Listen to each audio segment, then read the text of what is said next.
Jews in Israel were refrained from crucifying Jesus, and this would have been dated about the year 30 of the Common Era. Also, kind of a far-fetched document. It doesn't date anywhere near to this period, but it falls within a kind of a trope where in the medieval period, Jews had it in their interest to demonstrate they had early settlement in order to document and to bolster their arguments for things like charter rights, their privileges to live in a particular area, to pursue certain tasks. If they could demonstrate the antiquity of their settlement, then that could help them in whatever local negotiations they might have. This would be especially important in Europe when medieval charters are put into place, but that's beyond our scope right now. It also indicates a level of kind of obsequious appeal to Christians, specifically saying we're not like those Jews who crucified Jesus. We're completely separate. We want that nothing to do with it, which stretches our ability to believe that Jews in Spain knew something about what was going on in Judea at that time, particularly when we have no other records of Jews really talking about this, other than those Christian sources of like the New Testament. So these sources are hard to believe, and we can't really place Jewish settlement in Spain this early as a result. We do have, however, a lot of really cool pieces of evidence which suggest something around this period. This is, by the way, a beautiful image from the famous Sarajevo Haggadah. This is a Haggadah that was composed in medieval Spain and later smuggled out its way to Sarajevo. There's a fascinating character, by the way. The bottom left, you see this mysterious dark skin. This particular representation looks kind of blue skin. In other JPEGs, she looks a little bit more brown. A lot of questions. That seems safe. Why did they change masturbating to Goonie? It's Gen Z. Is that what it is? Gen Z? Is this the young kids right now? It's changing the words. They have to. Gooning's like just being like in a state of like arousal for a while. But it's kind of like edging, yeah. Yeah. What's edging? It's kind of like edging. So that's where I think surfing, if you're masturbating or whatever, before something happens, you stop, and you gotta stop, and then you wait around a little while, and then you do it again, and then again before something happens, you stop, and then you just keep on doing it. Why? I don't know. Yeah, it seems like they would just take a lot of time out of your day. Because I'm just trying to pop. Yeah, I don't feel. Yeah. I don't give a fuck. What do you mean, good? I'm not trying to good for an hour. That sounds like a nightmare to me. I'd be just as happy with a good book. Yeah, I'd rather read for an hour versus good pop. I'm ready for bed. Yeah. Sadly, I have to go to the airport, but it was really fun episode. Oh my god! But you guys can keep riffing if you want to, but I have to leave. No, yes, this is great. Well, it was so nice to see you, and we are pretty much done. I think, Chappelle, Lacey. Yeah. Thank you so much for being on thanks the for having me. podcast This is today. awesome. And also, you got a special. Yes, I did a Don't Tell special, 30-minute special with Don't Tell comedy. Nice. Yes. So you'll look that up, and where can people find you? They can find me at a Weezer concert or, Chappelle AC on everything. Cool. Or just catch me at the next Weezer show. Sounds good. I love the sweater song. Yeah, that's my favorite one. I think it's mine too. They have a wonderful version on YouTube. We should listen to it after. They have a wonderful version of that. Yeah. Well, yeah, Chappelle, thank you so much for being on the podcast today, my friend. Thank you, Chappelle. Thank you, Casey.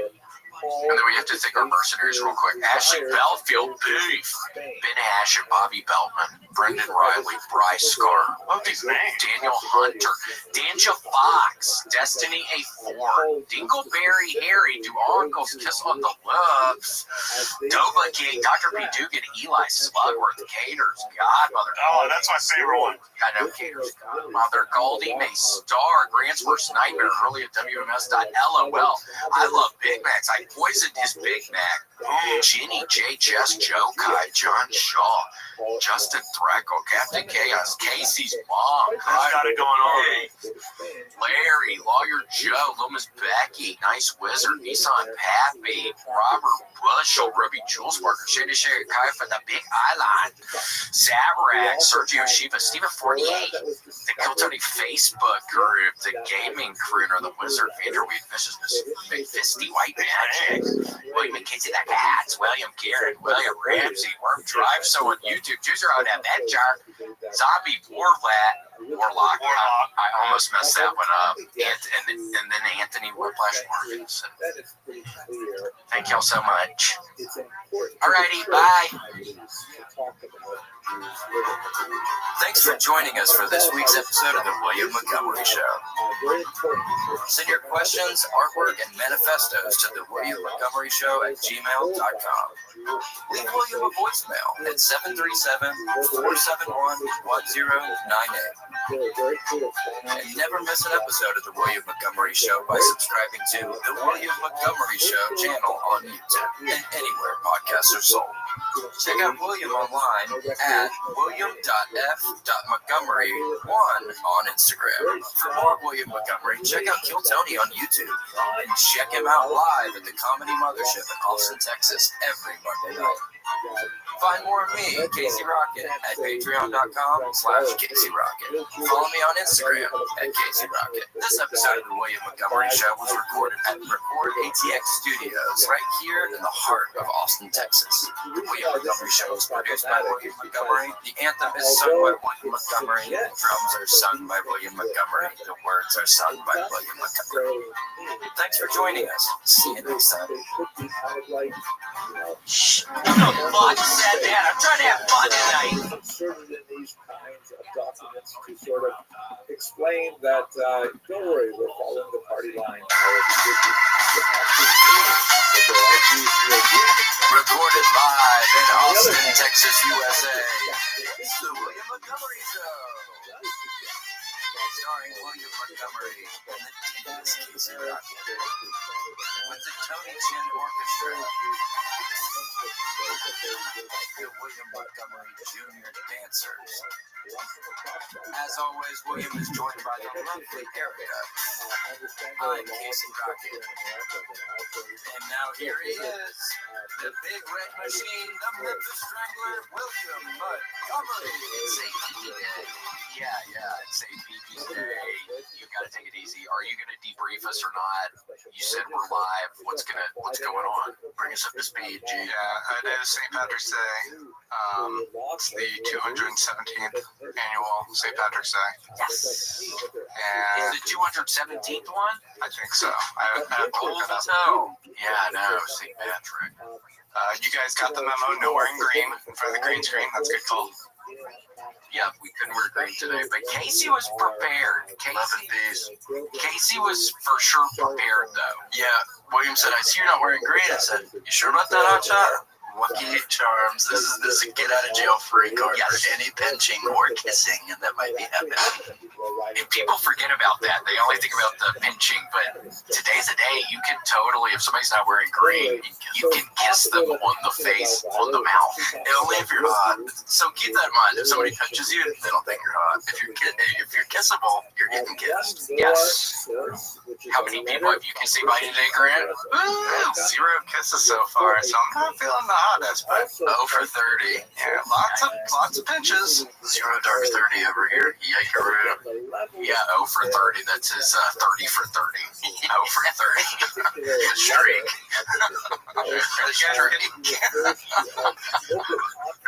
Unbroken and unbeaten. Yeah. Oof. God, into the smooches. Oh my God. I gotta get a girl with promise rings soon. Are you going to? Have you really been thinking about it? Are you going to? Hopefully. Well, I think I've said this before, but I'm trying to have a kid save my life. I need to have a son save my shit soon. And what, again, what are we thinking? Are we thinking like literally like the lost city of Z, like your son saving you in the jungle, or just saving you like emotionally? Saving me emotionally, like saving me where I look at that kid, I look, you know, they say it all changes when you look at your newborn baby face. Yeah. I want to look at my son and go, you know what? I'm responsible for something bigger than myself now. I can't be running around like that. Yeah. I got this little rugrat that I gotta start caring for, taking care of, this little knuckle dragger. Yeah, God, babies are so dumb, but I guess they just get smarter. But you have to teach them everything, right? You would go, cup. This is a cup. Yeah, you show them a guy. I guess that's how you teach a kid how to talk. Like, Grant, you have two daughters. How do you, is that what you do?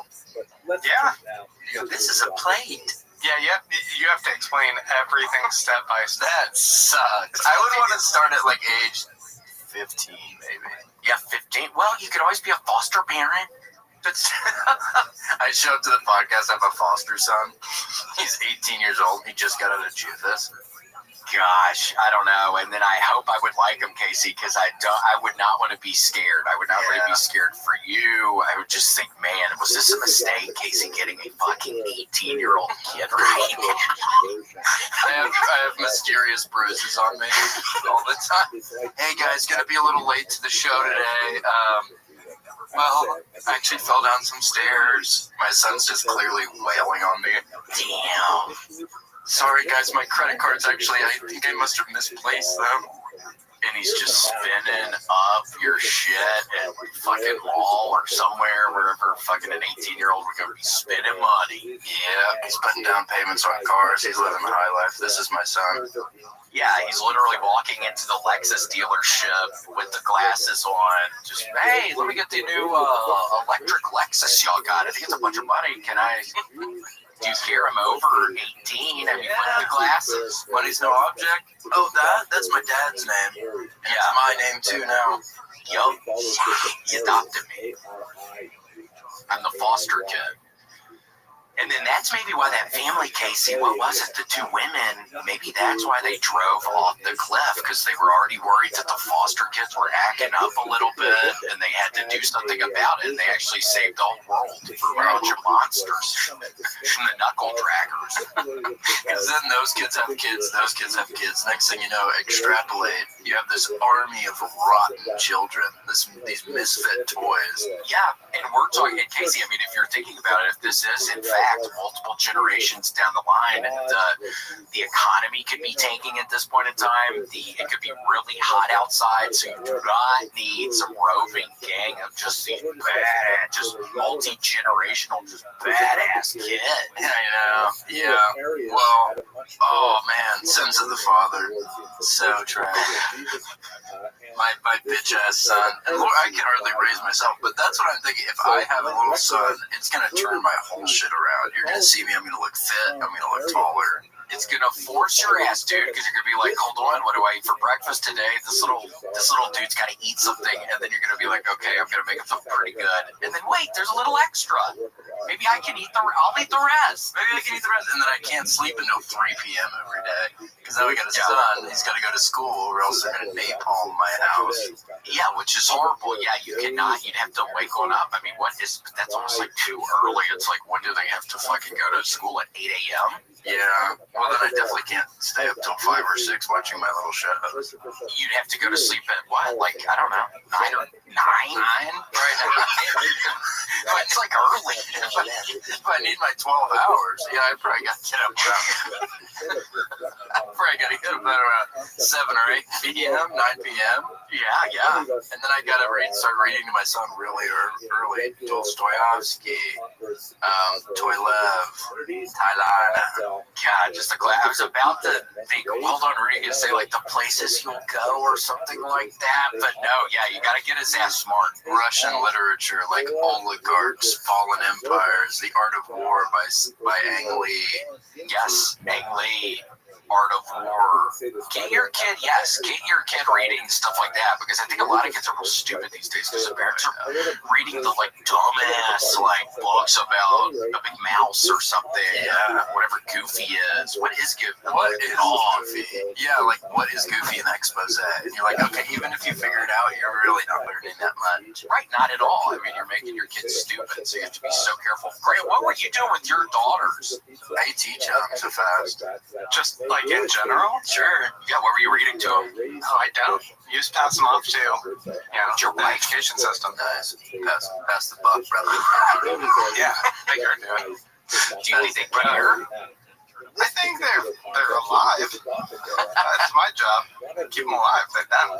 Sure. I know, you're the protector. You have to protect them. And by the way, how is your shit going at your house? How's the bathroom? Oh, yeah. No, look, your bathroom looks good, but how's the floor leading to the bathroom? The floor? We haven't done a floor update. Yeah, it seems like the contractor did fuck up, did own up to it, and is gonna fix it. Holy shit. Oh my gosh, it is a St. Patrick's Day miracle going on, it sounds like. Next thing you know, he comes back in your house, your kitchen's flooded. Yeah, I think, oh my gosh, I fixed the one thing, but something else is fucked up. Sorry, we dropped a little paint on your pillows here, Brett. Oh, you dropped it on your board mattress? Damn. Yeah, they just spill a bunch of paint everywhere. You're like, what? What were y'all painting in the first place? What's going on in here? Sorry, we dropped a porcelain bathtub in your yard. Could you imagine? You'd have to really pick up all the tiny little pieces that produced, because if you rate your lawnmower for that day, that's like destroying the lawnmower probably. Just shoot them out. Yeah, just hitting people, hitting cars. Wait, that was a little different because, yeah, oh my gosh, hold on, we got to think about this, Casey. What would that sound like? Because it's not exactly maybe like a gunshot, but it's probably similar because it's hitting the things so hard. I'm just trying to kind of get a Foley artist, kind of a gauge for. Yeah, what are you thinking? Oh, that was an interesting one on the top of the water. God, that's a weird one. That is a weird one. I'm not comfortable actually expanding upon that. That's a weird one. But yeah, porcelain's deadly. Yeah, porcelain's not good. A lot of the porcelain has lead in it from the lead paint. Gosh, I was reading something. Casey, I love drinking out of, sometimes I find fun cups on eBay, and there were these ones for McDonald's that people like from like the 80s, and people are saying, do not drink out of them. There's lead paint. I have a bunch of McDonald's cups too, so that's concerning. Well, we got to look at it, but then somebody was like, well, as long as you're not breaking up the glass and eating the glass with the paint on it, you should be fine. That's not a promise for me. That's not a given, because sometimes I like to live on the wild side. And it's crazy. Yeah, it was what? There's that freaking video of that guy who can eat glass. Would you see that? I remember seeing that thinking, is this possible? Like, can I actually eat this glass? Well, if you train your body, but you probably had pica where you can eat. You talking about the guy who can eat like helicopters and planes? And yeah, you can eat car parts. What weird shit to eat? I know. Just eat like a taco. Eat a fucking. Look at this lady. Eat something normal. Don't eat that. Yeah, I remember My Strange Addiction. The one woman who loved to eat pillows. And she just rip open the pillows and eat the stuffing inside and just pretend like it was like, I don't know, cotton candy or something. I don't even know. She has to eat it really slowly. I remember the one about the lady who would eat topsoil. So she would just like eat just a little bit of it. Yeah, I bet when she smiled at people, it looked like she would eat a bunch of shit or something. Just a nasty fucking dirty ass. Hey girls, how was school? Your fucking teeth are all nar. Yeah, the poor girl's probably just looking up at the mom. Oh my gosh, look at that! Homer, Mr. Simpson. Mr. Simpson, I presume. Mr. Simpson? Mr. Simpson? Abby, do people celebrate St. Patrick's Day in England? I don't know. You figure it would cause like armed conflicts. They hate each other over there. I know, that's what it was seeming like. I was reading the book on Ireland, Casey, and then I stopped like 300 pages, and I swear to God, I don't know what the problem was. It was interesting, I was enjoying it, but it started feeling like it was something I had to read for school or something, because I wasn't like totally enjoying it, so I put it down. It was about the IRA. It was about just this one guy growing up. He was born in like 56, and then each year he was just talking about generally what was happening in his life and what was happening over on Ireland. And I was thinking it was going to be more IRA stuff getting blown up. Sure. What was it called? Oh, gosh. I probably have a picture of the cover of it. Oh, man. Look that up, G. Yeah, please look up Irish. Vintage Irish novel circa 1956. Yes, main character born in 1956. Seems like, I don't know. Yeah, it was boring. Yeah, that pisses me off. Well, the Tories and the proletariat over there are always at each other's throats. They almost got Margaret Thatcher with the fucking bomb. They almost got her fucking old ass with the fucking bomb. Oh, the one that exploded above her, and it was supposed to like drop a bathtub on her or something. Is that what it was? If I'm thinking of the right thing, it was supposed to like blow up. She was in an apartment. She was in like a hotel or something, and they put it in the hotel, right? I don't know. It didn't get to it in the book. Again, it was bullshit, man. Pisses me off. Something good. Maybe somebody in the chat. There's no English people in the chat, are there? There's probably Grant. Come on. It was called the Brighton Hotel bombing. Nice. Called it. Oh my gosh, it was in a freaking hotel. Margaret Thatcher, Miss Thatcher. Everything okay? Hope you didn't fall down and hurt your bullocks. Yeah, heard the noise in there. Everything okay, Miss Thatcher? It's a giant bomb going off. Everything okay so far? Enjoying your stay? Half the hotel's exploded a bit. Yeah, God. That is a good metaphor for the decline of civilization. For sure. And it is kind of beautiful because I picture her like standing in her bathroom brushing her hair. So Yeah, I'm okay in it. it actually, what was that noise? What was that big pop? Was that somebody's lorry backfiring? She probably thinks everything's a lorry or a boot. What is a lorry? Is that just like a British vehicle? I think a lorry is a car and a boot is the fucking trunk. Damn. Look at, so there's Margaret. She looked good. Damn, she does look kind of good, and I kind of like those sunglasses. Yeah, I know. Those are really cool. Those are kind of David Bowie-esque. Oh my gosh, Casey, I picture again, maybe if you did adopt some kid or something, maybe you could wear those kind of glasses up at the car dealership. Because those are crazy. That does look almost like royalty. I mean, wearing the pearls, the pearl earrings as well. That would be a look. Yeah, if he wore something like that, I would tell you, I'm not checking the credit card statements. You go ahead, you take a couple swipes, and I'll let Daddy figure it out. I'll be fine. Yeah, I'm not gonna look this time. Turning a blind eye. Yeah. But they're kind of looking, because you gotta kind of probably be looking a little bit just to see what they're buying. Yeah, might want to keep track of that. There's a lot of new cars in the apartment complex. Yeah, and it would be a horrible feeling thinking, oh my God, did my kid just buy another fucking car? Whose car is that? Yeah, it doesn't even have a license plate yet. I'm smoked. Yeah, I'm toast. And this one looks like he hot-wired it straight off the lawn. So then you're thinking about the repercussions, the legal repercussions. Could I get in trouble? Yeah, I mean, you probably have to start looking at the laws. Okay, just adopted a kid. I mean, foster parent now, adopted a kid. He's stealing cars. Do I get in trouble? Yeah, I put it on Reddit. 30-year-old M, adopted a child, 18-year-old M. Am I the asshole? He's been stealing cars. Yeah, under Am I the Asshole subreddit. Under R, damn, that's interesting. I think people would say NTA, not the asshole. I really think people would say not the asshole. 100 comments, NTA, NTA. Well, I'm looking at it, I'm literally sobbing. Yes. Your kid's just listening from the other side of the door thinking, what's wrong with Papa? What happened to my Papa? Papa's sick. No, I'm okay. I'll be out there soon to make you grilled cheese. Gosh, and look at that. I mean, that's a scary looking. That would be a scary looking freaking foster kid. If that was like your kid, that looks like a grown man with that freaking beard. Like, to be like, wait, what is going through? Did I get the right papers? What's going on here? Is this correct? He has a balaclava leaving the orphanage. He has a damn balaclava on. Could you imagine? I'd be thinking to myself, wait, are y'all sure this isn't just like a robber? Wait. This is an actual kid I'm adopted. This isn't a robber? Does he have some sort of medical condition where the balaclava holds his face together?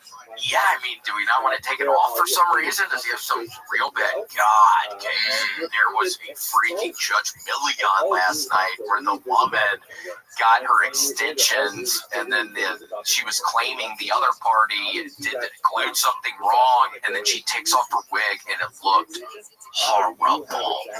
She was like all bald looking all over the place, crazy looking. It was very dramatic, but then she ends up giving her doctor statement, and the doctor said that she had alopecia, so she actually lost the case. No. Yeah, the other lady won, so kind of a weird one. Yeah, it's a toss-up. Alopecia's, or is it hereditary? So scary. It's really hard to figure it out. And honestly, Casey, this is a kind of a serious, something happened to me on Friday, and I think anybody that listens to this really needs to hear it. I was on the airplane next to a man named Steve, and a flight attendant, sweet lady, was like, oh, my husband and I think you're funny, which that never happens, but some lady says that, and then Steve, about 3 minutes later, the whole time he hadn't said anything to me, said anything to him, I didn't You're hear. welcome. How you living, Pim? And then about 3 minutes after that, we start talking. Kicking ass. Every day's a holiday. Every meal's a feast. What's good in your neck of the woods, son?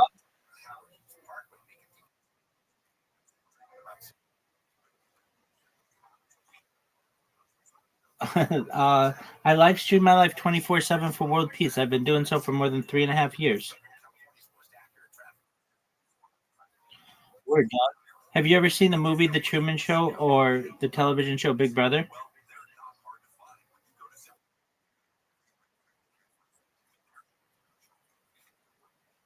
I mean, they're decent movies, but it's basically what I do. It's a story of someone whose entire life is on camera, and I live stream on YouTube.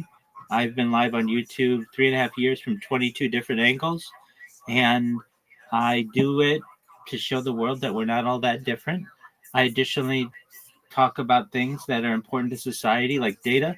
Data is Earth's number one resource, according to The Economist magazine.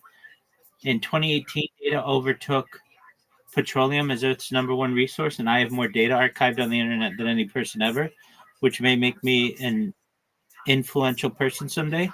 And if that happens, I'm going to make you, I'm going to make all your friends, I'm going to make all your family extremely wealthy. I'm going to make sure that you're financially independent if you're not already.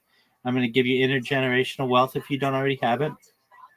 And I'm going to want you to start charities and philanthropic organizations to help the world. How's that sound? Absolutely.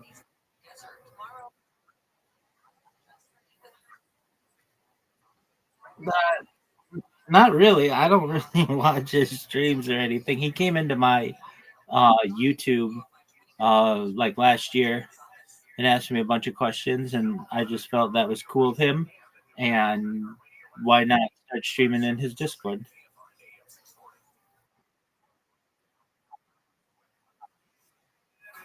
I'm a rabbi and I'm Jewish. Yeah,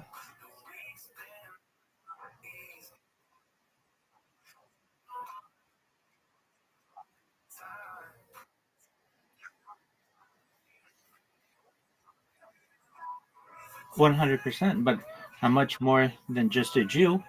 I am someone who's a futurist. I talk about things to help the world, like ending world hunger through the use of technology such as agricultural drones, floating greenhouses, saltwater greenhouses, hydroponics, vertical farming, cloud seeding.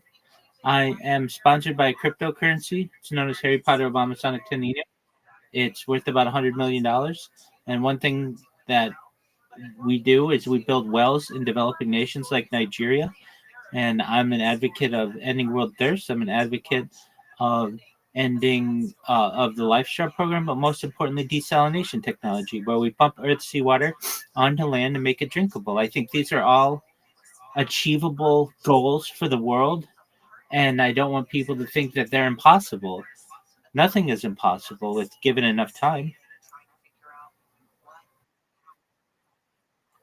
Excellent.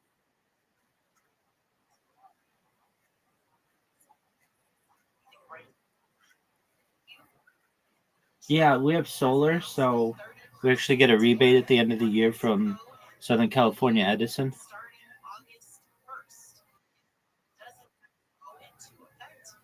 We're Doug.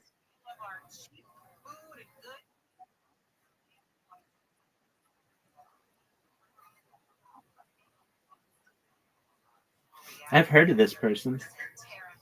Isn't he like Brazilian or something?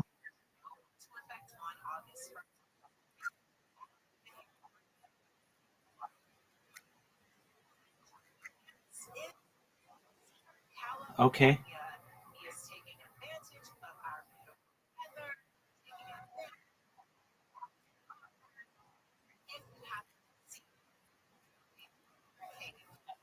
I don't know why. No, no. Apologies for thinking he was Brazilian. I don't know why I thought that, but yeah. Um, I just somebody who wants a better world for everybody, and do my best to be a positive person, to basically give people a view on the world that is optimistic and just give people hope.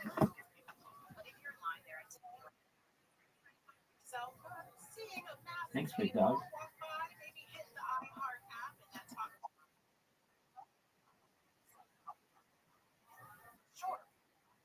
Yeah, yeah, I don't want to talk in there because not everybody's 18, and I don't want to talk to people who aren't 18.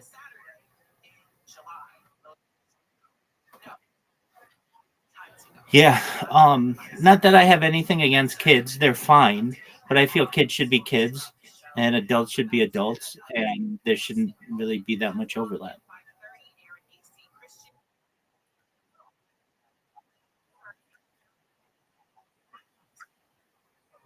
Oh, there's a big difference between that. No, I think like more uh, like China manipulates their own weather. They have something called the China. It's called the Chinese Weather Manipulation Service. Yeah, again, that's not what we're talking. It it's different. I know what HARP is. I know in Alaska, and it's run by the University of Anchorage now, but it wasn't. I know about that, but what I'm talking about is strictly talking about being able to provide water for crops or precipitation, and when we have wildfires, perhaps be able to create precipitation.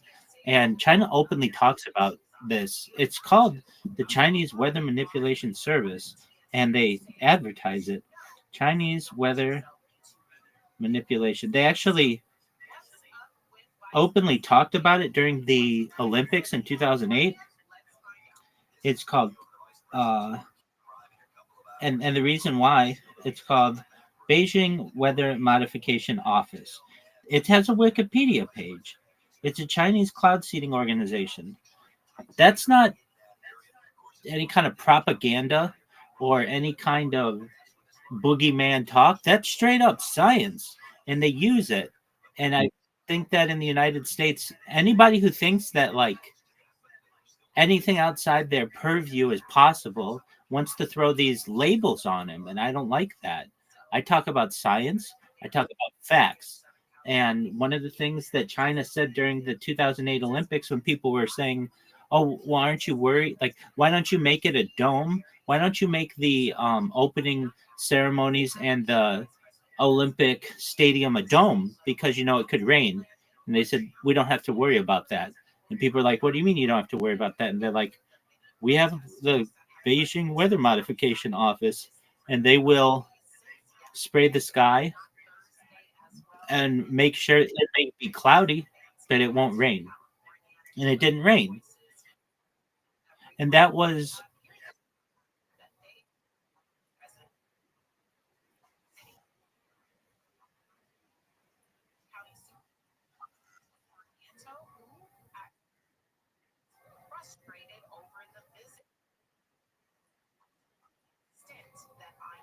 yeah, I mean,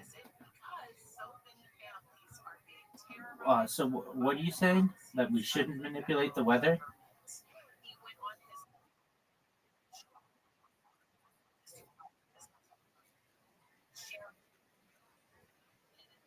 I get that. I 100%, I 100, I 100% get that. I'm cool with that if that's what we want to do. But obviously, there are people out there who don't want to do that and actively manipulate the weather and then piss on your leg and tell you it's raining. And it's like, no, dog, you're actively manipulating the weather. It's obvious what you're doing. Storms are stronger. Fires are like, I mean, in California, we used to have what was called a fire season. Now it's fire season all fucking year long, and it just keeps expanding and expanding. In the Gulf Coast, they used to like not get 7, 8, 9, 10, 12, 14 hurricanes a year, and now they do, and it's like every 2 weeks, and there's like a hurricane season for it. I mean, the idea that the weather cannot be manipulated is a joke. It is propaganda, frankly. I mean, and it's not just like China's my only um example of this. Dubai, cloud seeds. Every Tuesday, I think it is, in the United Arab Emirates, they create clouds to wash over the city to provide precipitation to the plant life that's there. I mean, it's like clockwork. It's like, oh, it's Tuesday. Okay, it's going to rain today for like an hour to just clean off all the cars and everything and all the buildings. Because, yeah, and I've seen their weather modification facility. I mean, I haven't seen it in real life, but I've seen videos of it. It's very high tech, and it's got like just like this. It's got screens all over the place, and they just sit there and they're like, okay, we need rain here, and we need rain here, and it has these jets that shoot out from the ground. This isn't from airplanes, though you can easily do it from airplanes. They don't need airplanes. It's just from the ground. It just shoots jets out, and it shoots out like aluminum oxide or some kind of chemical, and that mixes and creates clouds that rain like 30 miles away, which is right over the city. And then all of that evaporates. And then it's like everything gets all the plant life gets water and all of the buildings get cleaned.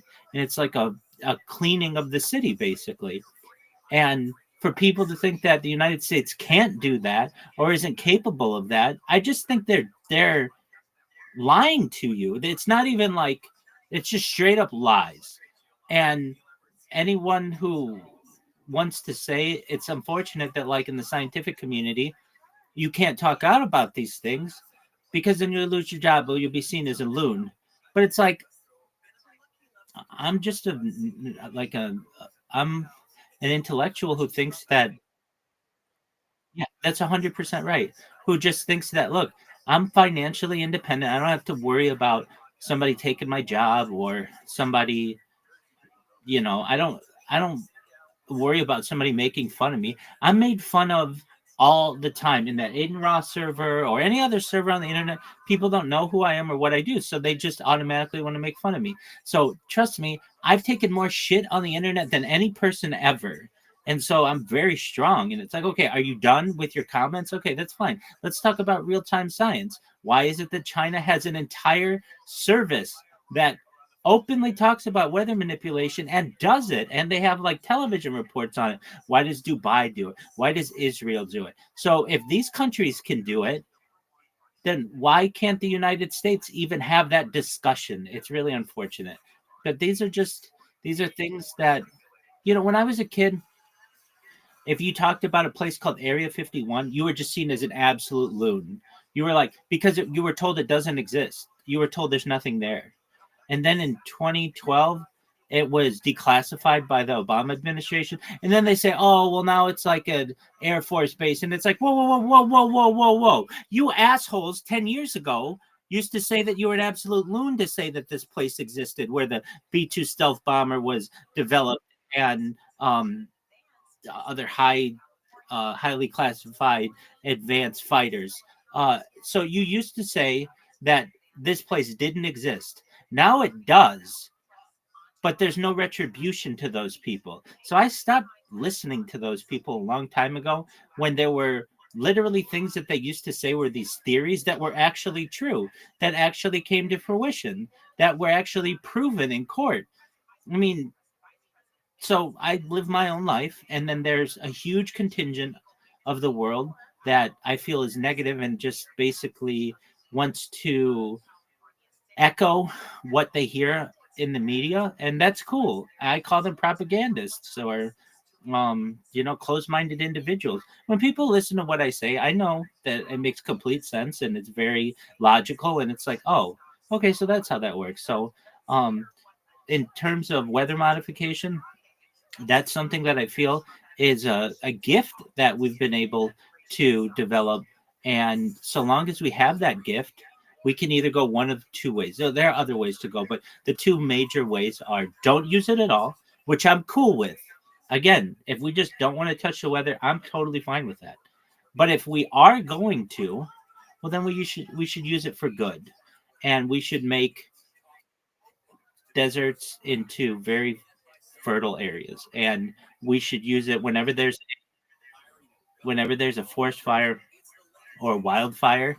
Instead of spending billions of dollars on firefighters and risking their lives and taking these um these planes that are filled with just small amounts of fire retardant and having to spray all that, and it's just one big bill. At least here in California, it's just one big bill that the taxpayers have to pay. You don't need that at all. You just literally need to cloud seed for like 30 minutes and it'll put out every fire.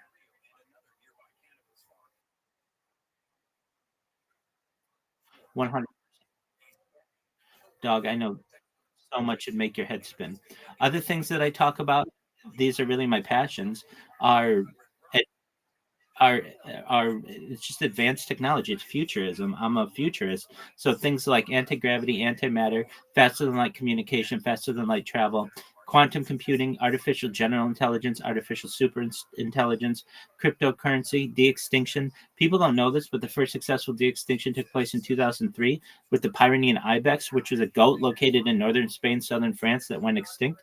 Fast forward to the year 2021, a company out of Dallas, Texas, is founded known as Colossal Bioscientific. They've made it their goal that within the next 3 years, or by 2028, to reintroduce the woolly mammoth into the Arctic Circle utilizing Asian elephant surrogates. They already made headlines recently with their dire wolves that Joe Rogan has met. These are real animals. They have excellent. They want to reintroduce the Tasmanian tiger following the woolly mammoth, and then the dodo bird. These are really exciting things that we're going to be seeing in the next decade or so. And when people talk about them, like, oh, that's wild, that's lunacy, that's false, those are theories. It's like, dog, Joe Rogan met these animals. Like, they're on television. They already made like a mouse woolly mammoth, or like a mouse that had woolly mammoth DNA in it. These are real things. And then when it happens, there isn't any retribution against those people to say, hey, remember all those people you made feel bad with your mean words and all that garbage that you spouted? You remember that? there's no retribution against those people years later, and I think that's unfortunate. I mean, that's fine. I'm about freedom of speech, but there just is this contingent that says that these things are impossible, and they're not. They're absolutely not. They're actual science fact, and they're happening. So I'm a major advocate for these types of developments. I'm just a big advocate of science and technology, but futurism specifically. Things like space tourism, terraforming of other planets, things like interstellar space. And the reason why I talk about this, it's like most people will be like, well, Rabbi, you're what, like in your 30s, and you're like not going to experience any of this. And at one time I thought, yeah, you're right. But then I started learning about the next type of technology that we'll talk about, life extension technology. So, Pog, when you were born, the average life expectancy for you is probably about age 80, 100, 120 are the goals that I want to make. And the way that I want to be able to do that for you is through life extension technology with your consent. Pug, if you just want to die at the normal age that you would, that's fine. But you have to already understand that you're utilizing life extension technology, or people in your family are utilizing life extension technology with perhaps pacemakers and artificial limbs, and just really taking heart medication, and even just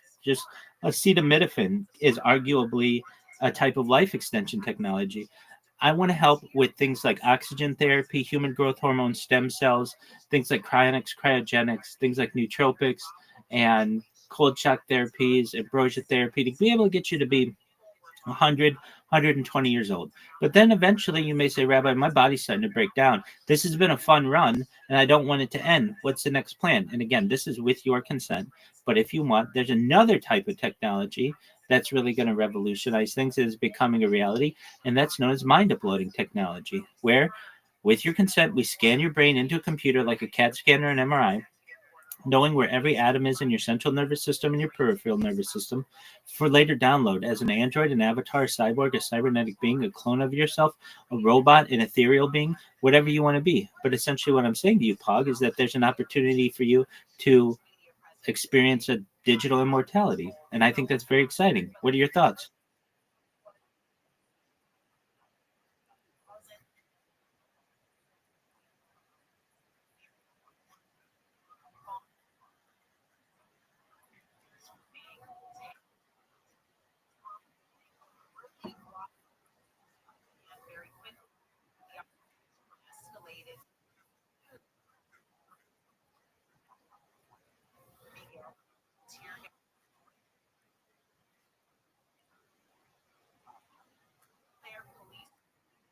Well, thank you. It's not. I'm sure it's probably close.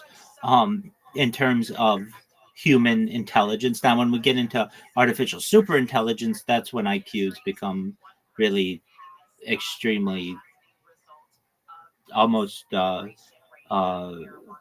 infinite differences. But I'm just a normal human, just like anybody else. Now, let's talk about that. The reason why your mind can't, it can comprehend it, but it has difficulty, is really gets some. It's paradoxical. It's known as uh, well, like thousands of years ago, this was uh, a paradox that was developed. It's known as the Theseus paradox. So, what is that? It's basically the same idea as this. Let's say you have a ship and you dock it in the harbor, and you take that ship apart piece by piece and rebuild it in the dock right next to the original dock, and you rebuild it piece by piece from the original parts of the original ship. Once you're done, is that the same ship, or is it a different ship? I'll ask you that, Pog. Is it the same ship or a different ship?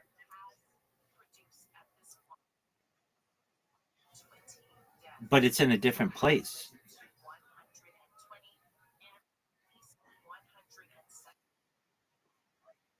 It is. It is. And it's the same with your brain. So if I take your brain apart, scientifically and safely, atom by atom, and rebuild you in a different place, is it the same you, or is it a different you? Now, you just said with the ship, it's the same ship. So then wouldn't that make it the same you?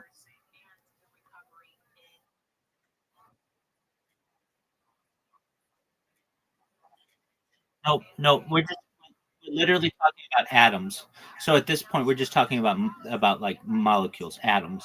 So it's not even like, oh well, this is part of your thumb and this is part of your eyeball. No, no, no, no. It would just literally be like proton, neutron, electron, making sure that they're in the same spot.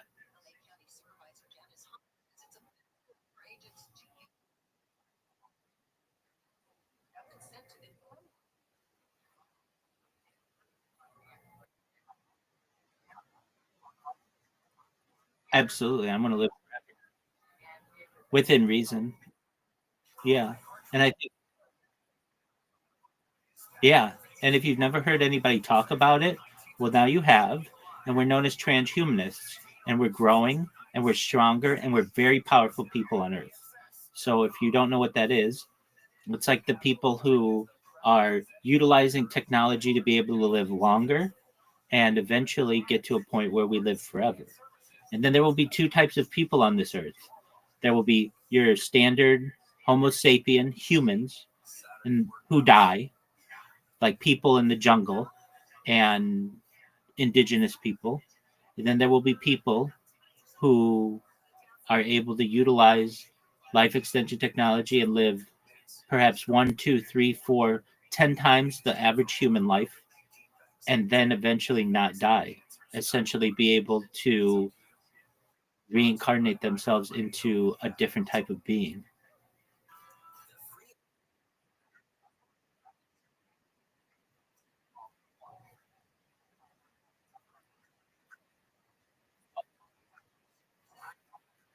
No, no, no. Oh, yeah, 100%. So, what we're talking about is this: there's a type of technology that exists that reverses aging.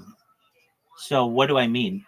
I mean that it allows your cells to be able to repair their DNA and be able to repair themselves at a faster than normal rate, so that you basically have like Benjamin Button syndrome, for lack of a better term. But basically, as you with every day that you get older, you actually your body gets younger. So your skin gets tighter, your organs become stronger, and then you can essentially live at like a 20-year-old body for hundreds of years and be able to not just slow aging but reverse it. Now, you don't want to reverse it too much, because if you do, then you'll become like a child and you don't want that. But you can find a happy medium so that your body is in a perpetual state of youth. And that's wonderful, if that's what you want. But you're going to get bored of that. And what do I mean? I mean that there are only so many things on this earth that you'll be able to do until you are bored. But there are other things that you'll be able to utilize, like stimulants and perhaps psychedelics and perhaps virtual realities and metaphysical environments that keep you more entertained than the average person. So let's say you're able to live 1,000 years and you've just had a really great time. That's cool. But with the same type of technology or perhaps variations of it, you'll be able to, if you wanted, be a different kind of being. So perhaps you'd be able to be Pog, but instead of being Pog, you'll also be able to shapeshift. What do I mean by that? I mean, you'll be able to be a different kind of being, almost like a chameleon with its colors. You'd be able to perhaps walk into a machine or take a pill and be able to change yourself. Well, why would you want to be able to do that? I don't know. Maybe you want to breathe underwater. Maybe you want to be able to fly. Or maybe you want to have, like, look like an octopus. Whatever you want to be. These are opportunities that you may be able to experience yourself. And as we study extraterrestrial species, I take that subject very seriously. And the idea of extraterrestrial species being able to shapeshift, eventually being able to advance and evolve to the point where they're able to shapeshift, is a reality. And they have chosen whatever type of uh, we call them shells, but like exterior bodies that is best for their environment. So some are reptilians, some are alien grays, some are like human, like tall whites. Perhaps some are almost like draconian. Some are taller grays. Just whatever is best for their environment. They've determined that that is the best type of shell for them, or body, or whatever you want to consider it. And you may have the same type of revelation. So you're here on Earth in your human body, and that's all cool. But eventually, when we start doing terraforming of other planets, meaning like turning Mars into a livable habitat, perhaps eventually turning Venus into a livable habitat, and the moons of Saturn and Jupiter, like Io and Europa, turning those into livable habitats. Perhaps being whatever you are, let's say a 5 to 7 foot person, human, may not be as beneficial. It might be more beneficial due to the gravity of those environments to be smaller or to be larger, whatever you want to be. What I'm saying to you is that if I'm telling you that you have the opportunity to live forever within reason, why do I say within reason? You don't really want to live forever, because forever becomes a punishment then. You don't want that. You want to be able to live until you've done everything that you wanted to do. You've been able to be a man, a woman, a child, an old person. You've been able to be a dog. You've been able to be a bird. You've been able to be some type of like aliens. You've been able to have sex with aliens. You've been able to travel the stars and do everything that you want to do. But you want the freedom at the end of the day to be able to say, okay, this has all been good. I want to end it though. You want that, because if not, then life really becomes a punishment, and you don't want that. But with that being said, with all that being established, you are going to have the opportunity perhaps to live longer than any of your ancestors. And if you want, become a different kind of being. We call them, I mean, it's really in the transhumanist community, we don't have a great word for what we call the new type of human, but it's been called a um, a instead of being a Homo sapien, it's almost like a digital sapien. That's not a great word, but there are. It's basically a transhuman. It's a different kind of species. So you've seen Darwin's evolution of man, where we go from like early man to Homo erectus, and then Homo sapien. We're moving into the next one, and the next one doesn't. Isn't that crazy?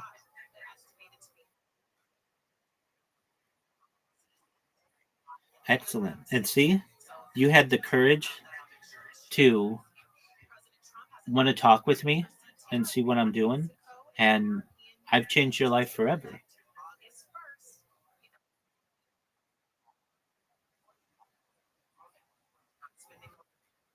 And we're just in the earliest stages.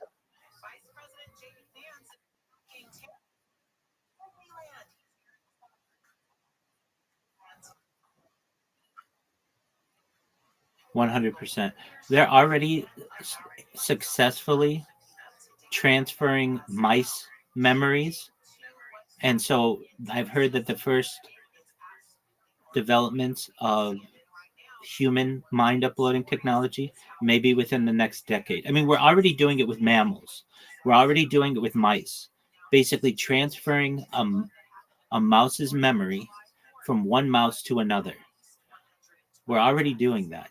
So if we're successful at doing that, that's already very far advanced in in terms of the technology. Now, when I started this, I would talk about brain computer interfaces when I first started doing this stream, which was during the pandemic, more than 3.5 years ago. And I would talk about brain computer interfaces, and people would be like, well, that's all science fiction and all this garbage. And I'd be like, okay, that's fine. Now, since then, and just while I've been streaming, we've had the first successful brain computer interface that is Neuralink. It's through a man named Nolan Aspro. We've had the second one. We've had the third one. Now they've created half a dozen of them successfully. No one has died during it. And now they have a helmet that you can wear so that you don't actually need the implant into your body. You can just wear an implant and be able to use a computer using just your mind, not you needing your hands, not needing your legs, literally controlling a mouse cursor with your mind. And you're able to do it to such an extent that you become the greatest gamer in the history of mankind. to the point where you essentially have an auto aimer for you. It's a bot within your body, essentially, to the point where these Neuralink patients have even said when we have video game tournaments in the future, they will need two different categories. There will be people with Neuralink implants where they're competing against others who have all this advanced technology, and then there will be your standard Homo sapien, because the Homo sapien has no chance at beating someone with Neuralink. And so when I started this, people were like, "That's crazy. That's you have to understand how long I've been streaming." They would say, "That's crazy. That's goo goo talk." And I'd be like, "Okay, that's fine." And then this happened, and then they come back and they're like, "Wow, they really did that." Another one, when I first started this, I would talk about artificial intelligence, and people would be like, "Oh, that's science fiction. That's all garbage theories." And I'd be like, "Okay." And then November 30th, 2022, ChatGPT launched, and it changed the world. Large language models now have essentially redefined our society. And I would tell people, there with artificial intelligence, it's going to be brought to us and available to us in the very near future. When I first started this, I'd say where you'd be able to create a poem at the drop of a hat, or a picture at the drop of a hat, or just be able to prompt it to write an essay for you, and people would be like, "That's magic. That's never going to happen." And then ChatGPT dropped.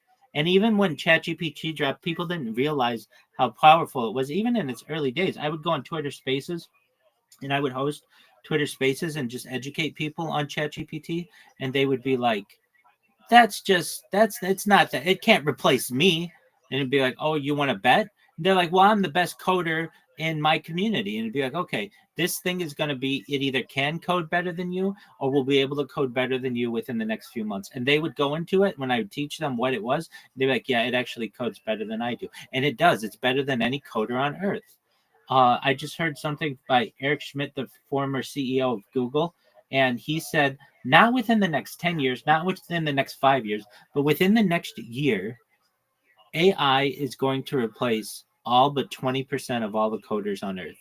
Now, for those people out there who are skeptical of it, okay, maybe it doesn't happen within the next year. Maybe it takes a year and a half or 2 years, but it's inevitable. We will, within the next decade or so, have a point where it is pointless to be a coder.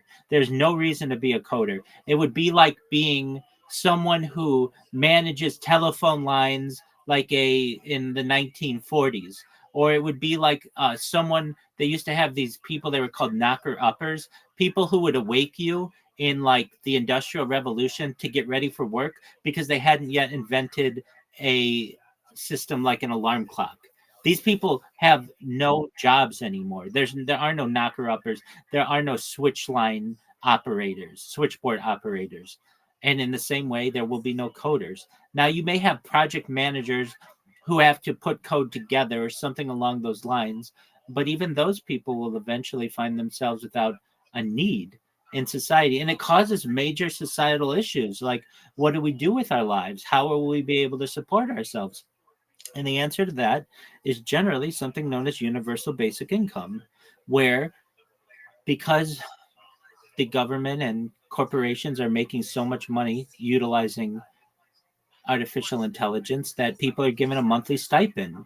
And this has already been tested in Long Beach, not far away. People were given $1,000 a month to just live, and they lived much happier lives when they didn't have to worry about their rent, or they didn't have to worry about their food, or they were able to take their kids to Chuck E. Cheese or the park, or they were able to take a small vacation, or whatever it may have been. They lived much happier lives, and then they had 40 hours extra in their life that they had. It's an incredible gift that we'll be able to give to ourselves. So I'm very positive towards the future. I'm very optimistic of the future. But that's not for everybody. There will be a certain segment, a major segment of the world that suffers from a lot of these implementations, and it's going to be a scramble to the top. It already is, but it's going to be even more so in the future. We're going to have perhaps controlled economic recessions and depressions, and when I mean, I know it's just a matter of time until I go viral. And Pug, if you're like, well, Rabbi, all you do is sit in a room all day. I literally watch you all day and you don't do anything. Well, that's what you think. I have all these computers right now that are robots. They are literally programmed to promote me on different platforms, such as Kick, but primarily Blue Sky. And if you're like, well, what the fuck is Blue Sky? It's essentially Twitter, but has 35 billion real human users. It doesn't have as many bots as Twitter does, and I get people just while I've been talking with you who will tweet about me because of these bots. I'm becoming almost a meme and I'm becoming well known on there. And if you're like, all right, well, what else? Like these, look at, okay, I've got right in front of me, right here, right where my hands are. I've got 1, 2, 3, 4, 5, 6, 7 devices. I've got 33 devices total that I'm using. So basically, I have become almost the central nervous system of the internet in a lot of ways. A lot of times people talk about something called the dead internet theory, where the internet is just robots and it's not really organic content. And we're in this overlapping area of the internet where some of it is organic, but a lot of it is robotic and spam. And I'm kind of really at the center of that because my whole life is documented, which is very important to the world. It's essentially a time capsule for society. We've seen the death of a queen, the birth of AI, the coronation of a king, and everything in between. And people will watch this just like they would read someone's diary 100 years ago or a journal 100 years ago. They will do the same with what I do. And it's not just the story of a person who, in my opinion, I'm fascinating. I know I am, but I'm no different than anybody else. It's not just that. From a biological standpoint and a scientific standpoint, what I'm doing is very important, and here's why. No person has as much data archived on the internet that I do, and on top of that, it's available to everybody. So it's not like I am paywalling it, or it's not like I have created any kind of guard or border or fence around it. Anybody can go back and watch what I've done over the course of the last 3 years, 3.5 years, almost 4 years now, and be able to see every single day of what I've done. Not just that, every single moment of every single day. Not just that, I have a radio going in the background that is always playing the news. So it's literally like a time capsule. You can go back and be like, hey, I wonder what was going on in the news, at least in California, on this date, and you can find out. I mean, it's world news as well, and you are able to not just have that, but in the future, people will study me from a biological standpoint to see, because it is more data, more human data than has ever been archived. You'll be able to know my heartbeats per minute, my breaths per minute, my blinks per minute, my circadian rhythms, my eating habits, my social behaviors, my sleeping habits, my circadian rhythm, everything about the human body will be able to be studied at an academic level. So from a scientific standpoint, this is an amazing opportunity for the world to learn. On top of it being a really cool story, and I talk about really cool things and really exciting things for the world. And I just know it's a matter of time until more and more people have the courage to do what you did, learn about me, learn about what I do, and by word of mouth, just tell their friends, and it's going to be the biggest event in global history.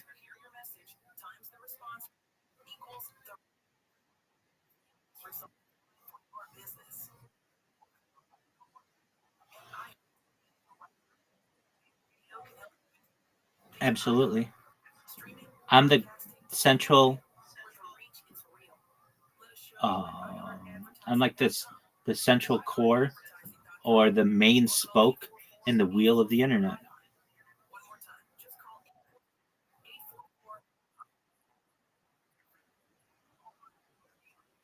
Word dog, and you don't even understand. I'm multi-streaming on those, so it's not just like I've got 33 different streams. No, I have hundreds of different streams because each device multi-streams. So, I mean, just do you see in the left-hand side it says 24/7 YouTube streams? Okay, there's a link there. Take that link and put it in a browser, and look how many different views you have of just me just on YouTube. That doesn't count Twitter and Rumble and all of those other platforms. You've never seen somebody with so many different live streams. I mean, it's difficult to just have one YouTube live stream. You have to have power, you have to have internet, you have to have the devices. On top of that, you need to have good enough internet to be able to broadcast yourself.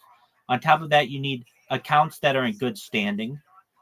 And then you have to have the fortitude to be able to stream for, I don't know, 30 minutes, 45 minutes, an hour, whatever streamers do nowadays. But you're never finding anybody who's like, oh, I'm going to do that for 24 hours straight for the rest of my life. And I'm not just going to do that, but I'm going to do it on different devices. Nobody does that.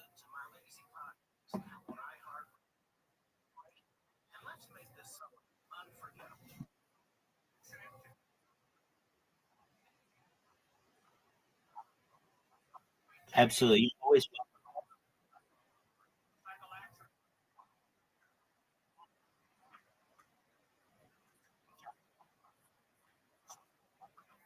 35 million people. Yeah, it's actually 7 million people. It's called Blue Sky. It has all of the liberal people who left Twitter after Elon Musk bought it. They went to Blue Sky. So it's got everybody from Hillary Clinton to Alexandria Ocasio Cortez to like everybody in Hollywood. They're all on Blue Sky now. They're not on Twitter. And then I just spam the shit out of them.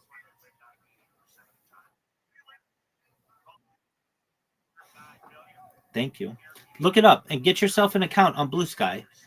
And when you're bored, type the word rabbi in, and you'll see everybody who's been talking about me recently. Just while I've been talking with you, I had somebody 42 minutes ago tweet about me, 56 minutes ago tweet about me, 7 minutes ago tweet about me, um, 14 minutes ago tweet about me. I mean, I just literally have to just keep these bots going, and I'm gonna go viral.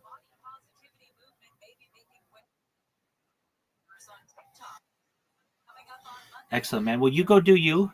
Go do good in the world. Whenever you're bored, come on in here. And again, more than anything that I talk about, all the science and all the I'll make you a trillionaire and all those other things, I'm here to be a positive person in your life, to have an optimistic view on the world, and just give people hope. If there's anything that I can ever do within reason to help you, come here and I'll do my best to help you, okay?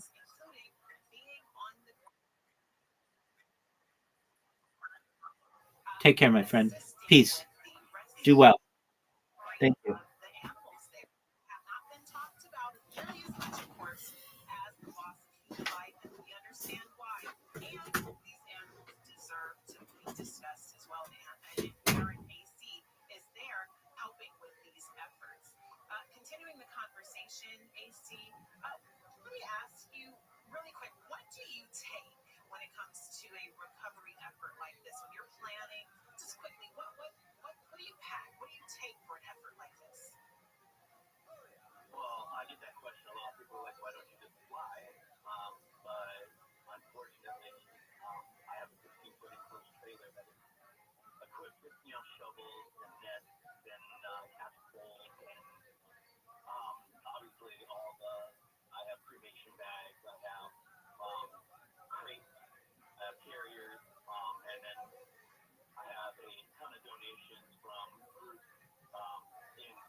that's the biggest park in the world. I mean, I see it all over the country when there's a natural disaster. Everybody wants to help. Unfortunately, this is a crime scene, so they're asking people, please stay away. Just stay away. I know you want to help, but there's other ways to help. I mean, they're literally coming into Kerr County. There's a 3-hour line of search and rescue individuals from across the nation waiting to get in, and they're search and rescue. Let me ask you this really quick. AC, we're talking to Aaron AC Christians, who's there in Texas doing recovery rescue efforts. You said it was a crime scene. As much as you can say, given the information that you've received and what you've been authorized to share, calling it a crime scene suggests that there was a crime that occurred. Can you shed any light on the way in which perhaps their local leadership is taking aim at what's going on? Yeah, I just know 2 + 2 is 4, and where my hub is so a lot of people don't know that I'm a barbecue chef. I try to keep the 2 roles separate. So I linked up with an organization that feeds during disasters, because one of the biggest things that people want is the hospital after disasters, after they've lost everything. So I linked up this time with Chef David Olson of ViralRabbi. His hub is at a livestock feed store. It is double F feed, and then back 40 trailers. They literally cleared. I mean, it's probably a 4-acre parking lot for us to set up. We've got barbecue trailers. We've got a dozen barbecue pits. We got a dozen barbecue pits from across the country, a bunch from Texas, obviously. We fed probably 1,600 people yesterday, over 1,000 today. Mostly first responders, but a lot of community members also. With that said, because of the location where my hub is, I've seen the ATF, I've seen federal agents, I've seen everybody come through here, which tells me there's not necessarily that a crime was committed, but the fact that people died. Yes. They 173. Excuse me, 120. They want civilians to stay away from the road. I mean, there's a lot of organizations. There's a couple veterans organizations. True Grit, who's a huge veteran organization. They're clearing the debris a mile at a time down the river, and they're the ones that are literally finding the bodies in vehicles and rubble. So if a bunch of civilians that want to help come down with they've got trucks and the shovels and all that kind of stuff, they're going to get in the way. They're not trained, they don't know what they're doing, they mean well, but they're going to impede on progress, which, time's ticking, unfortunately, and we're told that there's another storm coming through, possibly this evening. Timing. Oh, man. Yeah, so when we hit Textron, which is the border between New Mexico and Texas, we were in a storm for over 4 hours. So, I mean, it's storm season. It's happening. It's impossible. Yeah, so it's an impossible situation, impossible timeline. But every organization that had, extra personnel from across, what I've seen as far as Nebraska, Mexico's here, all over the country. I know Colorado sent out a bunch. California has sent out search and rescue crews. So we have people, have faith that everything other people is being done. I believe it all because, unfortunately, they have amazing animal control. But this is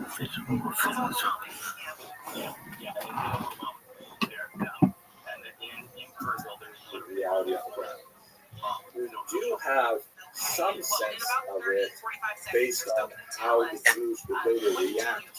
The fall. And he starts telling me about his life, about why he was in Austin, because he was meeting up with some woman and then that didn't work out. Then he was telling me it went into Sasquatches, and he was telling me It always does. oh my gosh, and he was thinking that they actually have like psychic powers and they can end up getting in your mind and really wreaking havoc on your mind. And then if for whatever reason you buy property, he said he had a little extra money and he was wanting to buy property somewhere, but he has to be so careful because if you start hearing noises at night, it means it's a Sasquatch and you can't, and you're gonna have to sell the property. That's abandoned property.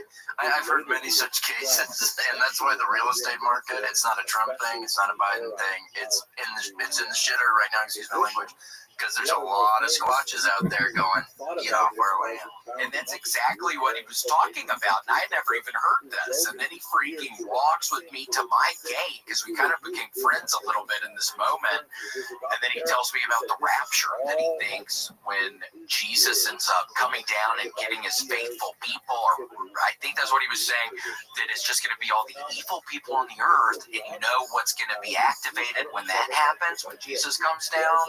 The Sasquatches are going to be activated, and they're going to be wreaking havoc, killing all of the evil people left on the earth. And they're angels. Yes, they're pretty much like angels, is I think what he was getting at. And then he starts showing me pictures of the Vietnamese woman he sends $500 to every month. And then he shows me pictures of her 3 children, and he says he really likes her because she only asks for $500 a month. Only every now and again she's sick and she needs more money. And then he shows me the picture of the woman who didn't meet up with him in Austin, which is why he was in Austin, and it's some like Middle Eastern European. I was trying to say Middle Eastern, but that was totally wrong. Like Eastern European, like model woman. And I'm like, have you ever heard of the word catfishing before?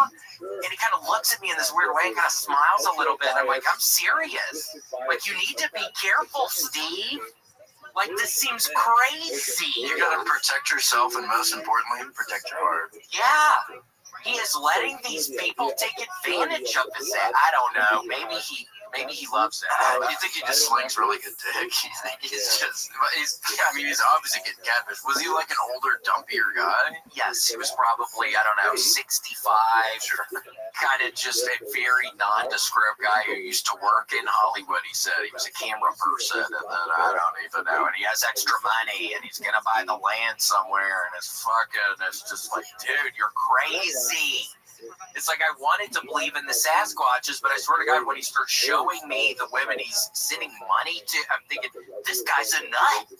It's like, does that almost kind of make his Sasquatch stuff not legitimate a little bit? Even though it might be. Well, Sasquatches, as most of you know, are made out of dark matter, so they can phase in and out of our reality at will, because most of the universe is made out of dark matter, so I'm sure he went into all of this, but it's sad to see that he's been taken for a ride love-wise, because he seems to be on the right track about a lot of other things. Yeah. Okay, well, I will not let it bother me about the love stuff. And we all have our faults, and his is apparently he's dumb. Yeah, just getting catfished. He meets them all on Twitter. He said certain dating websites with Asian women, and then also Twitter is how he's meeting these women. How is he just like posting like, any honey is up tonight? Anyone want to date? I have no idea, but I really felt genuinely bad for him when he's telling me he's waiting at like the train station for hours and the woman's just not picking him up, and I'm thinking, damn dude, stop doing this to yourself. Steve, come on, man. And I think that's why I gave my phone number afterwards, but he hasn't reached out to me yet. I should have put like a wrong number in it.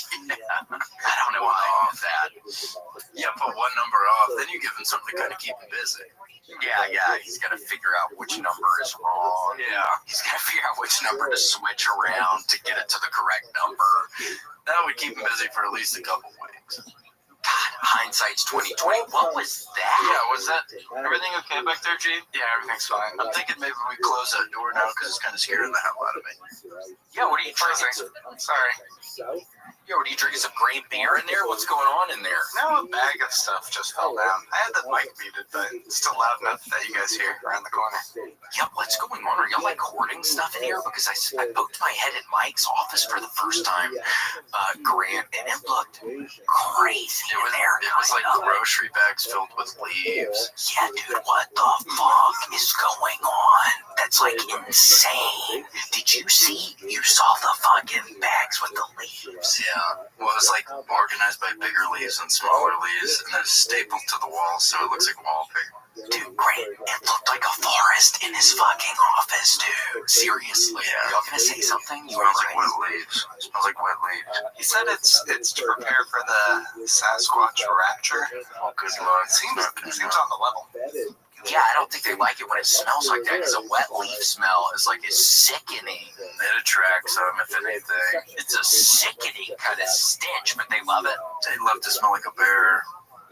Oh, you just scared me a little for a split second. You really did just scare me a little bit. What happened? The shit out of me. And you have these horrifying pictures of Sasquatch on the screen. Yeah. I love talking about Sasquatch, Grant, but sometimes if I look at it for too long, I do get scared. Yeah, it's like, what is this, a Halloween episode? This is a St. Patty's Day episode. Supposed to be feeling a little bit good, getting some libations going. Yeah, seriously, Graham, we're doing it with you today. We're drinking a little bit with you today. I gotta be in LA by tomorrow night, but I mean, we can have a couple. Yeah, oh my gosh. Yeah, there's plenty of time between now and tomorrow night, dude. We have all kinds of time, and it's St. Patrick's Day. I can fix it. Here you go. How about, So what happened? how's that? Better. Yeah, that's much better. Oh my gosh, yeah, that makes it kind of sweet. Yeah. The one in the middle, can you help the other ones too? Alright. Thanks, G. Yeah, thanks. Yeah, thanks, buddy. That really makes it better, putting a sweet little hat on. And then how are you going to do this next one? The suspense. His head's a little bit too high. Yeah. We're going a little off camera. Perfect placement. He does it again. The incomparable Grant. Incomparable. So cool. Wow, we cherish you, my man. Oh, thanks, guys. Yeah, seriously, thanks, Grant. Loving basketball, my brother. Woo! That was a good movie. Yeah, it was. Oh, I love that. We got the NCAA tournament about to do. Are you doing a bracket? I am so into bracketology right now. My hands are shaking. I'm thinking Alabama takes this whole thing. Well, we'll see. I'm thinking the Gators. And by the way, there was some person I happened to see on this last episode we did, Casey, who took a little offense to me calling out the guy wearing the Tennessee hat. They said something like, "Oh, well, that's kind of weird of you to be calling him a poser wearing a Tennessee hat because you wear Florida Gator stuff." Well, sir, just so you know, I grew up loving the Florida Gators, okay? I grew up hating the Vols, but I went to Tennessee, so now I'm a fan, okay? So that's why that is the way it is, okay? I grew up loving the Florida Gators, okay? This guy who I was talking shit about wearing the Tennessee hat, he didn't grow up loving the Vols, and neither did I, but I went to Tennessee, so I'm allowed to be a fan, okay? Not to get anything twisted, but it just kind of bothered me a little bit. Yeah, I'm feeling a little sassy right now, okay? Seriously, that's the deal. Balls in your court, freako. Yeah, let me know what's next. Seriously, give me the next set of directions, okay? Because I just explained to you how to get to the treasure. So if you actually want to give me more directions, then let me know. You want to get a little bit of that pot of gold, or you want to end up doing 5 to 10 in Leavenworth, little freak? Yeah, seriously, how do you think you're going to fare in Leavenworth? Because we looked you up a little bit. It doesn't really look like you've been living a life of crime. So maybe we mail you something. Give the feds a tip. Yeah, how would you deal with that one, okay? So don't worry that I wear Florida Gator stuff, okay? Don't worry that in my heart yesterday when Florida beat Tennessee in the SEC championship, I felt good, okay? Whatever. I felt good. I did feel bad for Tennessee's old coach, Mr. Barnes. I felt a little sad for him. I genuinely did. But I was happy the Gators won. That's okay. That's okay. We contain dualities, and I think for both your teams to be having a pretty dang good season, is a big victory in and of itself. Yeah, for sure, dude who's saying the comment, that's what's up, okay? Don't even worry about it. St. Patty's Day, we're having fun today. Grant, fuck that. Get that out of here now. Yeah, that's like a scary ass St. Patrick's Day picture. That's like Carcosa. That's like Foodon. I don't like that shit. That's like the Yellow King. Damn, I was about to say, what is that, like the fucking Yellow King? Damn. Talking about she met a king. Talking about she gonna become a nun. Fuck that, GG. Yeah, fuck that. Is this a cuter one over here? Yeah, married a king. Hold on, and it doesn't make any sense when she says shit like that. You're marrying a king, but you're gonna become a nun. It's like, bitch, get your head on straight. Now, what are you, high? Talking about she can duck hunt with a rake. High. Yeah, it's like, what? You're gonna be carrying around a rake as a nun, bitch? I don't think so. I fucking hate that shit. Yeah, That one on the far right, I don't even know what you looked up to find that, but I never want to see it. it's like demonic. Yeah. Like even more so than the other one. That one really seems weird. It's unsettling. It's something about the eyes. I don't know what it is for you, but for me, it's the eyes. The eyes seem way too green. The hat, the black part in the hat, it's like make the whole thing green. If maybe his whole hat was green, maybe I like it a little bit better, but something seems off with me with that effing hat, dude. The black with the white top on it. This one? Yeah, that one. It's like a weird guy at a music festival or something. I don't get it. It looks like somebody that I've known before. You know what's weird? It's like somebody I've known in a past life. Isn't that weird when that happens? Yeah. You see somebody and you're like, oh, I've known.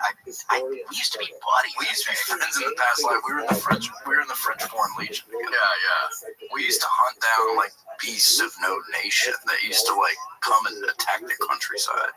And that's exciting when you happen to meet somebody like that. It's like, or just see. We were brothers. Yeah. We were thicker than brothers. We were family. Yeah. Grant, do you ever think that about Casey and I? Yeah, we're brothers, right? No, about like we all knew each other in a past life. You ever think that? Like we were horses, we used to eat hay together. Oh, that may be a fun one for now. Being a human, if you're another kind of animal. We were all lions on the Serengeti. Damn. We were like the three brothers. There were the three brother lions who were just killing everything. I remember that. You can't sneak a riff past me. All I do when I leave this studio, if I'm not on stage, I'm reading Wikipedia. I'm getting more knowledge. I'm reading books about weird medical cases. I know all kinds of shit about Sasquatch to Benghazi. You can ask me anything. Nobody sneaks a riff past me. I'm a steel trap. Damn, Benghazi. Have you really been reading about Benghazi? Been learning. Oof. I know all kinds of shit. Oof. Ralph Benghazi. You wouldn't want to walk around in this mind, Vashi Bunyan. It would fucking drive you crazy. You would end up in a loony bin. Like Gosh. You hearing all this, Grant? Because it's kind of directed. It's kind of directed at you a little bit. I don't think it's directed at me. I don't think it is. Is it directed at me? We're just having fun today. Stop. This is our alcohol. We don't get to imbibe, GG. Unlike somebody we know who I could smell the damn whiskey on it when we walk in. You didn't smell shit. Was that JMO? Were you drinking a bunch of JMO shots? Yeah, it's fucking 2 p.m., dude. You're going to be sleeping by sundown. St. Patty's Day. God, at least you'll have a nice spot in the leaves in Mike's office. You'll be able to pass out right in there. That actually would be a cool spot to pass out wasted. Well, it's filled with wood beetles. It's like an old cabin. Never mind that. That sounds horrible. Probably spiders. Oh, I'm brown sure. recluses. Oh, dude, that's exactly where. Oh my God, they love foliage. Brown recluses, you know where they love. If you have an old shed out back full of old boxes, yeah. Come on. Wear your gloves and wear your gloves. The boxes. They love hanging out in old wet cardboard. God, that's what it smelled like in there. It smelled like an old factory floor. God, like the Pierce factory in Jumanji. Remember when they go back? Or what was it? The Pierce family who owned the shoe company? This is not the first time you brought up that family. I know. Well, I'm sorry. We're talking about the moldy kind of cardboard boxes. I mean, that's what it probably was like in their factory. But yeah, we don't have to obviously talk about it. Well, that's kind of an interesting spider. Oh, Well, if all brown recluses look like that, my house would be full of cardboard boxes. I would make my house basically like a cat's house. It would just be a bunch of towers of boxes, which would be fun. You crawl around in there. I certainly didn't mean to cut you off. It was just that I knew that we didn't remember the name. It was Parrish. Parish, that's interesting. Parish, that's what they call counties in Louisiana. Carcosa, True Detective. Huh. Oh my gosh, yeah. So you're watching. Did you finish True Detective? You were watching it again, you told me. Yeah, I finished it. It's probably the 10th time I watched it. I got my ears pierced, so it hurts to wear these headphones. Oh my I god. know. Things are getting big. Gosh, can I... It's a real deal. Oh my, are my hands going?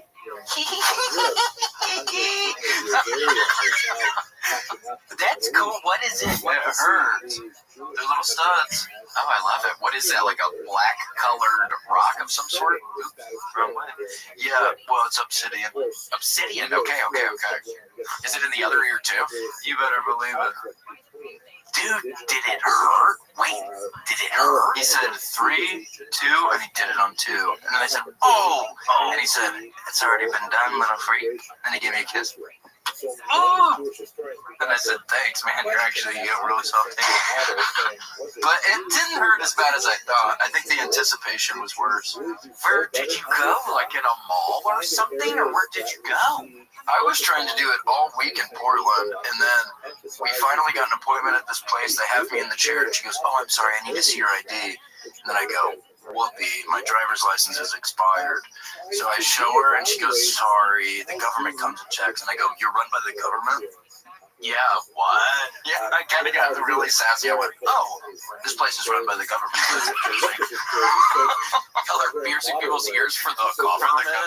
So, for every dollar, how much gets kicked back up to fucking NATO? Damn. But she stood her ground. I'll give her that. She kicked me right out. She said, if you don't got an ID, you gotta go. Anyways, but I went to some tattoo shop. Did you end up, at least when you were leaving the place, like throwing something on the ground or doing something? I knocked over the bowl of peppermints. Nice. I said, hey, spilled something. Yeah, pick it up, bitch. Pick it up. Bitch, get the government to pick it up since they run your shit, bitch. Yeah, hopefully a street sweeper fits through the fucking door. Yeah, they work for the government, so they must clean up in here, right? You got street sweepers in here, right? Bitch. But why don't you go ahead and pick up the red phone that goes right to the White House? I don't want to get my ears pierced by you. Fuck you. Yeah, fuck you. You probably would have gotten sick or something, so thank God you didn't fucking do it. So you went to somewhere else and then did it, and then he did it on 2? It probably would have been the damn vaccine. It probably would have been Moderna and Pfizer. Yeah, dude, that's what they're doing up in Canada, man. They're sneaking it in. Yeah, you gotta be so careful. Needle exchanges, safe injection sites, tinfoil dispensaries. It's all the vaccine. It's all the same. But I went to some sexy tattoo parlor. It was called like Rocks Off. Fucking tattoo burlesque. Deal. I was up there on Burnett Road. I can meet you guys there after the show. But it was, just some sexy parlor. Oh my gosh, and then they did it and you were scared, but you went through it then. Yeah, they went on 2. And then by the second year I went, I know your little tricks, fucker. And he still did it? He went on 3 on the second year. Oh, okay. Threw me out. Damn. Well, they're cool looking. Oh my gosh. Yeah, it feels good, but it hurts to have anything touch them. So these headphones are driving me up a little. And I gotta keep them in for 6 weeks. I said, I don't even know where I'll be in 6 weeks. I'll probably be a father by then. I'll probably be a daddy by then. And the hospital's going to make you take out the ear, like when he's getting born or whatever, they're probably going to make you take those damn things out. So what are you going to do? The hole closes right up. They said if you take those out even for a second. Damn. Is that why the people end up putting those giant things in? Are you going to do that? The gauges? Yeah, are you going to end up doing gauges? I don't want gauges. I'm afraid the hole would stay. Yeah. What is happening? There he is. Dog, I was just thinking about you. How you living, pimp? Dog, are you ready to play Moncala? I'm kicking ass, taking names, baby. Are you ready to play Moncala? Yo, pimp.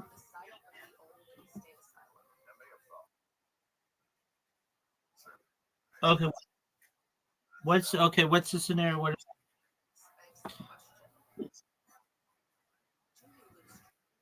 Quadriplegic or paraplegic?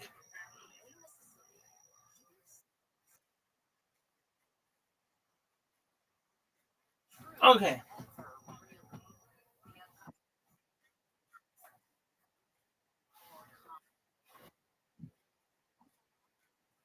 Okay.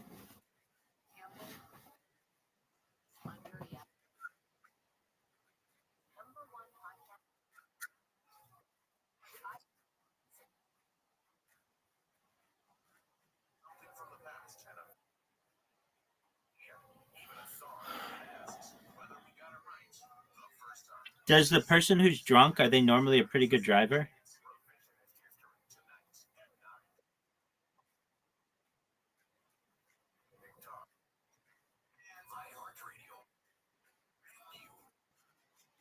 Blood alcohol content?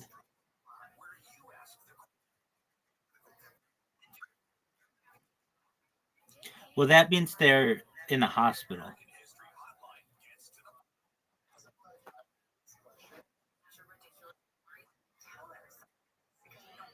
Okay, well then that's basically a dead person.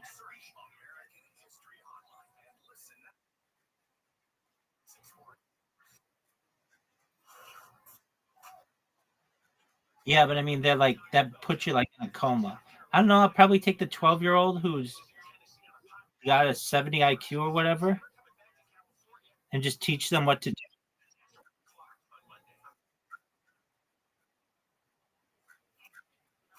Okay, whatever. Some 12-year-olds are pretty smart. That's too easy of a question. You basically your question is would you rather have essentially a dead person due to alcohol, a dead person literally, an asleep person, or someone who's like a 12-year-old? Right. The answer is the 12-year-old.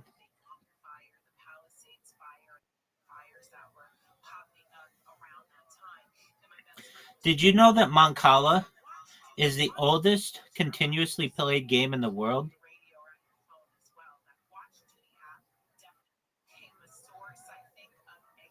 Did you know that Mancala is Arabic? It means to move.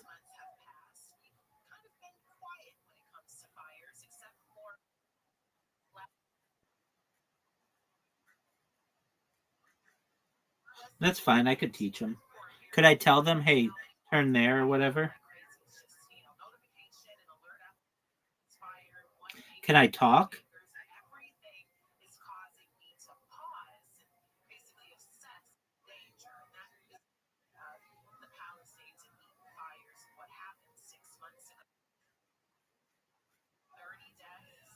Okay. All right.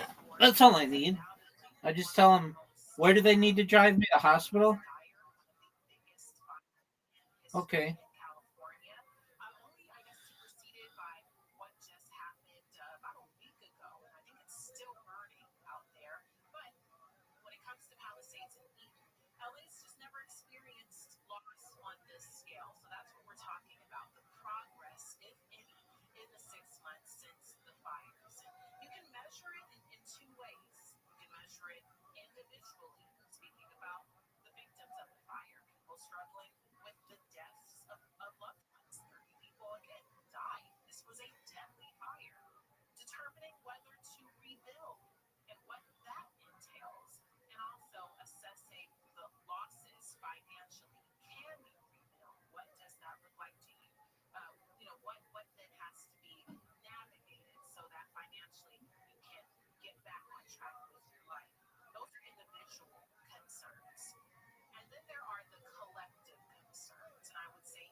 Dude, I might lose.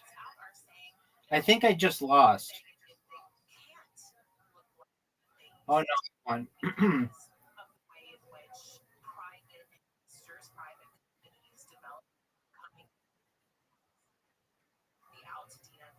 No. I think I played 2 games without you. And I lost. Though I thought I won. That's the weird thing. Sometimes I think I'm going to win, and I lose, and I don't understand why I lost. Okay, well, we're gonna play like 1,000 games of Moncala, so just get ready for it.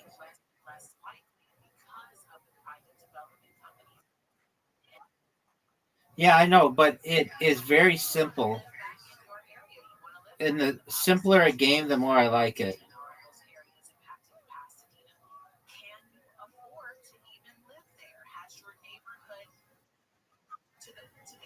Because you can play it like with very little stuff. Like you can play it with only two of the little holes on each side. There are stories of like people playing it like in Africa and like slave ships and things.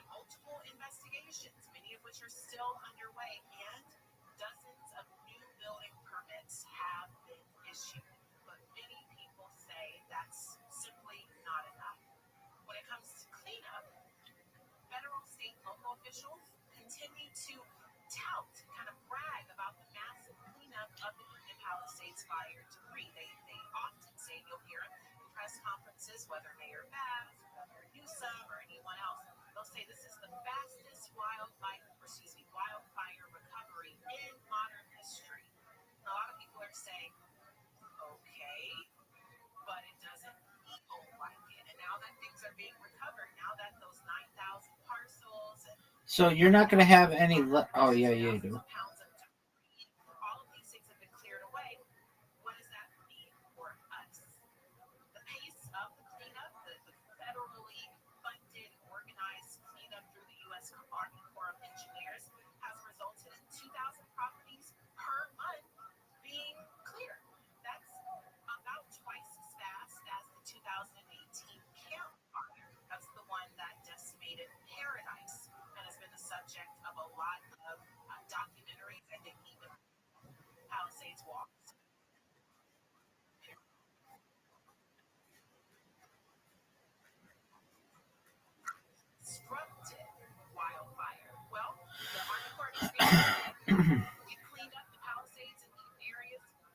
I mean, what is severe ADHD, dog? What is that?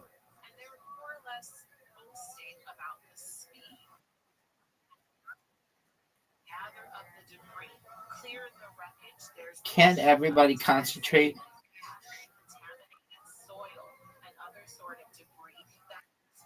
Can't everyone concentrate to some extent? Well, you just said the inability to concentrate.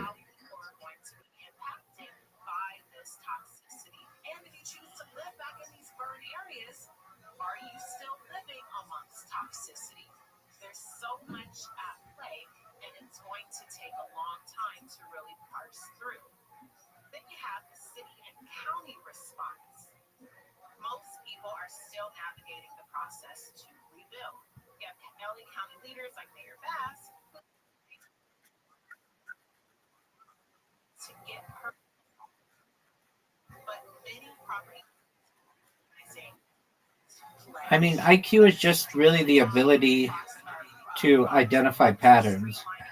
So perhaps they're just not identifying patterns, but they might know a lot of facts or something that doesn't necessarily mean that people can interpret to mean that they're smart, but they just intelligence is unique amongst individuals. So in some cultures, intelligence may be defined by the person who can identify patterns, which is generally what it is in Western academia. But in another situation, like let's say you're living amongst indigenous people, it might be the ability to identify different plant species that are poisonous or not. It depends on the environment, what people consider to be. intelligence.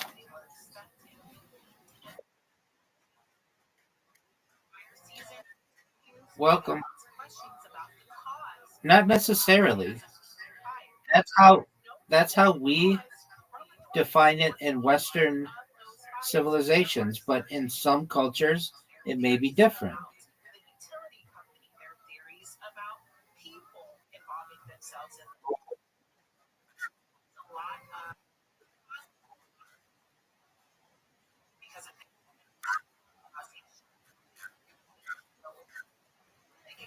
That's true. Legal issues. The fires caused a lot of legal issues between the utilities, between homeowners, between insurance. And again, people are saying that they are struggling 6 months after the fires. They're saying that many of whom have moved back at this point, that when they walk around the block, they're re-traumatized. They say that it just doesn't look like what they remember. It feels like a bomb went off, and what made the area special, is gone.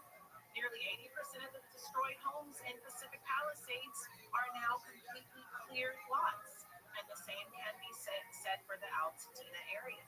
So when communities are trying to rebuild themselves, and they're looking at 6 months out since the initial situation, since the initial fire, they're really wondering, will they be able to come back? And when they do come back, will they have, again, that strong and tight knit that they once enjoyed?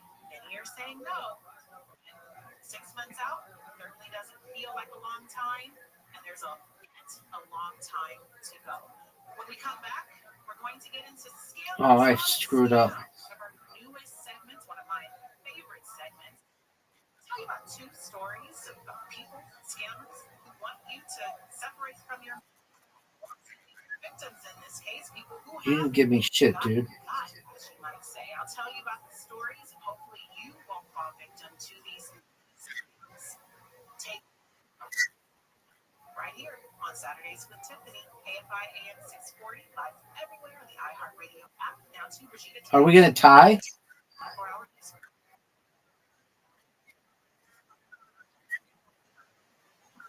Okay.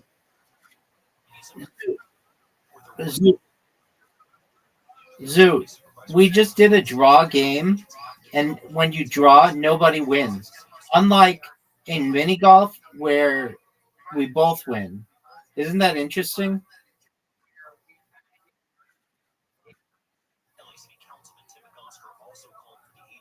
That's really interesting. All right, Audie, why are they having a naked bike ride?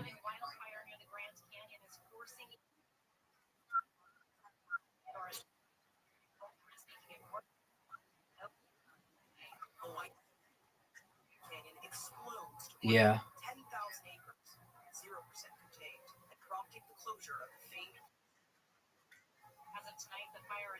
I don't know how.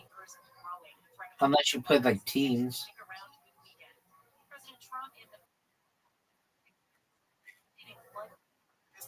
iHeartRadio brings you a brand new where you ask the question. What is political technology? George Washington really cut down territory. And American. I'm so glad you. Does it have what? This is such a ridiculous story. Oh yeah, they do. I was just looking them up. Yeah. Dude, it's the oldest continuously played game in the world. Yep. Surprised me too. I thought it would be chess or Go or something. At least I won another game. Oh yeah, because you didn't have any on your side.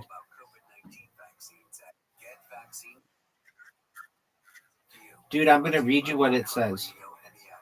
It says not just board game. It says wait, let me see if it says board game.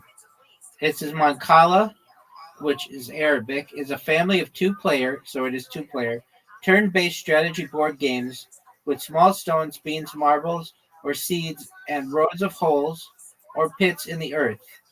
a board or other playing surface. The objective is usually to capture all or some set of the opponent's pieces. Versions of the game date back to the 3rd century, and evidence suggests such games existed in ancient Egypt. It is among the oldest known family of games to still be widely played today. So this is like an Egyptian game. Like the Paro used to fucking play this game.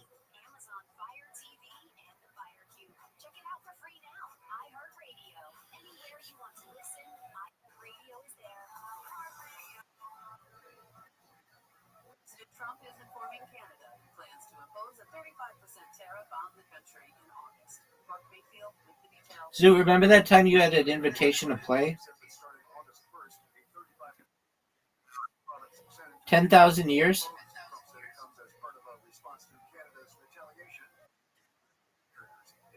7,000 years?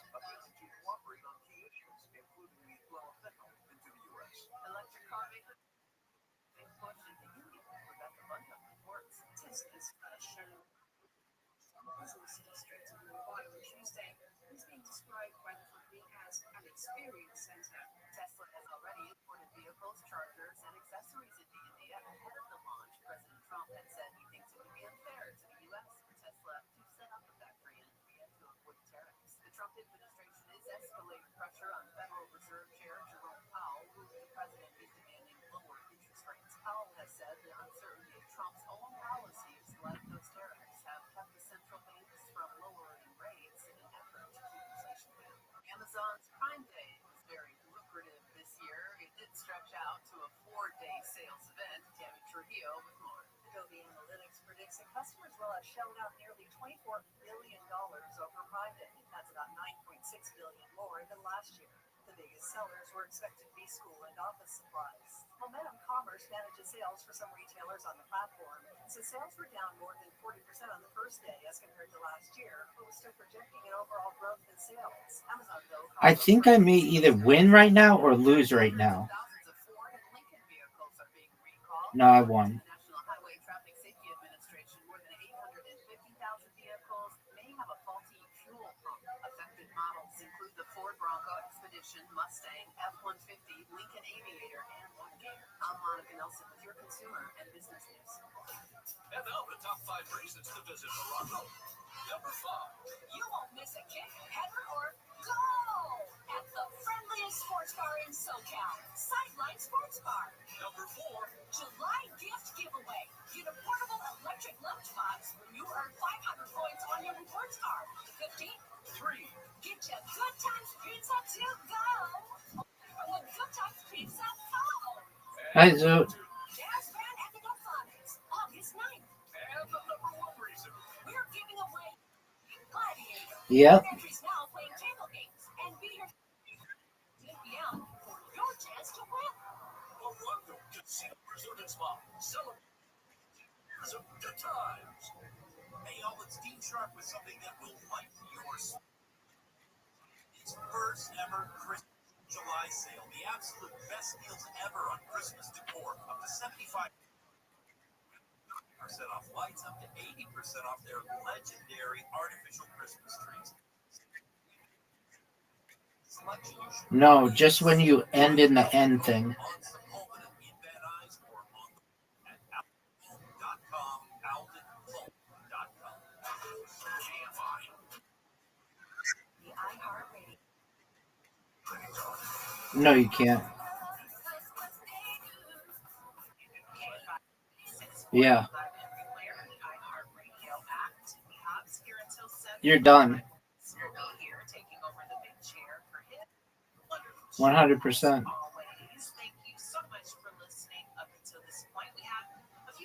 In fact, I think you already lost. It's over.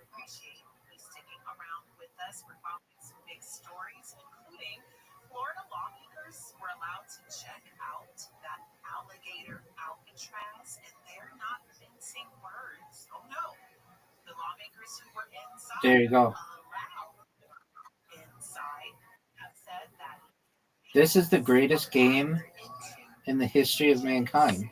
And it's also the oldest. what they're seeing inside outside of that immigration detain center. I don't think so, dog. Alligator Alcatraz.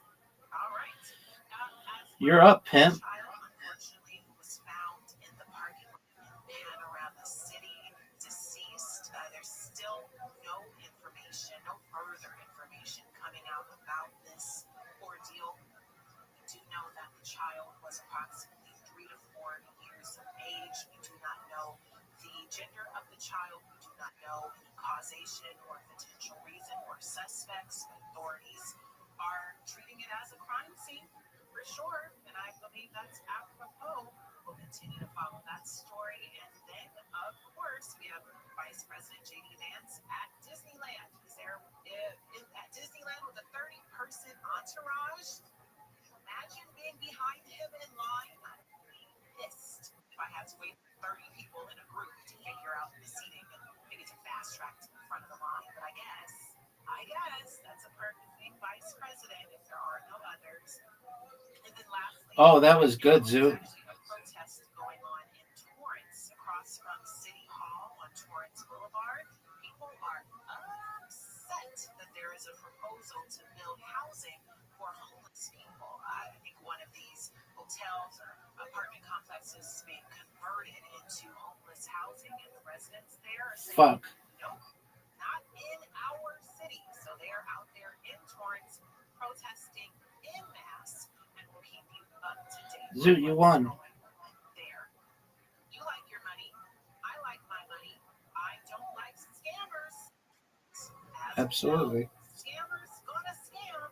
And we have 2 new scams for you, unfortunately, that you may have already fallen victim to. You might be primed to fall victim to, and I'm hoping to caution you against falling victim to, starting with our very first one, which involves those PPP dog. loans. Remember those PPP loans and economic injury disaster loans that were issued to folks during COVID? Oh yeah, 2020, March, right? March 2020 through April 2021, that year-long period in which PPP loans were issued to folks who needed them. Some didn't. We definitely found out that there were certainly people who took advantage, and then there were people who all out scammed the system. And the newest suspects in this scam are local boys. One is from Burbank and one is from Glendale. We have Norayir Madani, 40 years old, from Burbank, and Basric Madani, brothers from Glendale. The older brother, Basric Madani, 44, may or may not have pressured the younger brother. I don't know. I'm just surmising. You know, that peer pressure. Who knows? But we do know that the 2 brothers were arrested for allegedly defrauding the government of, and get this, $0.7 million through a scheme that targeted COVID relief funds and small business loans. This is according to the office. Now, the alleged crimes took place from March as COVID was really through April 2020. Let's see it, big dog. Throws and everything, unprecedented times. The indictment. Norayir, the younger brother, was a banker at Wells Fargo, and he opened fraud accounts. Word, dog. And stolen or fake identities. That could have, if you experienced some sort of major fraud during that time, then perhaps you are now having to find out, if you didn't already know, that the suspects in that crime was stolen and used Yo, to pimp. secure PPP loans. And loans have Why not? I just want you to be able to get my thing. obtained these $2.7 million through the PPP program and the disaster loan program, according to prosecutors. Also accused Zoo, remember that time you were like that you won and then you didn't? entities. They also have operations. All right. Play well, dog. Dog. Dog, quit with that garbage. Quit with that garbage. Just admit that you're getting your ass kicked in the oldest game in the history of mankind. Moncala, baby. This is our new jam. They were taken into custody, these two brothers, 40 years old and 44. What a life, right? Just this It's a good question. count of conspiracy to commit It wire fraud, 2 counts of wire fraud, and 3 counts of never caught on, apparently. the younger brother It was brought over by like slaves in the United States. It was popular, but to a government agent. They could face up to 20 for each wire fraud related count. that's incorrect. Years for each money laundering released on $25,000 and $50,000 bond, respectively. The younger getting $20,000 bond. We'll here. Oh, wow.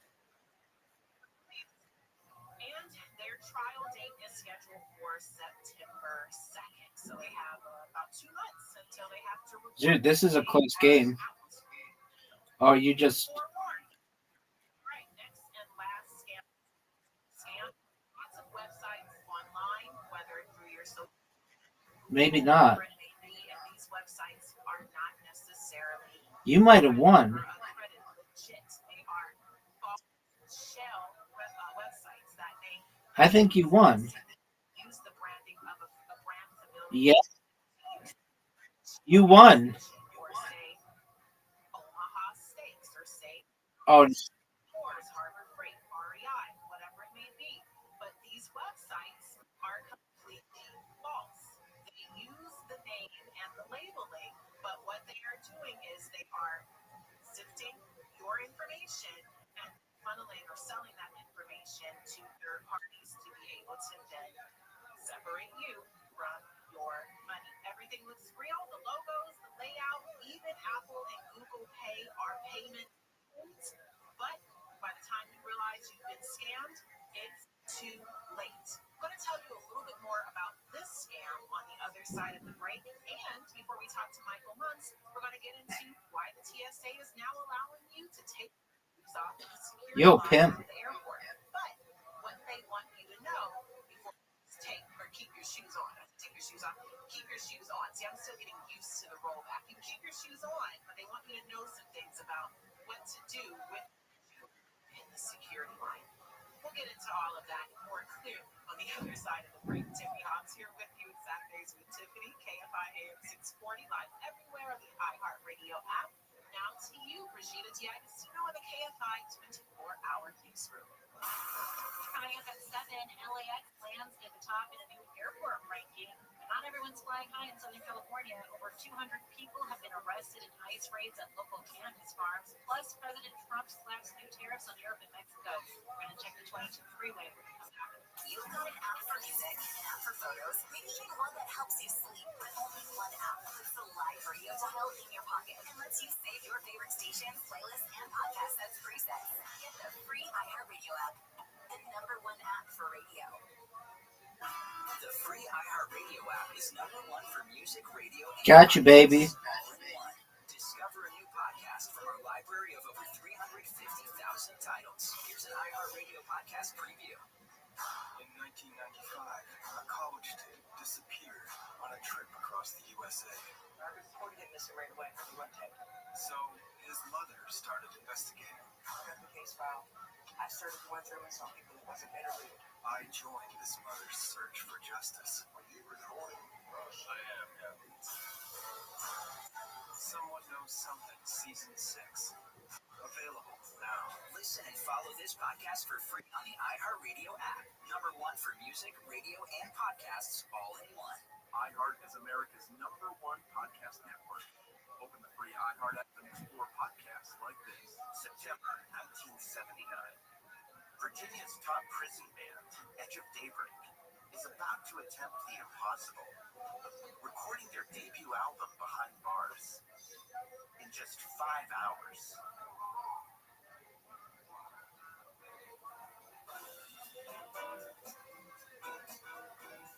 They were black artists serving extremely long felony sentences. Oh, you won. Wait, how did you win? During their 20s. I'm Jamie P. Look at all the faces you got. See, that's what I don't understand. How you win like that.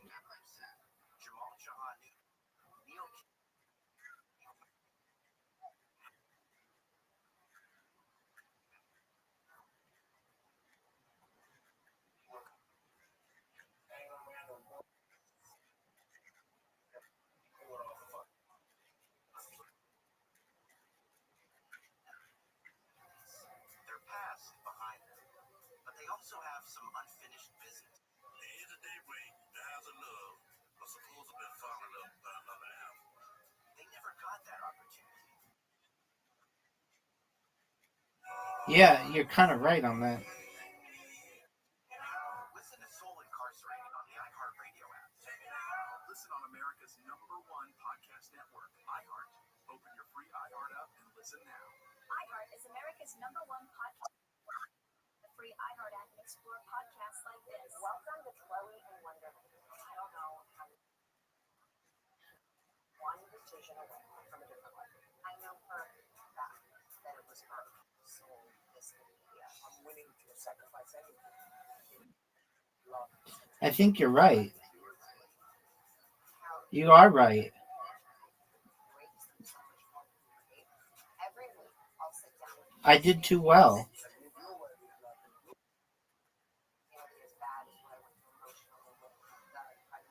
That's interesting. Okay, I kind of know why. Okay, so I'll quit doing that.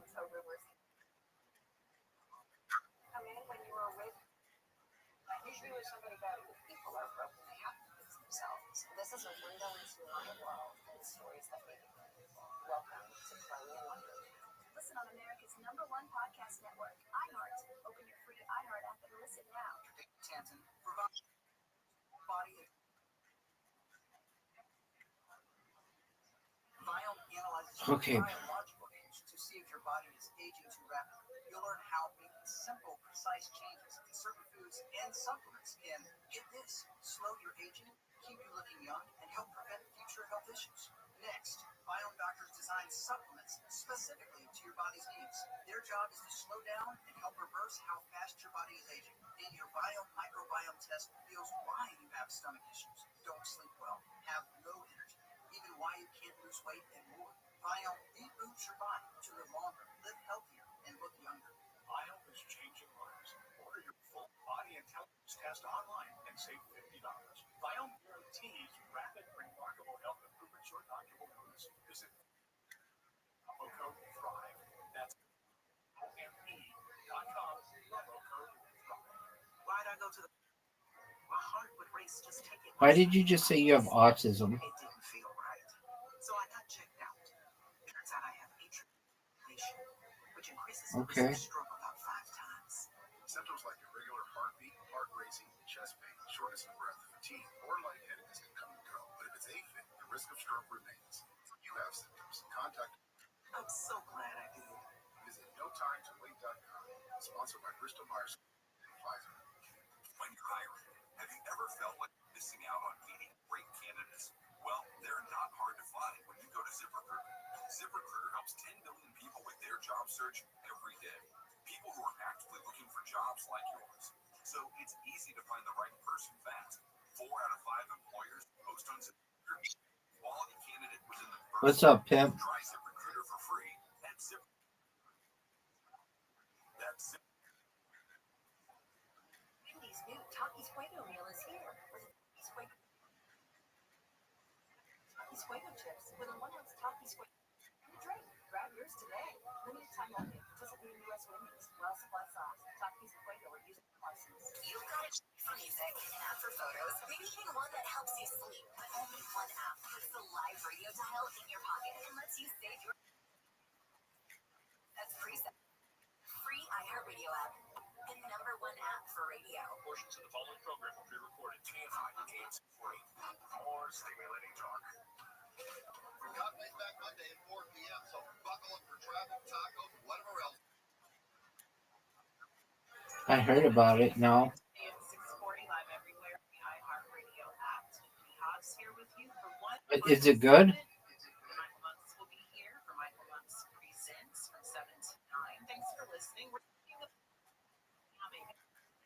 like it. a scam segment, just a little bit before we get into the situation with you being allowed to keep your shoes on. Thank you to the smell. The smells alone in the security line.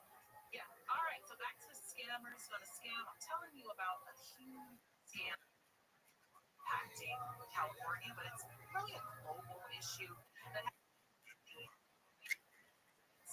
advertise look just like the real thing. The website itself looks like the real thing, and you might have seen something for REI.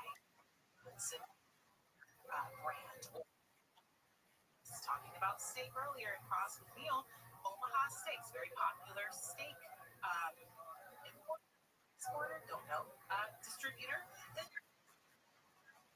companies, Harbor Freight, Apple, Michael Kors, the list goes on and on. And what's going on is that these sites look legit, they look real. You go through, you buy everything, you enter your card. Oh fuck. You know, mostly something off, but it's not a red flag enough for you to stop. You just go through, you send your payment through, you're expecting that I'm gonna win. No, I win. Fuck, we tied.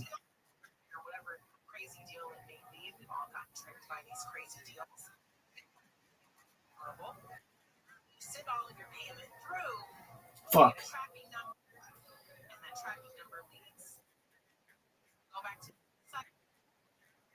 Okay, one more game. Did this order and shipment's going to take 4 to 6 days. It's been a month, and you go back to the website's gone. It's completely gone. You have effectively been. These criminals, unfortunately, that's what they are. Not unfortunately, we're not going to show them any grace. They're criminals in every sense of the word. They're often based overseas, most popularly in Asia, usually in China. They take your payment, it goes to you, you don't get the product, you don't get a refund. Totally. To be honest, you're out of all of your money. Out of what? What's the scale? Whatever it may be.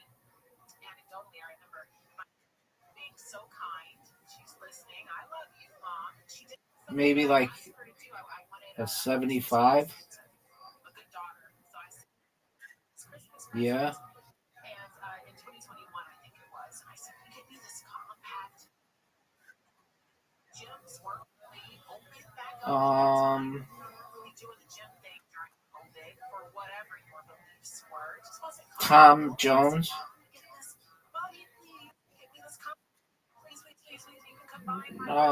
Maybe the Jonas Brothers.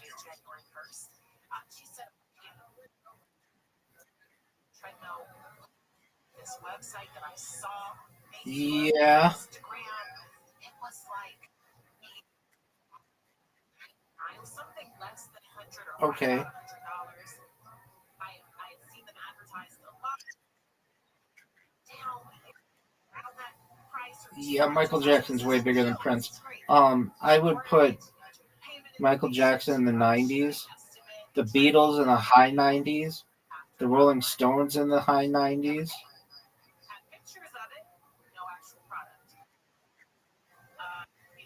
What'd you say?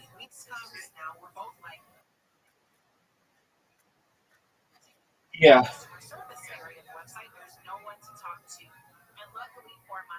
She was able to dispute the charges through her bank because she used to get her way of payment, whereas there's many others to recoup their losses. And the thing about I've never got to try Taylor Swift, she's probably in the 80s.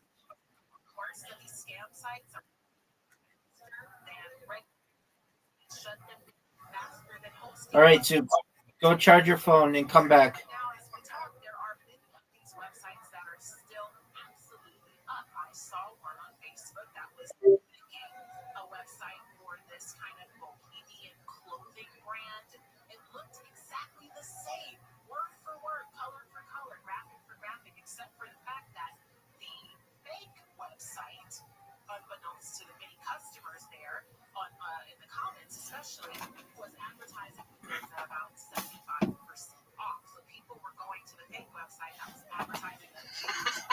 gosh, yeah. Yeah, was the other one bloody a little bit? I don't know why people keep saying that. That's what my girlfriend said on the phone last night. She said your ear looked bloody. Wait, can you hear me? Wait, can you hear me? Say it again. Oh, it's because it changed. Oh, yeah, I totally heard. So I hear you. Yeah, maybe this is how we do it in the future. Because if you like this one, and then the guest can wear the other ones. Oh no, I'm all tied up now. Things are not going well. But you do, Casey, you will find I have to put my arm on the cord or like they'll come out of my ear. Like I have to, you will find you need to. Yeah, I like it. I do not mind it, but I find I have to do that. And Grant, I'm not talking trash at all. I'm warning Casey, he's gonna probably find he's gonna do this number. Dude, I appreciate you giving practice. Thanks, man.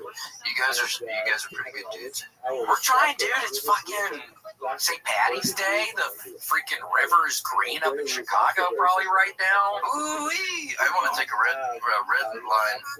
The red line up there? Yeah.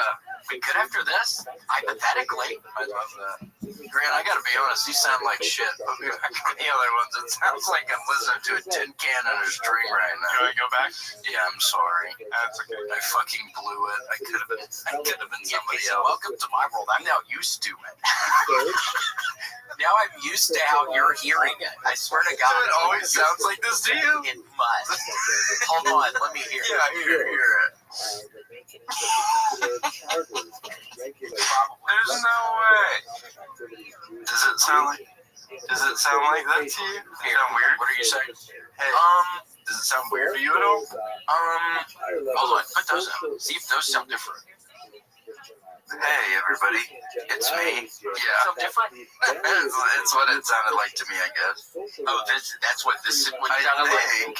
Like a little tin can? Well, then I'm used to it then. Yeah, he's been institutionalized. I've been institutionalized, but these do, I think, sound better than these. I'm sorry, just give me the big boys. Oh my gosh, and Grant has a green shirt on, so you can't see him, but he's literally like right here. Yeah, he's right behind me and he's tickling my little toy. Dude. Oh my gosh, Grant. Why was your skin transparent? Simply skin green. He's a leprechaun. Yeah, is it a leprechaun kind of thing? You getting your rocks off? Yeah, what's going on back there? Sorry, get my ears pierced. Rocks off. You would never. Please, dude. Should I? No. I knew the coolest people.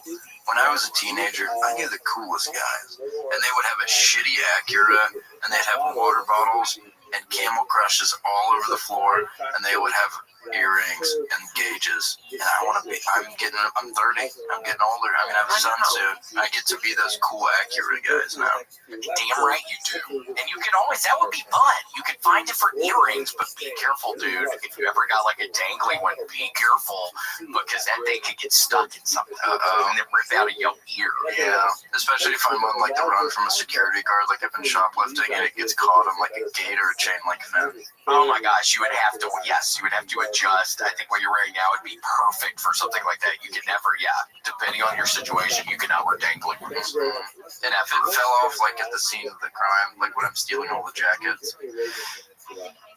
they could get the DNA, so you just got to think about it. We got to think about those on what you would wear. Again, I think what you're currently wearing would be perfect, though. Nice and compact. It's not going to get caught on something. Ooh, we're totally fine. I want to go see the river in Chicago. I love Chicago. Have you ever seen it? Green like that? I haven't. I wish I did. And I wish I was there with my whole friends and family right now. Yeah, it's kind of sad, actually. Grant, can you please, do another picture? We're not kidding. It really is, sucks. I'm getting FOMO, dude. Yeah, man. It's almost, too hot here already. It's probably, Chicago, leaving Chicago yesterday. It actually was cold. It was, snowing outside. It's always cold. It's always cold. But, kissing, that's sweet.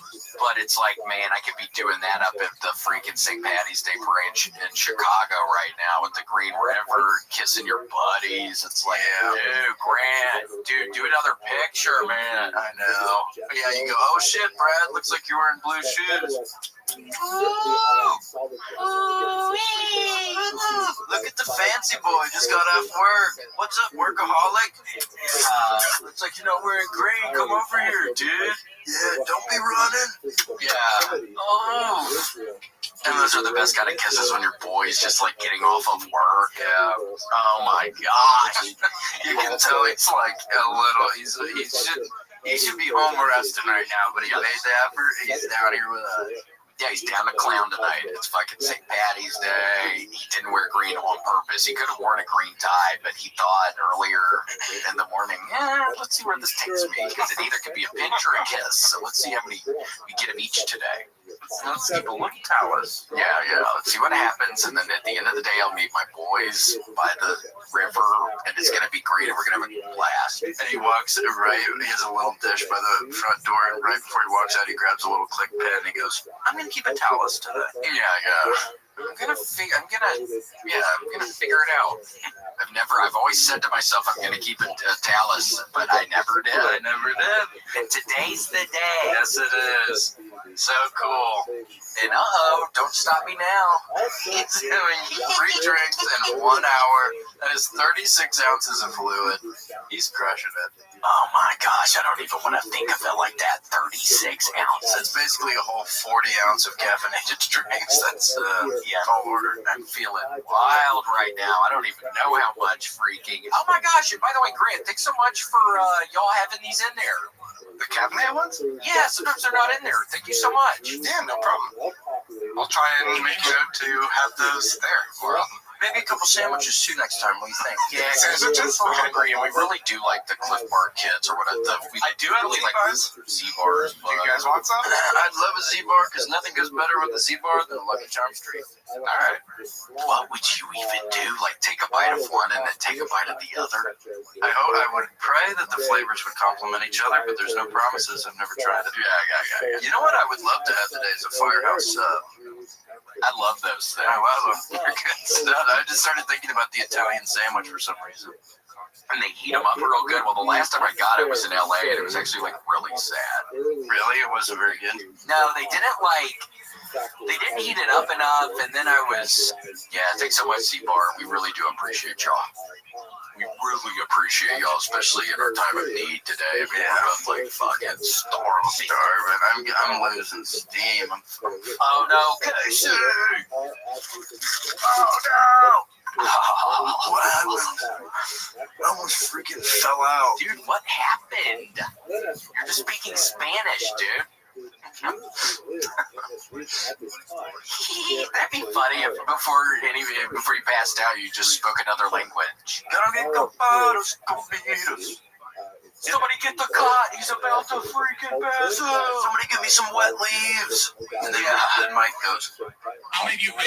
Yeah, he gets up from out of the thing. Gets leaves out of his face and stuff. He's like Frankenstein almost rolling out. Yeah, Frankenstein monster. Don't let his ass hear you say that, dude. He can't hear us right now, can he, Grant? No, thank God. He was in here earlier. Doing what? He was looking up. That's what the thing that fell in. He was putting stuff away at this bullshit. He was just pushing stuff over like Frankenstein's monster because he can't really see that well. Oh my God! So he's taking stuff out of his office, putting it in your office. Lots of bags of leaves in there. Is that really your office? He keeps just handing out the handfuls of leaves, and you go, "Okay, thanks. Yeah, thanks. Yeah." Don't bring any more. That's okay. I have plenty. I have so many right now. Please don't bring any. No, seriously, Mike. Please. That's okay, though. Thanks. There you go. Leave. Don't crunch it. Don't crunch it. Stop. Oh, fuck it up, man. It's getting little pieces everywhere, dude. Oh, it's in my to-go box. Yeah, fuck. It's in my Chili's. God, we should go to Party Chili's today. I bet Party Chili's is going to be a rip-roaring good time. I bet it would be. I would love to go. We really do have to go. We got to get our white asses out there. We got to get our white asses into the Chili's on 45th. We have got to do it. That place is always freaking packed, and man, if it was only Well, thank God it wasn't on one St. Patrick's Day when I was living at the apartments back in Memphis, and that was the day, Casey, I wish I could remember how many years ago we're talking now, maybe 10 years ago now, with the fateful day when I mixed the acid and cocaine. It was on a St. Patrick's Day. And it was a horrible nightmare to end all nightmares for me. Yeah, cocaine and acid is really, really intense. And then you keep trying to do bumps, and you're like, what even is this crap? I don't even know what this crap even means. Yeah, but you're still doing it. Still doing it, and every time you do it, you're just spazzing a little bit more, closer to the true frequency of the universe. God. Yeah, I remember it was a freaking different, it was a different guy that normally delivered the cocaine. And he had like another car of people, and then that scared me to death because I was already tripping. And I like go down there and get it from him again. There's another car filled with people right behind him, and then for 20 minutes afterwards, I have my blinds drawn in like the one room of the apartment that I can look down there, and I'm barely looking, scared to death, thinking they're gonna park and come up and get my ass. You call your family and you say, guys, I'm about to be taken. Yeah. Write this number down. Write this number down. This is the guy that took me. Write this number down. The number is just the latitude and longitude of Party Chili's. If anything happens, meet me at Party Chili. Yeah. I got so drunk on St. Patrick's Day when I was in college. I had a broken hand, which I had to wear this cast for like a year and a half because I would just get wasted. I just kept falling on this hand, just wouldn't heal. Oh, So, no. From the ages of like 19 to 21, I had a permanent cast on, and because I punched a wall in Athens, Georgia, and just shattered my hand, and just blackout drunk. I've told you that before, but I turned to my buddy and I was like, dude, check this out. And I just shattered my hand, and he was like, check what out? Oh my God. Fucking help me, dumbass. He was like, what were you trying to show me?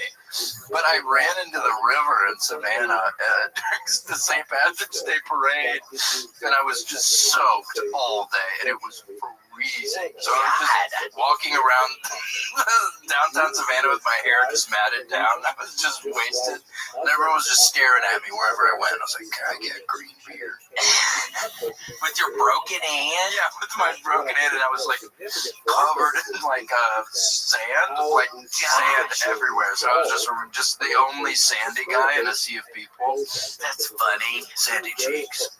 Wait, did your cast did they ever like apply a new one, or did it just stay after 2 years? But it was it was a removable cast. Okay. You know what I mean? Like a brace, basically. But I had to keep it, and it kept these two fingers straight because I broke both knuckles. So it was just like this little moo-moo monster guy. And, it was awful, and it stunk so bad. I would take it off and wash it sometimes. My hand still hurts to this day because I would get drunk like 6 nights a week. Yeah, fall down, and I would fall on it. Yeah, and then I would go, guys, I think I hurt my hand. They're like, yeah, no shit, dude. You were trying to fight us all last night. Oh my gosh! Wait, it still hurts now? Like what? When it's about to rain, or if it's getting colder or something? Yeah, if there's a thunderstorm coming, I go, guys, you might want to put some boards over the window. Yeah. It's gonna rain on Wednesday. Put some boards up, get in the cellar, get the cellar ready, and just pray. It's not like the cellar in the fucking movie Twister, dude. Oh my God, the daddy gets sucked out. Get sucked out.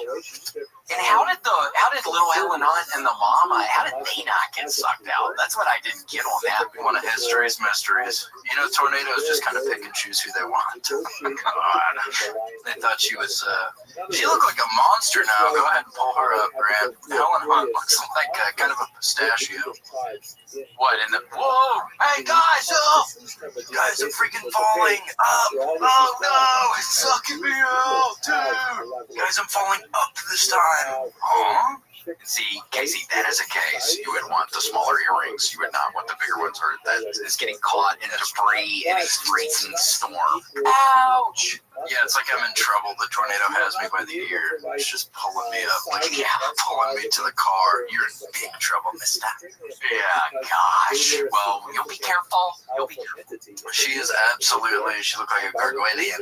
You know exactly what she looks like, Casey. Can you get up the guy who looks real hurt on Hannibal Lecter? Doesn't she kind of look like Gary Oldman? Yeah, Gary Oldman. Looks like Gary Oldman in the movie Hannibal. Yeah. Not Silence of the Lambs, Grant, the sequel. And then he goes, it seemed like a good idea at the time. Yeah. What's he talking about then? Letting the pigs eat his face? So Hannibal Lecter got him high and then he cut his own face off. And he goes, It seemed like a good idea at the time.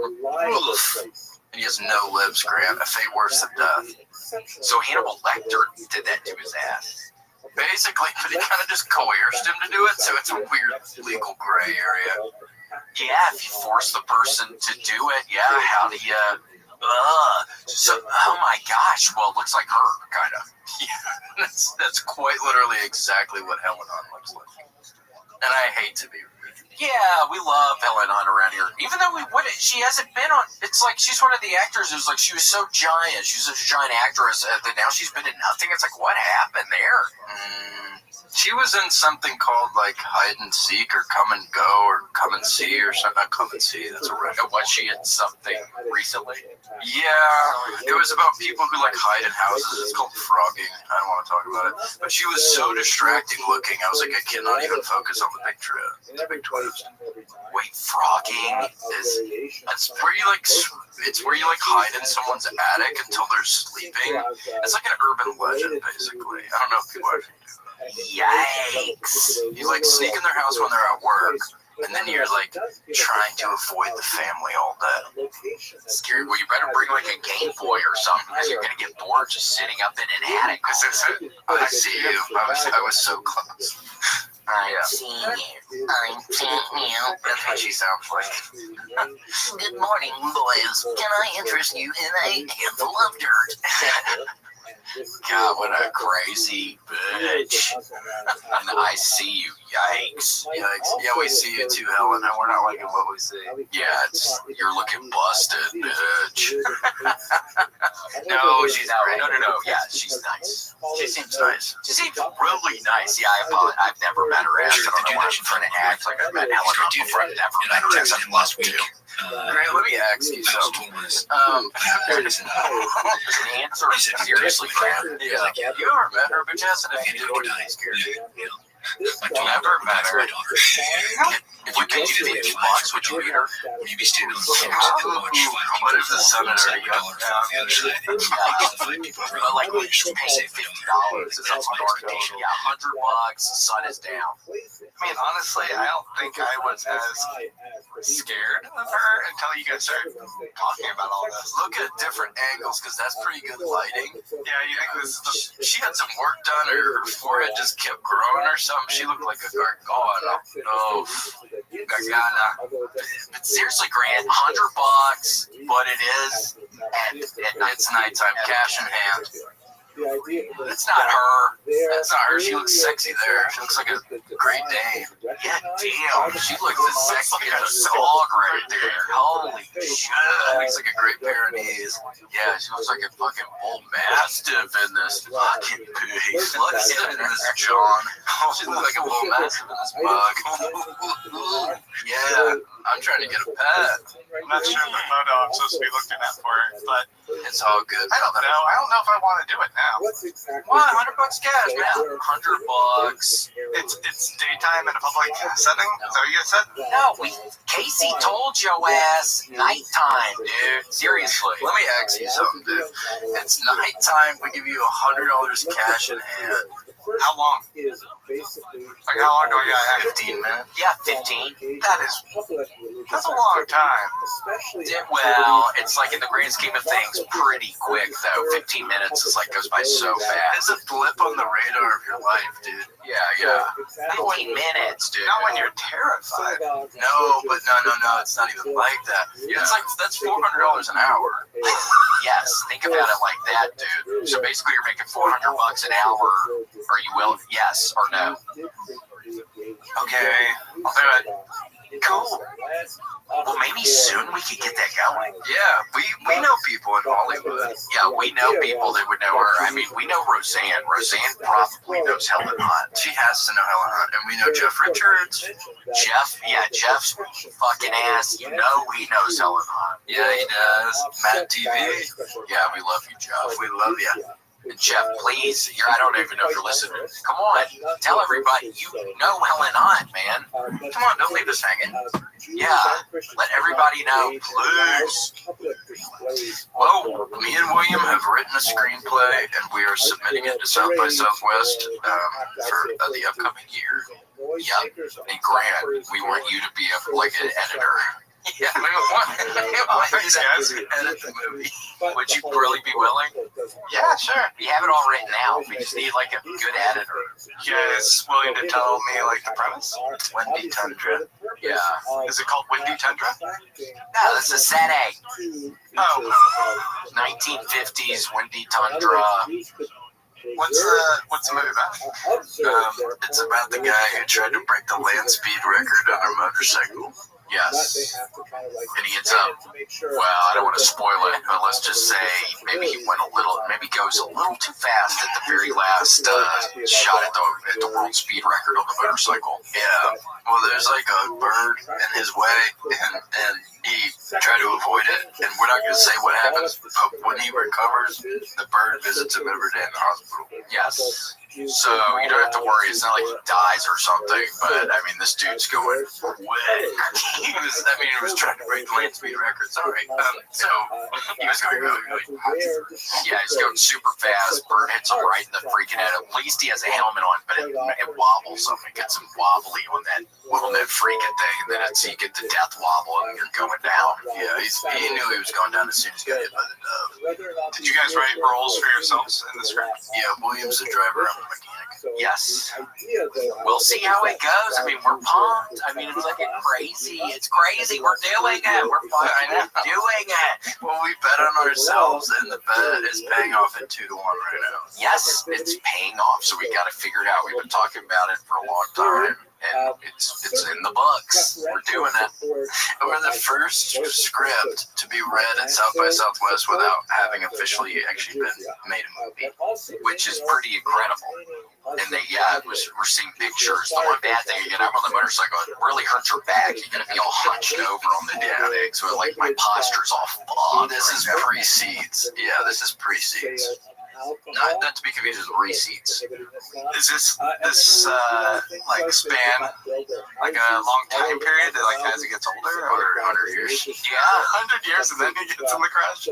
Yeah, well, no, the guy he ends up being on. I feel like we're giving stuff away. I mean, like 100 years I old. don't even want to talk about this. It's like Place Beyond the Pines, but for boys like whose dads are injured. And we are gonna have people in the movie that look like what's his name in Place Beyond the Pines. What's his name? Ryan Gosling. Yeah, we're gonna have some Ryan Goslings in there because we gotta make it so the women like it too. It's kind of a man, kind of a dude. I don't know. I don't want to say that, but It's high octane. yes. And it's certainly a thriller, but it's certainly a romance too. Yep. So again, if you're a lady and you're wanting to watch a really good one with your boyfriend or husband or whatever, keep an eye out because it's coming out. We could not recommend it enough. It's called Winds of Thunder. Yes. And then again, it'll be out next year because again, it's next South by Southwest, which is like a freaking year from now. It's a year basically from today. Yeah. So it's coming out in a year, so we'll be talking about it. Till then, people excited. Yeah. Well, the studio told us if we could get 100 signatures, they're going to go ahead and make the movie. So they're going to do it. And we look at each other because, look at each other. We're like, 100 signatures, is that a lot or not a lot? Yeah, but we don't have any so far. So yes, so it's turning into a lot.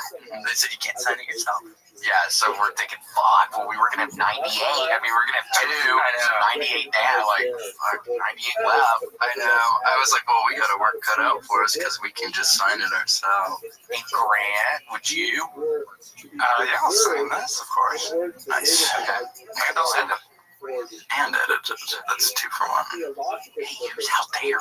We just heard a little girl ghostly laugh. Yeah, what was that little fucking laugh? I don't know. It was like, yeah, something really weird. Well, it was a bunch of fun today. So happy. I think we're at the end of it. One of the best St. Patrick's Days in recent memory. Happy to be here with those I care about the most. I know, it's been a pleasure. It's been a real pleasure. And we do have to obviously thank Anthony Whiplash Markinson, Ashley Belfield, Beef, Ben Hashen, Bobby Beltman, Brendan Riley, Bryce Scar, Daniel Hunter, Danja Fox, Destiny A. Ford, Dingleberry Harry, do all uncles kiss on the lips. On St. Patty's they do.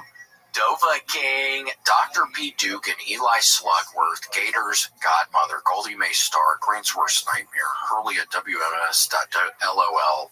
I love Big Macs. Like Poison is fucking Big Mac. Jenny J, Jess, Joe Kive, John Shaw, Justin Threckle, Captain Chaos, Casey's mom, Kyle Heath, Larry, Lawyer Joe, Lomas Becky, Nice Wizard, Nissan Pappy, Robert Bushel, Ruby Jewel Sparkle, Shinny Shinnikai from the Big Island, Satrack, Sergio Shiva, Stephen Fournier, the Kill Tony Facebook group, the Gaming Critter, the Wizard, Vanderweed Fishes, McFisty White, Magic, William and Casey, the Cats, William Garrett, William Ramsey, Worm Drive Show. Oh, I remember that one.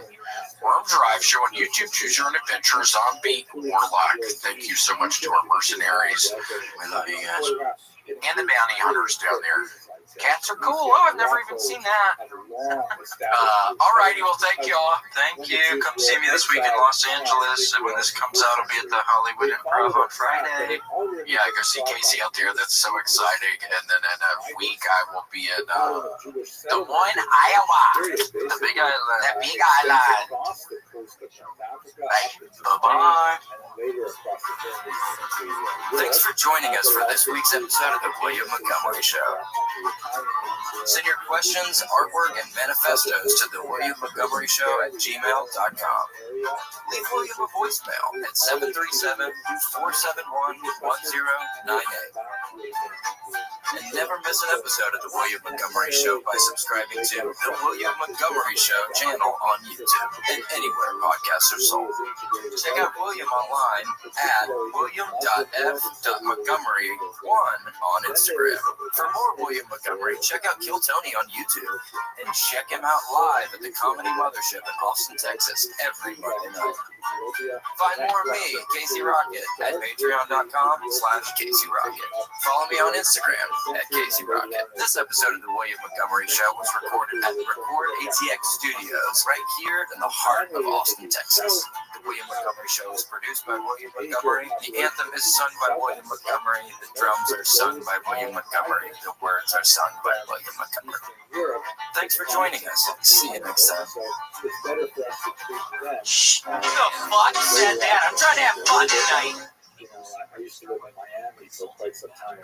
South Florida is way north of North Florida. The South Africa is way north. Recorded live in Austin, Texas, USA. It's the William Montgomery Show. Starring William Montgomery and the genius Casey Rocket. With the Tony Chin Orchestra. The William Montgomery Jr. Dancers. As always, William is joined by the lovely Erica. I'm Casey Rocket. And now here he is, the big red machine, the Memphis Strangler, William Montgomery.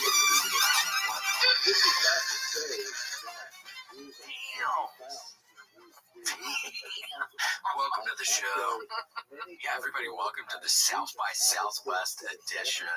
Had to do it to him of the show. Casey's been singing some, and he was just, correct me if I'm wrong, what are you doing there? Like clearing your throat? What's a technical term? Quandary. It's a moral quandary. A singer's exercise. Yeah, it's called like, vocal burst. Vocal burst, quandary, unit. See, that almost had a different feel to it. Vocal fry. Bandersnatch. Damn, that's what a Bandersnatch sounds like? I I'd always heard people. Grant talks about the fucking Bandersnatches all the time. Is that true, Gigi? Always. In what context? Bandersnatches. In what context, Gigi? Usually a haunting. Really? Yeah, Look at this athleticism. So you make the noise as a toaster or something? Or does it repel it? Yeah, because we need to know. Today, we gotta find out. We don't want anybody bandersnatching when they should not be bandersnatching. Yeah, I'm pulling it up. Nobody has more athleticism than this motherfucker. So we have to get the right information on this, Grant. It's like really scary. You're almost getting the. Here's a fly looking bandersnatch right there. Okay. Pass. Yeah. Yikes, dude. Come on. It's South by Southwest week, man. We're trying to have fun today. How's it already getting into bandersnatching? I said, all right. I know. And then that, God, that picture. I woke up extra early to see a movie during South by Southwest, and I did not think I was getting up early to be spooked to my very core. Damn. How was the movie? And wait, hold on. For anybody that doesn't see, Casey has these wonderful bowling shoes on today. No, the bottoms aren't as pretty to look at, but beauty is truly on the inside. Looks like dancing shoes. You could probably go to the Broken Spoke and fucking dance in those things. And slip and slide. God willing. Hey, throw another beer on the ground. I'm trying to slide. Yeah, it just gets in there and dumps them in. Say something, giving up on you.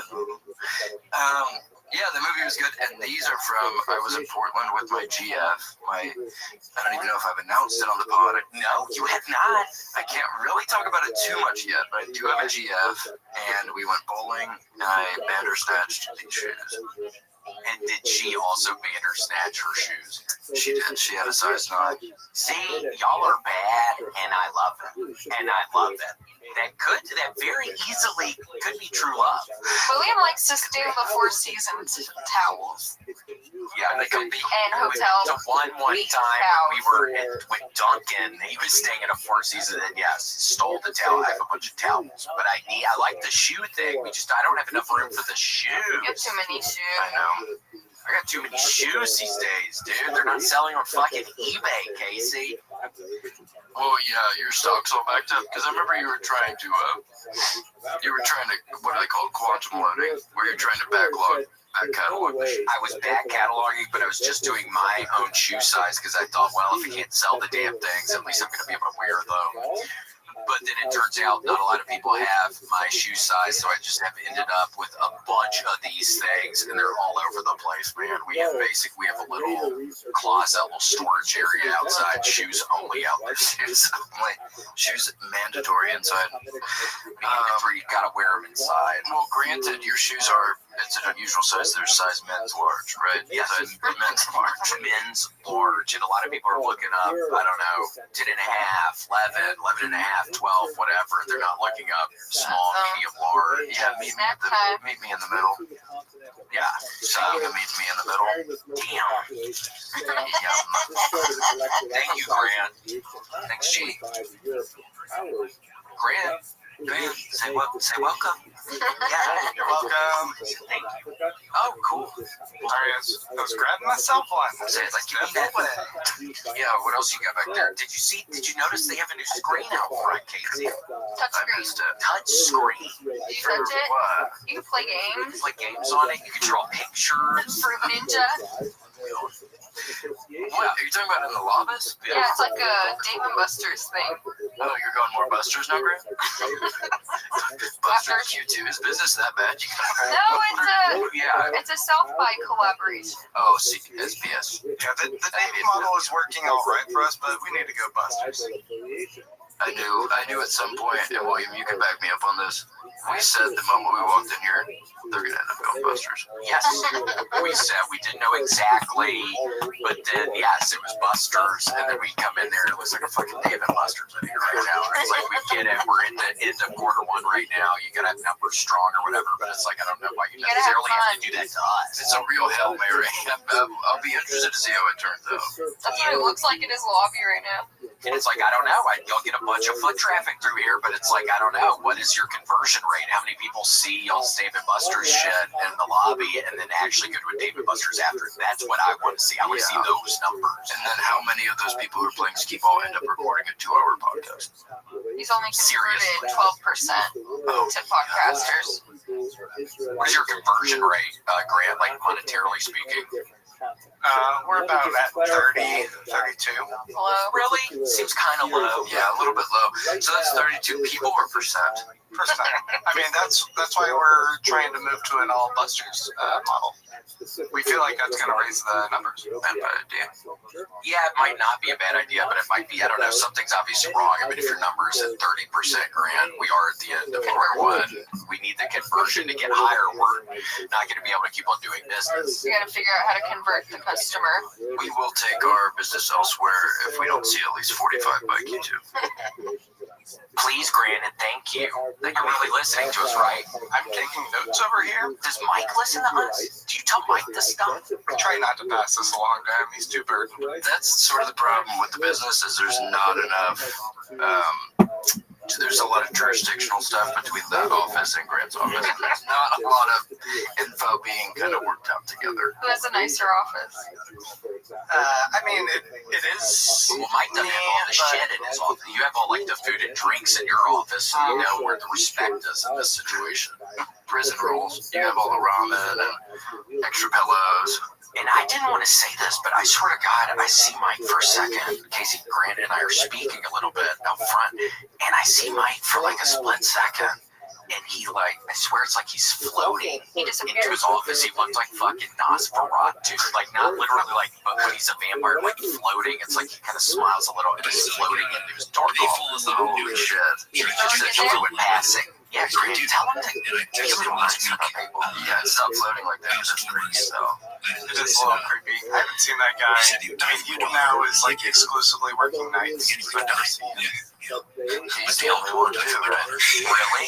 It's interesting how that turned out. Maybe stand on the boat and watch 5 people. What do you think he's doing at night around here? You think those are his fans out front? This makes to get people in his fans and maybe drinking blood at night? They're basically mobile blood banks. Yeah, I mean, and we're right by the blood place down the street on Lamar. There's that freaking blood place. It's been here since 1951. Drawing blood together since 1951. It's just like We Are Blood Family. So much. Yeah, is that what it is? Yeah, It's called We Are Blood. It's really weird. I looked at it today when we were driving past it, thinking, what is this fucking place? Like vampire? Like seriously, is it like vampires work there? I know Mike would get a kick out of that. Oh yeah, he'd love if he could fucking get his foot in the door at that place, but I think it's hard. That's a daytime job. It's grandfather down. What do you mean? He can go out? You think he can step in the sun? Inside a business? Open Yeah. your eyes and ears. Well, how's he gonna get to the business? It's fluorescent lights. Fluorescent lights? Fuck. Well, that's how it works then. I guess they have a bunch of fluorescent lights at the blood place. Interesting. Huh, that's interesting. Oh, so I guess my shit's fully freaked now. So that's kind of cool. So if you're listening to this, you're scared of vampires, never go to like a grocery store. I feel like grocery stores have a bunch of fluorescent lights. Like, don't go to a grocery store. Even at Dave & Buster's, it's questionable, Grant. I see why you did that for your friend. Yeah, that's really nice of you to do for your friend, but think about all the people that he's also taken their lives. Yeah, at a Dave & Buster's, he's getting kids, probably. There's a bunch of kids there in the freaking stall of the bathroom. You could drink blood. You could get somebody in the stall of a Dave & Buster's bathroom. Easily, and they'd probably throw you a fucking parade. Yeah, thanks for getting rid of that kid. That kid was so annoying today. Yeah, it's like, they'd probably sell him. You'd probably be a hero in the fight. They'd carry you like a Rudy. Gosh, I wish. I wouldn't be carried like that every day. Me too. It's almost like bittersweet watching that movie. And I love this happening to somebody else, but it's probably never going to happen to me. So it's like, how do I feel about it? I got to feel happy, but it's like also jealous a little bit. For sure. I'm going to tell you something right now. And I'm not just trying to gas you up. You have a better little book. Stop. Come on, man. You know I've been rowing some. Done your gas in my ass. Oh, Look, you're a close friend of mine. I'm not just trying to inflate even that airhead of yours in a good way, like you. Not like you're a bonehead. I meant like Airhead. no, I get it. Different. Like, hold on, like the candy. yeah, like your mom is drinking again. You know what I'm talking about? Now it gets it's like a party trick. It shoots to the roof. Yeah, it goes up with like a balloon string. Like that's the only thing connecting is a balloon string. I only say that because I know you're a company. But look at that body type. You're telling me you couldn't Native American like wrestle that guy? Come on. Oh, I can. Whoa, that's a weird picture. Get that picture off. What is that? I did not like Something's wrong with that picture. I don't know. Something seems off or something. Five pictures taken moments before tragedy. Yeah. Just my balls coming out of those giant balls coming out of the fucking. Wait, I didn't see that part. Have a look at it. I hadn't noticed that either. Pull the screwed up. Why did I immediately notice that? I immediately noticed the giant testicles. The guy looks like you do. Here, let me put your head back. Whoa. Damn. What did you Google to find that bodybuilder big sack? I went, William Montgomery muscular. First thing up. What?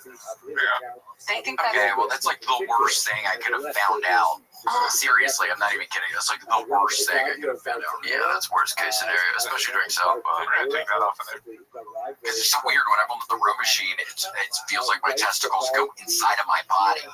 So it would be totally different than that. Because those are like big ones, like hanging. Like with me, it would actually be like, wait, does he have any? Maybe they're just nesting. Like they're like hibernating and getting bigger when they go inside. I know, they get too cold. Because the fans hit them and they're like, okay, we gotta go up in you. All right, sorry, just trying to get some rest. I know, and I'm like, okay, whatever, do what you gotta do. I'm listening to America right now. What got you kickstarted on the American Trap? Because I had a playlist and I loved the two Blues Traveler songs, but it's like I had enough. I don't want to do that. But anyway, and You're talking about The Hook? Yeah, Hook. Oh my gosh, I love that song. But I had to stop listening to it because I was listening to it way too much. So then I'm like, okay, I'm on this thing about 40 minutes. Let me look for some albums. Sure. And then I somehow got to America. I don't know how I got to America from the playlist I was creating. But you're a better man for it. I'm a better man for it. I think I actually had to Cat Stevens one day, and I was like, this is making me a little too sad on this thing. I don't need to be feeling sad right now, so I went to America. You just slowly stop rowing because you're just getting a little bit too depressed. Yeah. We do not need that right now. No, what America needs more than ever, especially during South by, is community. 1,000%. We need community. We need respect. We need. But my car, I don't know what is going on, Casey. The inside of the car is breaking. Slowly breaking. What happened? We don't know. Something weird happened, Casey, because it's not Erica, it's not me, but there was a new part broken off into the car, and it looked like it was neatly placed in a cup holder. Well, you do. Do you leave your windows open all the time? Because you do at the studio sometimes. No, not all the time. Oh, okay. Because I get worried about dust getting in there. But yeah, then I will be honest, was blazing a little bit, and I'm not trying to hotbox a motherfucker right now. I'm not trying to hotbox. So I had the windows open, and then I think the new guy, does he have dyed hair, Grant? Yeah.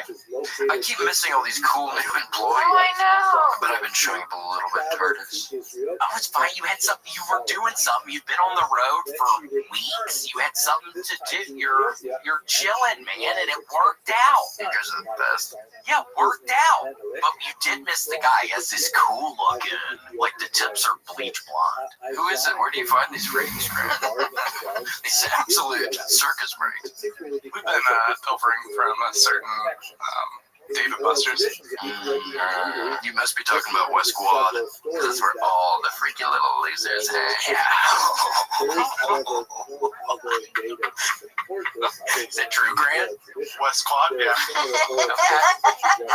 Calm down when Casey. I know shit. No shit.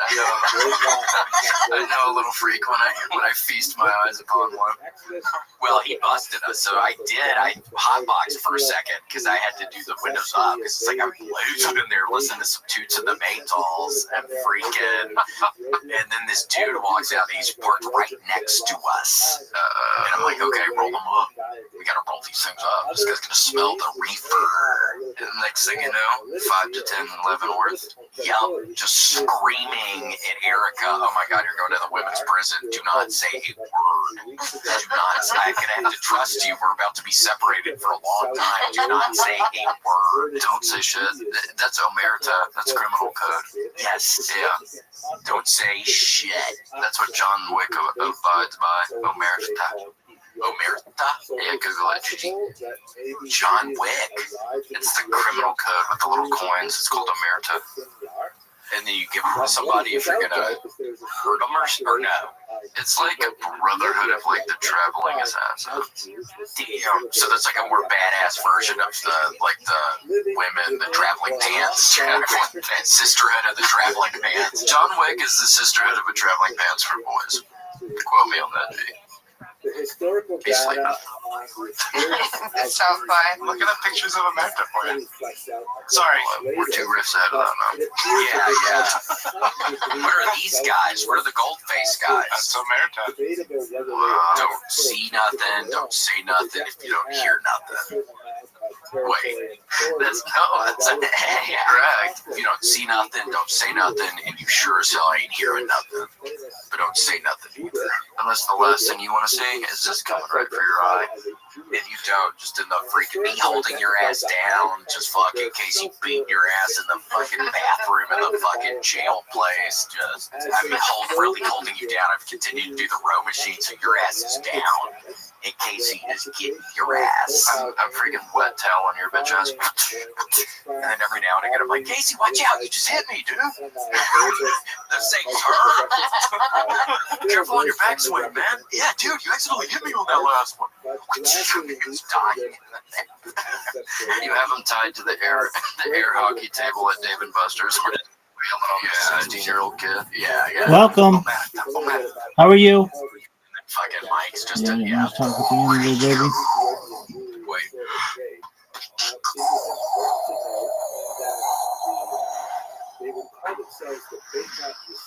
Sleep well. I'll send a freaking little box of roses for your little casket. And then you just toss one of the little hockey puck things and it like goes in. Yeah. Became a point. Yeah. Gotta win by 2.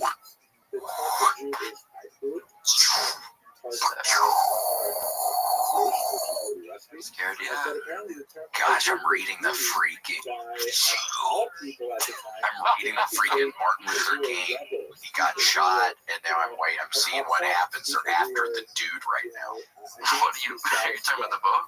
Yeah, it's called, I'm reading one called Hellhound on His Trail, and the dude shot poor Martin. It's very sad, and now they're looking for the man.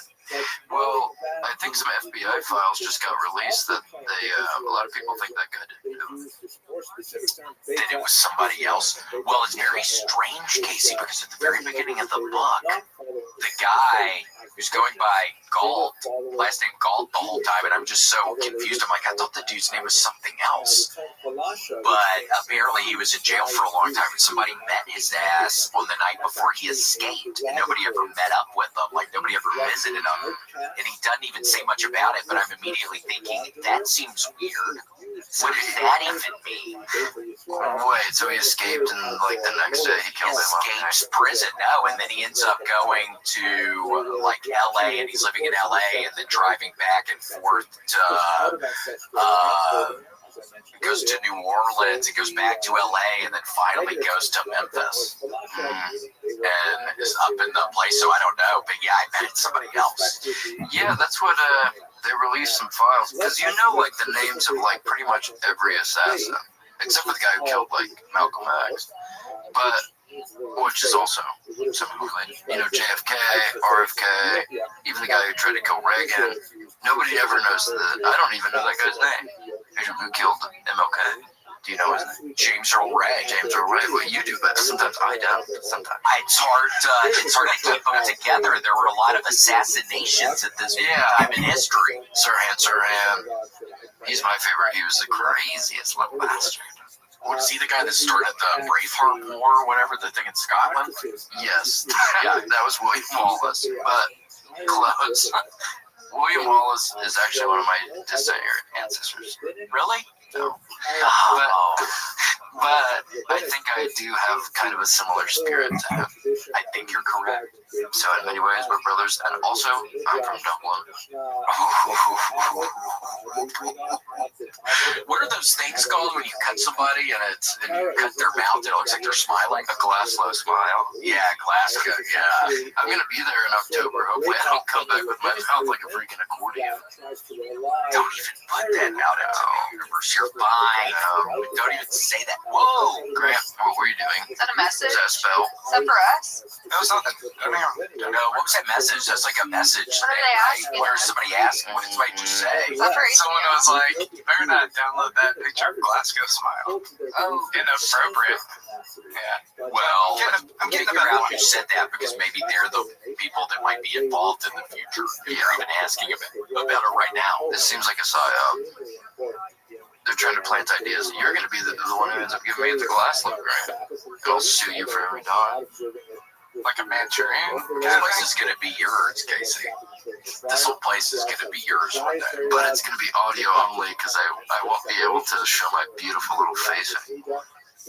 Yeah, you'll have to get rid of all the cameras, but hang on to these things where it's just people talking to it, but the cameras have to get out of here. No, the cameras are gone because I look like a genetic freak.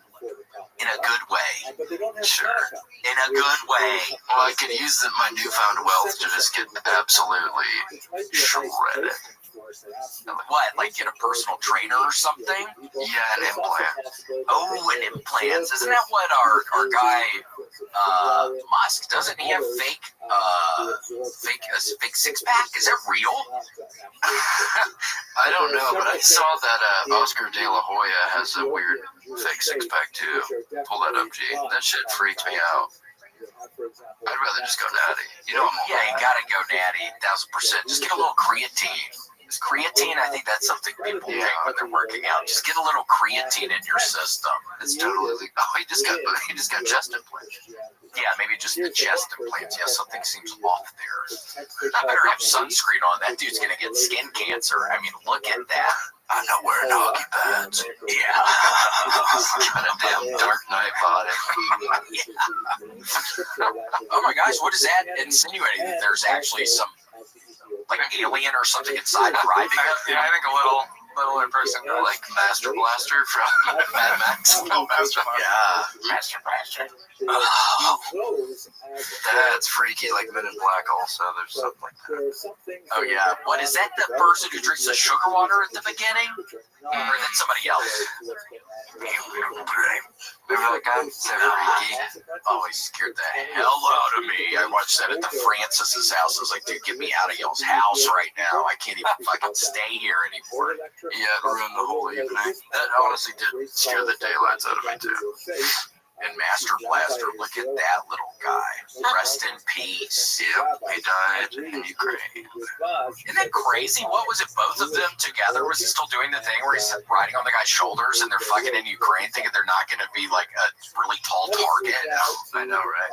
Well, they brought him in as like a USO thing to like cheer up the troops, Master Blaster, and then they ended up putting him on the front lines. What a fucked up situation that would be. It's like you're going to, make people happy. It's a big conflict going on, and then they're like, okay, go to the front lines. It's like, what?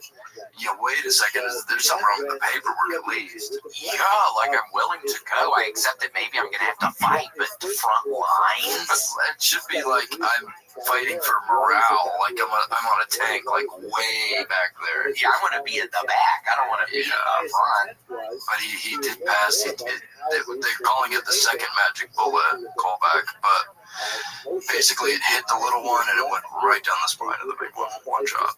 One shot, double death, double kill. Double kill, and they threw him a fucking parade. Damn!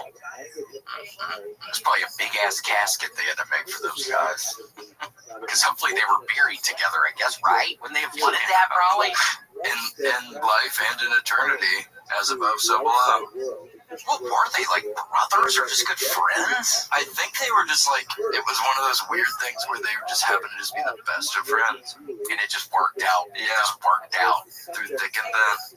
The one guy was really big and strong and could carry him. The other guy was like the brains, maybe, of the operation. He could tell him where to walk. It's like what? It's like the Ratatouille. It is a total, that is probably where they got the idea for Ratatouille. I never even thought about that. It probably is. And he never even once made like a gratiated cheese or like a decalcified rigatoni or anything. I know it's bullshit. It's like at least make some fucking Kraft macaroni and cheese. Make anything. I know, or even like some marbled steak. Yeah, get some marbled steak. Cook it really good over an open flame. Make some mashed potatoes with that shit. It's like, dude, you're not even making anything. We're starving. We're on the front lines with y'all. Come on, y'all are eating good. I want to eat good too. I know. Well, that's what, that's why they're losing the war, both sides. I know, that's going to turn into a quagmire in really quick time. I know. Well, hopefully it doesn't turn into a Lois. I know, God, could you imagine that annoying voice? Yeah, God, what a voice that woman had. Peter, you left your shoes on front of the television. Or whatever. She's always saying the craziest shit. Casey, you have to talk like that when you go across the pond. Have you thought about that? That'd be funny maybe if you went with like different accents for some of the time. Yeah, well, wait, so you're saying like two presidents or different kind of British accents? Just throw them off. Or at the very beginning talking in a British accent. They're like, hold on, this dude's from Britain? And I'll go, just kidding, Mike. Yeah. You bet you thought I was from Glasgow now. Yeah. And then they're like, hold on, he's still doing it. Is he actually from over here? I thought he was from America. This dude's from over here? And I'll go, ever heard of Tom Hardy, love? He don't really talk American, do he? And then they're going to be blown away. And then to turn my closing joke, which is, what if worms could scream? I drop the accent and I go, I was just kidding y'all, Britain, I love you guys. Thank you. 2 sold out shows in 10 days. Thanks for coming. Thank you. And everybody gets their zippos out.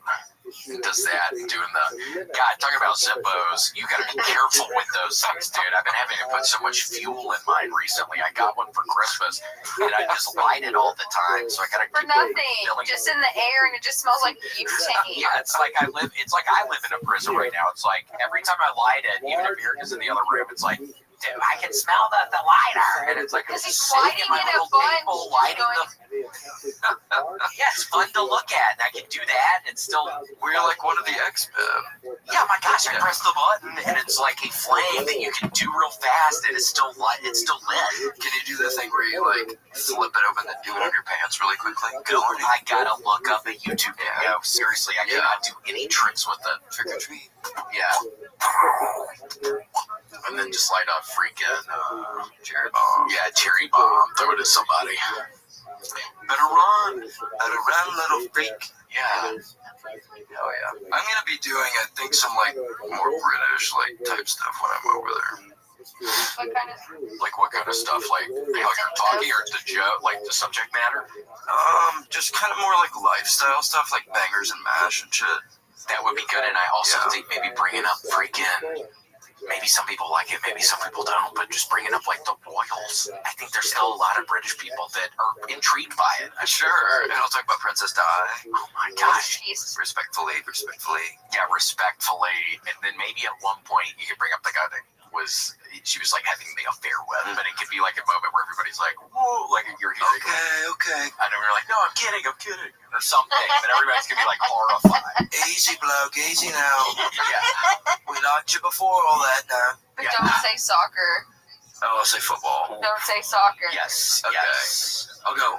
I bet if she was on the pitch and she was playing football, she wouldn't have been in the car during the affair. They love that shit. On the pitch. Yeah.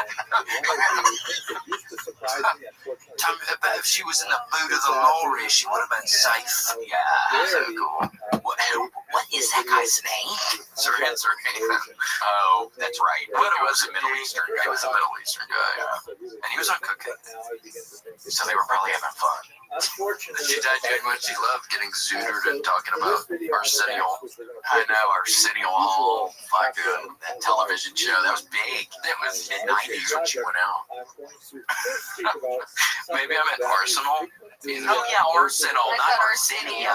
Yeah. Yeah, Arsenal, that's a big football club. What is the guy? Can you do a picture of the guy, please, Grant? Like maybe put it on the other side. There you go. Wasn't he like super hot? Wait, Oh, I thought you meant Arsenio Hall. I thought he was hot. Yeah, you guys want Yeah, put him up. This is Duddy Fayette. That was the guy in the car. Did he die too or no? Rip.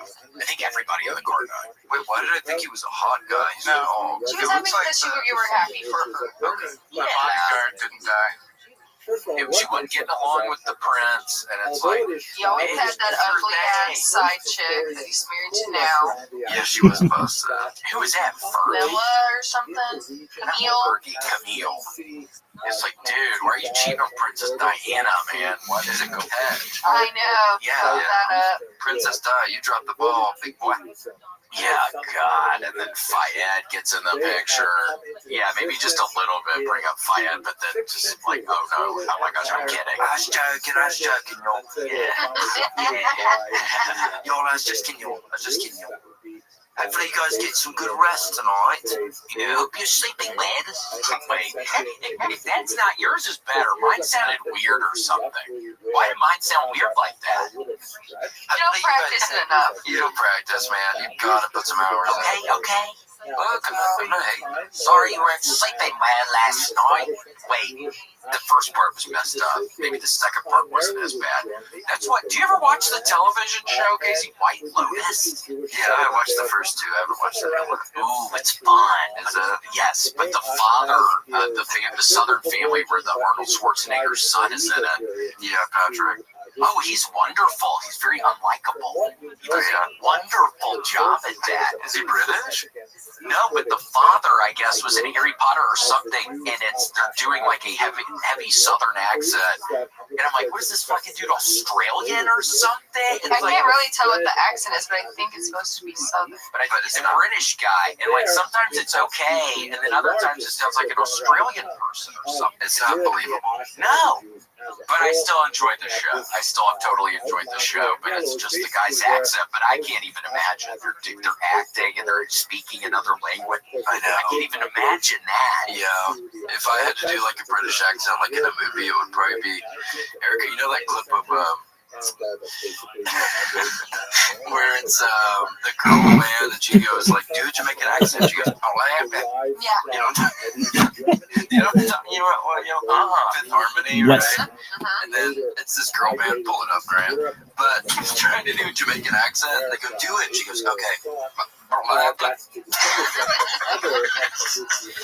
Like, she doesn't know how to do it. That's what it would be like if I was asked to do a British accent in a movie. I'd be like, Yeah. That's funny. So they say, speak and make. Not even a word. she panicked. Oh, mommy. I want that to be my ringtone. Sorry, I gotta take this. And this was a British singer in a girl band. Grant, show them the actual video. I can't keep doing the context clues. It's so funny. Alright, sorry, one second. I bet he's back there reading a freaking Mad magazine. Yeah, trying to connect the A and B or whatever on the last page. See what that makes like sure looks. And he goes, oh, hot. Oh, hell yeah. You guys aren't allowed back here. Oh, no. Huh? You're not allowed back here. Not even South by Southwest week? Come on, we're having fun today. Stop. We were letting loose just a little bit. Suddenly we're criminals. Yeah, I mean, seriously, Grant. All right, here we go. Thanks, Jay. I'm going to turn it back up.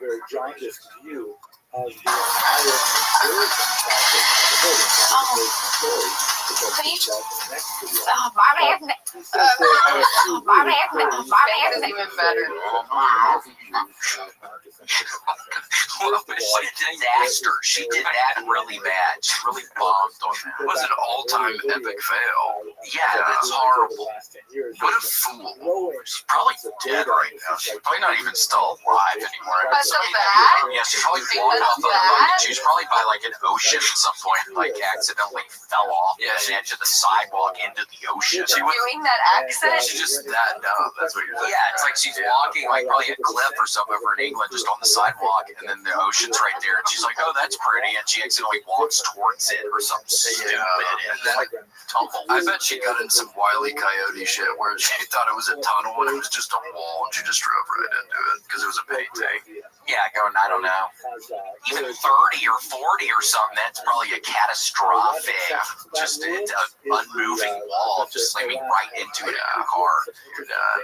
The sun in heaven, yeah, really stupid. It's like, bitch, obviously somebody drew the tunnel in black paint. It's not even a tunnel, dumbass. There's a bucket of paint right next to it. Open your eye. Yeah, it's like, what? You just got pranked so bad. We didn't mean for you to die. Obviously, we apologize for that, but like, we didn't think somebody would be so stupid to actually think this is going through this mountain. Yeah, we thought you might stop the car, get out of the car, and go, okay, guys, you freaking did it. Yeah, then we run out of the bushes kind of laughing or something, like, oh, we almost got her.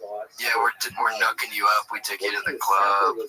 But instead, we're just still behind the bushes and just a fiery crash, and we still maybe knock each other a little, but it's generally a, oh my god. Like, we would do the initial, like, like, that's not too bad, but we would quickly understand the gravity of the situation. Yeah, once that thing blows up or there's fire engulfing it, we're like, wait, do we have a fire extinguisher? Like, we don't really have anything. Yeah. Well, we did not plan ahead for somebody to pass. No, that's why you gotta be careful. There's a lot of these pranking things you see online. Be so careful. We did, Casey, we saw something that actually was kind of funny, I thought, the other day. It was Oh my hilarious. gosh, it was the stupidest prank I've ever seen. What was it? The guy comes in, and I think all his other pranks are just like yelling in public spaces, and it's not very funny. Yeah, it was horrible. We Like watched on the the other phone. ones. Yeah, it was so But stupid. he goes into Target and he tells employees, go ahead and take the day off. I'm from another store. I'm just going to bring my team in. And they're like, who are you? And there's like 15 other people wearing the Target He goes, shirts just with bring like them the in. bay. And he's like, go to the cash here, go help self-checkout. And they're like, no, stop, you guys don't work here. Yeah, And they're the like, main this guy's already manager's- cleaning. Yeah, the main manager's freaking out because the guy comes in like he's running shit. Like corporate called him in, and he's with like 15 other people wearing the uniform, and he's telling them all where to go, and the actual manager's freaking out. Like, who are those people? That was pretty funny. Prank culture is getting so good. I know, that was a good one. Yeah. It's generally Mean kind of, or annoying. Well, it's not that mean. I like Japanese prank shows where a guy will just like sit down and then suddenly he's in like a pit of spikes. You know what I mean? And like dump his bitch ass on like a water slide. He's just trying to like eat a coney, like eat a chili cheese dog, and suddenly he's fucking airborne. they know how to do it over there.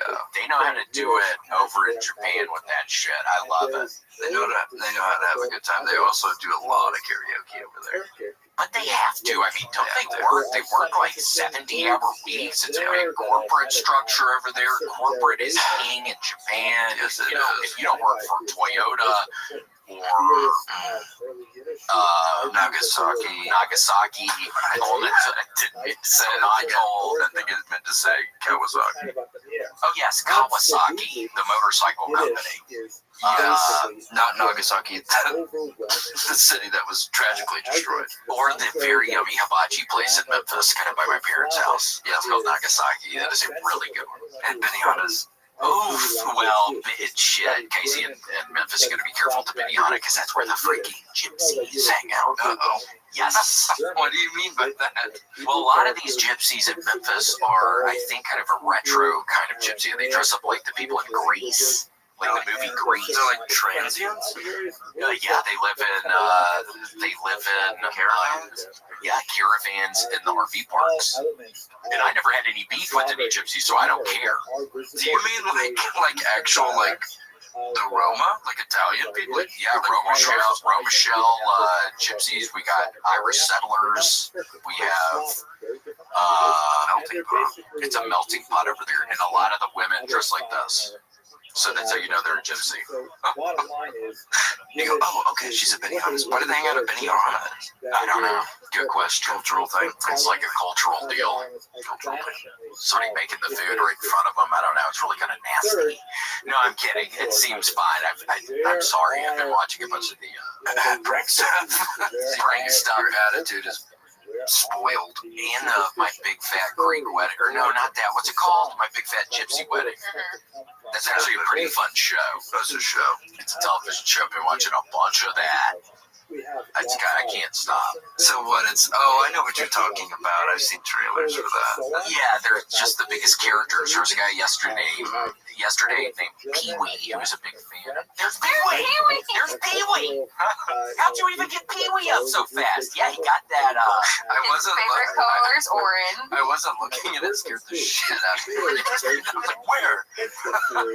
Oh shit, Pee-wee's right behind me. Yeah, no, there's Pee-wee. And orange is his favorite color, and that's the tuxedo he got. Got it out of a He bag. didn't meet his bride until marriage. Yeah, Is that okay, so that's a cultural thing. No, they met over the phone, and I think she's a gorger, and his mother was Yeah, pissed. she's a gorger, Casey. Do you know what a gorger is? You're a gorger. We're gorgers. We're I mean, gorgers. gypsy, you gorger. According to these people, Okay. we're gorgers. Grant, Yeah. you're a gorger. You gotta marry a cousin. We're like townies. Yes.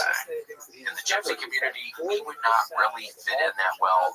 But I think there's a chance. Like, if we were nice to them or whatever, we can infiltrate. We're like fun-loving guys, and we have, I know at least at my house, I can't speak for yours, although I think you fall into this category. We have tons of knickknacks for like bartering Yes. and like little jewels. I have jewels in my book bag right now, for Christ's sakes. You could actually, I know, you could actually probably do well. Again, we You would both do well. probably could. I think we both would end up being You ingratiated. guys are entertainers. Yeah. It'd be entertaining when we go put the asphalt on somebody because we would probably go around and fix people's driveways. That's what I think a lot of gypsies do, and then we Just for fun.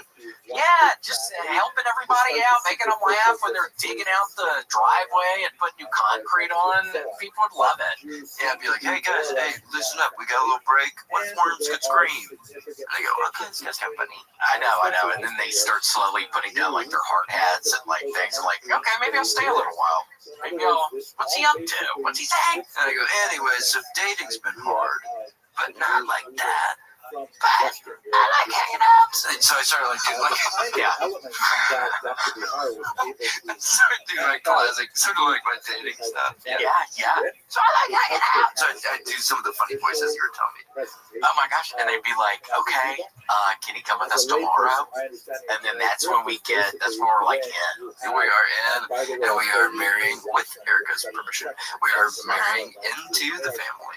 Into the gypsy family. I mean, what I don't know. It could be interesting. Getting into a gypsy family, it could be very interesting. There'd be cultural difference. I like the traveler life. Yeah, Traveler life. You get your RV, you travel around in a caravan. In a caravan. People need community these days. There's not enough community. We need more caravan. I would love to travel in like an envoy. Is that what you call those? Like an envoy of just my closest crew, like you Erica, Grant, Gigi, Locator, Fuzzy Kilji, Briar Cameraman, all my squad, and we're all hanging out all the time, and we have communal cookouts every night. That'd be so much fun. And you're not saying necessarily a GMC envoy, you're saying an envoy like a crew. Yeah, like, it's like a caravan of all my best friends, and we're cooking communal style every day. Van life? Van life.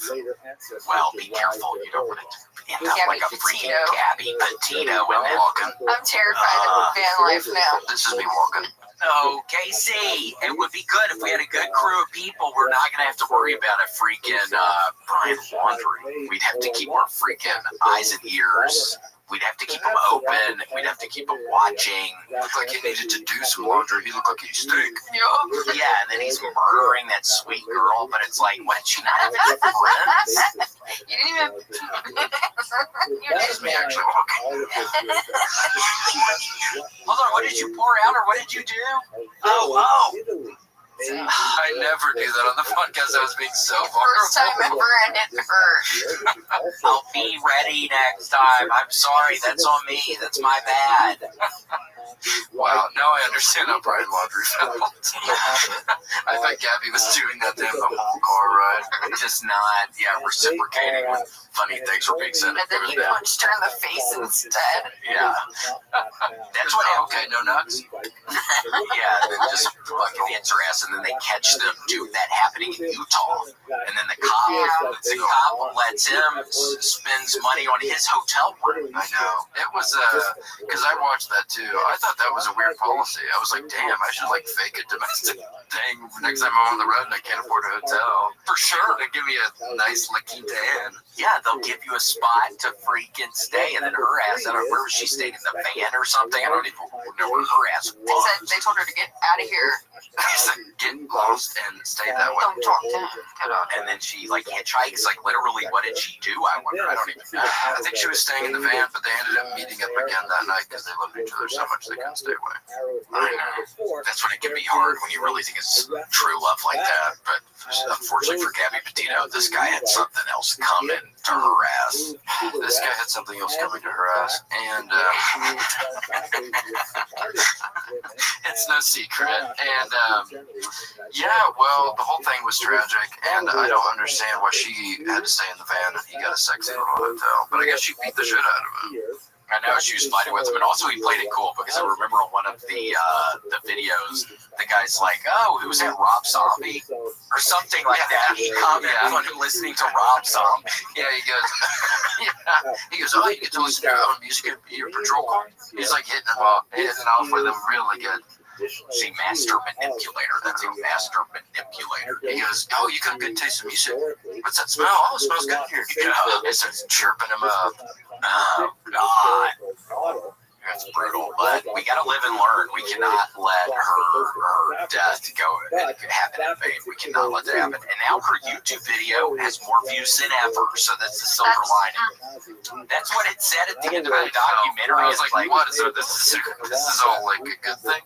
Yeah, so she was a failure when she was alive, and now after she's dead, she's getting a bunch of views. Why even talk about that part? Don't even bring that part up.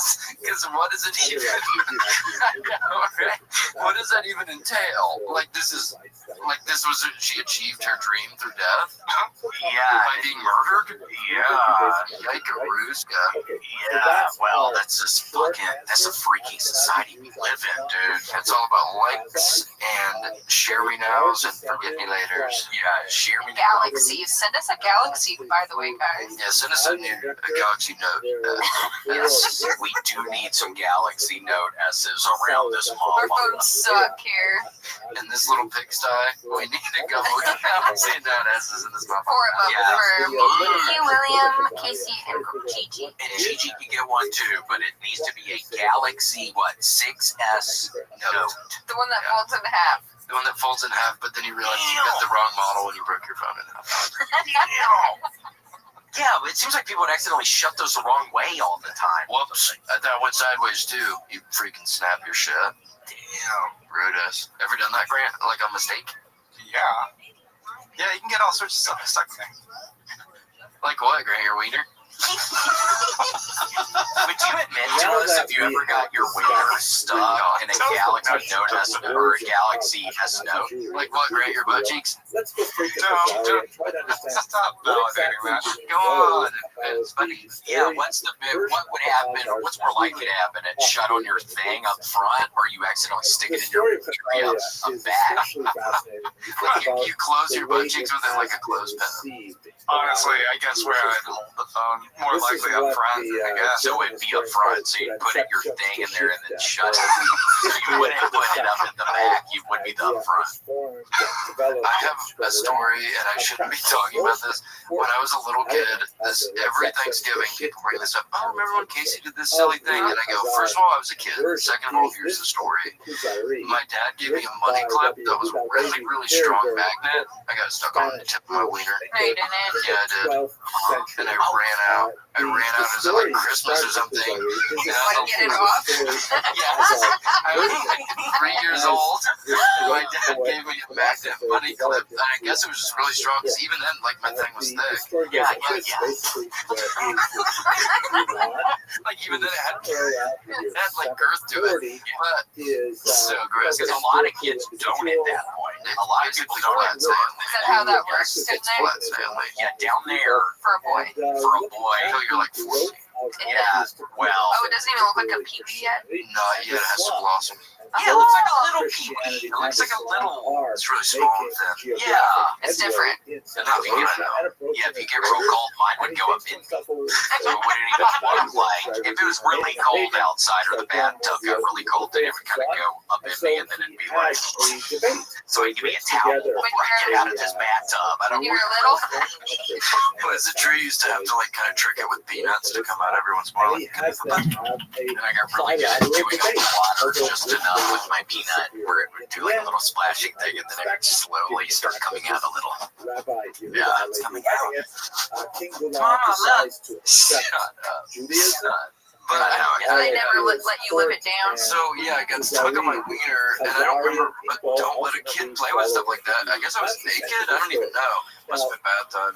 But I ran out of the bathroom. And I was like, and it was stuck on my pee. And then somebody was able to get it off. Whoa. I'm sure that was a feeling of relief. You know what? This is absolutely true. So I forgot about the second part of the story. I just learned how to talk, I guess. So when it got stuck on my wiener, somebody in my family goes, "Prise it loose, jaws of lifestyle." Yeah, and I go, "Well, that was a reason to say no." And those were your first words? Not my first words, but my first riff, probably. Yeah. I go, "Well, that was a reason to say no." And everybody laughed. They talk about it all the time. Well, now I get why they bring it up at Thanksgiving and holidays or whatever, because that would be hilarious. Yeah, it was really funny back then, and my thing was pretty thick for my age. But it still was able to get caught. So if you're a little kid or whatever, be so careful with the freaking money clips. You can never be too careful. Yeah. Because sometimes, I mean, think about it, Casey. What if nobody was around you? What if you were out in like the woods or something? What are you doing then? I'd have to saw my thing off. Yeah, you'd have to get our trap pocket like the dude on 48 hours. Yeah, 127 Yeah, hours. 127 hours. You'd have to do that with your thing. Somebody help me, please. I'm shooting flares and nobody sees it. Yeah, just fuck. One of the flares doesn't work and it starts smoking around. You're like, oh my gosh. Oh, I can't breathe, and my girthy thing stuck. Yeah, I'm gonna have to do something here. I'm gonna have to do something. Grant, what would you do? Would you rather cut off your thing or your arm? I'm gonna have to make a decision soon. Yeah. I mean, I don't have food, I don't have water, or something's gonna give soon. When Franco's dick gets stuck in a boulder. That's okay. What if you went and saw the movie and you didn't realize that was the premise? And then you're like, oh shit, I thought it was his leg. It's the head of his cock. Yeah. What is this movie? It's gonna nasty. Yeah, you have to watch it be done. Yeah, this thing's caught in a freaking rock and a hard place. Okay. Alright, South by. did not We love South Park. Hazaria, We love South Park. any We love actual South Hazaria. Park. We But are they riffing did at levels receive previously unknown to some. from someone Yes. who We're going to get a purported contract, to I think, by have the end of this week. brought I think so letters too, and I from do a think King if we were to Joseph start maybe of Hazaria. break stuff in a little bit, but maybe These just go to a letters are freaking absolutely fascinating. Walmart or They relate something the story of the and conversion. doing the. Well, there's a lot of industry around. If we nature could get like a of, really good prank, I bet word would their spread. Yeah, we would need like right now is when the correct eyes can get on us. Seriously, South by Southwest week. What is the second week correct ran out of 2 weeks? Reggie? Yeah. So we're second week, so we're like full bore ahead. You're really getting into pranks? Well, I was thinking, what if we did a freaking thing with a money clip and like literally go in the Walmart and like say, hey, look at this. And then well, that was the reason to say, ouch. Yeah. I say it really loud, so like a lot of people hear it. I can do it in Mothership even. Like I perform in Fat Man, and then as I finish my set, I walk by the curtain, and then I run out, and my PB is stuck in a little bit. Yeah. Holy shit. And also in the crowd. Direct I'm contact kidding. with Hazaria. Holy shit, something crazy happened back there. And it was an accident. Yeah, this thing got stuck on my penis. And then you show everybody the thing stuck on your thing. It's my actual penis, it's not a prosthesis. Yeah. That's how it would have to work. I mean, Yeah, it's gotta be a regular shaft. See real pain. And then, oh my gosh, here's that second tier that's a little bit scarier. The little clown, little freaky puppet comes out of his trach, and he goes, but it's "You like hard to play a to game? Your wiener's stuck in a freaking money clip." little bits of information. Oh my god, that's your saw trap? That's my saw trap. And he goes, "Hey, you're free to come and go as you please, but that thing's stuck on there really good." that would be, Casey, one of the worst saw traps. I mean, I thought there were horrible ones on that movie. There's but horrible ones. bad. Just when you thought it couldn't get any worse, there's a money clip on your dick. And he goes, "All right, like I have the key, but if I don't get it off soon, you'll never be have a wife and kid." Damn, and then it's like, what do you do? I don't know. And he goes, "And I took a little freaking video to show everybody your penis." I just feel like, And fuck, it's kidding. essentially, Yeah, delete it, dude. The front, and they didn't even lock his phone up. And I go, Look, you're gonna want to see that. "We let this fucker in."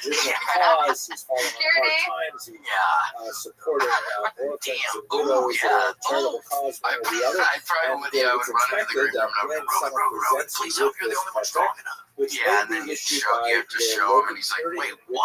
How did that even happen?" I go, "I swear to God, there's a little clip of that, man. Be careful. Be careful." And I pass. That's how it would happen. So this is exactly one of those Don't talk like that. Don't put that in the universe, man. This document and the one Come we use today on. is that the one we use Oh, today I passed away. It was just shock. I was so shocked. You see my girl, you think shock. Yeah. I get sepsis. Which I get munchos on my peroxide. Brutal. Yeah, just the thing on your thing. You would get sick, probably. I'd want to vomit just right when it snapped on my thing. It'd make me want to vomit. Yeah. At any rate, Oh, speaking the, of that, man. the Venus letter, was on which smart comes from move. Kiev, Gosh, specifically describes how the person has fallen out of line, the person is worthy, and you should specifically support his cause. I noticed, Eric at first noticed there was a pile of vomit. I thought it was maybe There wet is a cat food, but signature it's definitely someone's meal. Turkic rules And that there's say, this girl that I walks have around or that we something's have wrong that with her, but I think she was by fascinating. herself, so it's That indicates wonderful that there good for was, her. But evidently she's people, yakking. because normally this would be a signature I was of walking someone Gator, and I Yo. see her walk according out of to her the door Jewish community, behind like a us. rabbi or And then I see her, a or no, she Kainos was in front of or us. the president And then she of the stops to and, he lean obviously over, and we're is walking past her, and I hear her coughing a bunch, and I see her needs to write yakking, Turkic and I see her turn around and go back into her apartment, and I go on Gator's Walk, and I could see her whole ass meal right there where she fucking vomited, and there's like multiple meals. Sickening. I cannot not look at it. I have to look at She's it. just going out to throw up her food and going back inside. Oh, no. Like, crazy. Like when I took the SATs and the girl missed her chair and went, "Sorry, I'm wrong." Yeah, yes. It's probably similar. It's probably very But every similar day. to that. And every day, yeah, the day before I saw her, and I'm like, what is she just looking at the ground? Because I didn't see any vomit coming out. She does it over the top. So it's you can see the whole ass meals. That's why I thought it was like maybe someone leaving what cat food for a cat or dumping their Whole which is food for essentially a Why don't animals. you just puke in the toilet? I don't of the understand. history I don't of the know. region. That's There's Maybe a the person she lives with fascinating don't like description it. of a I did key wave at her the element other day, in though, and she waved back at me, so that was really nice. Christianization of the Well, that region, is nice considering how sick she is. conversion I know. of How the she local looks when area, she's doing it too. Vlad It's Yeah. that big of a to pile. Eastern It Orthodox sounded like the time we went to a Vegas freaking all-you-can-eat buffet, and I go into the men's bathroom, and it is just, it sounds like somebody is opening up cans of freaking Korean beer and sauce. It's like just thick, big things and just dumping them in the toilet. So I was thinking they are getting their money's worth. They're playing this correctly. They're gorging themselves, you know, and fucking going back for seconds. Would you do that, Grant? For cash, Grant? Yeah. Joseph. Really? Not much. Like puke and then go get more food from Yeah, there. for a $70 buffet, yeah, you would. Yeah, name your price, Jay. For us to pay you. Yeah. I'm making money. I'm eating a bunch of food, and I just have to bomb a little bit. Yeah, we're paying for your buffet. The buffet's $70. We're giving you $100. You're only making $30. But are you cool with 30, or does it need to be more? Yeah, I'm wondering like what your price range is. I mean, I think $30 is pretty solid. Buffet's free, paid for. Yeah. So $70 buffet and then plus 30. So we hand you a $100 bill. You'd be open for that. I mean, a $70 buffet is a pretty nice buffet. It is. Well, yes, They have crab legs. lobster tails and crab legs. Yeah. Like But we took you between breakfast and lunch, so it's like a weird in between meal. yeah, it's like a lot of pancakes and sausage links. But they're cold right now. Yeah, so it's maybe not that good of a buffet actually. Now that we're thinking about it, it's like a really weird time we're taking you today. It's a lot of eggs, too. So I played like scrambled eggs, and then it's also like cheeseburgers. I think because it's like maybe that's a lunch thing too. It's like not even Sliders for kids. It's like It's like unusual for buffet style eggs, but they're all like sunny side up. yeah, and somebody came in before and maybe mashed a couple of them on the top, so it's kind of breaking the yolk. Yeah, they're breaking the yolk and stuff, but It's weird. You guys were trying to sell me on this, and now it seems like you're not. we want to shoot you straight. Yeah, we don't want you to It's be still a quality disappointed. buffet. Are It's you guys very nice. backing out or give me $30? We will give you $30 right now. No questions asked. Yeah, but we're just saying you gotta be cool with the food because you might be thinking it was $70. It has to be like this really good buffet, but we're just saying at the point it's, when we're taking you during the day, it's like kind of in between. Yeah, it's like a weird limbo. Yeah. Story. All right, let's go. Another dance floor freak. In other words, there's Yeah. not much to it. Limbo. So I when can we still never have all find these it. little bits of I data, can never. And how do people do it on roller skates? Do they? God's gift to the earth. So Guys, so select view. one of the biggest Only some people, because I can't do it when I don't have roller skates on, much less if I had roller skates on. Yeah, I'd bust ass. Yeah, I saw some video, some girl busting ass on a freaking skating rink, and her fucking like arm is like the bones coming out. Like, bitch, why fucking go out there? What were you thinking, bitch? Yeah, I don't think they think that's gonna happen. Hopefully not. Yeah, that would be effed up if they were going into it thinking I'm gonna break my arm. Yeah, you think James Francis thought that he was gonna get his wiener stuck in that canyon? No. He was too freaking. He knew what he was doing. And look at this lady, bro. He was a bro. Well, I got a present for Gator. Didn't want to. I'd be remiss not to show it on the air. Oh my gosh! Portland. It's a little Portland. I think it's a dog or something else funny, but it could also be a Love moose. it. She's gonna love it. I think it's a dog, but I don't want to talk out of school. Well, thank you, Casey. She will love I it. feel it. It's a really like it's a nice material, probably too nice for a dog, but Gator's worth it. And she'll love putting her little snout in this area with how that feels. Oh my gosh. Very sweet. You're gonna love it. I had Gator on the mind all weekend. Oh, thanks so much. Well, I knew I was so sad leaving her today at the freaking apartment. It was so sad. That's what it is. You guys will be reunited soon, and you're gonna go watch some concerts with her. Oh, wait, I know.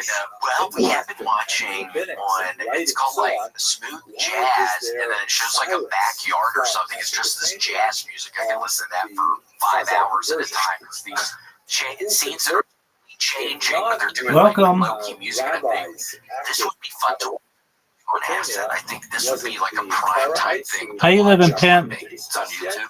It's on YouTube.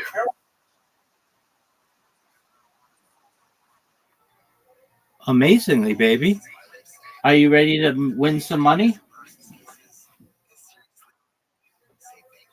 Where's your?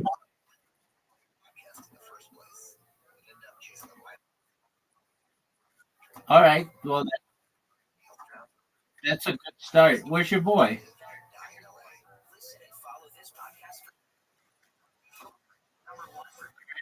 Let's. They don't have lives.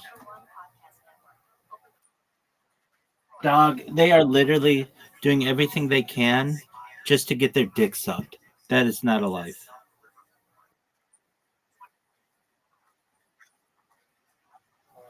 Word, dog. Everybody knows. You didn't have to tell me. I knew how that worked.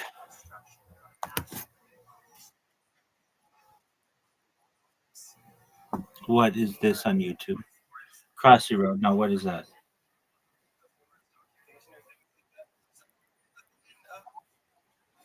No, I'm too cool for that. What's up? What is it? It's like Frogger?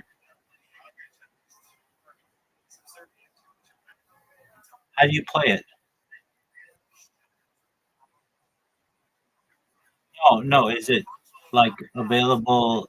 How do you download it?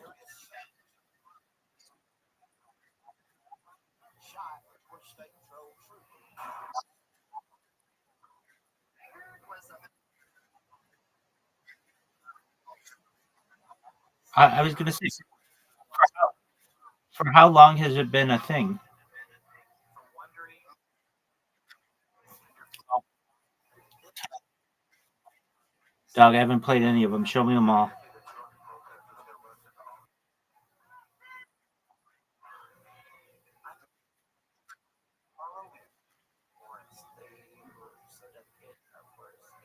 Simple games are the best kind. All right, get it,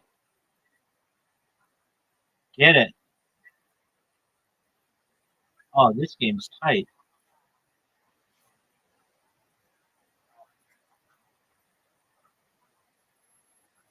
Oh, that was terrible,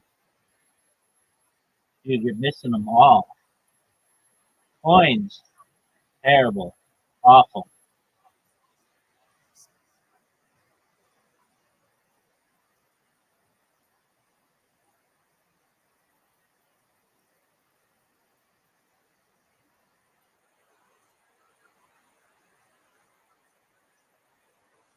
It's maybe the greatest game in the history of mankind.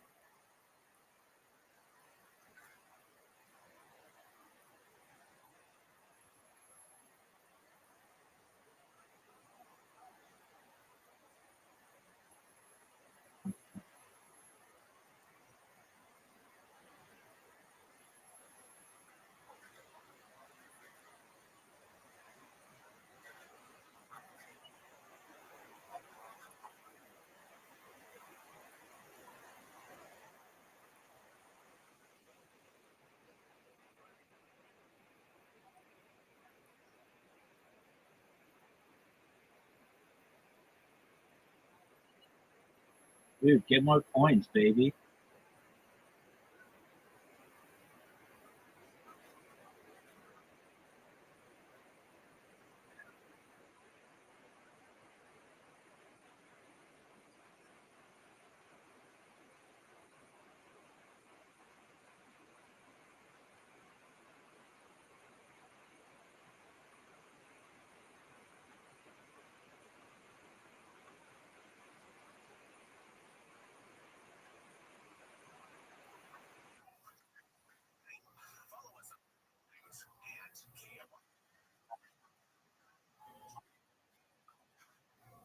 Let's see it.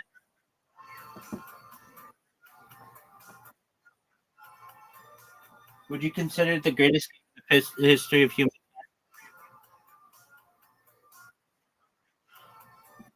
No doubt.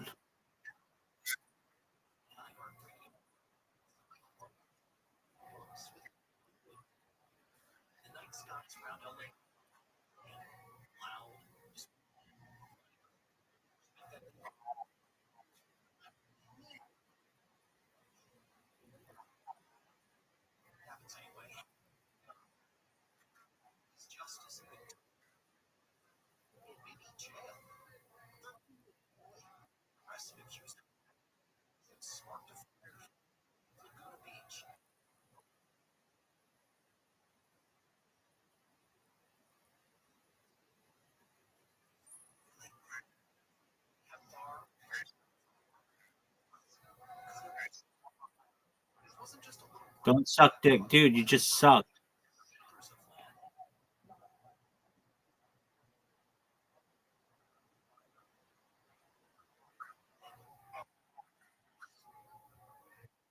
It's terrible. All right, be good. Do well. That was terrible. I'm very unimpressed with that. You can do better. You can do better. All right, that was good.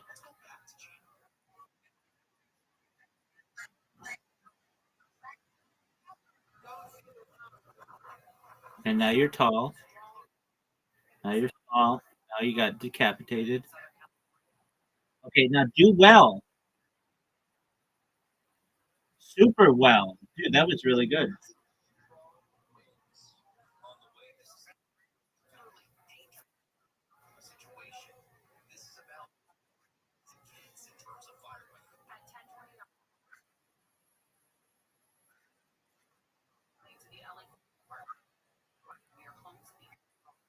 Oh, you're super tall.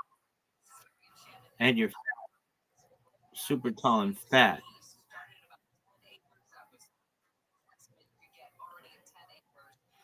Get points.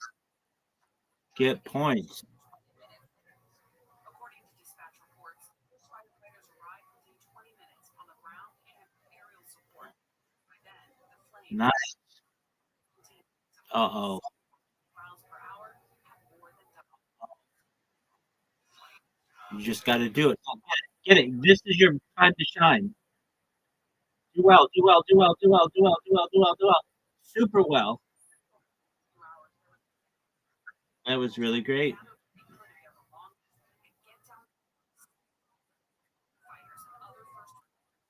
Get closer to the flame. Smoke that black. You thick, baby. With 3 C's. Get it. Get it. Do well. Do well. Do well. Do well. Do well. Do well. Do well. Do well. Super well. Try to get all the way to the end. All right. Well, do it.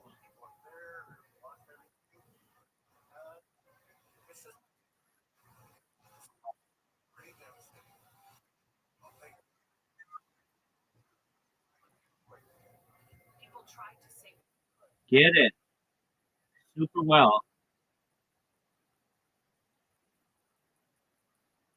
Oh, you did it. You did it. Bravo.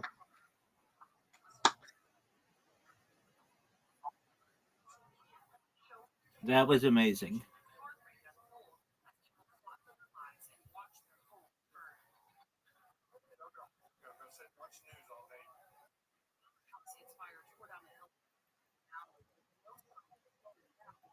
Bounce. Bounce, baby. Bounce.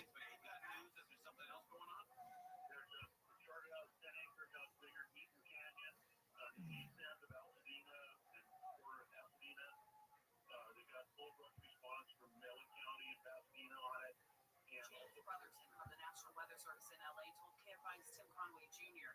40 miles across town near the quiet community of Altadena, a new fire had sparked in Eaton Canyon. Residents reported seeing flames at 6:10, but evacuations weren't ordered until more than an hour later. The fire had reached homes, and many people had had to self-evacuate. I wish I could explain how the dead animal really are.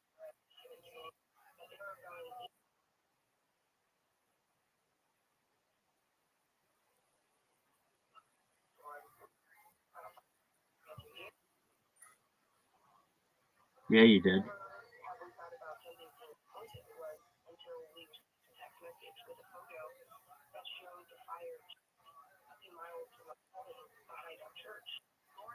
and her daughter Lori recall the terrifying winds and heavy smoke that filled the air as they left behind the home that had been in their family for generations. And then we realized how the fires were.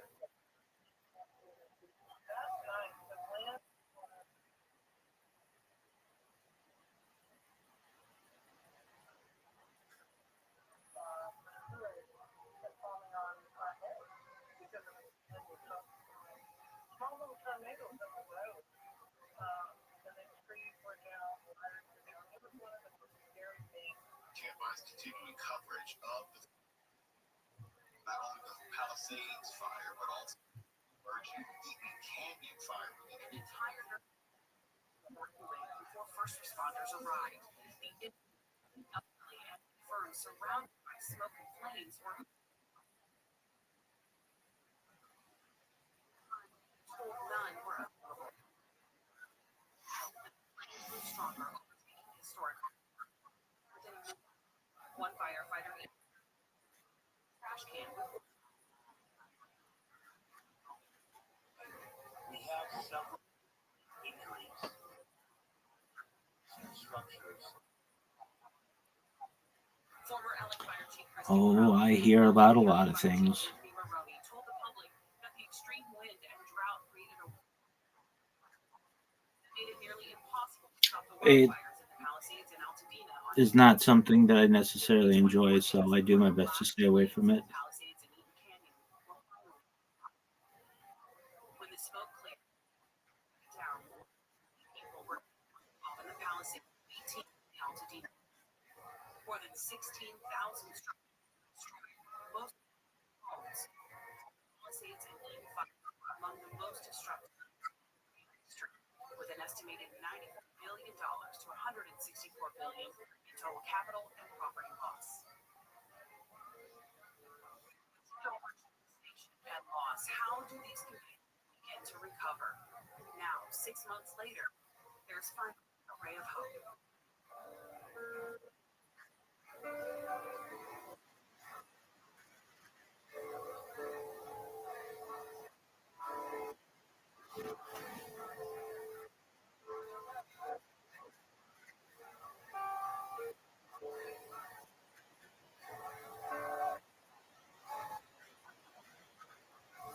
Just pay it off and then just wait till you get $15 more.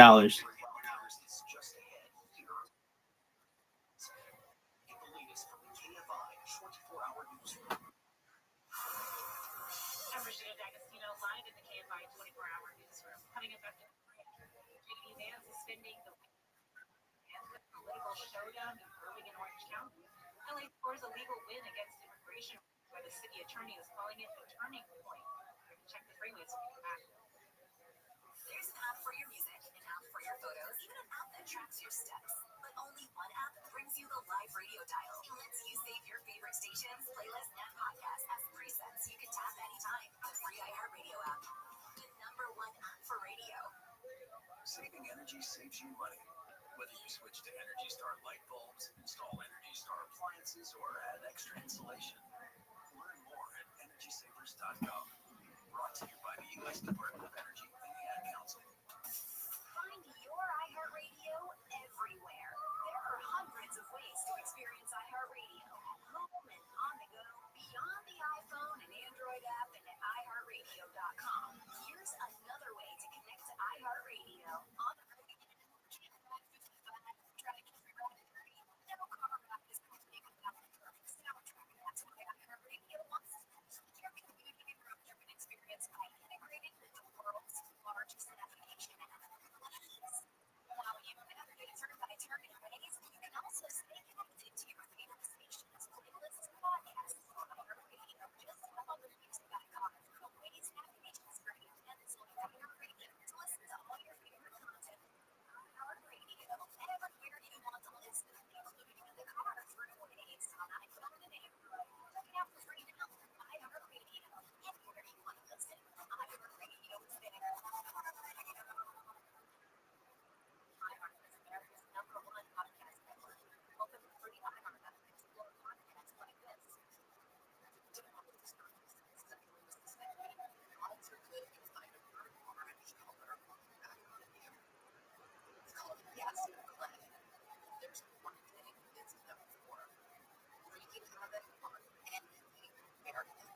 It's the strangest, most destructive soil I've ever tried before. What do you expect? No.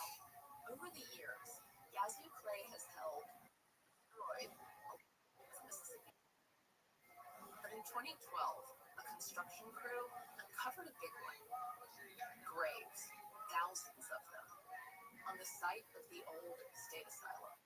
Thought they only found 1,000. And then once they realized, okay, wait a minute, 2,000, wait a minute, 7,000. And all this begs the question, just how do you lose track of 7,000 graves? In Mississippi, keeping secrets is as old as the soil itself. So can the truth ever really be uncovered? The story is much more complicated and nuanced than that. I'm Larison Campbell, and this is Under Yazoo Clay. Listen on America's #1 podcast network, iHeart. Open your free iHeart app and listen now. The podcast, The United States of Kennedy. 2 Kennedy-obsessed hosts with contrasting perspectives take a deep dive into the Kennedy family's impact, good and bad, on American culture. This week, A lot of questions about why they would convert. Secondly, how Jewish was this conversion, both in terms of quality and in terms of quantity. I mentioned already that we don't have a clear sense as to whether these converts were rabbinic in orientation or Karaite orientation. The documents like the Kievan letter just indicate that that particular individual who had gone to Egypt with the purpose of raising funds had fallen on hard times. But it doesn't really say much about his personal religious orientation. We don't really have clear evidence as to what kind of Judaism they performed. We also, very importantly, don't know how many of them became Jewish. Is it possible that this was kind of like a royal conversion, like we see, for example, with Queen Helena of Adiabene, who converted to Judaism with her sons, but her husband remained non-Jewish? I don't even know what you look Is it up. Brendan possibly Taylor similar to the reviews. conversion in Kenya, I thought you were going to bring up Brendan Taylor. we simply don't know how many Grandpa Brendan Taylor, that's Jews William's favorite converted to YouTuber. Judaism. Yeah, look up the Leave Britney Alone thing. Yeah. Chris Cropper. Chris Cropper. Chris Kratman. Population as a whole who remained essentially pagan. Please don't even. Please, stop. Perhaps Miss Aquarius, how you living, girl? What's good?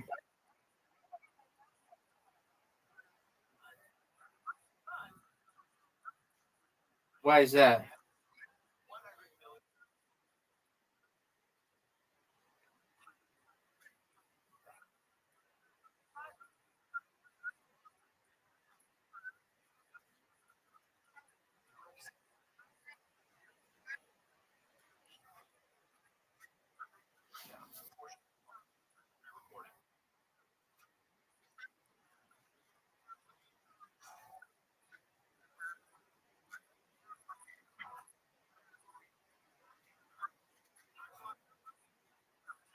This is for Discord.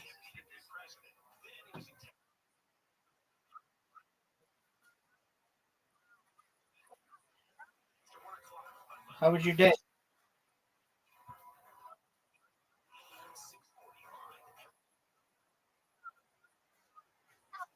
All right, you got an invitation. We're waiting on you.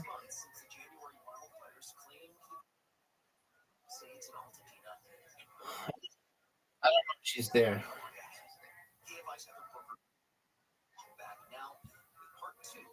Good one. Oh, she is. Audie, apologies. I didn't know if you were there. You'd been quiet.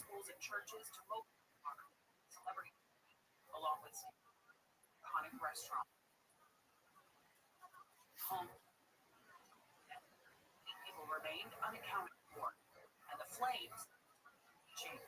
It would be 24 days until the last ember was extinguished.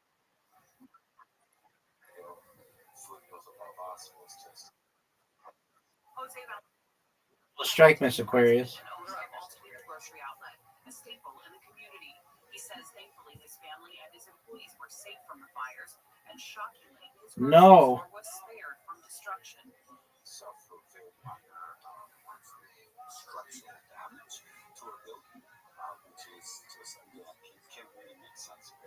Miss Aquarius is on a roll.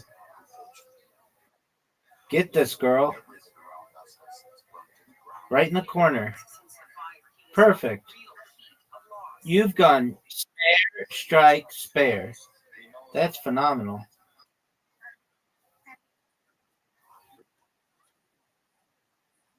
Yeah, but that's not as good as yours.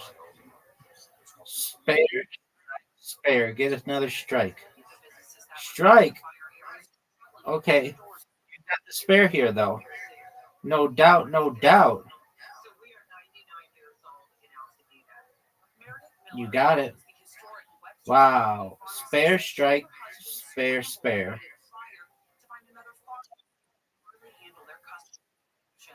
Ensure patients had access to their medication. You know, there's a Bank of America that shares basically here, and they've heard down. You know, we kind of figured it was over for us. When we got back in here in mid-February, we had literally Get it. so that was tough. Every pill, every item on the shelf. Get it. And so when we got in here, we were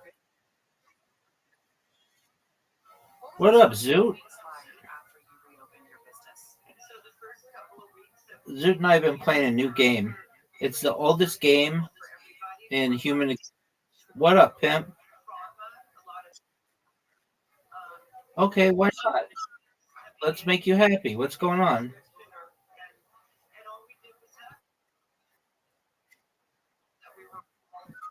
Yo, Zoot, you're council chair Victoria said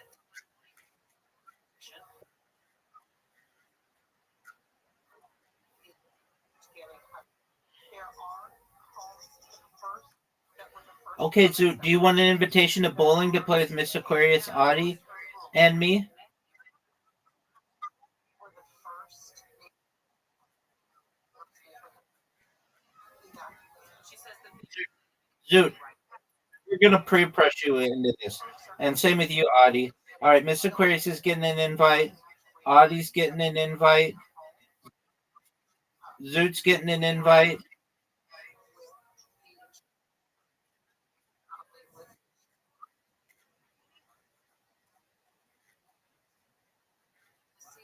protect them in situations like this as possible.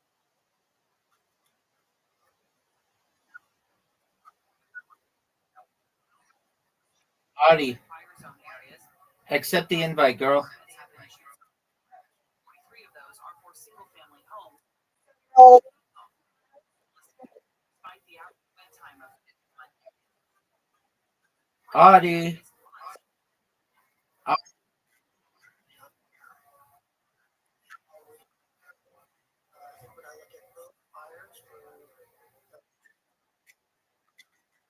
Colonel Jose Shaw on court. Free fire foundation if necessary, then hand over the land back to the owner. Soil is stable is an essential Zoot, what don't you have? challenge then in clearing these wildfire zones, especially in the more hillside areas like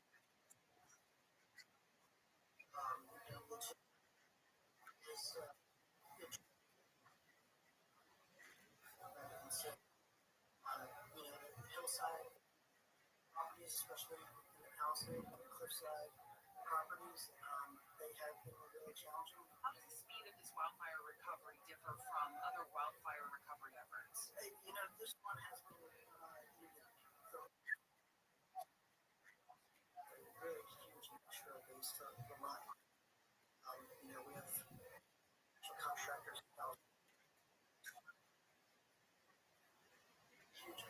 Word. Thank you. Why won't that talk with you anymore? Why won't that chick get you? Across town, places like the Real Inn and Mooch PCH in Malibu were completely destroyed. Now, 6 months later, one sign of hope that things are moving forward, the iconic Flagstones has opened its oceanside deck.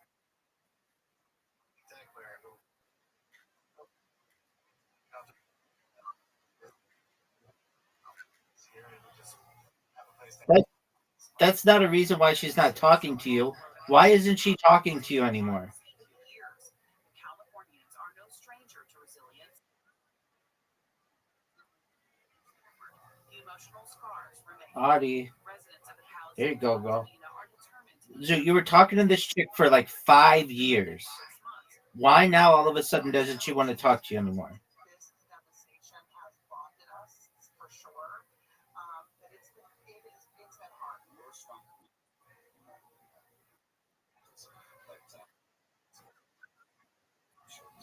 Thank.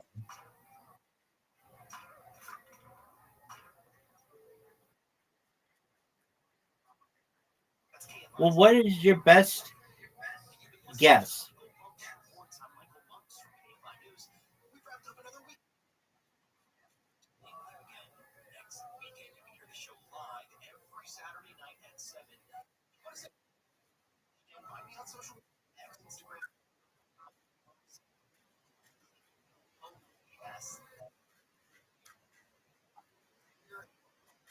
Shows special power.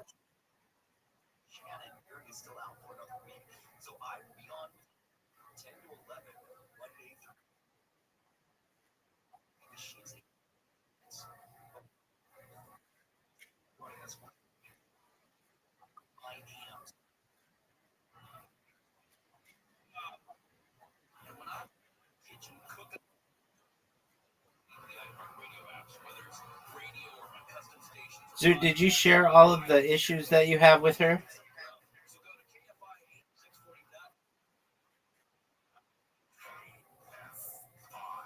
640. Okay, I mean, she always comes back, dude. You've been talking to this chick for 5 years. It's not like she won't come back. Just be patient.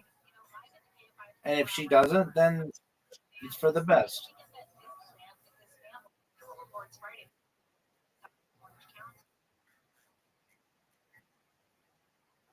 Yeah, dude, I don't know how good a plan that is by, like, okay, well, she won't talk.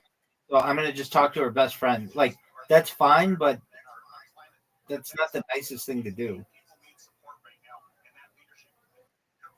It's not the nicest thing to do.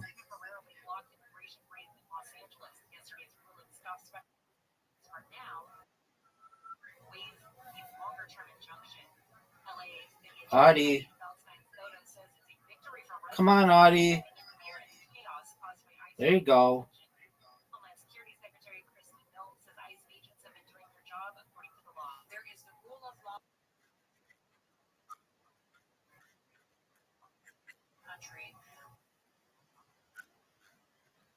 Political analysts think tensions are rising between U.S. Attorney General Pam Bondi and Deputy FBI Director Dan Bundy. Right, and her friend likes you.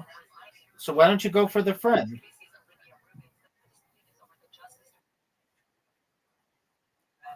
Oh, all right. So you're just some random dude on the internet who they just flirt with?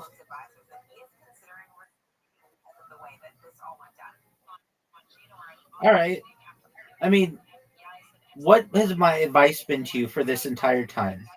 Don't go for chicks 20,000 miles away. Go for chicks 2 miles away.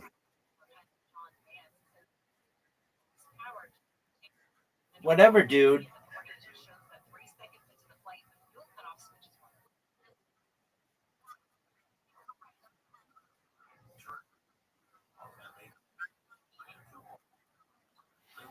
What did I tell you? What did I tell you to do, Zoot? Like months ago. Zoot, you'd come in here and you'd be like, I can't get any chicks. I can't get any chicks on dating apps. And I said to you, it's probably because your pictures aren't very attractive. You're like, that's probably right. So I said, exactly the pictures that you need to take. And I even told you, if you need to, get a professional photographer. Gee. And you're like, okay. Then I said to you, oh, wow. Like a bunch of times, did you get it? And you're like, no. And I'm like, okay. I'm like, why not? And you're like, because it costs $250 or whatever you said. And I'm like, you don't need to spend that necessarily. You could even, if you,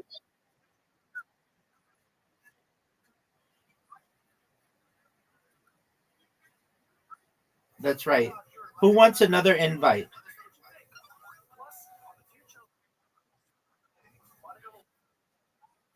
I'm sending you all an invite. No, you're getting one too. Miss Aquarius, don't you go anywhere. You're getting one as well. Last one. All right, Audie. And then Zoot and I and we're gonna play Moncala.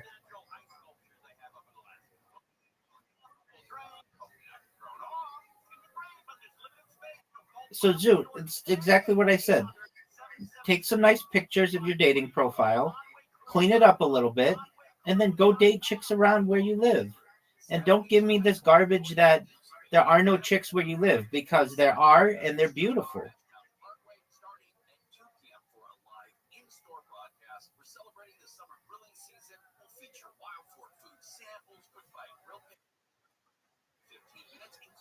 That too. But that's just if you want physical pleasure. If you want a relationship, which is what you really want, then find a nice girl around where you live.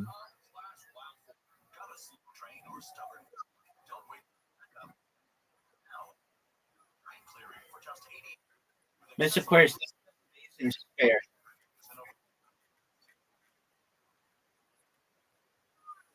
No mess, no stress, just $88 to clear that drain. Call 8333 or book online at nextgenairandplumbing.com. Spots fill fast, so book.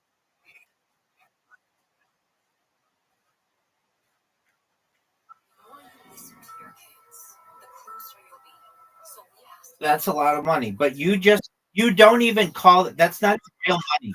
That's whatever you call it. You call it unexpected profits or what? Unrealized profit.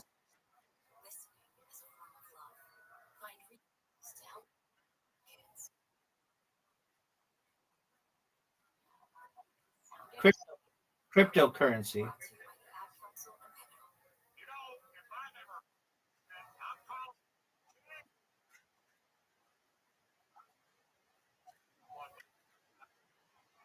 How'd that one do for you? What was it called?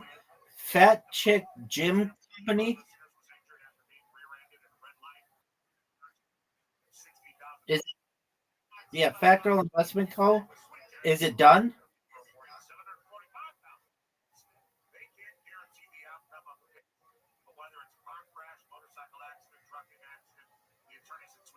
Miss Aquarius putting up no. I know. No, I'm looking at your score. I know. You've got 20.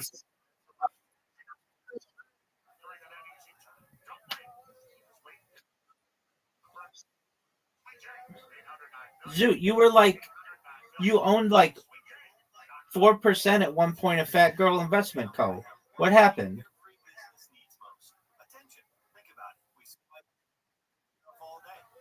Okay, well, you still have a huge bag. You sold everything that your grandma had? Just like you are right now. So get your customers to listen today using radio, digital, and podcasts. Visit iHeartAdvertising.com. That's iHeartAdvertising.com.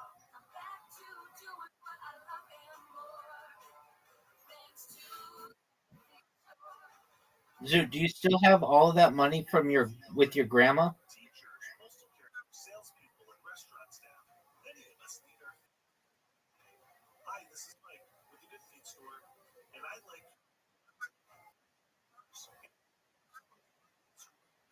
share her.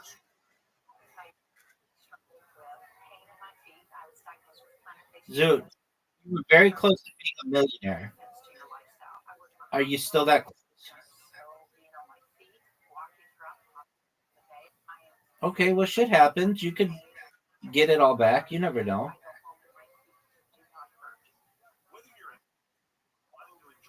Nice try, Zoot. Nice try, Zoot.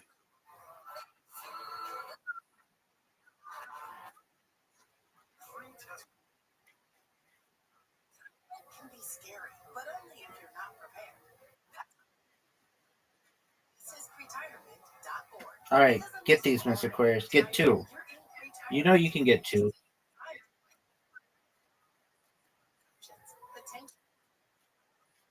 Savings over time. This is retirement.org. To help you customize your to you by AARP.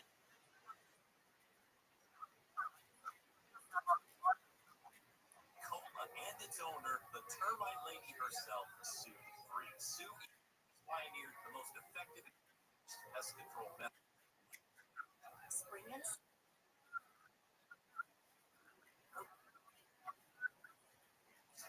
That's right. Miss Aquarius knows. She's the nicest woman on earth. 800-332 bucks. 2 bucks or on the web. Gets it.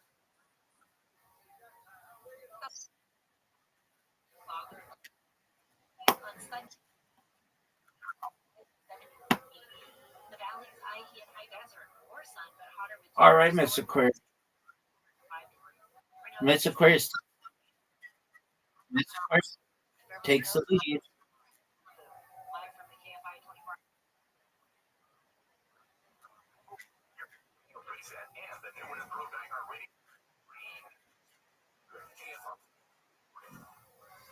Get it, girl. Oh, almost.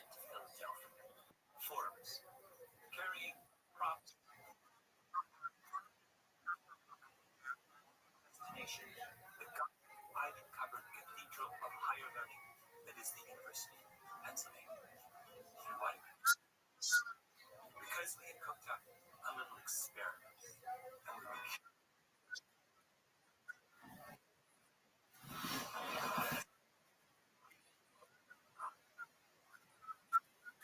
Absolutely.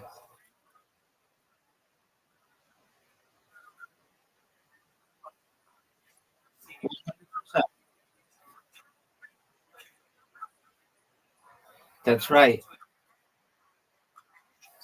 such as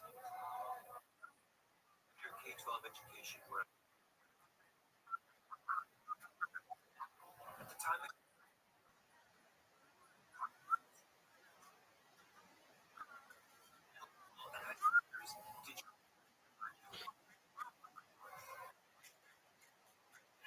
Why? Yeah, but Miss Aquarius is going to go to bed. Audie, do you?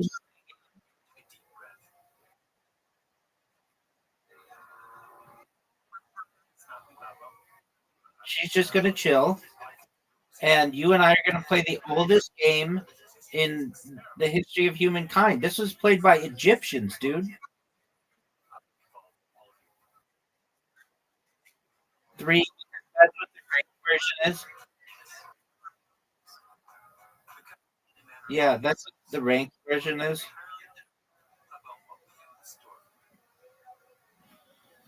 and as you probably guessed from some of the that you were given, what I'm trying to do is conduct experimental investigation into the nature of Zoot. the people in this room.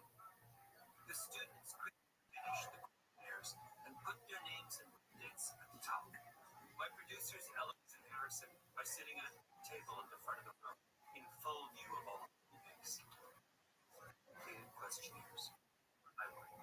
And use the answers to generate a number, a score, which they Like 1,000 times, Zoot.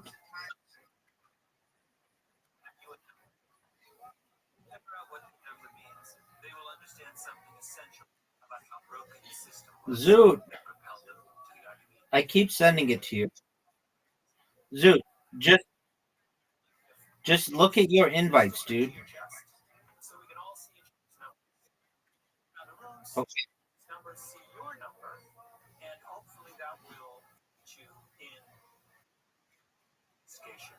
I think it was one of the best moves in the history of humankind. Think about this. I gave you a series of questions. Some of those Oh, for sure, dog. no answer. You saw 2 people, Elvis and Harrison, who quite quickly, in the space of about 5 minutes, 10 minutes, went through 75 or so responses, and were able to very quickly and easily assign you a number. So think about this logically. It wasn't a complex algorithm, right? There was no computer used. How long did you say you spent? Questionnaire. 5, 6 seconds. Okay, that's a clue, guys. Let's go. Come on. I'm Zach. I think it really has to do strictly with the private versus public education system in the U.S. Nope, that's not what we were looking for. Hi, my name is Joseph. The question I thought was very interesting on there was about if you had any siblings, and if so, how many? Nope, not that either. Hi, I'm Kaylee. One that I don't think I've ever been asked in relation to this was if I drank when I was in high school. What age? Kaylee's referring to question number 9. In high school, did you drink alcohol? Get drunk. Could you come up with any reason to ask that question, or do you think that's just... I have my own hypothesis, but I can't. Oh, come on. What if I'm wrong? This is all about being wrong. Oh, this is all about being wrong. Once upon a time in 2000, Everyone, Outliers, the first chapter of which was devoted to a phenomenon. that's one game in a row, Zoot. By the Canadian psychologist Roger. Some of what I wrote. Send me an invite, baby. Yes, the top of the hockey world is a lot more interesting and complicated than it looks. Listening to this part of the Outliers Zoot. now, I'll admit I have some. Dude, are you going to send me an invite? Or are you going to just jerk yourself off raw? As I planned our trip, talk to Barnsley again and go over his discovery one more time. Make sure I understood. Zoot, where's your invite? I asked him to retell the story of how, in the early 1980s, he and his wife Paula stumbled Zoot, I'm going to send you an invite. as the relative age effect. Living in Western Alberta. And we went to a junior A hockey team. It was the Lethbridge Broncos. Zoot, you have an invite. Barnes' wife Paula started reading the game program, which had the rosters of both teams. Paula said over to me, when do you think all these hockey players were born? And I remember thinking to myself, Zoot, are you going to send me an invite? Or are you going to accept my invite? Or are you just going to say your birthday way too quickly?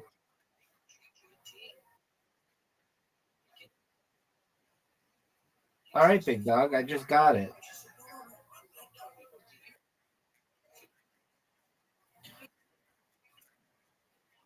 May have to do that.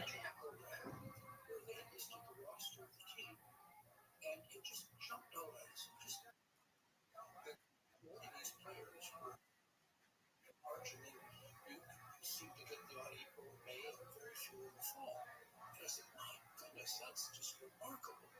And that's when that famous 40, 30, 20, 10 by the coaches of the year show. You're listening to Revisionist History, a podcast brought to you by Pushkin Industries at KFAM 640. New and full-length episodes. Zoot, I love when you say that because that very rarely happens. And don't forget to check out my new book, Revenge of the Tipping Point, out now. This episode Yes, I am.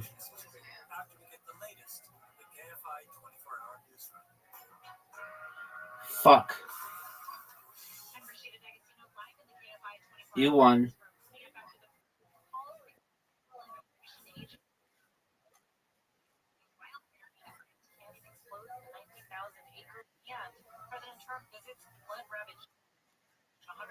Yep. I'll send it again. All right, we'll check again, big dog. Did you get it? No countdown, just a brand new Justin Bieber album dropped at a thin. And every have you heard it yet? If not, right now on iHeartRadio. And what do you think? Plus, on the Chelsea podcast, you know the name. Monica.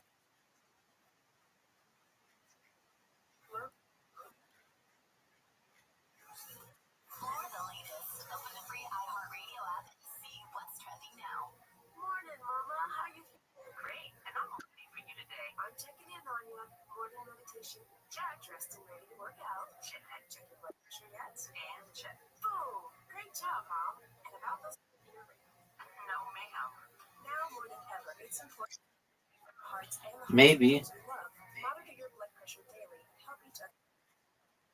You're in a great position. Pledge at releasethepressure.org. Brought to you by the Release the Pressure Coalition and the Ad Council. iHeart is America's #1 podcast network. Open the free iHeart app and explore podcasts like this. I don't know how many people remember this. You are one decision away from a different life. I know for a fact that it was her who sold this media. I'm willing to in order to put love in the center of my life. I do explain how drinking affected breaks them so much more. Every week, I'll sit down with fascinating guests. And move your way, who does that learn? It wasn't nearly as bad as what I went through emotionally with the pregnancy I had with my daughter. For real conversations, we wrestled for sheer great drunk wrestle. So there was get started. Was it helpful for people to come in when you were with like your ex-husband and be like, usually with somebody bad, if people are broken, they have to fix themselves. This is a window into my world and the stories that make me welcome to Chloe and Wonderland. Listen on America's #1 podcast network, iHeart. Open your free iHeart app and listen now. A new study finds most people do not experience severe withdrawal when they quit taking antidepressants. I won. The UK found that while people quitting antidepressants did experience more withdrawal symptoms than those on placebos, they weren't found to be that serious. They included issues like dizziness, nausea, and nervousness. Relapse of depression is not noted during withdrawal. I'm Tammy Trivio. Panera Bread settling a remaining lawsuit. All right, Zoo, check it and see if you got an invite. Reports the company settled 3 suits alleging the highly caffeinated drink caused multiple injuries and 1 death. Panera's already settled different suits, blaming the drink for a second death. The company was accused of failing to appropriately warn customers about the caffeine beverage. Mattel is launching a Barbie with type 1 diabetes. All right, Zoo, are you ready? I'm going to send you an invite. A new invite. Zoo, did you get it? There you go. A summertime air mass ahead of a cold front progressing from the Midwest and plains into the Northeast will create widespread thunderstorms across much of the eastern and central U.S. this weekend. Storms are expected along the lower Great Lakes and Ohio Valley and well ahead of the front along the East Coast on Saturday. More isolated chances of flash flooding can be expected westward along the Stalling Front through the Ohio Valley. On Saturday, the greatest threat of storm coverage, as well as heavy rain total stretch from Oklahoma southwest through portions of northern and central Texas, where a slight risk of excessive rainfall is in effect. Hot temperatures are in store this weekend across much of the eastern and western U.S. In the west, most locations will be in the 90s to low 100s with low 110s in the desert southwest. Much of the region is under a heat-related warning and advisory. And that's a look at your national forecast. I'm Jim Forbes. I know the weight of the world seems to rest on your shoulders. Sometimes life seems like it's filled only with confusion and chaos. But I assure you, I have a plan for you. The Jesus Christ Show. Tomorrow morning at 6 on KFI AM 640. I won, Zoo. Welcome back to Revisionist History. I'm Malcolm Gladwell. Before the break, I took you inside the lecture hall of the Wharton School, where we turned an unsuspecting group of Ivy League seniors into guinea pigs for a peculiar experiment. We handed out. No, play me one more. I just sent you an invite. Over what it all meant. This is a high... Dude, don't give me that. This is a high IQ game. This is what they used to play in Egypt, dog. This is the oldest game in the history of the world. Okay, it's called Mancala, and we're going to become obsessed with it.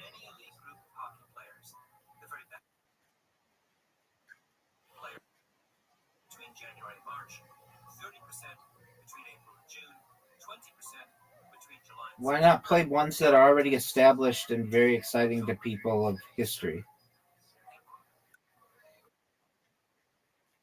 Oh, I don't give a shit about making money, dog. It's because Canada is obsessed with hockey, and coaches start picking players all start traveling. Since the eligibility cutoff for Canadian hockey is January 1st, that means the coaches are You won.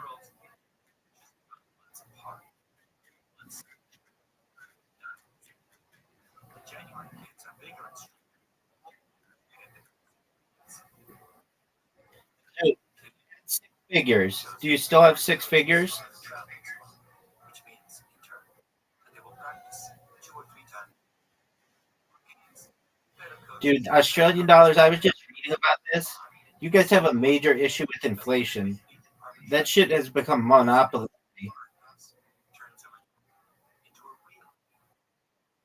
All right, we'll come back soon.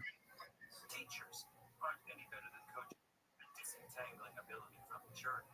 So relatively older kids in elementary and middle school end up getting more encouragement. They tend to get better grades.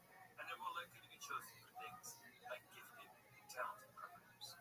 I cannot tell you how many parents have come up to me over the years and said, because I read your book Outliers, I held my kid back from starting school, and it was the best decision I ever made. But parents holding their kids back doesn't solve the problem. It just creates a relative age effect arms race. There's a fancy private school near me where so many parents and younger children have held their kids back that now the parents of the formerly eldest children have responded by holding their kids back. Whereupon the first set of parents are increasingly holding their kids back a second time. Maybe I should have seen all that coming when I wrote Outliers. I should have made it clear that I was not trying to teach neurotic upper middle class helicopter parents how to be the system. I just wanted schools and sports leagues to stop behaving like idiots. So, Barnes' paper on relative age effect came out in 1985. Outliers, which was I think the first time Barnes' work got wide publicity, Where did they go? We know that the empire He enjoys lost its ViralRabbi. political They haven't refused, but he's wearing a Tennessee Balls hat during one of them where he's eating at a Bojangles at the beginning. This guy's kind of a poser right now, a little bit. But I love him. I love his brother. I think they're so funny. But yeah, it was a little weird. He had a Tennessee hat on. I'm like, this dude's not a fucking Tennessee fan. Poser. Don't do that right now. You're done. Yeah, you're done in my eyes. So sorry. But thank you. Yeah, the support. Yes, and thanks for coming out. Yeah, and it actually looked really good. They want these biscuits breakfast all day. I didn't know. Yeah, they have these real biscuits. They're really good. The sausage is good. And the egg. Oh. Yep. Yum. Sausage, egg, cheese, biscuit. Now, as I mentioned in the beginning of the last Well, video, this was so much fun. It was a lot of attention. so much fun that we are reunited again. I know. I'm so happy to be back. I missed you guys like crazy. I was on the road. Busy, baby. I've been busy. I've been out there riffing. Thank you to everyone who came to saw me in Chicago and Portland and also several other places. Thank y'all. Cincinnati, Rochester's, and William's been out there too. He loves you guys too. I'm trying. Yeah, it's been fun. And we gotta thank our mercenaries. We have got to thank y'all. Robert Bushel, Ruby, Jewel Sparkle, Jenny Shinnecock from the Big Island, Sam Rat, Sergio, Shiva, Steven, Morgan, the Kill Tony Facebook group, the Gaming Crooner, the Wizard, Vanderweed, Vicious McVisty, White Magic, William and Casey the Cats, William Ramsey, Worm Drive Show on YouTube, Choose Your Own Adventure, Zombie Warlock, Anthony Whiplash Morganson, Ashley Belfield, Beef, Ben Hashin, Bobby Melman, Brendan Riley, Ryscar, Daniel Hunter, Danja Fox, Destiny A4, Dingleberry, Harry Doll, Uncle's Kiss on the Love, Stova King, Dr. B. Dugan, Eli Slug, Katie Gators Godmother, Goldie Maystar, Grant's Worst Nightmare, early at WS.hello. Well, I love Big Macs. I Poison is Big Mac. Jenny, Jay, Jess, Joe Kai, John Shaw, Justin Threckle, Captain Chaos, Casey Mall, Kyle Heath, Larry, Lawyer Joe, Loomis Becky, Ice Wizard, Nissan Pappy, Robert Bush, and Ruby Jewel Sparkles. We love y'all. We love you. CaseyRubyComedy.com. I'm on tour. I'm at the Hollywood Improv in 2 weeks, then I'm gonna come see you. Hell yeah. Love that. Look at my Instagram. I'm all right at keeping up with it on there. All right. regard them That's how he as does it. being Bye. millennial followers of ancient tradition. Thanks for joining us for this week's episode of the William Montgomery Show. We don't have to even apply the doctrine. Send your questions, artwork, and manifestos to the William Montgomery Show at gmail.com. Leave William a voicemail at 737-471-1098. And never miss an episode of the William Montgomery Show by subscribing to the William Montgomery Show channel on YouTube and anywhere podcasts are sold. Check out William online at william.f.montgomery1 on Instagram. For more William Montgomery, check out Kill Tony on YouTube and check him out live at the Comedy Mothership in Austin, Texas every Monday night. Find more of me, Casey Rocket, at patreon.com/Casey Rocket. Follow me on Instagram at Casey Rocket. This episode of the William Montgomery Show was recorded at the Record ATX Studios right here in the heart of Austin, Texas. The William Montgomery Show is produced by William Montgomery. The anthem is sung by William Montgomery. The drums are sung by William Montgomery. The words are sung by William Montgomery. Thanks for joining us. See you next time. Jewish claim to the land of Israel. What the fuck? I'm trying to have fun tonight. Are not really Jewish, and Israel is to be a homeland for Jews. That therefore, the argument goes, invalidates Live in Austin, Texas, USA. Israel. It's the William Montgomery Show. And that's a pretty Starring William Montgomery. That's why I Casey sometimes Rocket. find it a With the Tony Chin Orchestra. by those who have issue with Jews for right. William Montgomery Jr. That's why dancers. these issues seem to have so much traction. As always, William is joined by the lovely That in Erica. terms of the overall I'm Casey Rocket. And now here he is, the big red machine, the Memphis Strangler, William Montgomery. And also, Grant, I hope you heard what Casey said, though. Yes, it's Mr. Laser. No, I don't think you call him Uncle Laser right now. I mean, we don't really know each other like Mr. that. Laser? Thank you very much. Mr. Or whatever. I don't know. Hell, y'all can call me Steven if you like. I don't really. Whatever. Steven Laser. Steven Laser. Laser. Whatever, dude. Just happy to be here, dude. His car got towed. We're in the fucking evidence room. Yeah, I gotta go to the evidence room after this. Yeah, nobody heard this, but car got towed last night. And I get there, parked, and I'm like, okay, I'm kind of high. Welcome. How are you? That has to be. I misremember that I really started.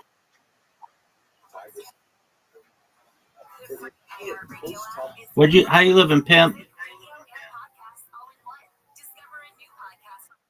How are you? Well, are you at least 18 years old?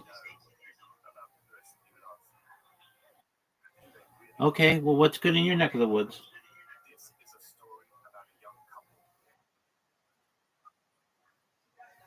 Just what? You're collecting knives? What kind of knives?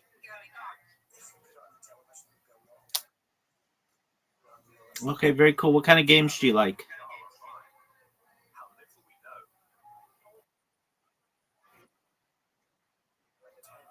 Okay, very well. Do you like podcasts?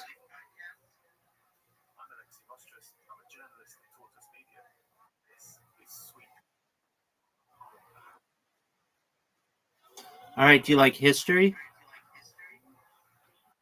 Okay, well, I'm watching history lectures right now, if you want to watch.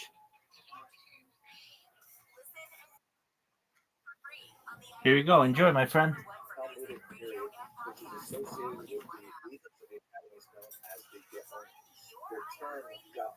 Is derived from the Hebrew word ga'ava, which means pride. It can also mean arrogance, depending on the way in which it's used. Like to say a person is a Baal Gaiva would mean to say they're a very arrogant person. But in this context, it means like the pride and joy of the community. Here's a great map from the Barnabi Atlas that shows the influence of the Geonim of Baghdad. You can see on the right there, there's a kind of blue circle which has Baghdad right at the center. That's where the centers of Talmudic learning shifted during the period after the Islamic invasion and conquest of the region.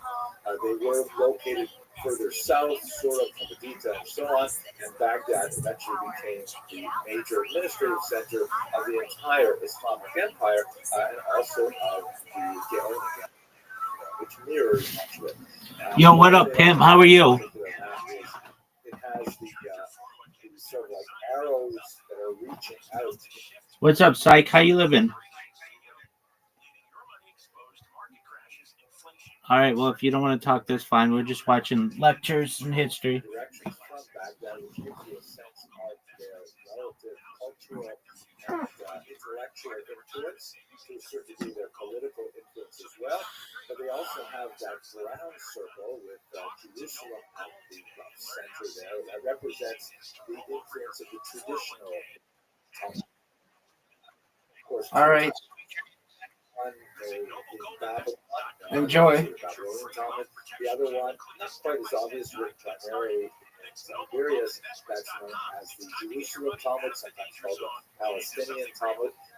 And the relative strength of the expositors of those two Talmuds, they definitely were linked to each other, had a lot of communication with each other, began to change as we get past the Islamic conquest of the region.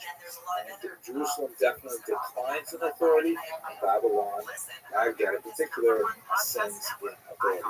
Now, but we should understand that all of this stuff is happening largely as a consequence of the Islamic expansion across the coast of North Africa into Spain and straight east all the way up to Pakistan and Bangladesh. There are a lot of political and economic reasons why the Gaonians had such an assist in reaching these far-flung Jewish diasporas.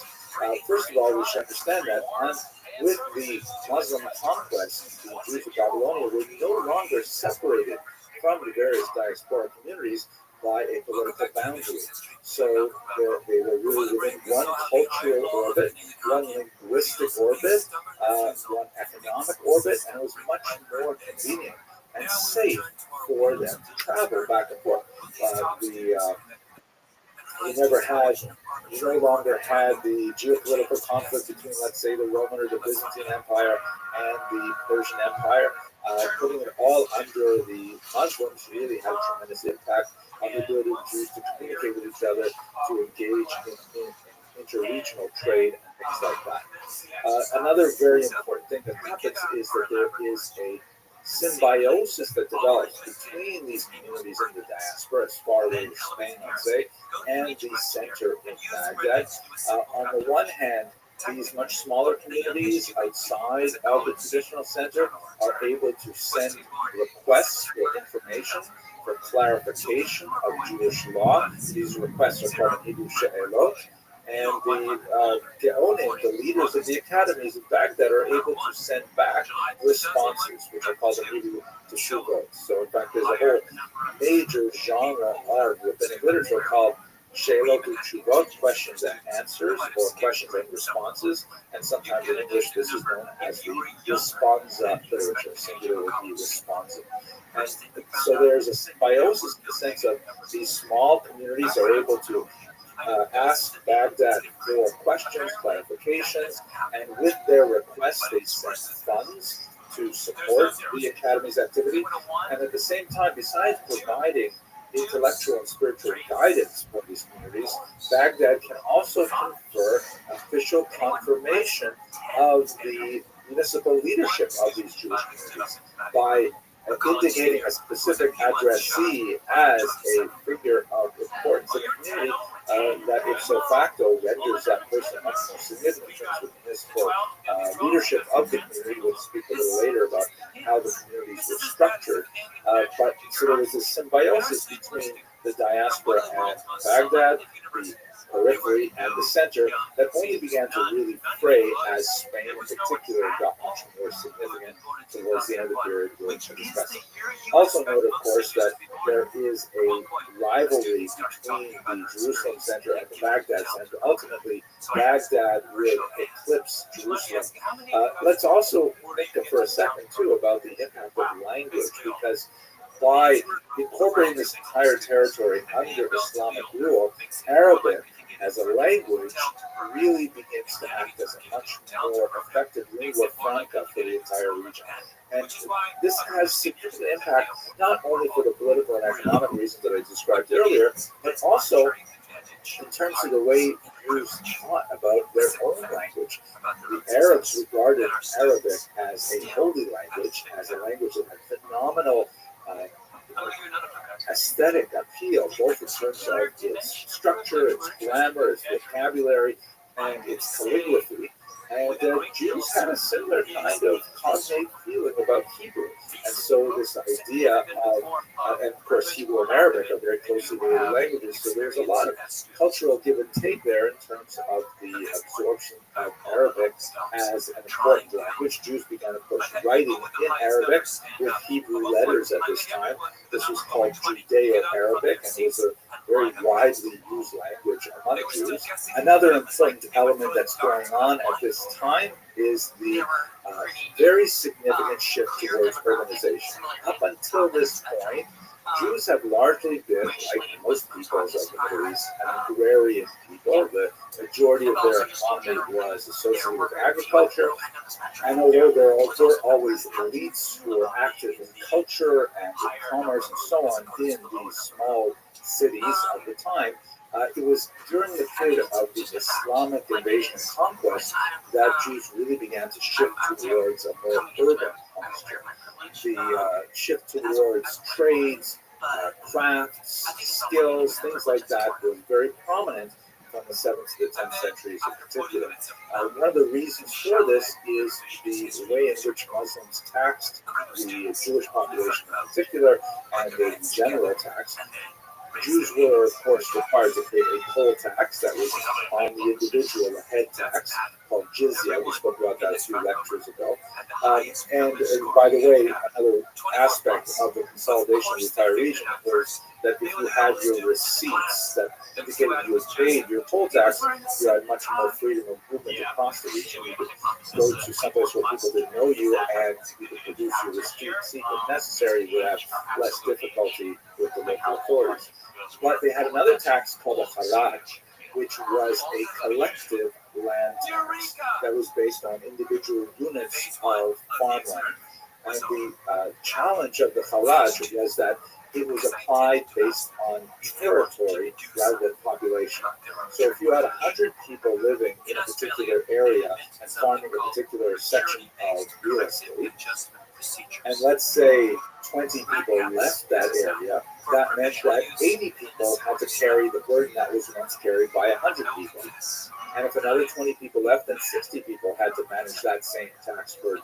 So it was kind of like an acceleration effect where the villages began emptying of populations, especially for Jews, who saw the cities as a much more amenable form of earning their living and a lighter tax burden. It also has lots of other benefits for Jews. You know, Jews have to be very gregarious people. They need to walk to synagogue. They need to be walking business, have a ritual bath, an Asian restaurant, all kinds of things like this. So it kind of fit with their cultural evolution. This is Professor Rabbi Rothschild, a very important scholar of the Visa, which we'll speak about, God willing, in another lecture or so. And she presented in one essay a brilliant analysis of the confluence of the Geonic expansion of influence and the discovery of a new method of communication that is specifically through paper. Now, historically, when new technologies have been developed, Jews tend to be early adopters, especially when it's associated with information technology. You know, the Arabs call the Jews the Kitab, the people of the book, but really we are the people of information. So any way that we can communicate more effectively is something that appeals to us. Let's have a very quick look at the history of information technology up to this point to be clearer what actually happened and made a huge difference. So here's perhaps the oldest form of recorded information technology we have. It's a cuneiform tablet. It is basically a clay tablet that has these little wedge-shaped marks embedded into it and then baked. Great for durability. I mean, this is a piece of clay that lasts a long, long time. It's really hard actually to destroy it. You can break it, but you can piece it together. Really handy for archaeologists, but heavy to carry around, awkward to store, difficult to read, all kinds of things that make this not such a great choice. The next evolution in information technology at this time was parchment, which of course is very widely adopted by Jews. Torah scrolls are written on parchment. And this is essentially treated animal skins. Much more convenient to record, store, and carry than cuneiform. And parchment has another kind of interesting feature that we don't recall that often with our contemporary methods of communication. It can be reused in a kind of a blunt way. Specifically, once you write on parchment, then if you want to use that text again, you can take some kind of like flat, hard object, like let's say a type of ruler, a stick, and you can rub it really hard, and that doesn't erase the letters, but it sort of fades them significantly, breaks down the ink that's held by the animal skin such that it becomes less prominent. And then you can just go and write on top of it. This is called a palimpsest, and you can see here, fragment from the Geniza, there is in the back, the original text is Greek text, and then written on top of it is a Hebrew text. And it's not very beautiful by contemporary standards. This is a highly exclusive establishment next to the IO. If you're familiar with the classic Mishnah, I paid for an ideal specimen. Crusade Kevin is not an ideal specimen. someone who learns This is a wonderful shower. as an adult, what will just be compared to writing on rubbed parchment. Meaning, if you learn as an adult, like you did 30 to 50 or something like that, then you can erase by rubbing all that stuff you learned as a child. But it never really goes away. What you learn as a child, as an adolescent, it's stuck in your brain. It's very systemic manner. And you have to write on top of it, which is not ideal, but unless you can do it. On the other hand, Elisha Ben Buddha says, as you learn things when you're a child, then that is much better than writing a fresh parchment, nice and fresh, high contrast and so on. Anyways, this is parchment. Jews adopted parchment in a big way. The other big development, again, in the ancient world was papyrus, which is a plant product, and the most famous place for producing papyrus is in Egypt, where they use lots of reeds along the Nile River. And as you can see, this Egyptian document holds color well. It can be very beautiful, and in fact, it can be made into a book form, unlike parchment, which works really well with scrolls. The papyrus can be cut up into like square slices and then bound on one side into what's called a codex or a book. This was actually very much used by writers in the first century, and so it was adopted by the burgeoning Christian movement as a major form of information technology. Note, of course, the early Christian movement is, of course, also Jewish, and so Jews adopted this technology. However, when the split between Christians and Jews grew wider in the 2nd and 3rd century and onwards, many rabbinic Jews eschewed the use of the papyrus codex because it was so heavily associated with the Christian movement. It also has some technological weaknesses. Papyri tend to fray at the edges because it is a fibrous product, and so it tends to be a little bit more fragile in terms of codex. The next big invention, which is where we are in the Babylonian period, is of course paper. Paper had been around for several hundred years. The Chinese had developed it significantly, but it was only in the period of the Islamic conquest in the Middle East when the Babylonians began to see the great value of paper and to use it extensively. Paper is cheaper than papyrus. It can be locally produced. It's much more durable than papyrus, and of course, paper lasts for an extremely long time. And so, in the period of the Daonium, the rapid expansion of use of paper as a among Jews across the entire diaspora in the Islamic world represented an opportunity for the Geonim to really accelerate their influence. A lot more correspondence is happening back and forth, both religious, spiritual, and also, of course, economic and personal. A lot more writings are being produced and are being copied out. Because, think about it. In order to produce a reasonable sized book, that might take 300 animals to create parchment.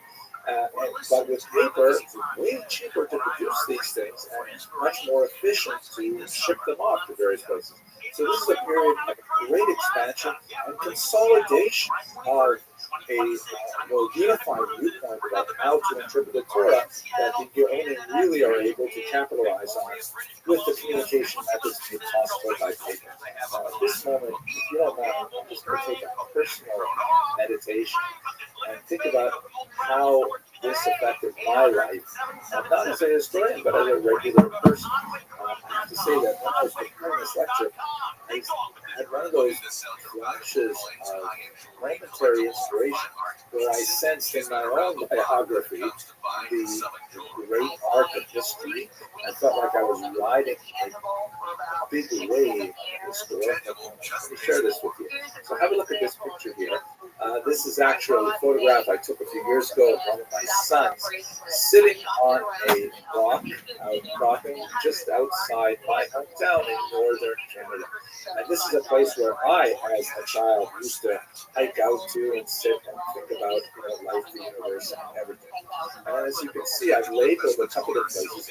On the left, on the Abitibi River, is the paper mill that sustained this town. It was established at the beginning of the 20th century, and there was no one here at this point. This is actually quite a remote part of northern Canada, but they took advantage of the old growth forest and the river network to create a paper mill that would serve the burgeoning interest of newsprint readers. A town gathered around this paper mill, which included my grandfather, Elam Shalom, named Alex Abramson, who had immigrated from Lithuania to avoid fighting the Japanese in the 1905 Russo-Japanese War, and thought he would make a living as a farmer. Unfortunately, the frozen permafrost of the area made this an unusually bad choice for farming. And so after a few years of trying that, he said, well, that's it. I'm going to become the Yiddish Shmata dealer, which means a clothing store owner. And he established, you can see on the right, Alex Abramson's son. It's not the big roof building, it's a smaller one right in the back there, which was the ancestral home of him and his children, my father, who was the son of the Alex Abramson, and of course then my father and I, we lived in a little apartment above the store there. And so just for a second here, I thought about how the Babylonians expanded the use of paper to popularize the topic. And paper just got more and more popular over the next 1,000 years until my own lifetime, in which the paper mill declined precipitously because few people read true newspapers. So the demand for paper has dropped so much. My father, Adam Shalom, understood in a very pressing way that the future in the falls was looking dim because it was a single industry town. And so he ensured that I would be able to go to the big city, Toronto, where ultimately I would study Talmud that was popularized by the Geonim on pages of paper. But now I work primarily in the material, which is entirely digital. This is what we're engaged in today. What we're doing in studying history right now is very, very far from paper. There's no way to actually capture this on paper. So we have really come to a brand new cycle in information technology transfer. Very excited to be at this cusp of a great moment for the popularization of Talmud, Jewish history in general.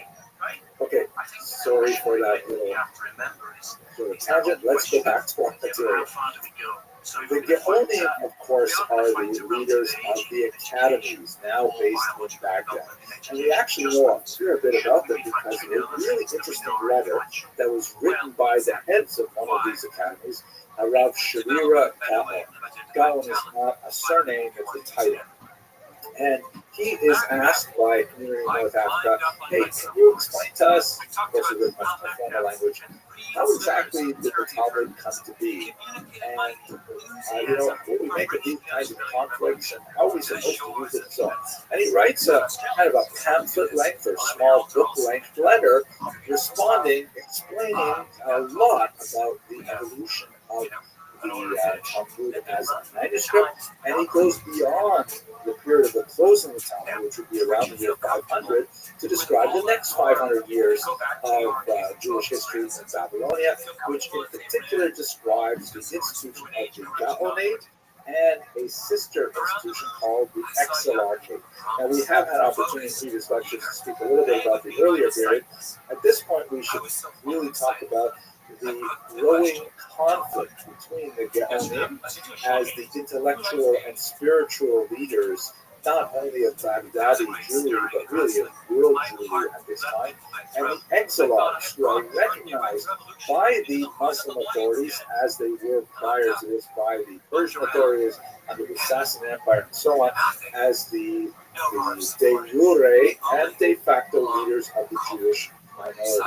The term exilarch in Aramaic is a resh galuta, and there's actually a prayer that's recited for the position.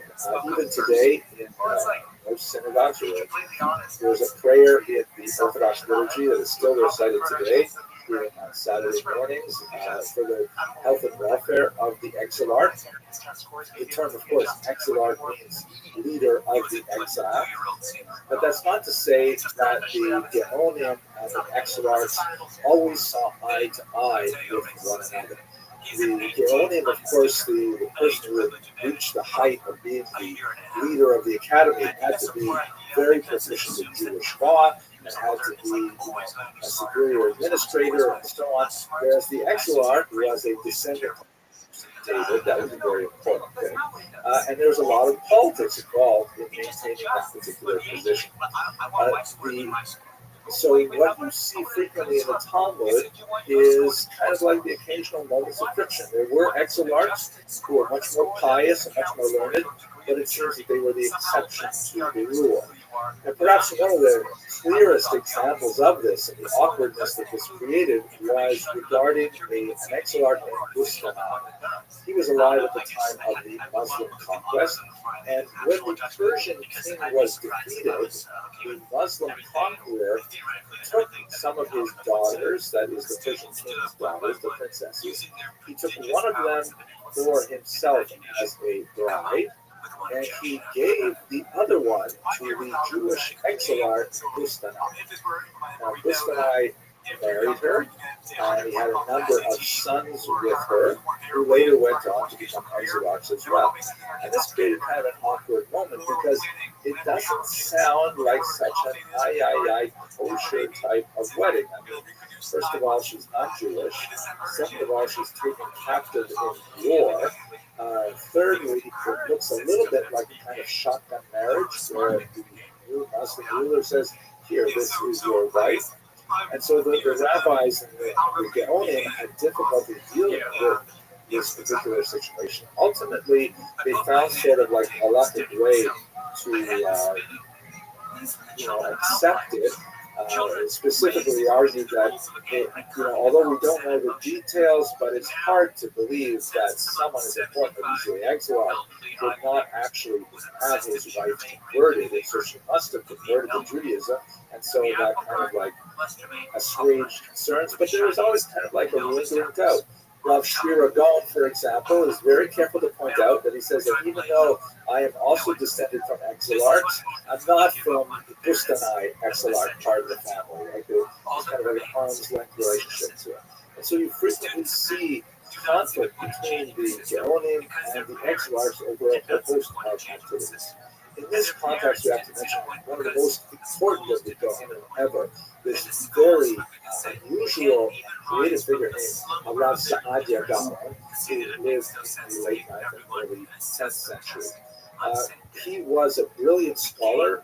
He wrote very effectively on Hebrew linguistics, with a commentary on the Torah. He engaged in very heavy polemic with the Karaites, we'll discuss in just a moment. And he actually was not afraid of picking a fight over his interpretation of the Torah. One of the most significant elements was a conflict he had with the leaders of Jerusalem, who disagreed on something as important as the calendar, specifically when would Yom Kippur fall in a particular year. And Rav Saadia Gaon strongly argued for a different date in Jerusalem. Ultimately, he actually won that particular debate and that really demonstrated the primacy of Babylonia over Jerusalem. He himself was not a Babylonian, he was from Egypt. And in fact, one of the big surprises was when the exilarch actually appointed him to lead the Academy of Surah. And they later on, the exilarch had a conflict with Rav Saadia Gaon. Even though he had originally hired him to the position, they had a major conflict. They were eventually able to match it up. But this is the kind of environment in which there is a religious, intellectual, academic head to the community, and at the same time a political head to the community that may be associated with wealthier powers. They frequently come into conflict with one another. But it is the Geonate that really has the longest impression on Jewish history because of their intellectual leadership. I alluded a moment ago to one of the activities of Saadia Gaon, and that is his conflict with the Karaites. Karaites are a fascinating population, and I hope to return to later on in the series, but it is in this period when they really begin to see significant growth. Unlike the mainstream Jewish community, which are called the Rabbinites, who follow the interpretive tradition that includes the Talmud as a major source of how to negotiate the text of the Torah, the Karaites reject that interpretive tradition and argue that the original biblical text has to be observed much more stringently. There are many occasions in which the Talmud discusses the ambiguities in the original text of the Torah and argues that it should not be understood on a face value. This is inevitable. There are so many passages in the Torah which admit of ambiguity. Sometimes there are passages in the Torah which appear to be contradictory to one another, and the only way to negotiate these kinds of difficulties is to have an interpretive tradition. So a figure in the 8th century named Anan ben David had proposed a rejection of the Talmud as a whole. There's a lot more interesting story about why exactly this happened. We have really only polemical accounts to describe his disagreement with the community as a whole.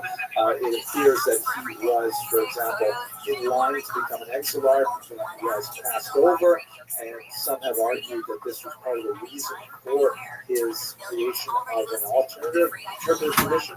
But at any rate, he didn't form what were called at the time Karaites, but later Karaites observed his legacy as their primary impetus for their religious thought.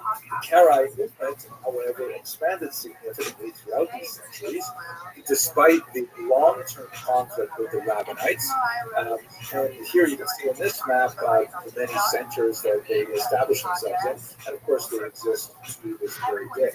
Now, when you look at Karaite history, for hundreds of years, historians have been first to evaluate this movement from within the context of the highly polemical religious literature that exists on the topic. That is, Rabbinites like Rav Saadia Gaon criticizing the Karaites, and Karaites criticizing. I'm like, no, that's where I parked because I saw the eating chicken wings. I noticed they were eating chicken wings. I'm like, I'm about to hit these things when I'm parking. and then I noticed they were there. So when I saw the chicken wings, I was like, oh shit, that's where I was parked. That car is gone. And the bone graveyard. Well, this episode, as always, is brought to you by Z-Bar. Sent to Mr. Laser. These are really good. Do we eat it on air or something? Yeah, Absolutely. Whenever you want. Cool. We'd be sad if you didn't. Z-Bar? Erica, can I interest you in a Z-Bar? I'm good today. All right. Okay. Hey, you're playing Tetris over there. Gonna maybe beat a high score. Maybe. Damn, that's good. Keep it busy. I know, aren't these things pretty good? They're really good. They're super tasty and they're good for you. It's the kids' version of Cliff Bar, Z-Bar. Dope. They help you grow and they help you sleep. I don't think legally we can say they're good for you. Well, it says UDSA of organic. It's organic. It helps your bones. There's a lot of calcium. There's something in here that helps your bones. It helps growing bones for little kids. And we're trying to get them as a sponsor. We're trying to get any sponsor, quite frankly. So if you're watching this and you own a business, we're looking for sponsors desperately. So we need to get a hold of Z-Bar somehow. We have to get a hold. We're barely staying afloat. Yeah, I mean, Casey's not kidding. No, We're hanging on by a thread.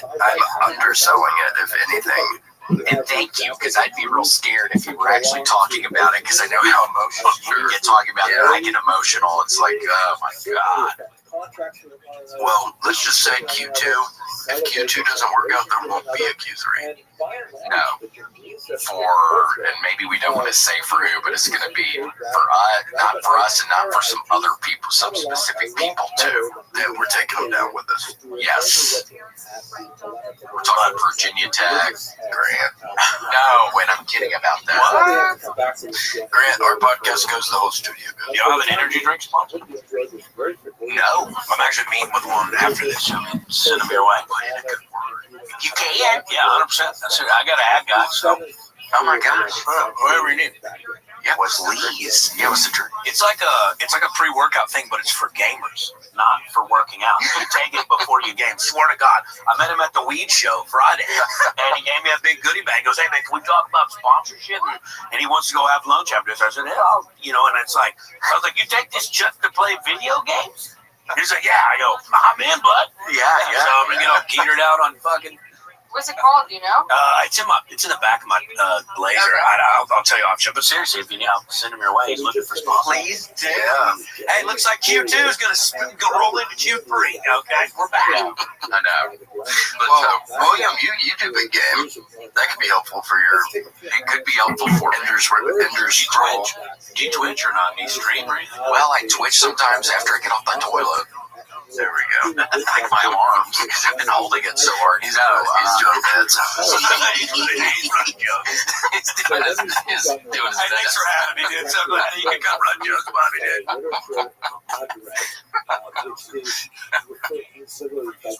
A Twitch stream. Yeah, Twitch is any stream.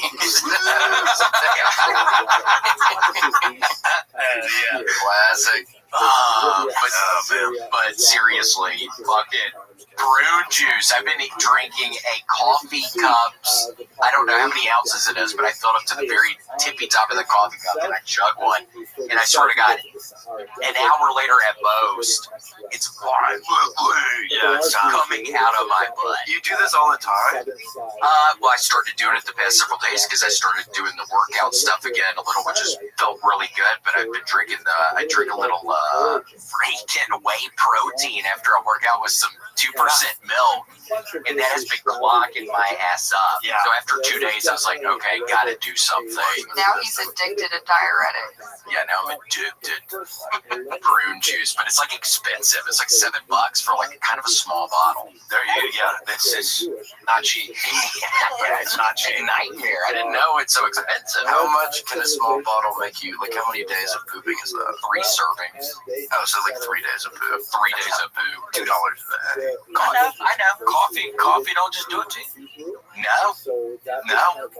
But I have been mixing. I drink the prune juice out of the coffee cup, and then I do it out with water real quick, and then I make some coffee. Oh, so you double down. I'm doubling down on it.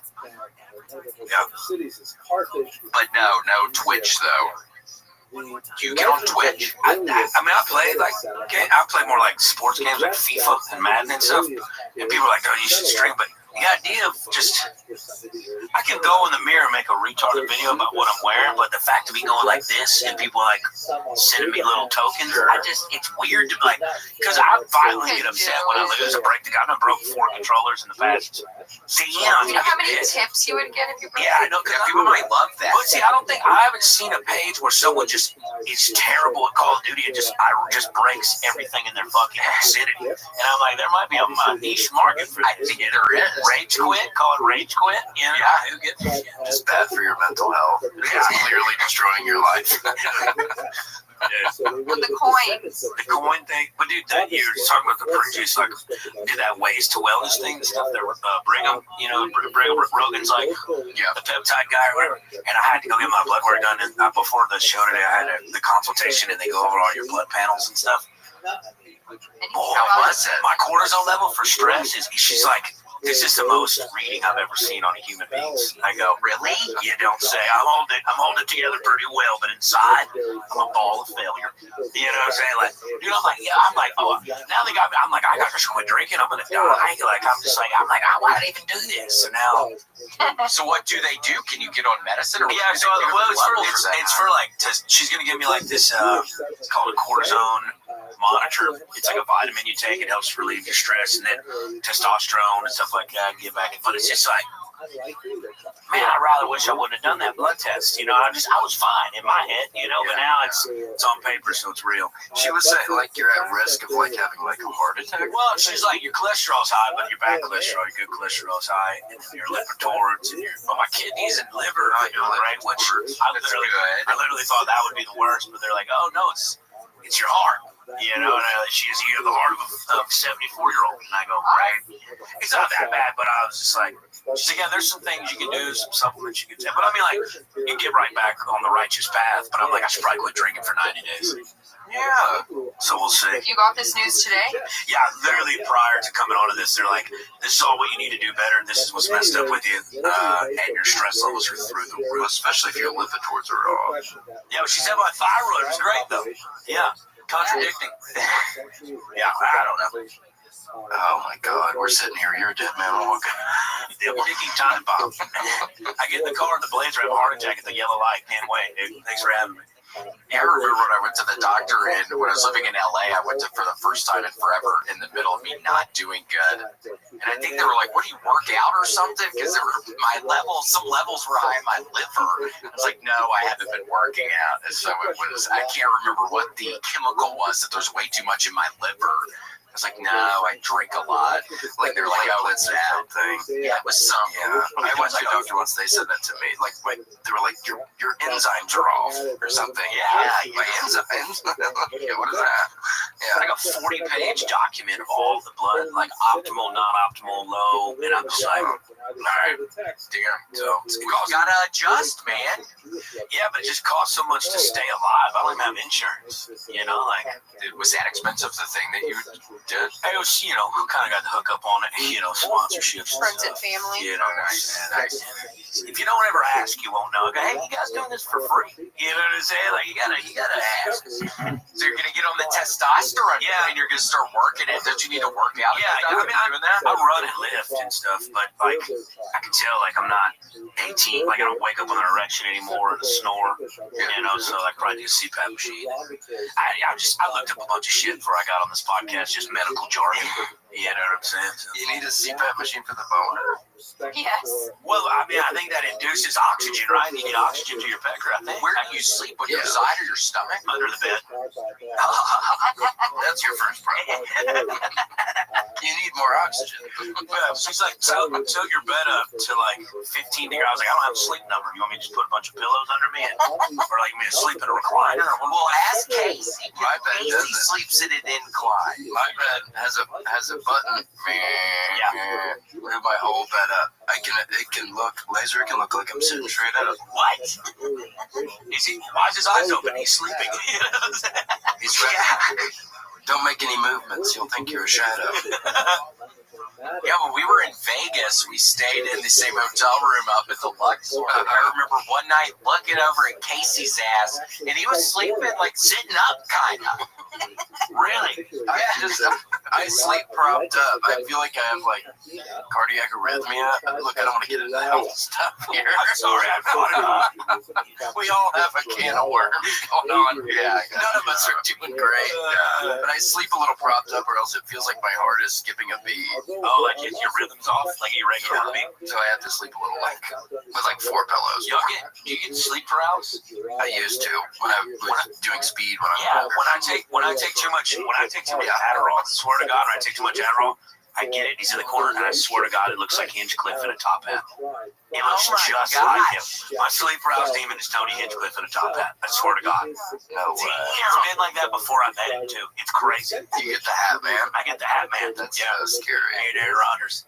Yeah, I cannot sleep on my back. If I sleep on my back, That's what getting did it. sleep right. If I sleep on my stomach or my side, I'm okay. Same way. And that's why Casey sleeps there. That's why I sleep propped up. I have been going through this for years. Through trial and error, I figured out how to save myself. Wait, so why does it happen? Do y'all think with the speed or the Adderall? Or is it because you're going to sleep in the way you shouldn't be going to sleep? All I know is when I've taken excessive amounts through the course of a few days, like 4 or 5 20-milligram pills a day, which is probably your skin starts turning. When your skin starts turning the orange color of the pill, it's like Your legs are blue. You have no circulation. I used to have take like 5 or 6 a day. Just can't walk anymore. Yeah, I might have messed my shit up because Eric can attest my hands and feet are freezing all the time. They're always cold, right? Yeah, it's a blood flow issue or something. And then I got in the ice bath at the place I've been working out. And it's so funny. I was around 3 dudes who told me to get in, and I got in. And they're all telling me, oh, yeah, you get in this, your motors will be a lot better. And I'm standing here thinking to myself, who are these guys? What's going on? I just met them, and they're telling me about my penis, how it'll be the ice bath is real good for your penis. I'm thinking, this seems strange. They're very nice. I don't really care. But I'm thinking in my head, a little weird. They have no right. They have no right to tell you that. How do they know? Yeah, right. They don't know what I'm dealing with when I'm fucking, and it felt really warm on my hands and feet that are normally cold. I stayed in the thing for 3 minutes. It felt Are you good. doing 3 minutes? That's what I did on Sunday. Went in the sauna and went in that motherfucker, and it was shockingly cold. I couldn't breathe at the beginning, but then I was remembering.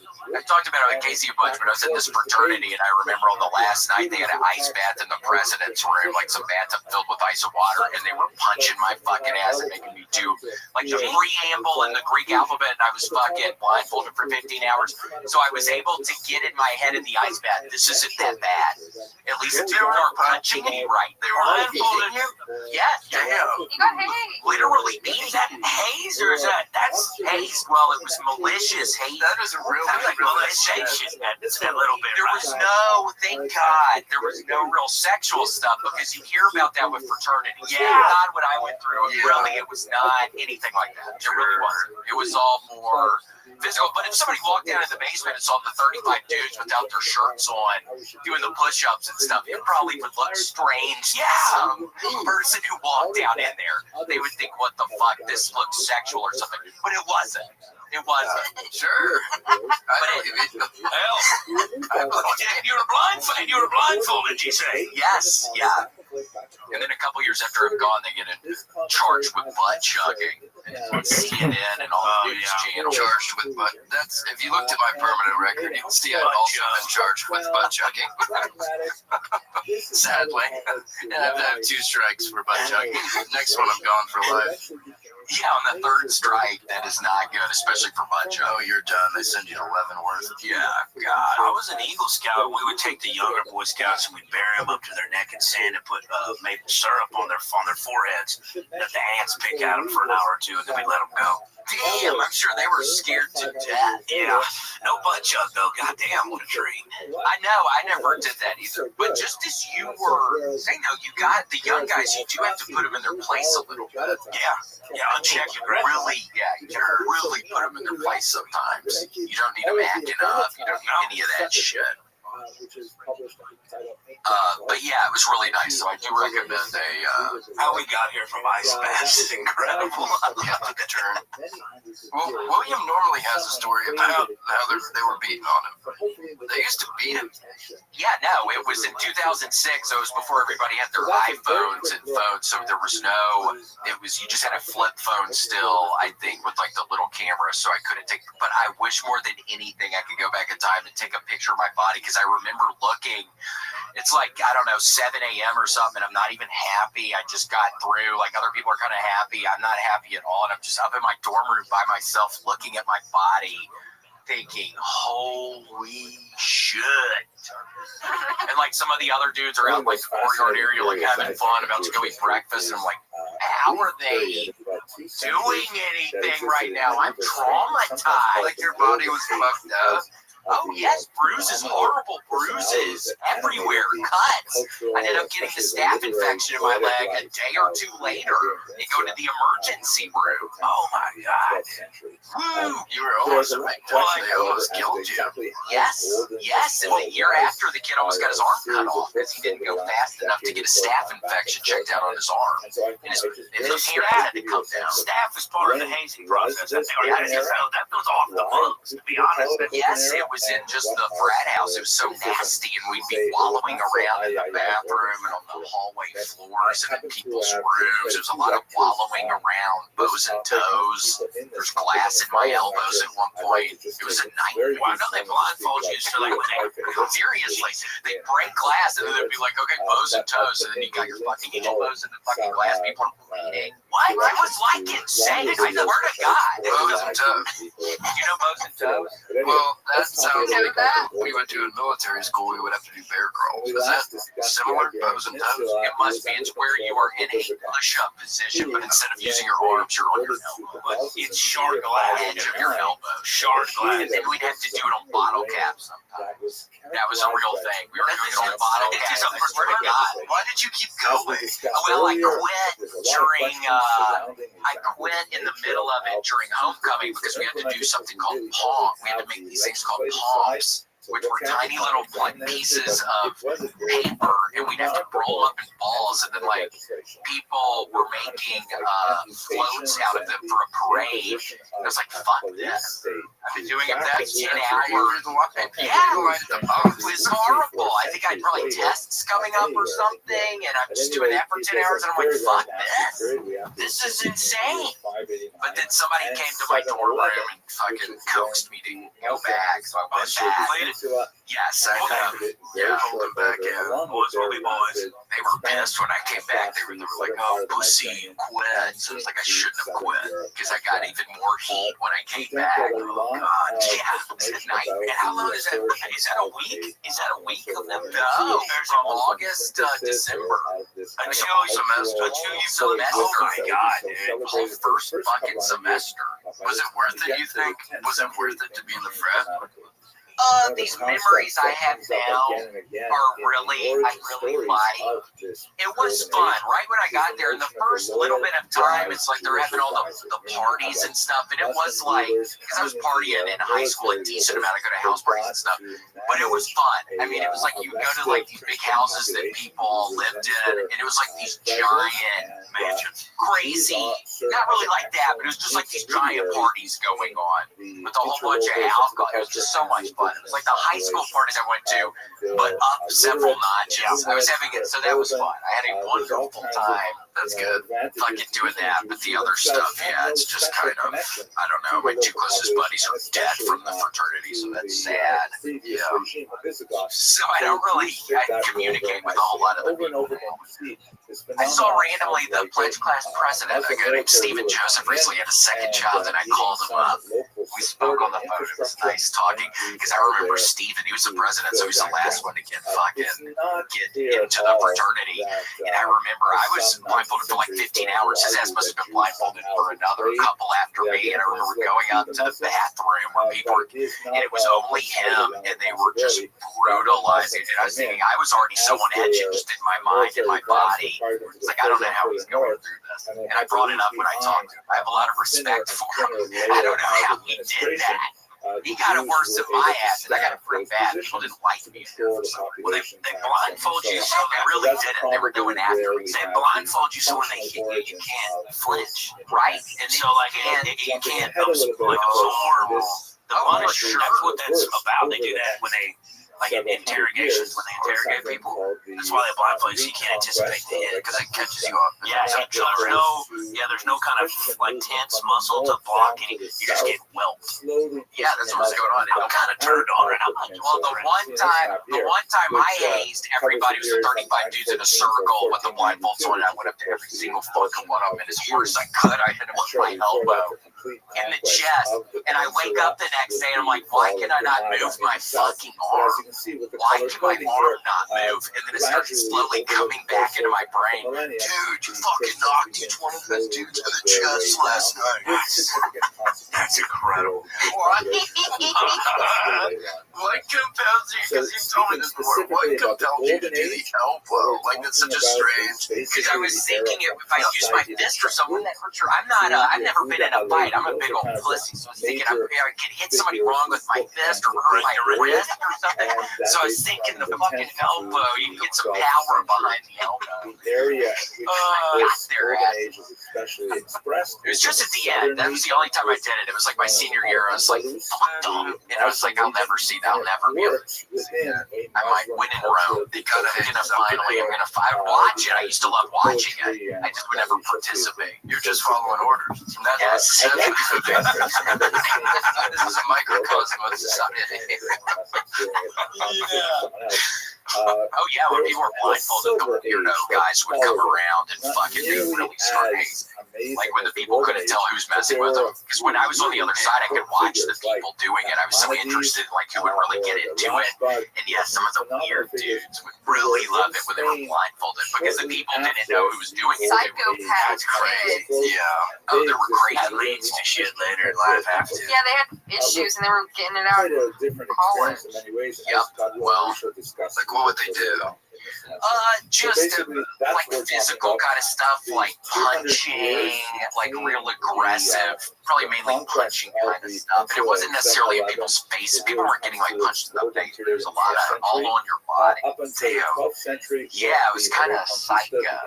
Sure, kind of. There's one weird kid that just like licks people and shit while they're blindfolded. He just like, yeah, like a comforting mother's tongue.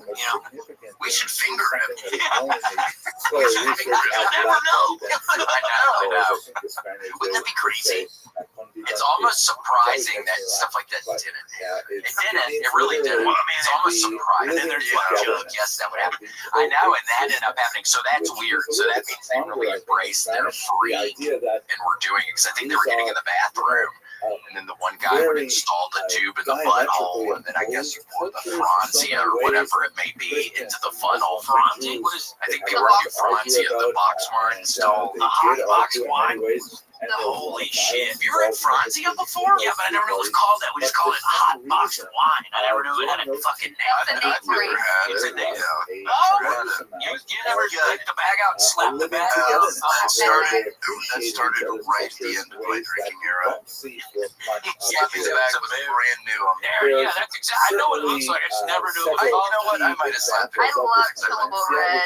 Yeah, Chillable Sunset Lush is mine. That's yours? Yeah, I thought someone put their name on it. I didn't know. It was a fucking name brand. It was like Josh. Yeah, who's Franzia? I'm having some of this. Yeah, that was good. And yeah, it was just exciting. Somebody could hold it up, and then you do the smell. It's like dramatic. It's a dramatic way of drinking. It is. Yeah. Can I get your vape laser? You sure can. I actually have another one in the car on the grab for you. Well, that's okay. Hey man,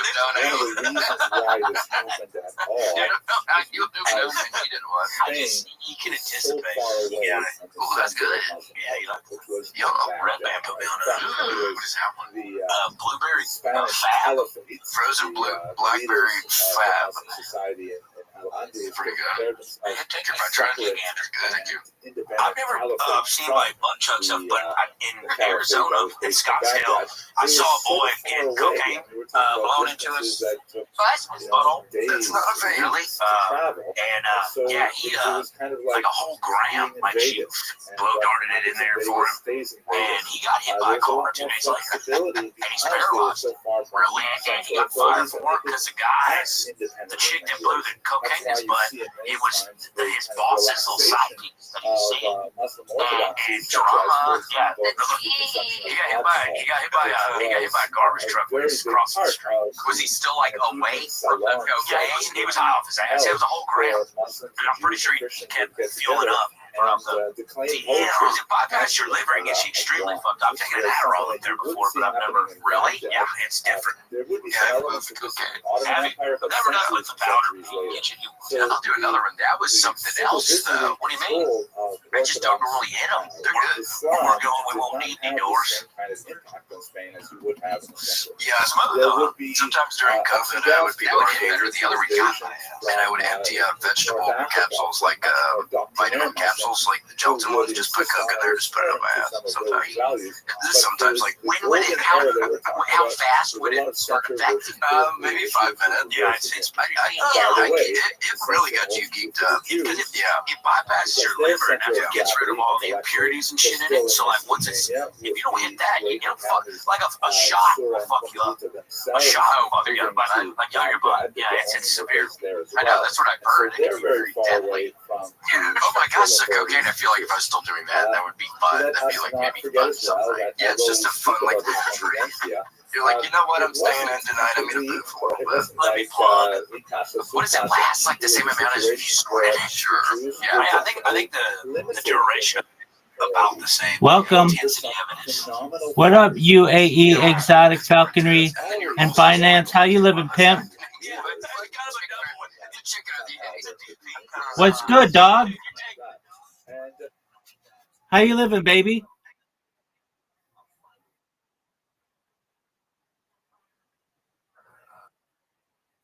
Kicking ass, taking names. How'd you find out about me? How'd you find out about me? Okay. Oh, no way. You're from Blue Sky? Thank you so much for coming here. Do you mind if I tell you about myself? Okay, well, first of all, apologies for my bots. I'm Rabbi Rothschild. I stream my life 24 hours a day, 7 days a week, 365 days a year for world peace. I've been doing so since the pandemic, more than 3.5 years. Have you ever seen the movie The Truman Show or the television show Big Brother? Excellent. Well, that's what I do with my life. The Economist magazine stated in 2018 that data had overtaken petroleum as its number one resource, and I have more data archived on the internet than any person ever, and that may make me a very influential person someday, and I'm going to help you, UAE, Exotic Falconry, and Finance, if you need it. I'm going to take care of all your friends, your family. Make sure you're financially independent if you're not already. I'm going to ensure that you are able to have generational wealth, and I want you to be able to start charities and philanthropic organizations of your own to be able to help the world. How's that sound? Absolutely. I am, yeah, definitely.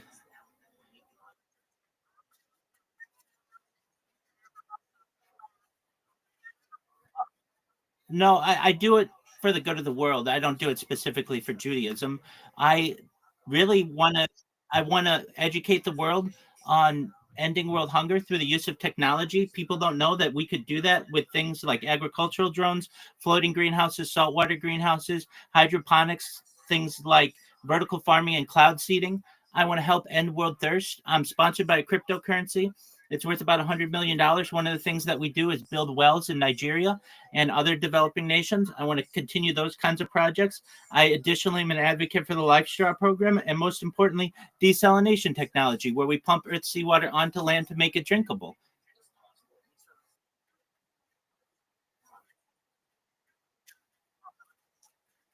Yeah, most certainly. No, you're absolutely. Yeah, so that's the name of the cryptocurrency. They sent me a bunch of merch, and I wear it. So it's known as Harry Potter Obama Sonic 10 Inu. It's worth about $100 million. And these are their NFT. Am I the what? Yeah. Uh, no. I create the Blue Sky bot. It's right here. Do you want to see how it works?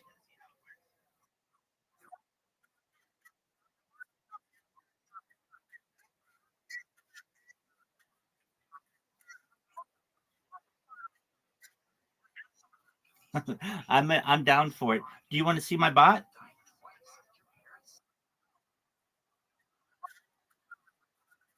No, no. I really like what you said, though. I'm always willing to collaborate with people. Okay, just one moment, my friend. Absolutely. So you're aware it has like really bizarre names, like really get your attention kind of names, right? Excellent. Okay, here we go. So let me turn on the camera. Okay, here I am. I'm going to flip it. And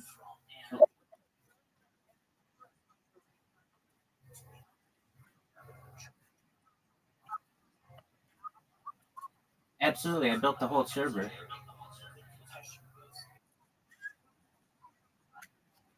I appreciate that. So what you're going to see is blue sky, and you're going to see the pink cursor. And what the pink cursor is going to do is it's going to refresh the page by newest. It's going to organize by English. Then it's going to come over here. It's going to get the latest posts. And then what it does is it likes, retweets, and comments on every single person, no matter who they are. So right here, we've got someone named Ellen Genderless. It's going to like their comment, whatever it is, it doesn't matter. Then it's going to repost it. And you can see that little pink cursor. And then what it's going to do is going to comment on it. And what it does is it actually sends a Blue Sky link that has a picture in it that Blue Sky cannot ban, or they haven't figured a way out to ban it yet. And it's just got this huge wall of text. I call it a manifesto just to get people's attention. But it talks about some of the things that I talk about, like Santa Claus machines, invisibility cloaks, just a lot of futurology stuff. And then it goes to the next person and just continues it. Yeah,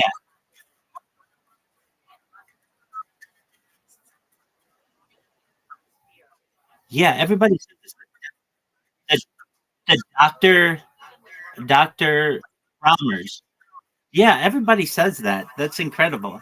Well, more than 3.5 years going back to the pandemic. We've seen the death of a queen, the birth of a guy, the coronation of a king, and everything in between. If you really want to blow your mind, in the upper left corner, you're going to see a link that says 24-hour YouTube streams. Put that in YouTube, and you'll see I'm live on 22 different YouTube streams simultaneously right now. You can you can watch me in 360 degrees. I have a ceiling camera.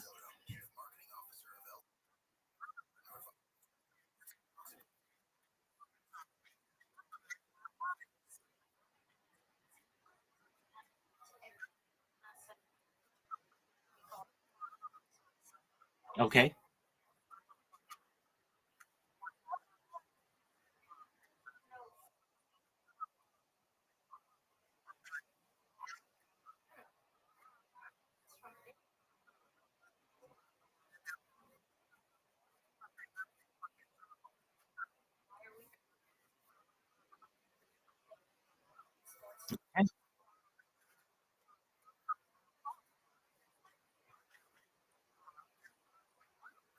That's hilarious.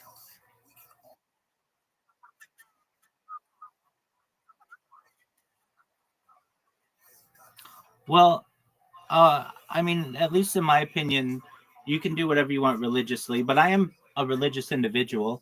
I daven every day. I lay tefillin every day. I keep kosher. I say brachot. So I don't want to mock that really, but what I do want to do is educate. Okay.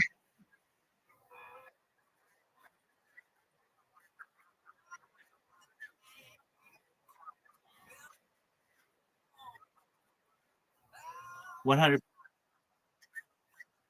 I get it. I 100% get it. Do you mind if I tell you about some of the other stuff I like to discuss? You're absolutely fine. You're absolutely fine. I appreciate you being here and sharing everything. Yeah, so because I have so much content, I don't.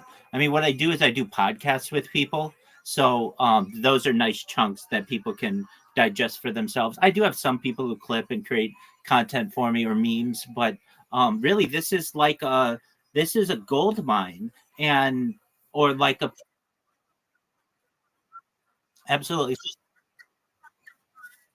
You're fine. So things I like to talk about are futurology topics such as antimatter, anti-gravity, faster than light communication, faster than light travel, things like artificial general intelligence, artificial superintelligence, quantum computing, cryptocurrency. I enjoy talking about de-extinction technology. If you didn't know this, the first successful de-extinction took place in the year 2003 with the Pyrenean ibex, which was a goat located in northern Spain, southern France. Fast forward to the year 20.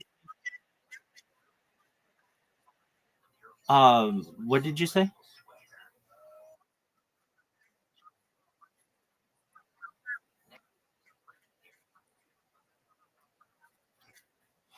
Oh, that very well could be. 20, you're good. You're good. You're good. 2021, a company out of Dallas, Texas, is founded known as Colossal Scientific. They've made it their goal that within the next 3 years to reintroduce the woolly mammoth into the Arctic Circle, utilizing Asian elephant surrogates, which I just think is a mind blowing project. They recently headlines with the dire wolf. They created three dire wolves, and people have been able to meet them. Joe Rogan was able to meet them. They are have after the reintroduction of the woolly mammoth on their agenda to reintroduce the Tasmanian tiger, followed by the dodo bird, which I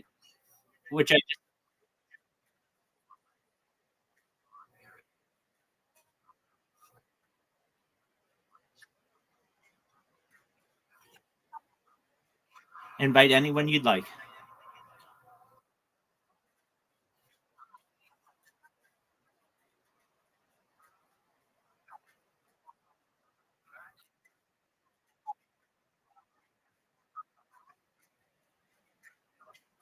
Thank you. I appreciate it. Take your time. I'm here. Yeah. Okay.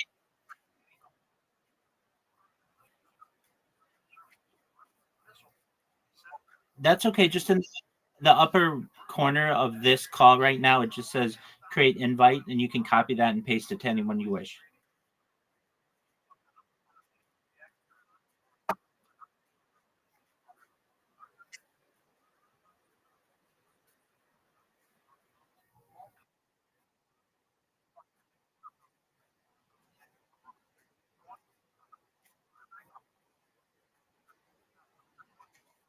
Excellent.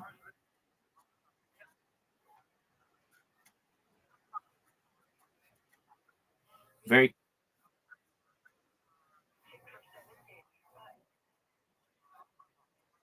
Take your time.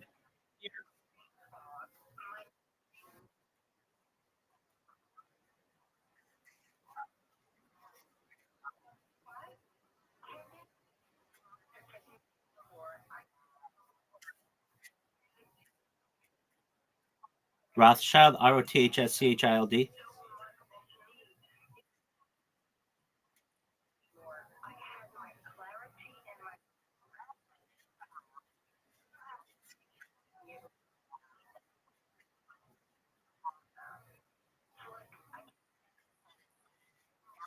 Quantum computing, artificial. We absolutely. That's certainly plasma engines are a thing.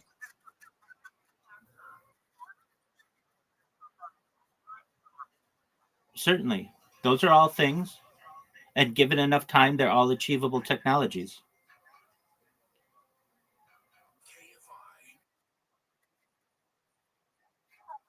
Sure, artificial.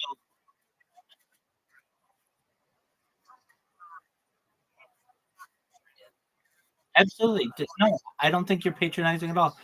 So we've got artificial general intelligence, artificial superintelligence, things like Santa Claus machines, things like space elevators, things like invisibility cloaks, things like faster than light communication, things like quantum computing, things like geothermal energy, things like nuclear energy, nuclear fusion, nuclear fission.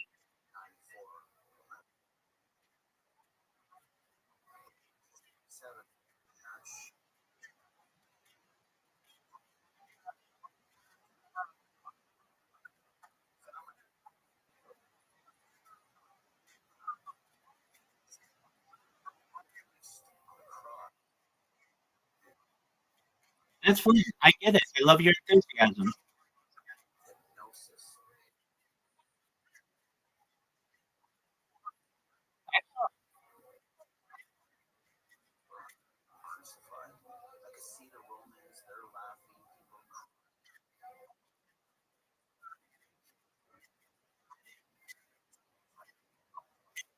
You're amazing.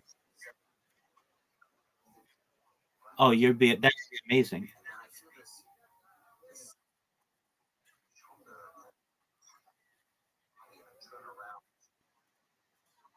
Oh, you're not ready at all. Hey, hey, hey! Before you pin it, or if you've already done it, that's fine. Let me send you the manifesto so that you have it. If you don't already have it, it's nope. I'm just going to send it to you in here. And so what you want to do is just check your DMs, and I just sent it to you. It's just one picture, but it tells about everything that I do.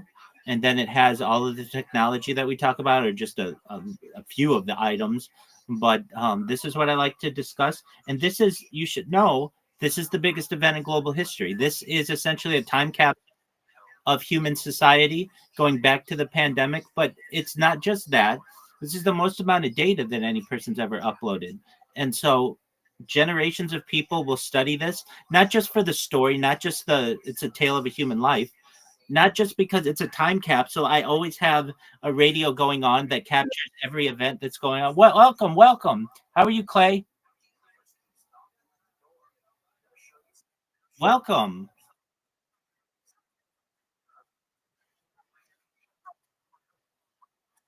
No,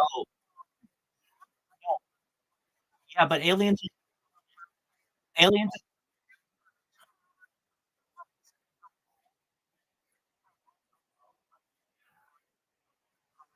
that's that's correct. In fact, aliens are maybe my favorite topic.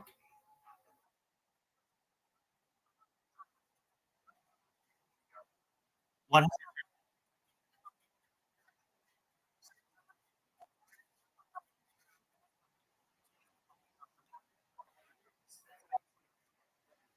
well, I really think that we perhaps were seeded here on Earth by some type of alien civilization. If you look and at least what alien abductees have said, they come from Zeta Reticuli. So we are perhaps a human zoo, or like an experiment of theirs, and we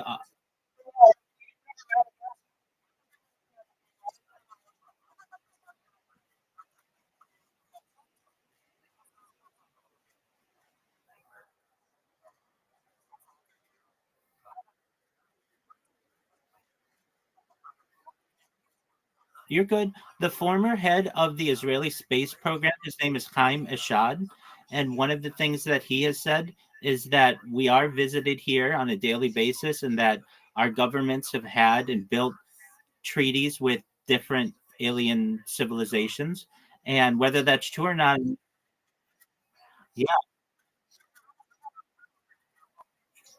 I'm not sure of his current whereabouts.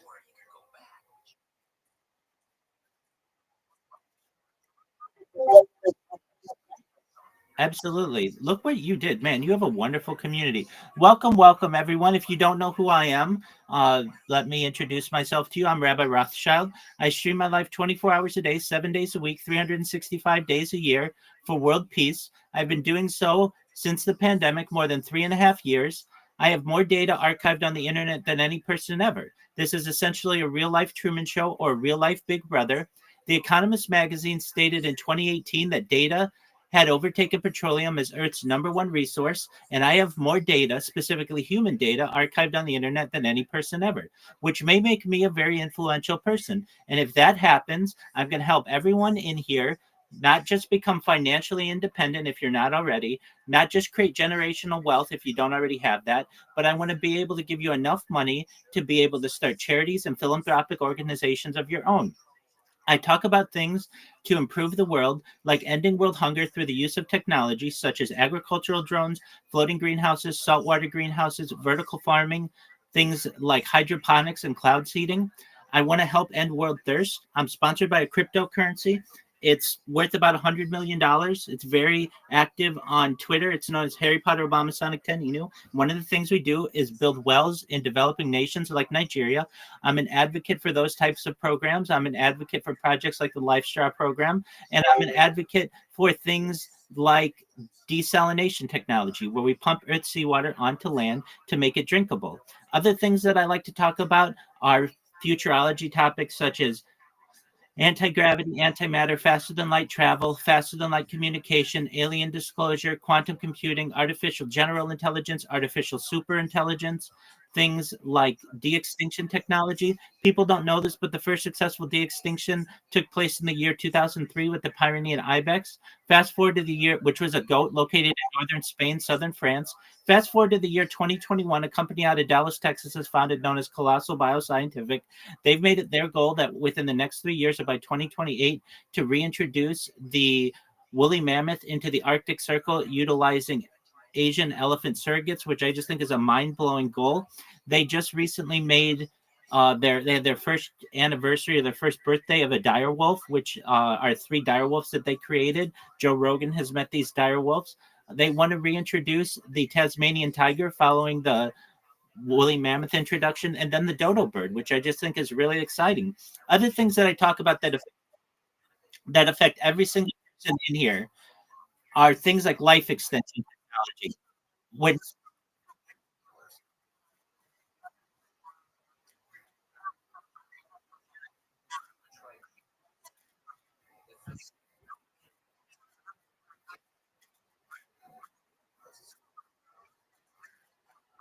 Oh yeah, so that's essentially a replicator. It's basically a 3D printer that is connected to every element in the periodic table that will allow you to make anything that you want. You could make a car, you could make a dog, you could make a diamond ring, you could make a pen, you could make a Nintendo entertainment system. You could make a Super Nintendo. You could make a Nintendo 64. You can make literally anything you want. Imagine a 3D printer, but instead of using plastic, it uses every element in the periodic table of elements. It can replicate anything.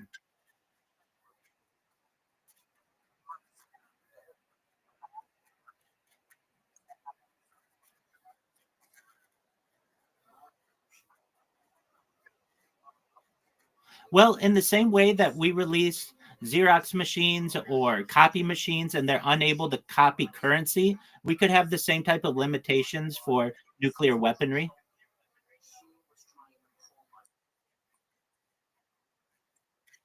If necessary, probably.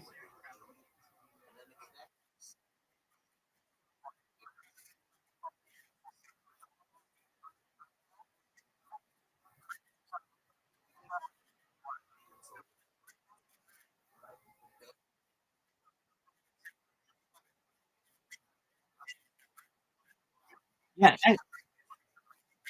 excellent.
Oh, most certainly. I'm also based out of California, Irvine, and as you know, we have the Pacific Ocean just off the coast. We could use literally the Earth is 2/3 water. We could use that water through desalination and never have a water shortage again.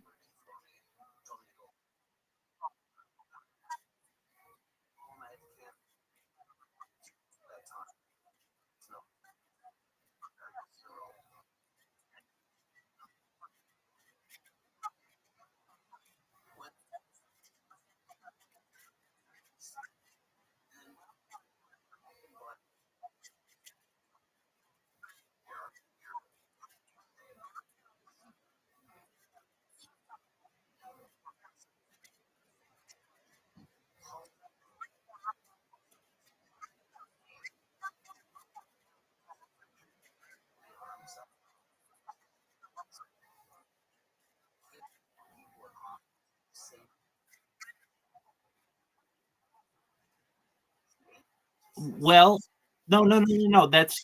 It's a great type of technology. Instead of digging the hole and throwing things down there, you use the heat of the inside of the earth to turn a turbine, and that's known as geothermal power.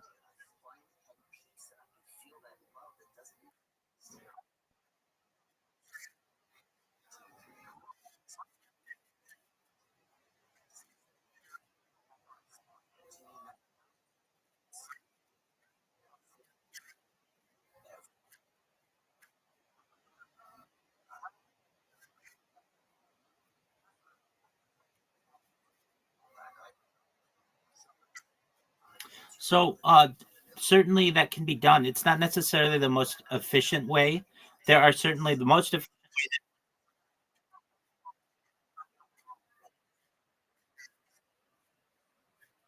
efficient way that we currently have is nuclear. Nuclear is a miracle of science. But if people don't want to use nuclear energy, there's geothermal, which you mentioned. The fact that geothermal doesn't necessitate need of the sun is important. But really, one that I think it hasn't been explored is something known as tidal energy, where we put turbines in the ocean and allow Earth's natural waves to generate energy.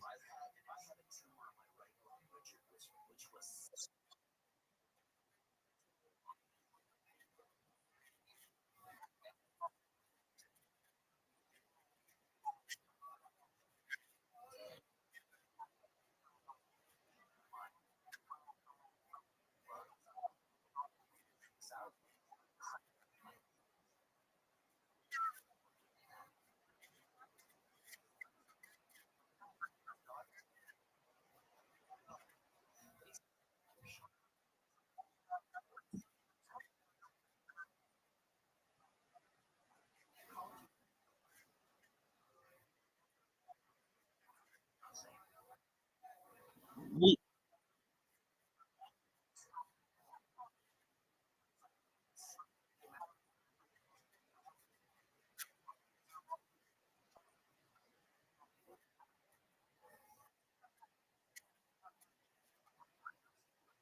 one moment, one moment, one moment,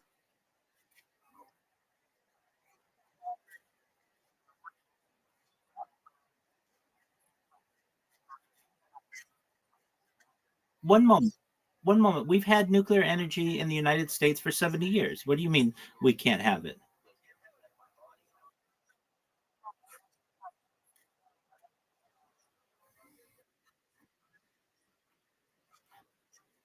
You know,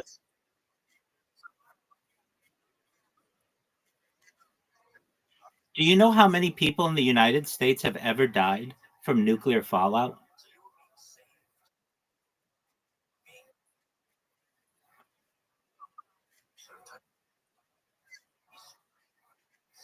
Oh,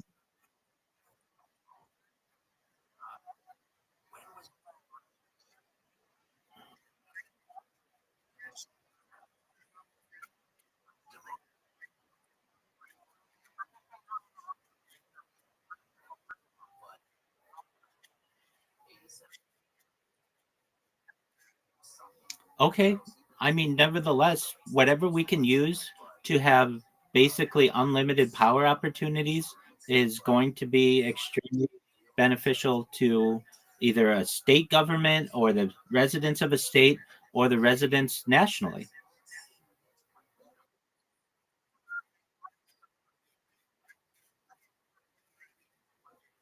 No, you're absolutely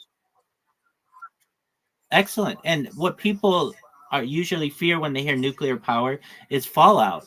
And people don't know that there have been less than 50 people or less than one person per year who has died from nuclear fallout in the history of nuclear fusion and fission.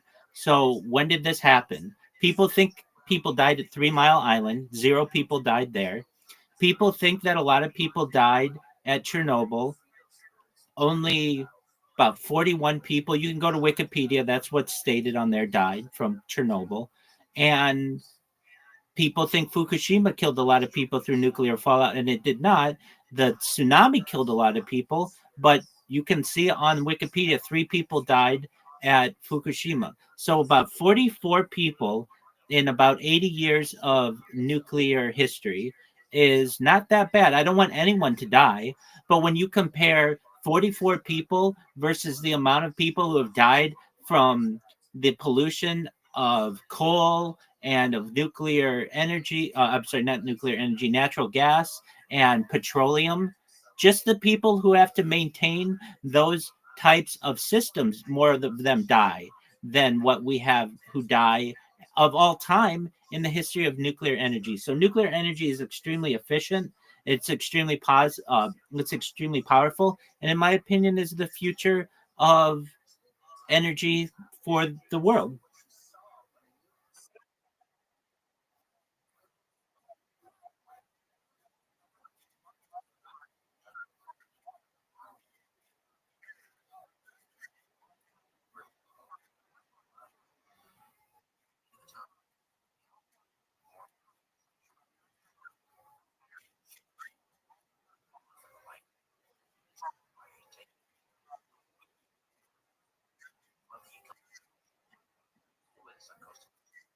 I'm gonna,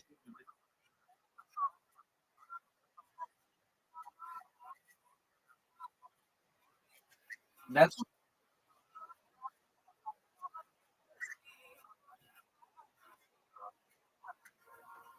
you're right in that, um, and its effects are very difficult to calculate because whether someone develops cancer 5 years down the line, 10 years down the line, it can there could be contributory factors to it, and thus it's easy for these types of companies to be able to get away with hurting people, and I want to stop that. People have always had a very close eye on who dies due to nuclear energy, and at least in the United States no one ever has, due directly to nuclear fallout.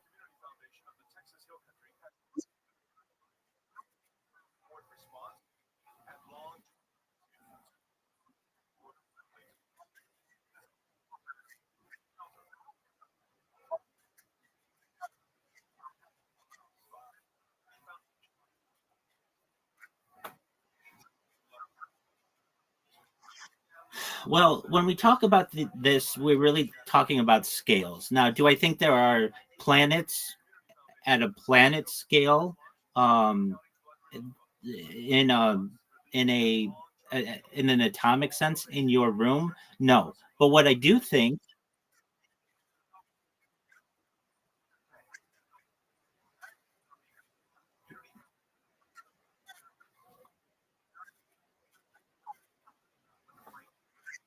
wait.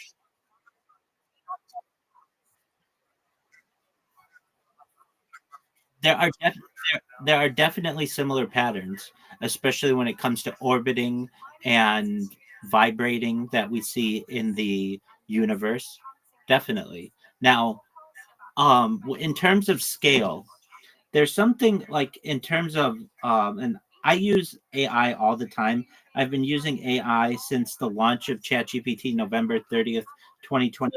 So let's get the scales here.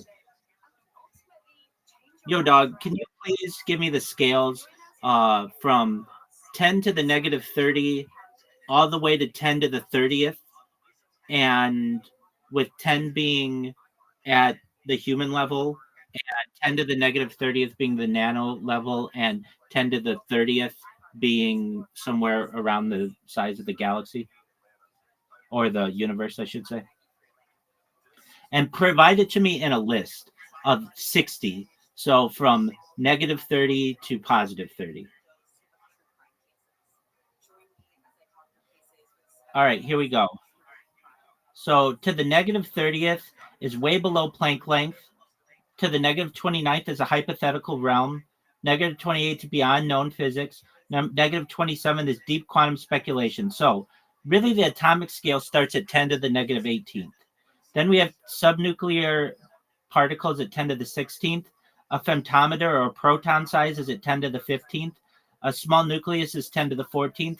Picometer, an atom nucleus scale, is at 10 to the negative 12. A hydrogen atom radius is 10 to the negative 11th. An angstrom or an atom size is 10 to the negative 10. So that's really what we're talking about, 10 to the negative 10 in terms of the size we're talking about at atom level.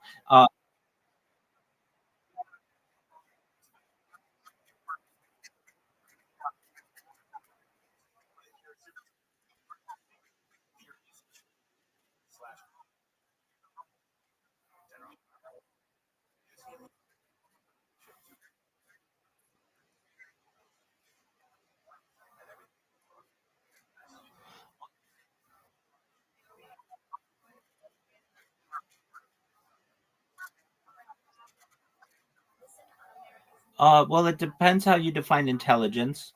So you're talking at like the quark level, or that's okay. Okay, it also depends how you define life, but you're talking at like the quark level.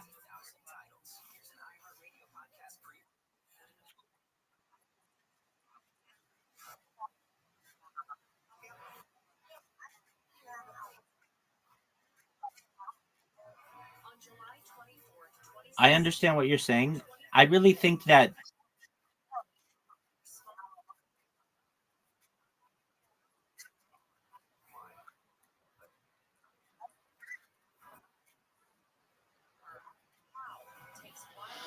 well, you keep using the term universe. Are you sure you want to say universe?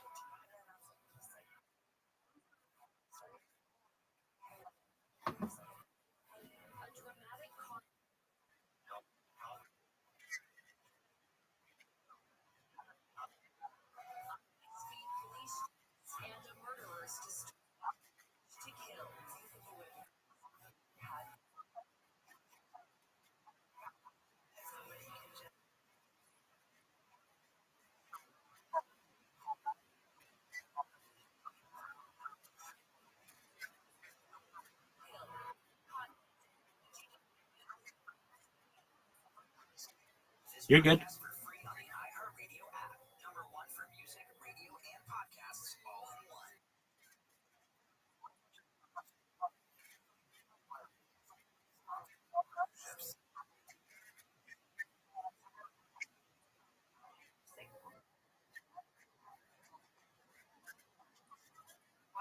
Yeah, yeah. So those are like the, at least when I built the server like more than a year ago, the most popular, according to AI, television shows of all time.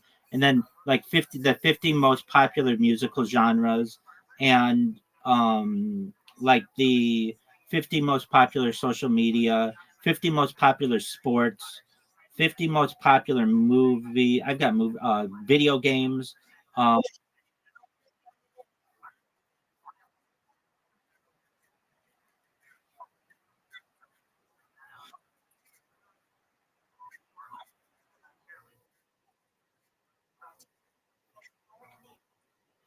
well, there, if you click on the text of it, I do have overviews of all of these, and it's my intention to be able to create robots that do all of that. But as of right now, Discord does not have that ability.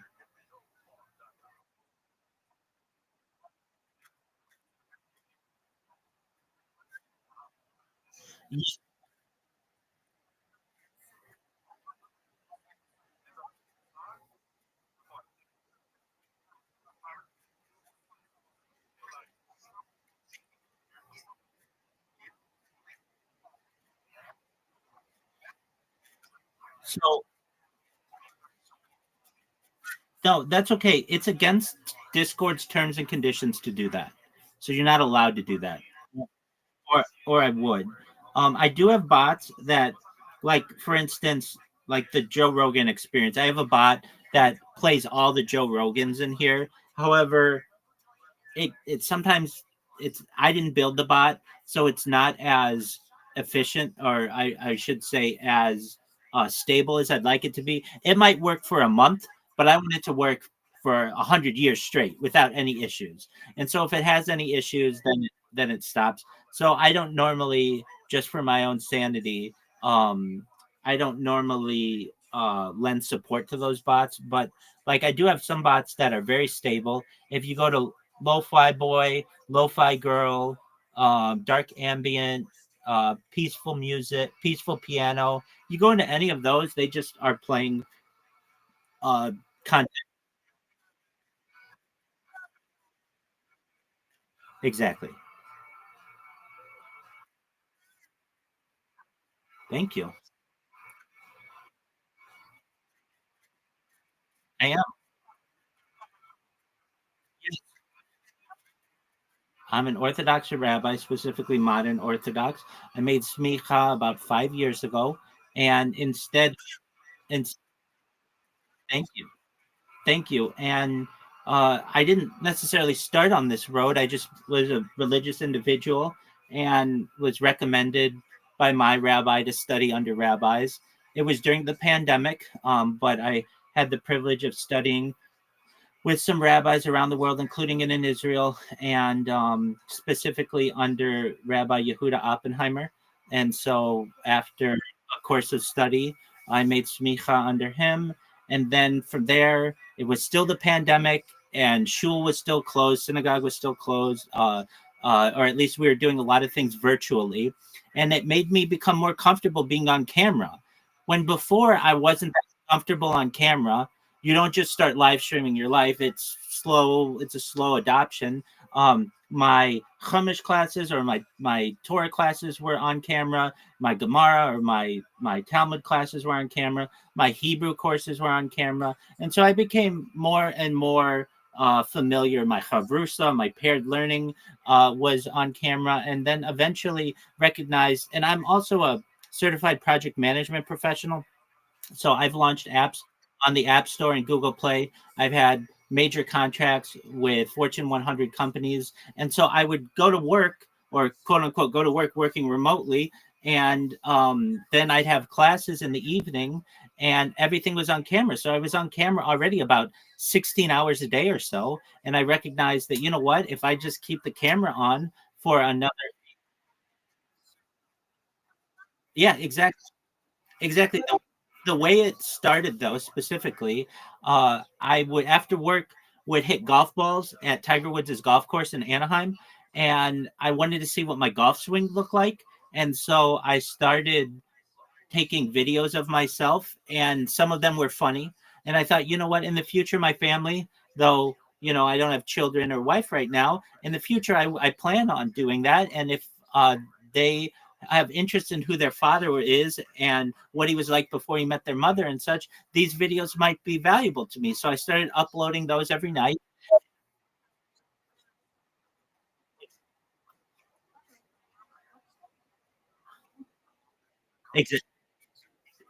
Exactly. And I had seen the movie The Truman Show, and I know of the television show Big Brother and such. And I always thought, like, I'd even ask my parents as a kid, why don't we just record our whole life? Like when we would have like certain events or whatever, certain holidays or whatever it may be. Why don't we just put it on camera? And it was like, well, at the time, for VHS tapes, you would need to literally make that a full-time job and be able to do that. It wasn't practical. But with the emergence of the internet and being able to live stream, all I have to do is just make sure the streams are continuing, are maintained, and every 12 hours I stop them so that they archive, and you're able to watch them on YouTube. Any longer than 12 hours and they don't archive on YouTube. So this gives people the ability to literally watch a time capsule of human society. Maybe 100 years ago, someone might have written a diary or a journal and been a diarist or a journalist. Well, I'm just a modern day person who does it, but instead of me writing a diary or a journal that takes too long for me to do to really encompass everything, I do it through video.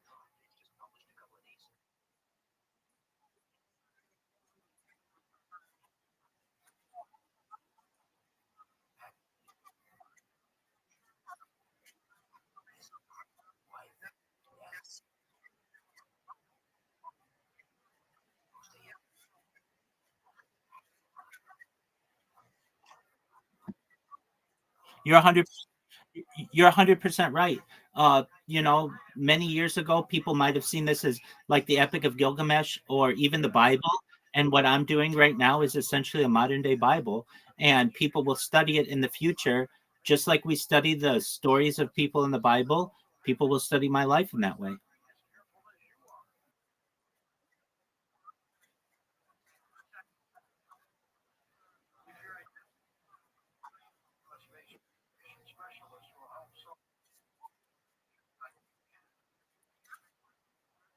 Okay, so I can tell you everything that you need to do to be able to do it, and I'll get you set up to do it. I Everything I do is free, so all you need is just stable internet and devices.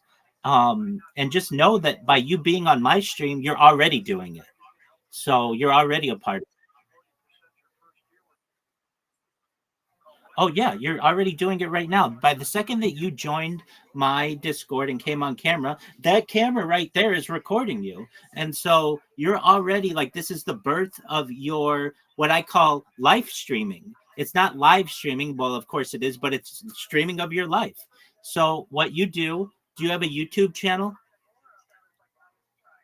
Okay, excellent. So you can use that or you can create a new one. I'm live on Twitter Spaces 24 hours a day, and I know that you're familiar with what Twitter is. Do you have an iOS device that you can use on Twitter?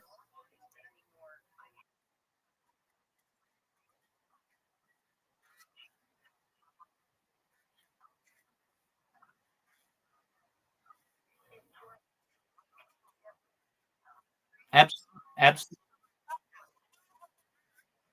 well, that's a great question. You'll find that really funny things happen, and you'll go and you'll clip it yourself, and you'll put it out there, and that content will go viral. I have some clips of mine that had hundreds of thousands of views that like for instance like one I was in an AMA with someone who was a television anchor and something funny happened and I have a video of me that I was able to clip and it has like 160,000 views. I mean, you can do that on your own. Basically what you're doing is you become a content producer, and as Bill Gates coined the phrase in the 1990s, content is king. You can make it true today. You can basically take that data that you have and store it, or have Alphabet and Meta and Amazon and all of the other platforms store it for free. Now, if you're going to do this, I advise, well, the more devices you have, the better. But I advise multi-streaming, because what will happen is you'll lose an account or somebody won't like you and you'll get banned for copyright infringement or whatever it may be.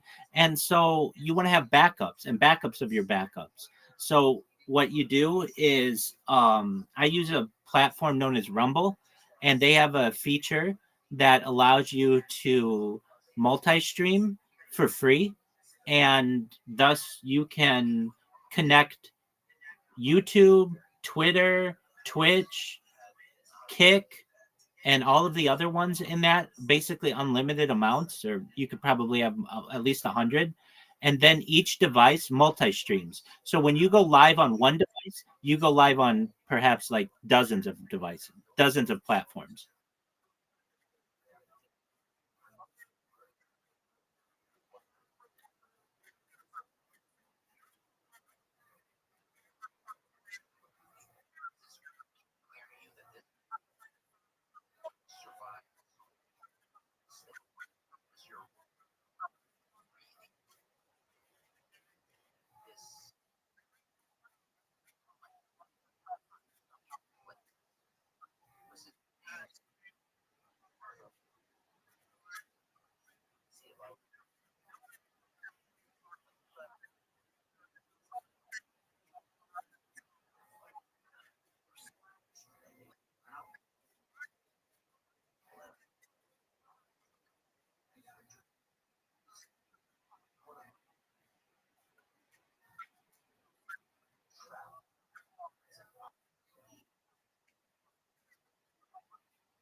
Okay, well, very well. I mean, right before you came in, I was watching Jewish lectures, and that's the best way to do it, aside from just going to your local Orthodox rabbi and studying under them.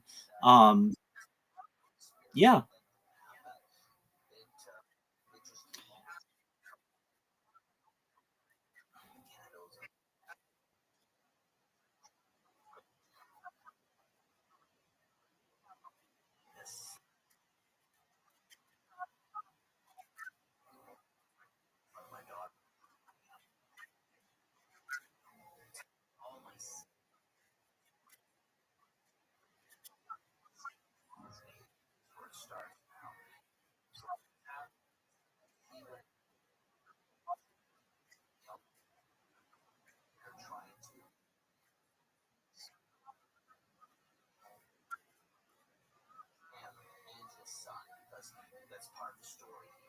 I'm not the person to determine that for you.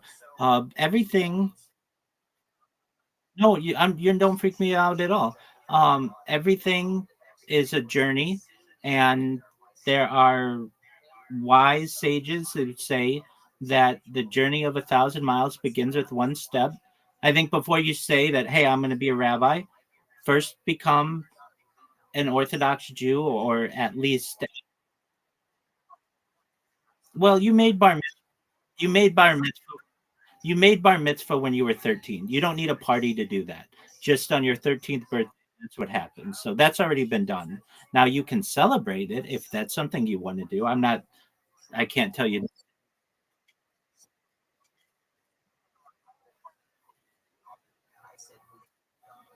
Okay, well, I mean, then the first thing that you would really want to do is connect with your local Orthodox rabbi. So you're in California, there are tons of local Orthodox rabbis.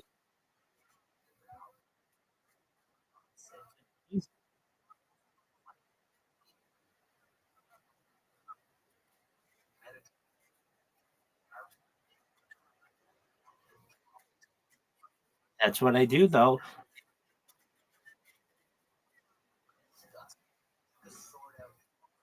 Absolutely. And I mean, I'm here I'm here to support you on that journey.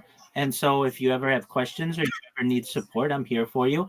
And again, some of my favorite activities are just to sit in here with my bots going and watch Jewish history lectures. I love them.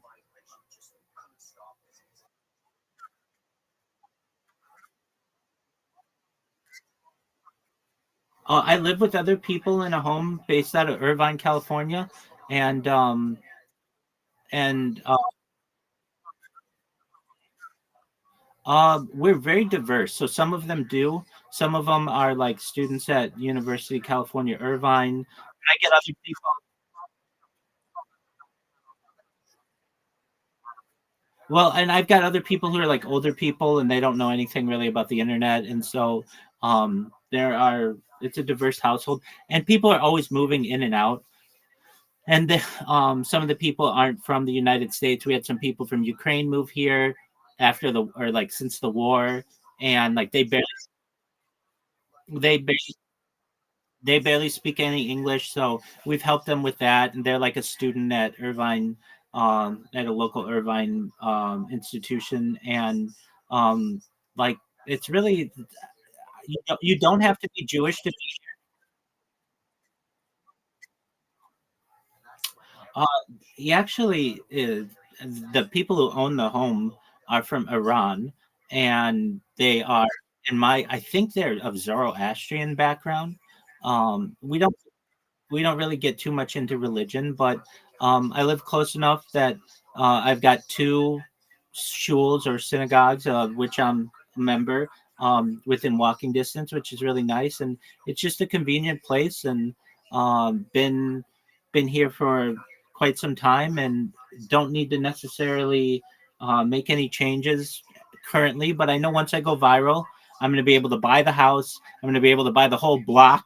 I'll be able to do whatever I need financially because I really feel like I'll be not just one of the most influential people in the world, not just one of the wealthiest people in the world, but also one of the most famous people of all time.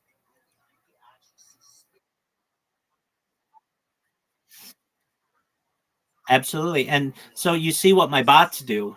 and how they get people in here and get people energized. And when I first started using the bots, they would be like kind of like boring names, like please join Rabbi's Discord, please join Rabbi's Discord. And that's great. I might get like 2 or 3 people who tweet about me or whatever, blue sky about me. But when I started making them funny, I get 25 people a day, at least like 25 threads a day of people who talk about me, which is really exciting because I just know that it's a matter of time. Now, on top of that, I have another bot that I've created that basically creates clips on Kick, and I get a lot of people in here from Kick as well. So I have multiple bots, always.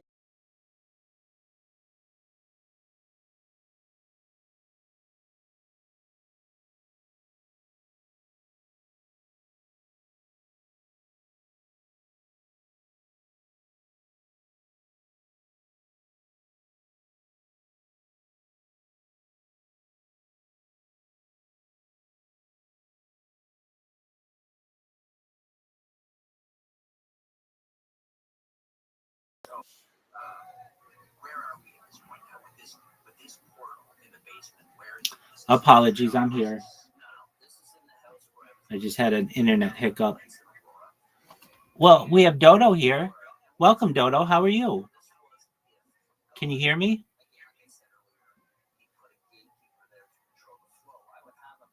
Feel free to talk if you.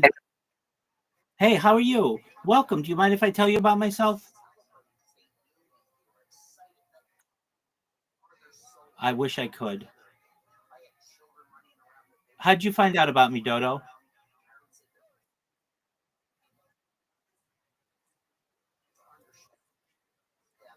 Oh, okay, very cool. All right. I do have Legos. I have the Seinfeld set, and I've got some other Legos, but they're not. I don't have them right here.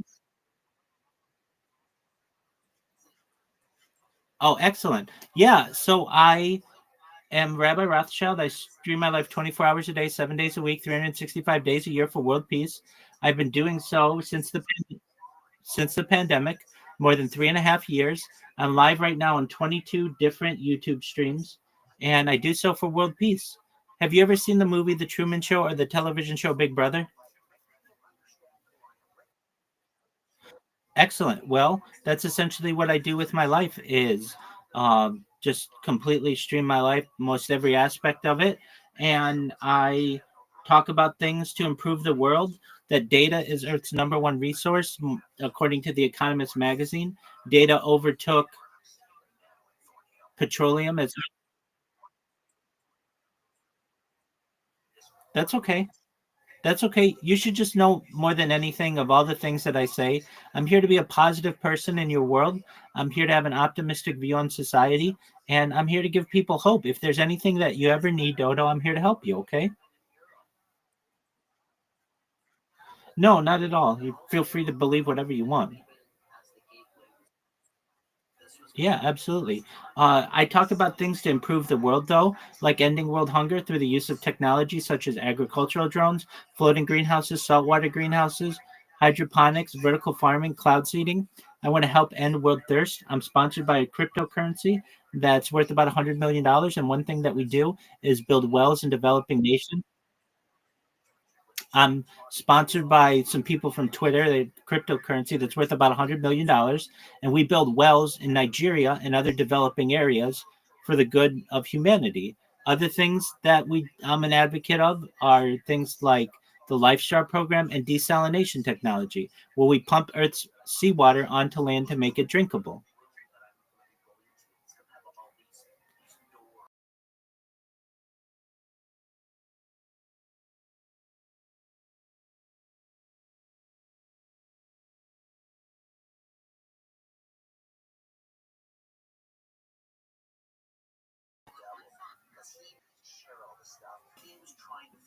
It is a lot.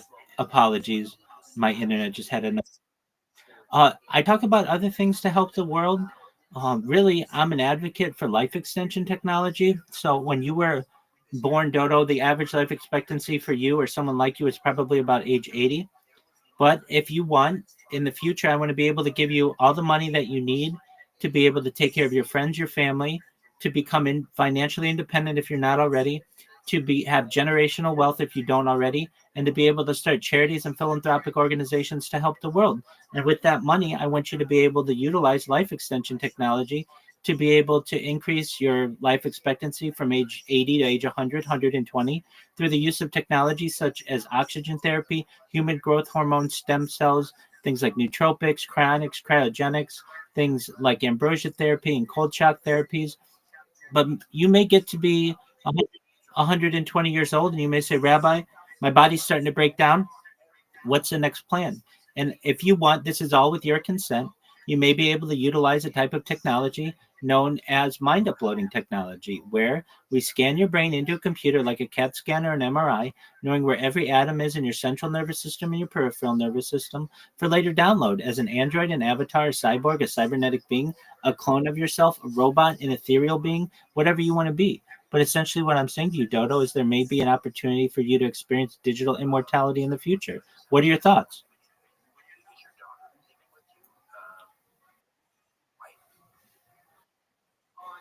My children were up there. I was in the basement. I spent a lot of time in the basement because Very.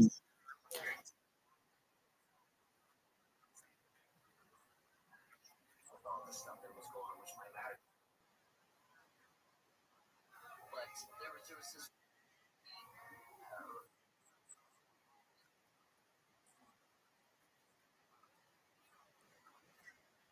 I was sitting in the gateway, the chair. There was a woman dressed and she black. That's okay. That's all right. That's all right. I'm trans myself. I became non-binary according to the state of California in the year 2020, and I became a woman in the year 2024. I am about being whoever you want to be, and not just am I transgender, I guess. I'm also transhuman. So you can understand that you should be able to be whatever you want to be. Yes. It's on his YouTube page. I also have it. And you put the headset on,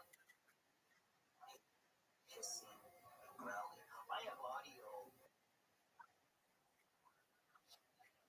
It's all excited, wanting to talk to me. It sounds when it comes. That's okay. It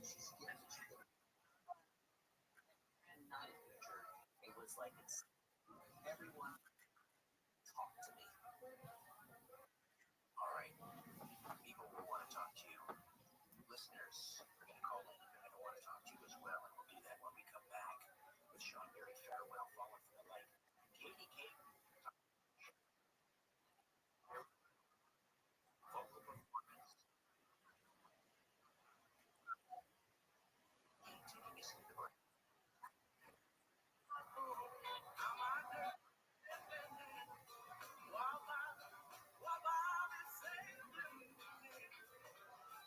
That's fine. We're allowed to.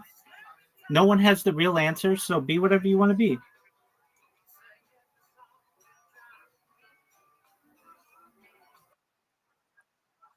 Excellent. The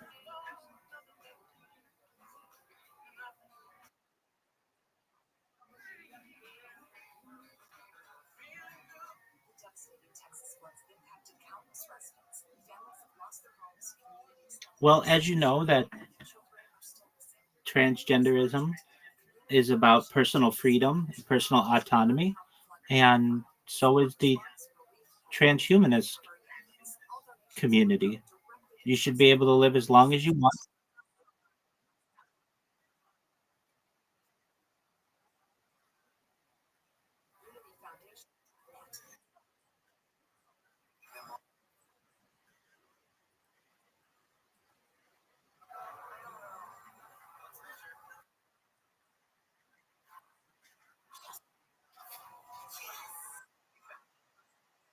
Starts with getting informed. There you go. Info about COVID. Answers.org. It's up to you. Brought to you by All right. Well, perhaps you should consider. Ways to protect our radio at home, on the go, beyond the eye. Here's another Vizio TV. It's coming into your living room on your Vizio TV. TV remote for the iHeartRadio button for I am. Ellen. all your music, radio Well, before I started live streaming my life, I attended every single day for years, never missing. I'm a very dedicated Jew. I do my best to keep as kosher as possible. I do my best to say blessings on everything, on all the food, and when necessary, I don tefillin on camera every single day. I am about to, after I speak with you, say a prayer called Havdalah, which is the close of Shabbat. I do everything that I do. I don't drive on Shabbat. I don't combust on Shabbat. I don't work on Shabbat. I am as dedicated as I can be to being a frum Jew with while live streaming my life. But prior to doing this, um, I was a Shomer Shabbat as you could be.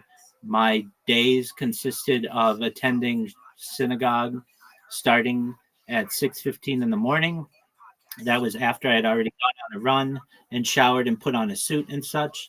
I would then go to work. Then I would attend many times on my lunch hour. Uh, we would have uh, mincha, and then at night I would attend Marov. I would attend um, really 3 times a day for years, and I would also attend Chumash class or Torah class, took Hebrew to improve my Hebrew skills and Yiddish skills, and then I would attend Gemara or Talmud classes on a weekly basis. I'd also on Sundays I had paired learning Havrusa with some other people within the synagogue, and um, that's as orthodox as anybody on earth.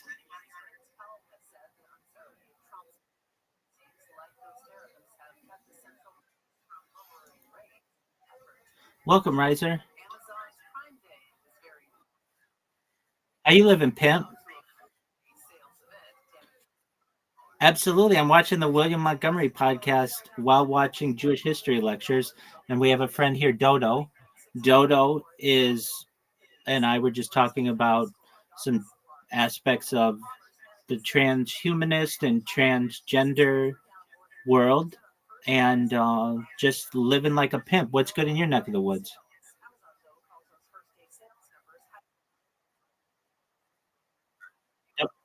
Yeah, Dodo's a new friend. Yeah, absolutely.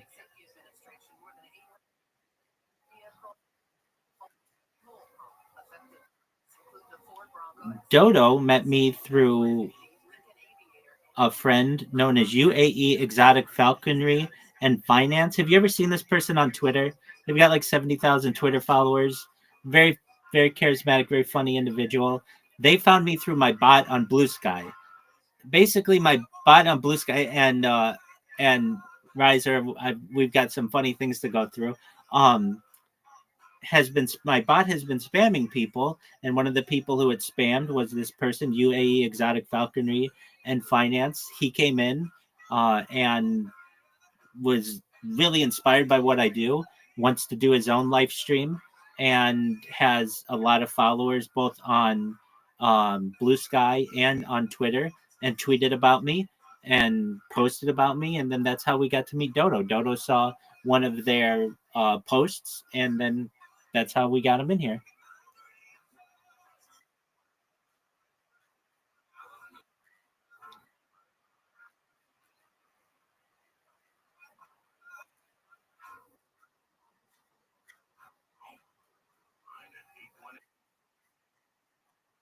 That's okay. Take care, Dodo. Bye. They had already said that their device was down. Yeah, you got that right. Zoot needs our help. He needs support. That's true. That's true. Uh, I see Dodo's back.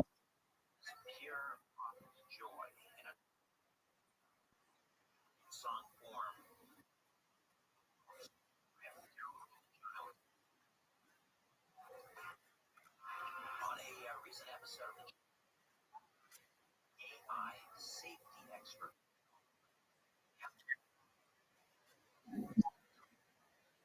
Through my mother, I can follow my lineage through my grandmother's grandmother from Germany. Her name is Matilda Zegelmeyer, and I can follow her through to the Bible. Levels are insanely high. Not like mine, but no, that's a lot. Broken. Clean. Rattled and asked the AI expert, but yours is what? Exactly, Polsky replied. Super intelligence, it's impossible. And wondered aloud if AI might own. And Polsky agreed, said some believe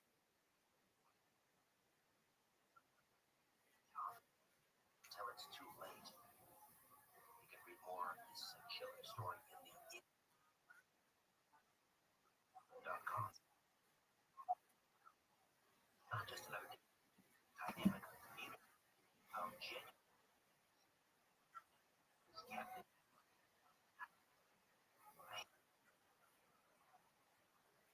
Yeah, I mean, generally we think of two, but the Talmud gives more. Even situations where people are intersex, the Talmud talks about seven. The Talmud talks about seven. So, I mean, you have men and women, and then there are androgynous people. So, people who have like both male and female characteristics. We have, as I recall, people who we call tumtum. These are people who lack sexual characteristics. We have aonate, which are people who were identified as female at birth without developing secondary female sexual characteristics at puberty. We have people who are known as Sarishana, which are identified as male at birth without developing secondary male sexual characteristics at puberty.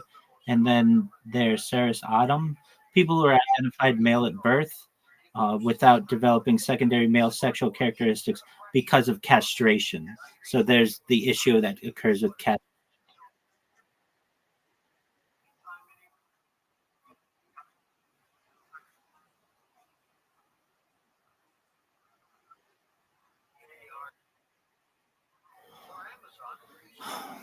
I mean,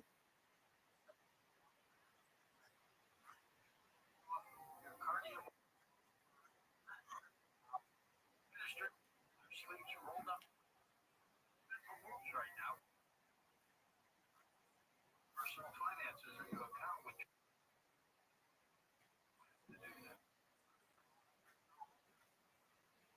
now from Birch Gold. Here are some of the last 12 months. The value of gold has bolstered demand. sure. The rabbis certainly the rabbis see things as in a certainly in a gender standpoint.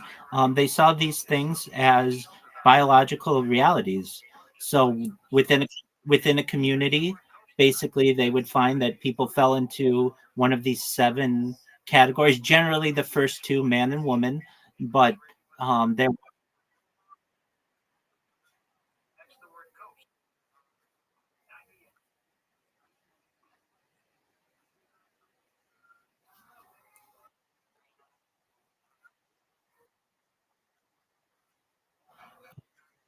not like yeah, not like today.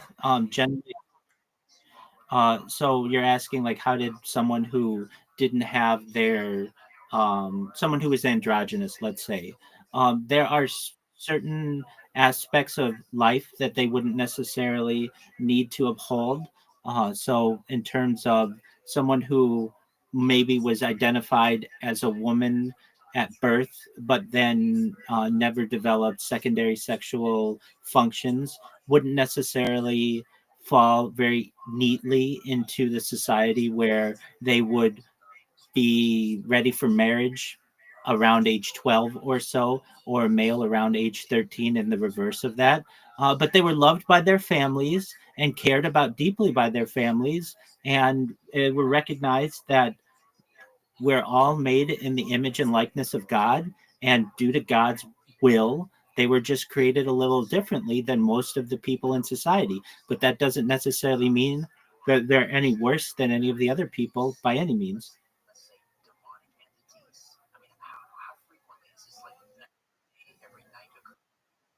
Sometimes there's times I wake up and there's standing. I've had some pretty dark ones given.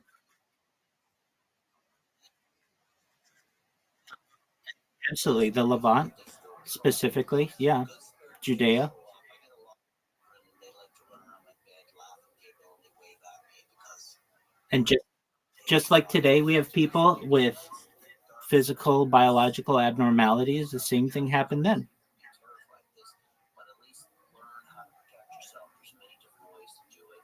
I read Psalms 91, which is the Very- Absolutely. Come back whenever you have any other questions. I'd love to get to know you better, Dodo. they can't stand it. So and always say Absolutely. You're always welcome here. they will back down. Take care. All right. So we just had a bunch of people in here. Like when I say a bunch, like a dozen, not a dozen, but like pretty close to 10 or so, that came here from the, they call him the Birdman. If you're like, what is UAE falconry and finance? I've seen this guy before. He has a big Twitter account. What he basically said was that during the pandemic, he was bored and wanted to get people's attention with like a fake company. And so he started UAE falconry and finance, and people started to follow him or whatever. And um, yeah, X,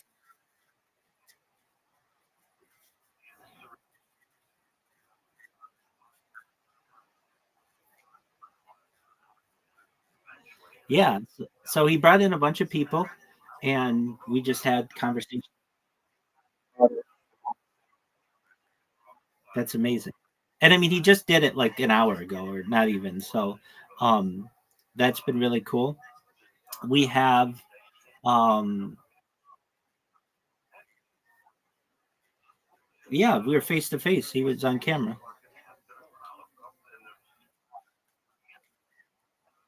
Let me see what his profile. He looks like Luigi. He looks like Luigi.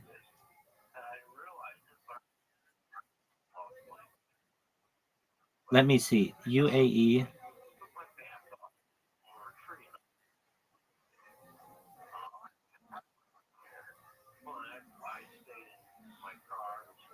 Is it UAE falconry? What is it called?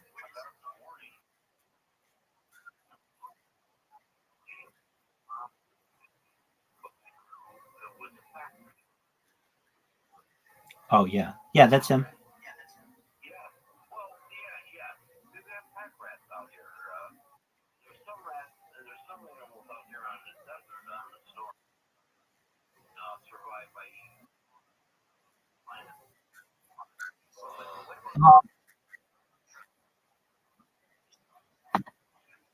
There was order that I did get a lot of questions, and I've got my spiel. Basically, like when you first meet me, shut the fuck up. Let me tell you everything that I do, and then I will literally sit here for hours. Well, no, it takes longer than that, but it's about It's like, oh, we timed it one time. It was like 2 minutes. Remember, I was trying to see how quickly I could do it, and yeah, it's about 2 minutes or so. But then once I say it, I answer a lot of people's questions in that. And then if you have questions for me, whether they're about different genders within Talmud or they're about 0 point energy or it's about alien disclosure, I'm ready. I'm ready. And I'm not saying I know the answer to everything, but I know a little bit about a lot of topics. And so anything that we can't answer, we're going to go and we're going to look up the answer to it. So anyway, I was in here and the Birdman, Bernie Goldsmith, came in here and was like, all right, so I'm like, hey, how'd you find out about me? And he's like, your Blue Sky bot. And you should know something, Riser. Whenever anybody finds out about me on Blue Sky, it makes my fucking day, because that's the one I worked really hard to get to go viral on. And I don't get a lot of people in here I get a lot of people who talk about me on Blue Sky, an incredible amount. However, they don't always come in here because they're like apprehensive. They don't know what's going on. But when I do get somebody in here, it's fucking amazing. So, but boy, have I been getting a lot of people talking about me on Blue Sky. I'm like a phenomenon.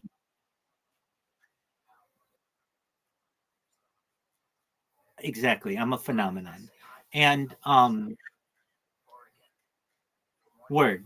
So he came in here and he was like, all right, so what do you do? And I tell him my whole spiel, and he wouldn't let me say it all, which was fine. He kept having questions, and it's just like, I'll answer just one moment, blah, blah, blah, blah, blah.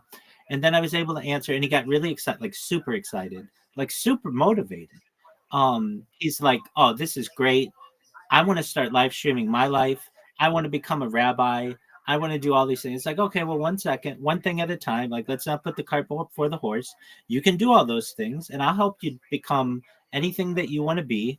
You just need to, like basically, if you want to start doing the live streaming thing, I'll teach you how to do that and all these other things. So he's like, oh, I want to link to your Discord. Is it okay if I put out a tweet? I'm like, absolutely. I mean, that was really nice of him. He got a ton of people in here. And so then he put that out, and then a ton of people came in here. And then some of them had questions. Some of them were on camera. Other people were just like, what is this? And then, so he was in here for some time. And then he brought in some other people who had some religious questions. And again, I don't know the answer to every single religious question on earth. No one does. But anything that we don't know, we're going to get the answer to, or at least we're going to do our best to research the topic. But fortunately, I knew the answers to their questions. And then Dodo had some questions about transgenderism in general, and then about transgenderism in the Bible. And then you came in. Okay, so if you're wondering, how are your bots? Let me just say this. This is okay. Do you have Blue Sky?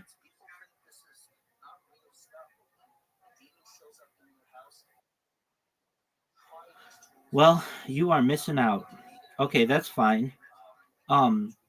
So I came up with like a really good strategy. Before, my strategy was to create an account and then in the username put join Rabbi Rothschild's Discord for world peace, and then I would just spam people with it. And then Blue Sky recognized that I spam people so much that if you put the name Rabbi Rothschild in the username, it bans your account automatically. So I had to become more creative. So I'd be like, join Rabbi's Discord for world peace. Please join Rabbi's Discord for world peace. All this other shit. And I did that for like months. And that was okay. And that would get a little bit of attention, but nothing crazy. So then I started, this is just recent, like within the last 2 or 3 days, I started using funny names. And this has gotten me a shitload of attention. So the names that I use are are really, really raunchy. They're like extremely raunchy. So let me look up a few of them. Now you have to understand, I'd love to have really long names, but you only get 64 characters, which, you can't tell a whole story in that. It has to be pretty to the point. But some of the names that I have that I've put up, oh, whoa, this lady is fucking obsessed with me. Obsessed with me. Okay, here's one of them. Pussy eating until my tongue is raw and mouth gets lockjaw, Rabbi. I get so much fucking attention with a name like that. Another one. Why wouldn't they? Yeah, but a lot of people go on there and they're like got their OnlyFans and shit. So it's already like, you know what I mean? It's already like vulgar. I get people in here. Uh-huh.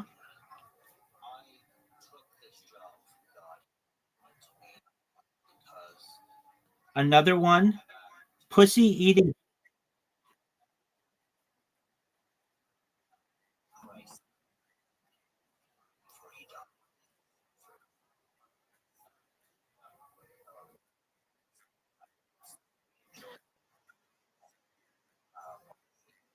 Right. Yeah, this is a good question. So the thing about Twitter is you have to be 18 to create an account. So once you're 18, put whatever the fuck on there you want, so long as it doesn't hurt someone. I have no issue with that. The difference is Facebook and Instagram, you have to be 13, and that's why they don't allow nudity.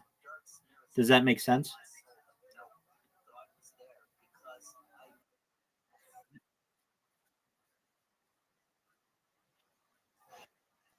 Yeah, there are. Hold on. There are a lot of ways to filter it. You go to your filter settings. Oh yeah, definitely. So you go. Generally you can't do it on a phone. You have to do it on your computer. But it just says don't show me any nudity and don't show me NSFW stuff, and you'll get none of that stuff. Don't show me violent stuff. You can change um your your criteria for what you want to see.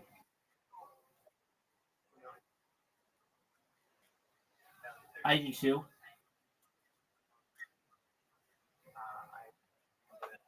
Yeah, I get that. I think that the default should be whatever, and then if you want to be a prude and adjust all your shit, then you should be able to. In my opinion, when you're creating your account, there should just be a question that says, "Do you want to show NSFW stuff? Yes or no?" And then you'll never see it if you choose no, and if you choose yes, you will. I mean, it's just if they're willing to ask you what your fucking gender is, which they have no business asking, they should ask you what your preferences are. You know what I mean? If they're forcing you to follow Elon Musk and ESPN and the Wall Street Journal, well, then why can't they ask a pertinent question, which is, hey, what do you want to see on this website?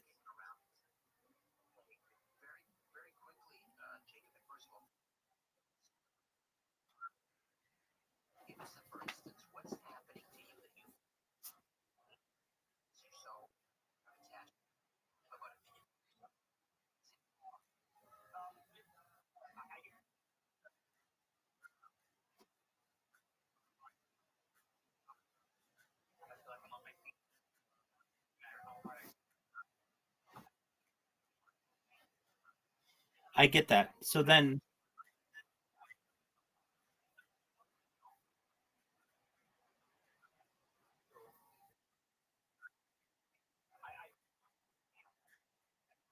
well, that's why when you create your account, there should be a question. Who cares what your fucking gender is? Who cares what your interests are? I mean, I understand the interest, but there should just be a question. Do you want to see NSFW stuff? Yes or no?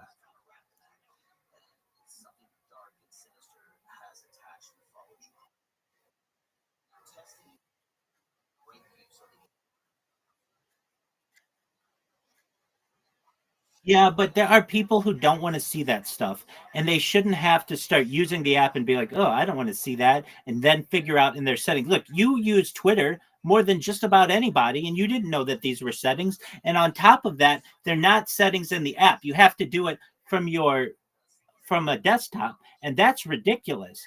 They should not ever on any platform have an app that doesn't have the same settings as you have on a computer. They should, or if they have to do that, they should tell you, if you want to change these settings, you have to do it on a desktop. A lot of times people don't even know that there are settings available like that. Like, for instance, Reddit. If, it is unbelievable. I'm 100% in agreement. So, with that being said, I started coming up with the so Reddit has settings that, as I recall, yeah, I'm correct on this. If you want to see NSFW content on Reddit, you have to log in to Reddit on a desktop computer or at least through a browser and adjust those settings. You can't adjust them through the app, which I think is ridiculous. If I'm using my device, I should be able to change the settings any way that I want, and either on a desktop or on the app. What's the purpose of having your app if I can't change the settings? Exactly. Ex- exactly. 100% right, Riser. And these companies are so specific about, again, do you know that it doesn't matter? It shouldn't matter, but it also doesn't matter what your gender is to Google. It doesn't matter. It absolutely doesn't fucking matter. But it's the first question that they ask you. After they ask you, I've made so many different fucking Google accounts. I can tell you exactly what happens. You say, do you want to create an individual account or a business account? If you do the individual account, it asks you, do you want to create a new Gmail or do you want to use an established email account? Let's say you create a new Gmail, they give you the username, fine. Then what do they ask you? Once you're able to do that and you do the password and everything, the first question that they ask you is what's your gender? And the gender choices are male, female, I prefer not to say, or other. And then when you do other, you can type in there whatever the fuck you want. Why is that a question? That shouldn't be a question. It should be a question. Hey, do you want to see NSW stuff?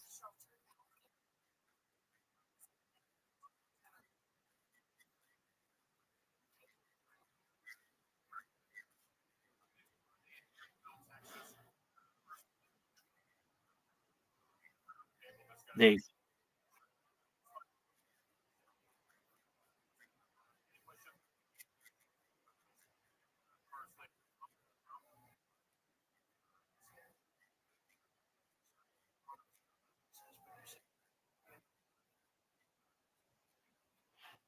they're gonna be able to do that anyway. They're gonna be able to do that anyway. It's not a question that they need to ask you. It's a question that they put in there to because they're controlled by people who are very big into the equity, the six things, uh, equity, diversity, and there are two of them. No, that's diversity, equity, and inclusion. And then there's another one. Welcome. What up, Tony Montana? How you living, pimp? Are you making billions of dollars on TikTok yet?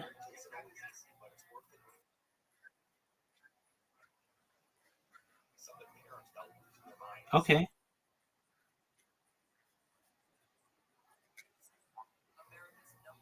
very well. You think you're going to be able to do it? You think you're going to be able to do it?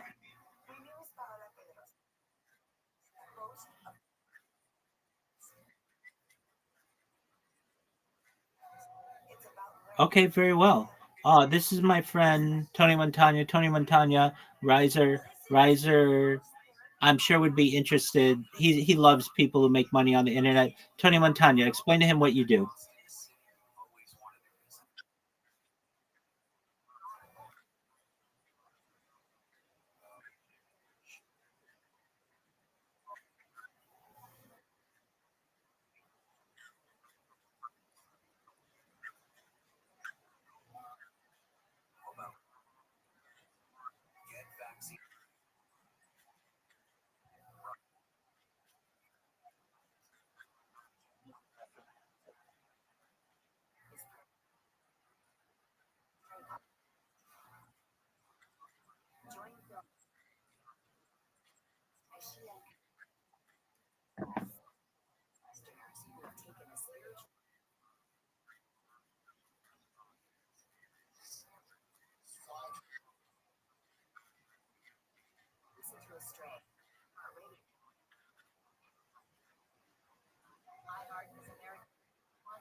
I just heard about this just from. Oh, go ahead. YouTube said they're no longer going to monetize YouTube faceless content. They just, yeah,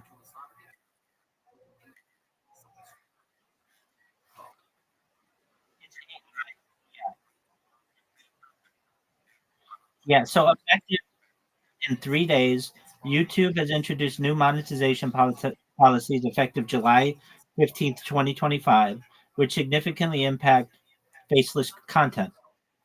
The platform now requires creators to demonstrate original creative input, clear transformation of reused content, and compliance with updated advertiser-friendly guidelines to remain eligible for monetization. Faceless videos must show originality, through through original commentary, storytelling, educational insights, or thoughtful editing, or they may be flagged as low effort or repetitive. Low value AI content will be demonetized, and creators are encouraged to disclose their use of AI when it plays a significant role in the video creation. So it doesn't seem like it'll affect.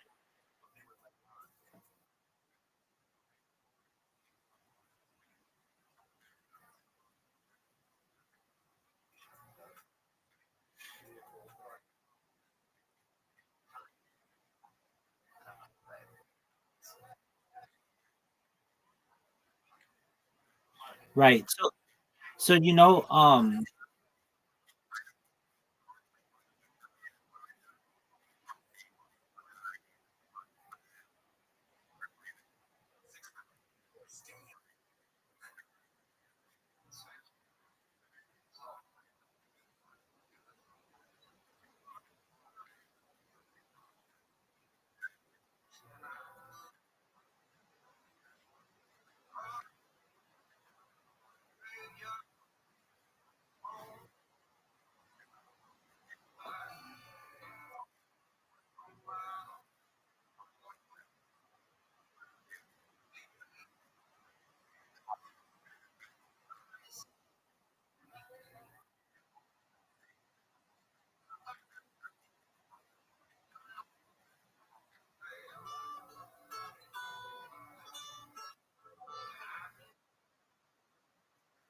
So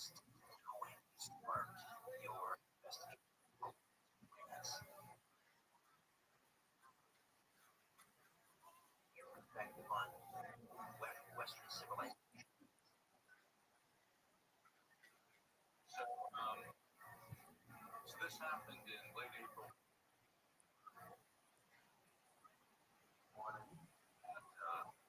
Where middle of the night, use the bathroom, bed. I was just laying there. I did not have nightmare.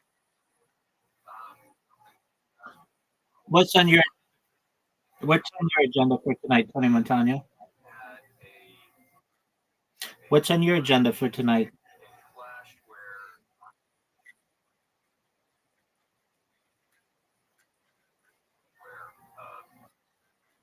Did you get blown?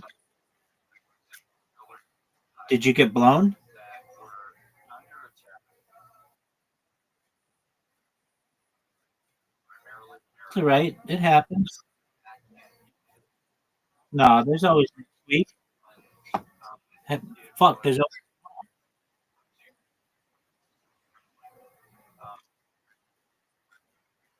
this instant as it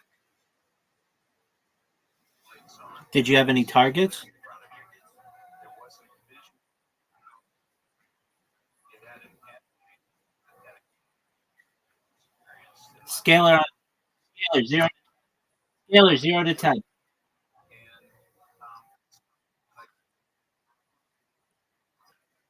Okay, I can live with that.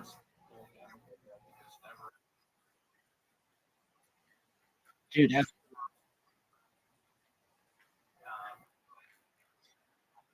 Doug, I used the Reddit true rated discussions criteria, and like even super hot girls on there, super hot girls are sixes according to these people. They literally go with they like I mean they like if you go on Reddit and ask them to fucking rate people, like who is somebody who's really hot? Sydney Sweeney, they'll say is a 7.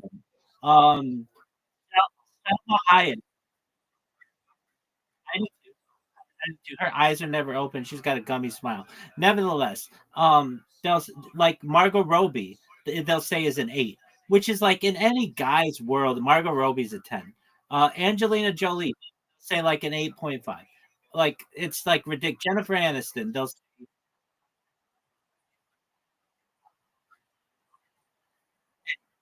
say anybody,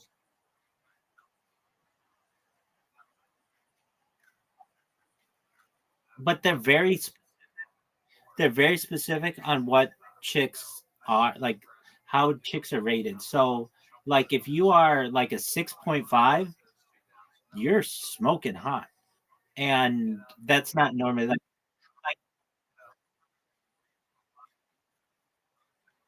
well,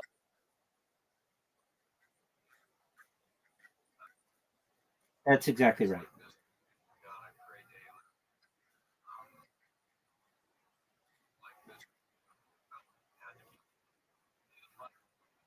Uh, just yeah, I mean like at least on Reddit these people, a 7 or an 8 is like a Hollywood actress. Like you don't find them, they're just too hot. Like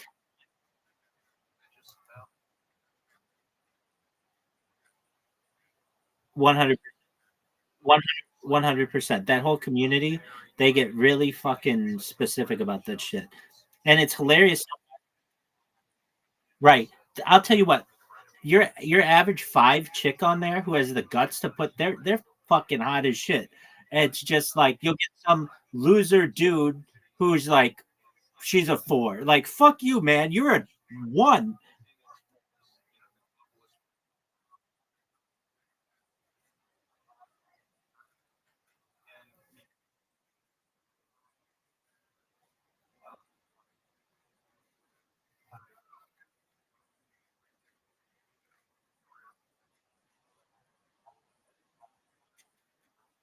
Right.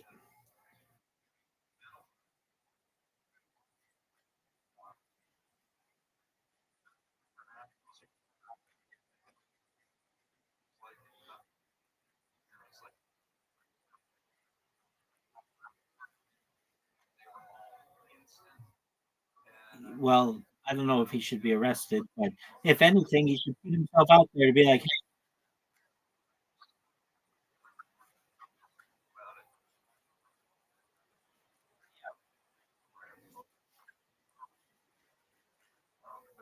I can see that. All right, so this chick who's pretty hot, why didn't she dig you? Did you show her your fucking TikTok account? I'd be all over you, dog. I'd be like, man, you got 5,000 people and you got a fucking TikTok store. Let me blow you.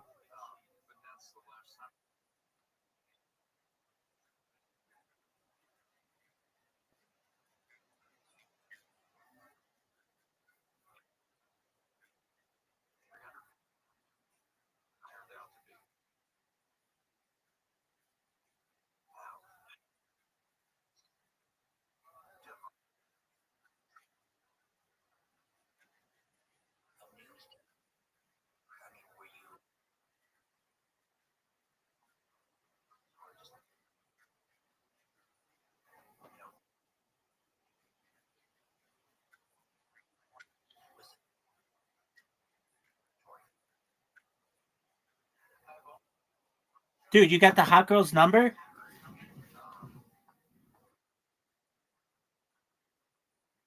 That means everything, dog. Now you can ask her on a date.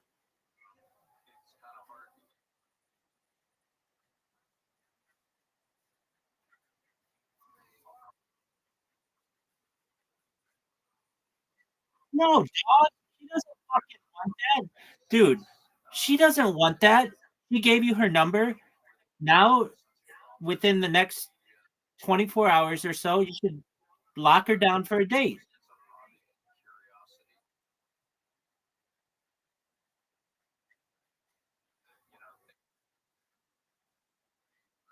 So what? So what? Give it 24 hours.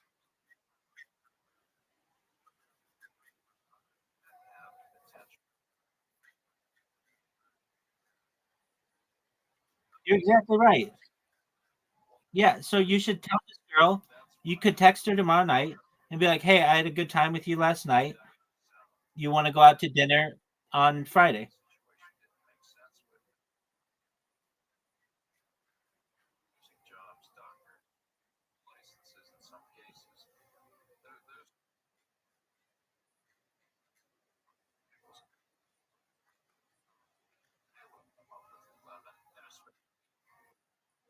All right. Well, dude, you didn't strike out. You fucking got a number. Frankly, in its own way, getting a number is better than like a random makeout if you didn't get the chick's number.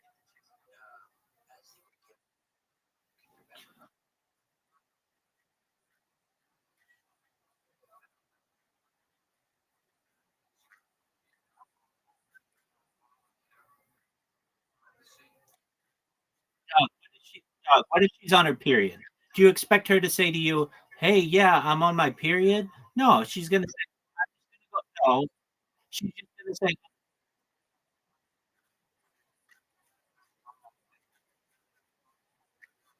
yeah. Some girls don't want that though. Some girls find it themselves to not be at their best.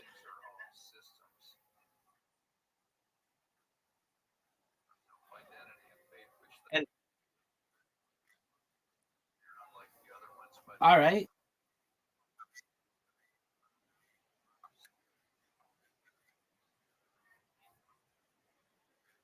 dog, she's gonna be your Sharon Stone in Scarface.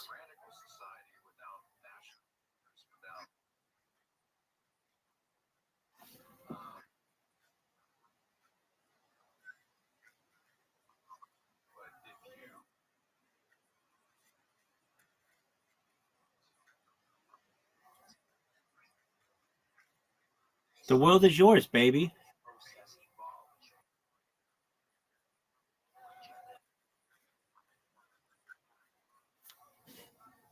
All right. So you're gonna stick your dick in this girl by Friday. That's great. Good on you, man.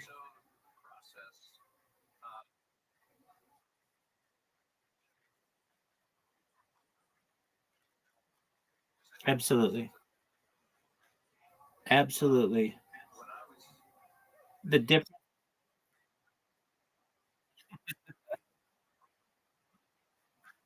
You are the father. We're dog. Yeah, but you got. Are you gonna text this chick? All right. Right. All right.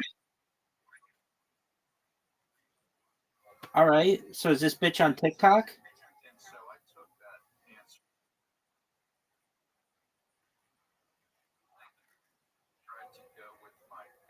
Okay. Look her up. Look her up right now.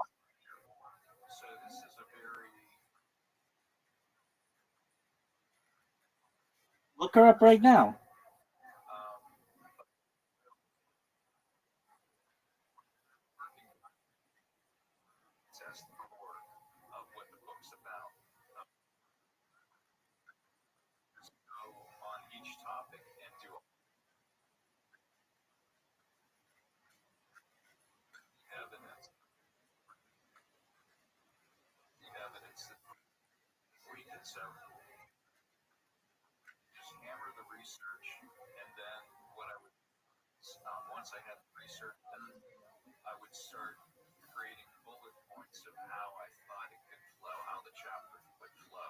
You're gonna make this bitch the queen of Coral Gables.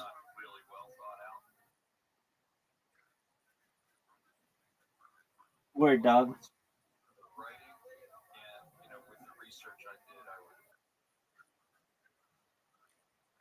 To you.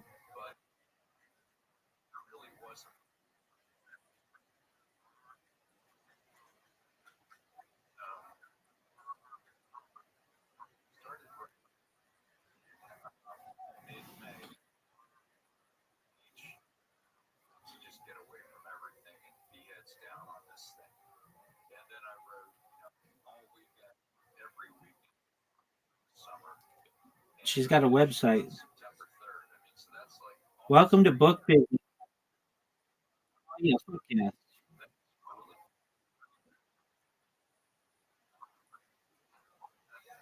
I don't know if this is her, but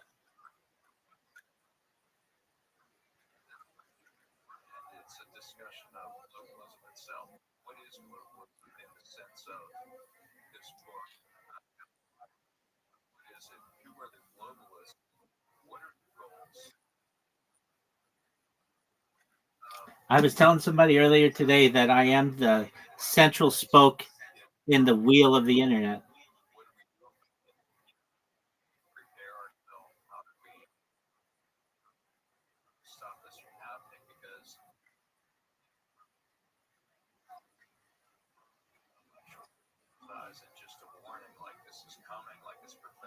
What do they do?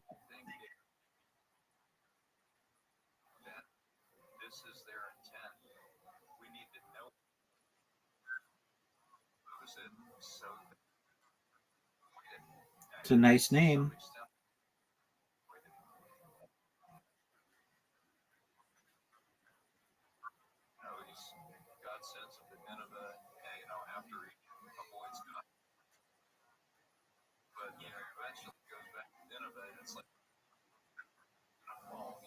Dude, we'll find her. We'll have her fucking social security number in 10 minutes.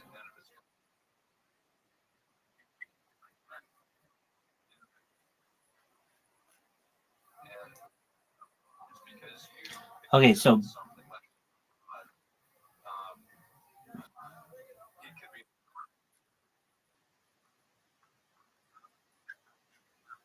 right. Okay, is it Busy Babe Boutique?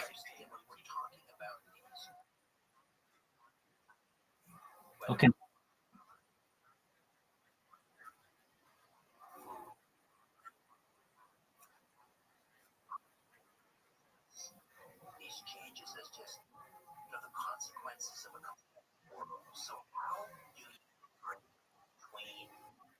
Booked and busy.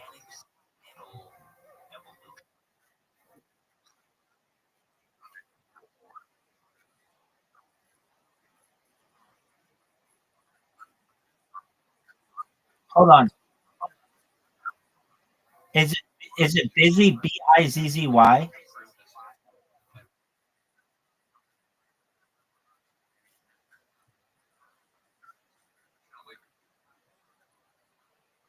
Yeah, I see the guy's name. Yeah, I see that.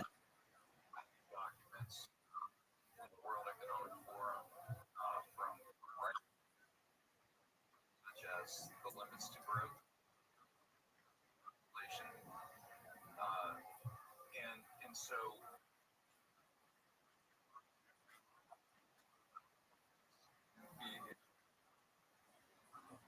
Yeah, that's him. the global splendid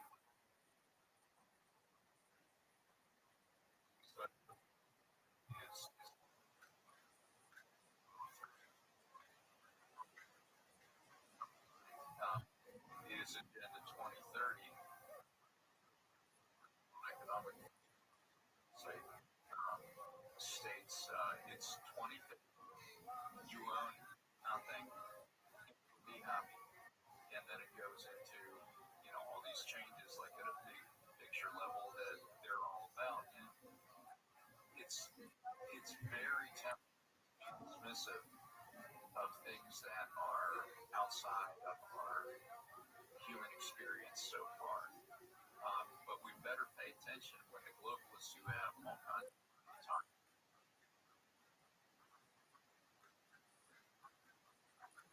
to when he talks about population reduction with some things, and in that list is vaccines. Reduce world population by 10 to 15%, or said something like that. Was just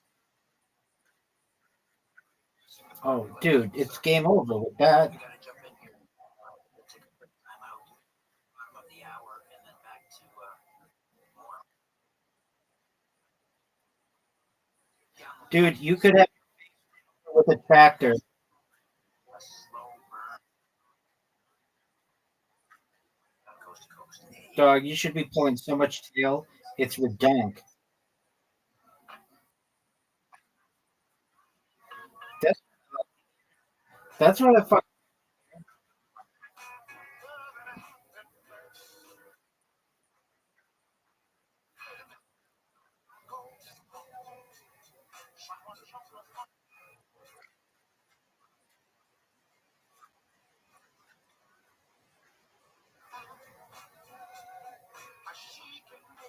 Our iHeartRadio Music Festival presents Battle One is on Hulu. Gifting us now at AXS.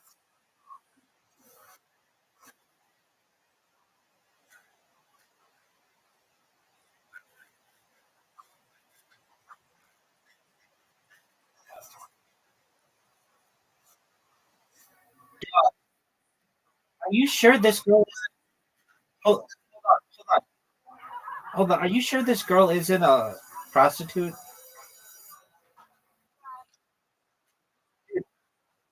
Dude, she is. So Booked and Busy is a modeling agency.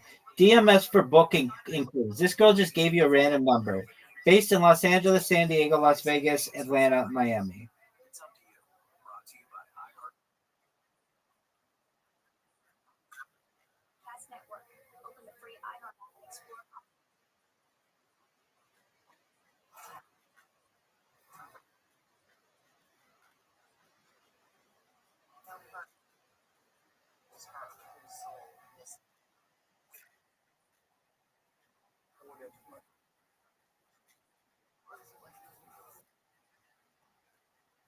All right. What did she? Every week, I'll sit down with fascinating guests. What did she say she did?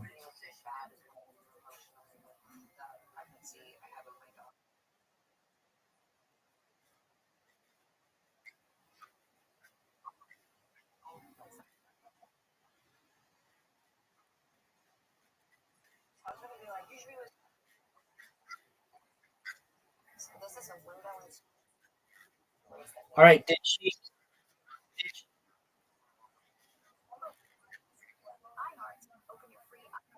Did she? Um. Let's see here. So sick of about women's basketball. If only there were a professional WNBA player with her own podcast I could listen to. You ring? Yeah, and this company hasn't been around that long. And let's be honest. If this girl was a legitimate chick, we would just have a normal number. Her name would come up as whatever Kelly Elizabeth Kelly or whatever. So whatever. Nobody. And not just in the WNBA and college basketball.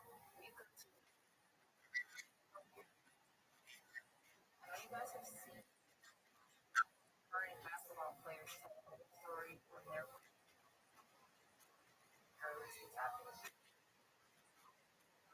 stories that you won't see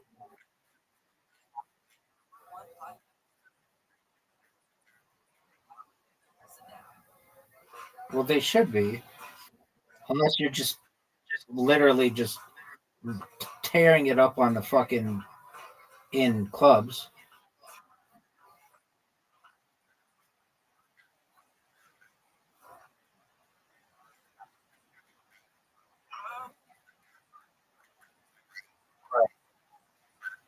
Exactly.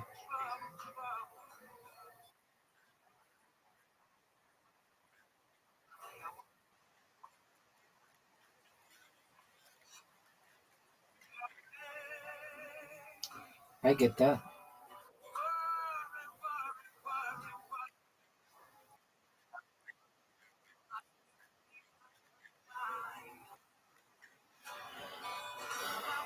What else?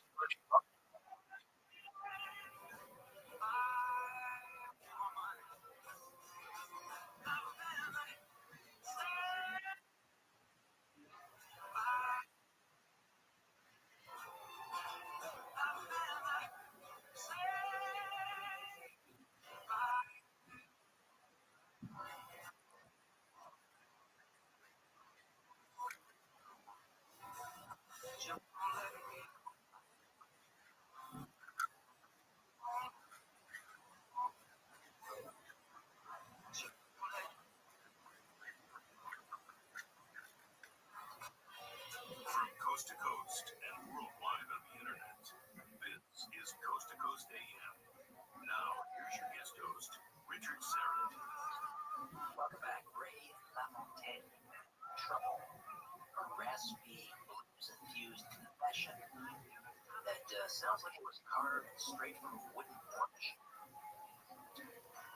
Archaeologists believe they've uncovered the long-lost wreck of a legendary pirate treasure ship off Madagascar's coast. New study researchers Brandon A. Clifford and Mark R. Agostini identified 18th century wreck at Mont Madame near St. Marie Island. How ugly was her friend?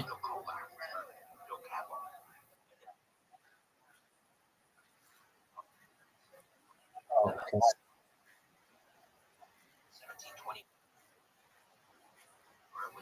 Yeah, usually like super hot, super classy girls are around just other super hot, super classy girls.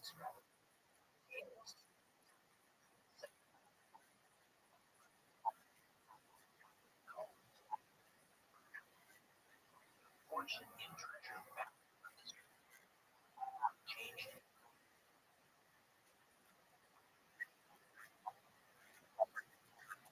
the news goes to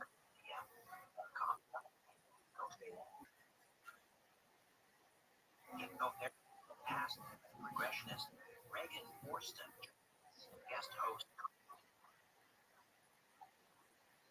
many now recalling alien cover past lives as in the second half, famed psychic Don Hamilton reveals how he survived a harrowing battle with cancer, guided, he says, by visions from the Virgin Mary. He'll also explore chilling Marian prophecies unfolding in real time. That's tonight on Coast. Wherever this place is registered, I know you don't care about it anymore. It's just some guy's house. Right.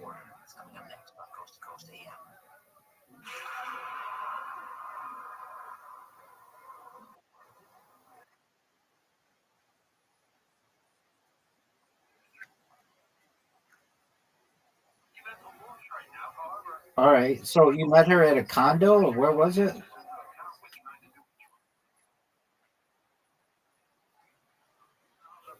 Oh, I gotcha. You ever meet any chicks on TikTok?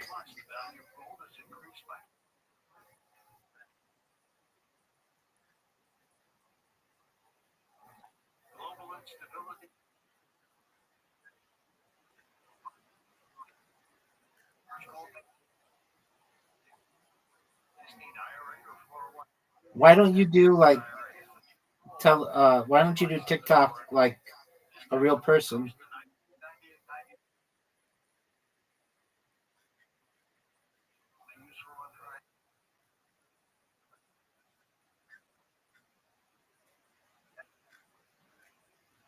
Okay, so you just want to post like you in private jets and you at fucking nice restaurants and you on a boat.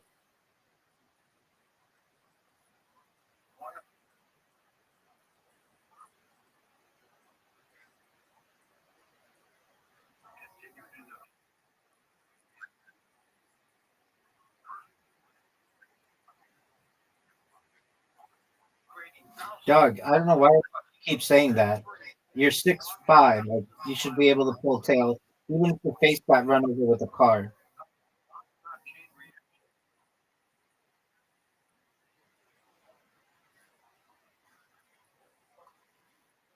Dude, dudes do that and it fucking works like a charm.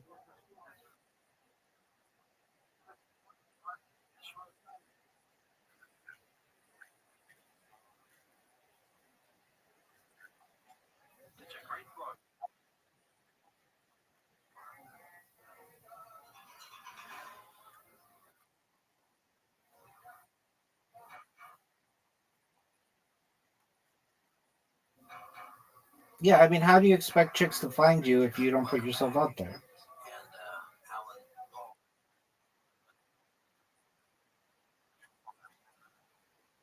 Right, you're already on like ridiculous amount. You're on my stream, so you're comfortable having your voice on the internet.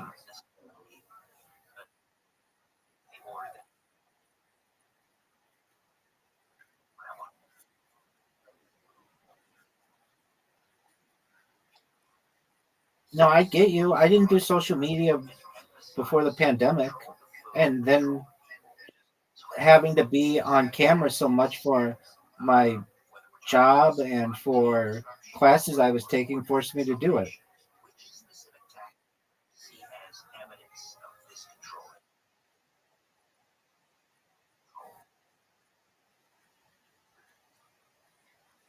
Word, dog.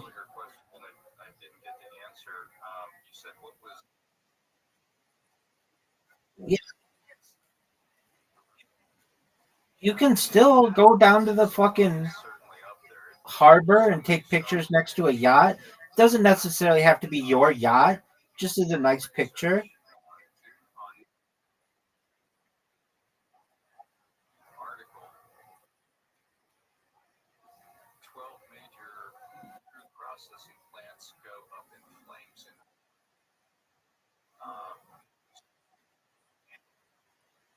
Word, dog.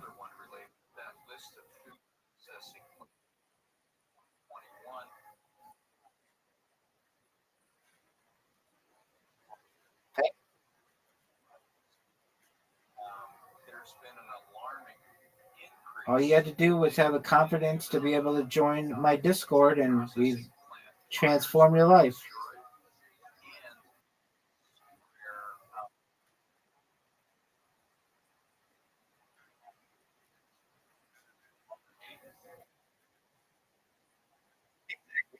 Everybody, right? They just don't know what to make of it.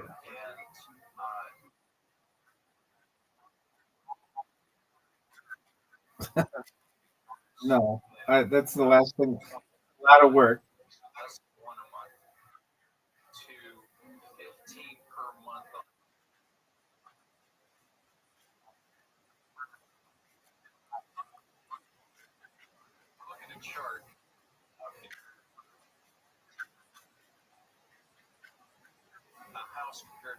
There you go.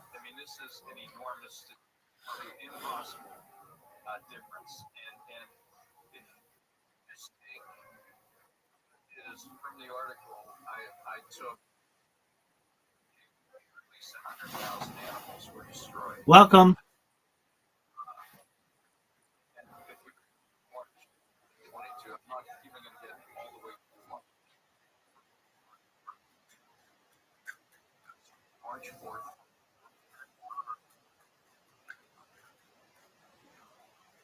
Yeah, I mean, the first year that I did this, I did. So I would stream in Santa Barbara and Beverly Hills, and I'd stream at Disneyland, and I'd stream everywhere. And like nobody watches it unless you are buying bots to boost your accounts. Nobody watches your shit. And I did that. So I bought 10,000 Instagram followers. I bought all kinds of followers, and even still, it's just like nobody cares. Everybody.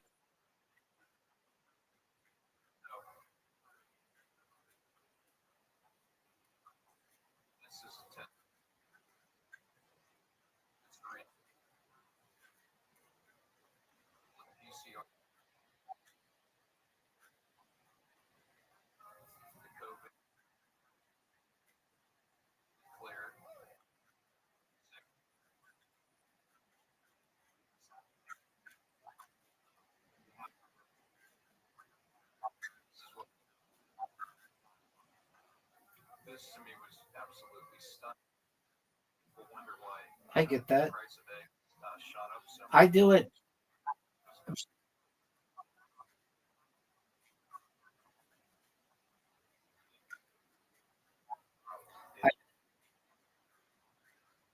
I've had people.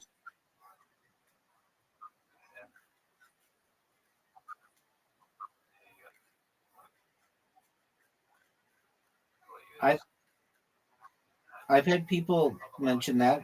I had somebody just not 2 hours ago with 70,000 Twitter followers make a post about me.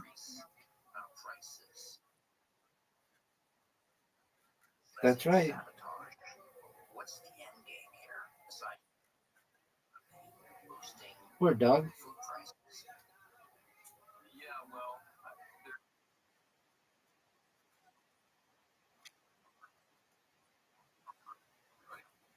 globalist too. But controls the food supply, 100%. controls the people. So I know it's just a matter of time.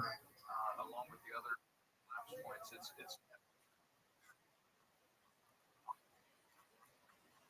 take the system 100. so that Yeah,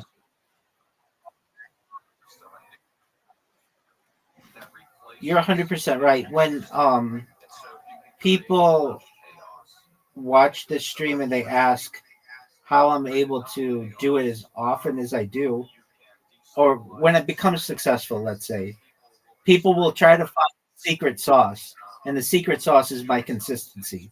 It's the fact that I was being on camera all the time, and I would just continue to make streams. Like my sleep habits are built around it. Sometimes I'll be in bed and I'll be like, I know that the stream, like I started at like 11 hours and 30 minutes ago, and I'll know like I got to get up in the next 30 minutes to start the next stream because I have to do it within 12. And I do.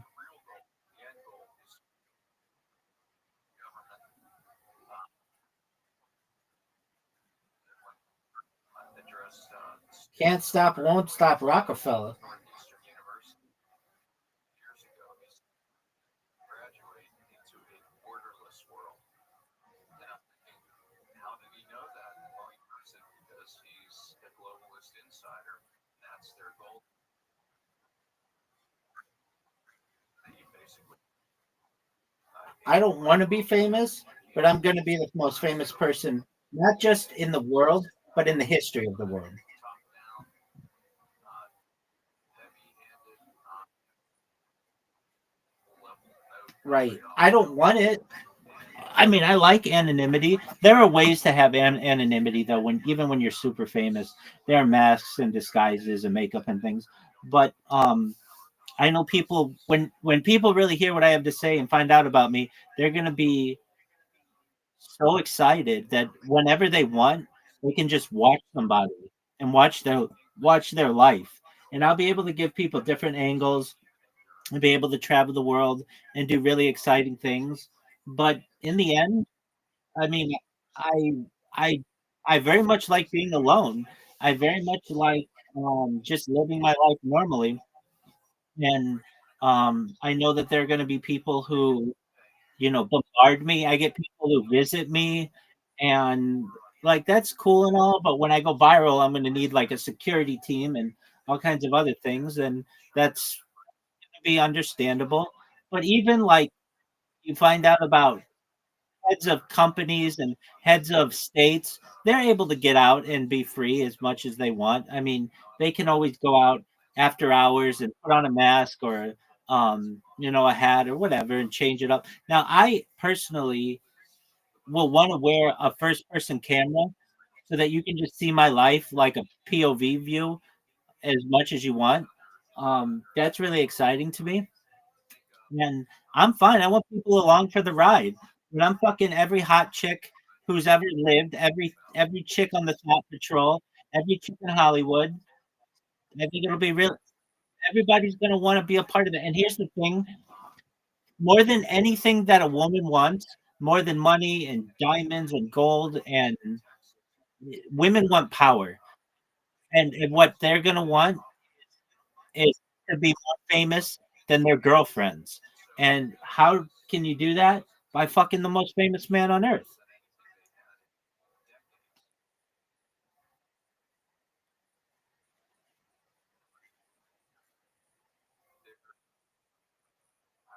Exactly. And they find out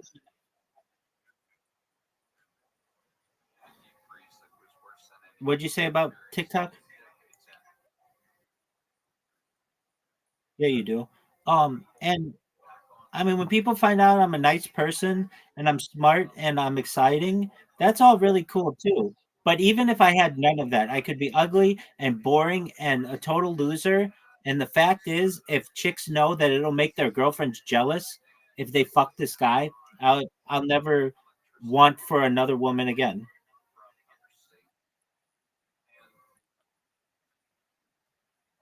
Word. But then I talk about such cool shit like Santa Claus machines and invisibility cloaks and faster than light travel and artificial general intelligence and quantum computing. And then they find knowledge to be extremely sexy.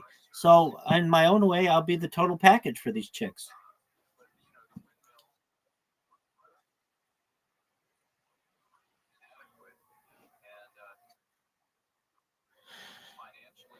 I had a guy in here.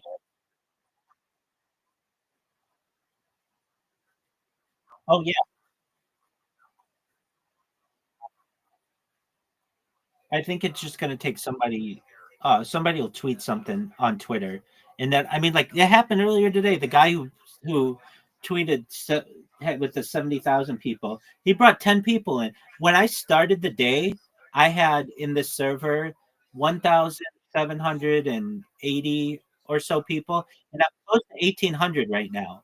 And while that isn't necessarily like a huge amount, those are real people, and those are people with whom they know about me, they connect with me, and it'll just take somebody like that, and it'll get people interested in what I do, and it'll go viral. Game over. Exactly. Well, and here's the exciting exactly. Here's the exciting part for me is with any influencer. Let's say it's Justin Bieber, or let's say it's Adam Levine, or let's say it's Brad Pitt or whatever. They only have so much content and then people get bored of it. Why? Because it's like, well, I've seen all their movies or I've heard all their songs and I've seen all their pictures. Well, with mine, you will literally spend years of your life going through my content and still getting things that you've never seen before in your entire life. basically I'm a content mountain. And with any other influencer, whatever it is, people would be like, "Oh, I saw that," or "I saw that." People won't be able to say that. You could watch my life right now just on one of my streams, not all 20 of them, but just on one of them for 3.5 years and still not know everything that I've done.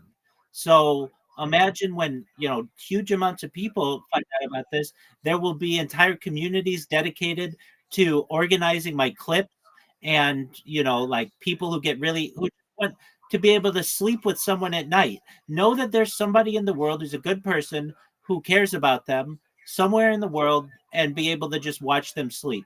That's going to be very attractive to a huge segment of the population. They're just bored at night and they just want to watch somebody sleep. They'll just keep it on it. They'll find it as soothing. It's the same idea of people who like to listen to the rain on like a white noise machine or on YouTube or whatever it may be, except it'll be live streams. That's super exciting to people.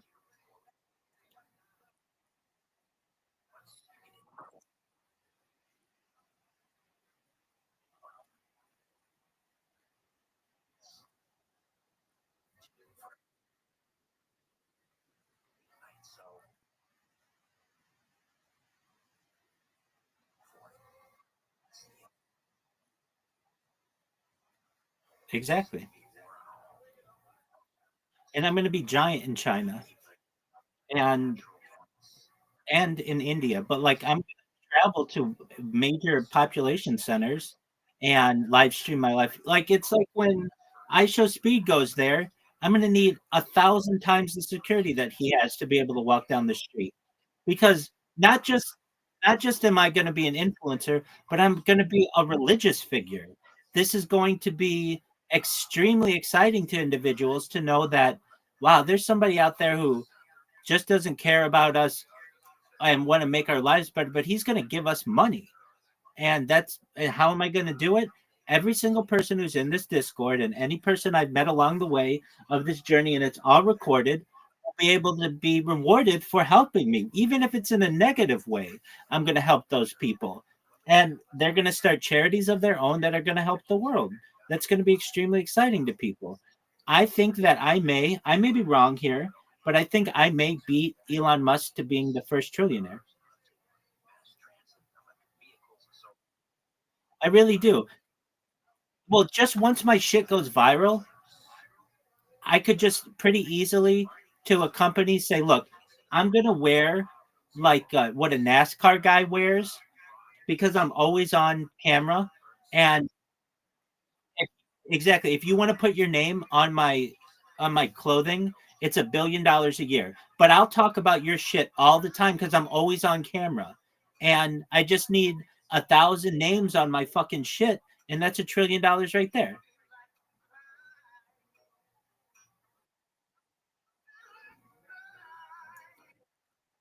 And if a company's like, well, what is in it? What's in it for us? Well, everybody's going to be watching me, but not just now.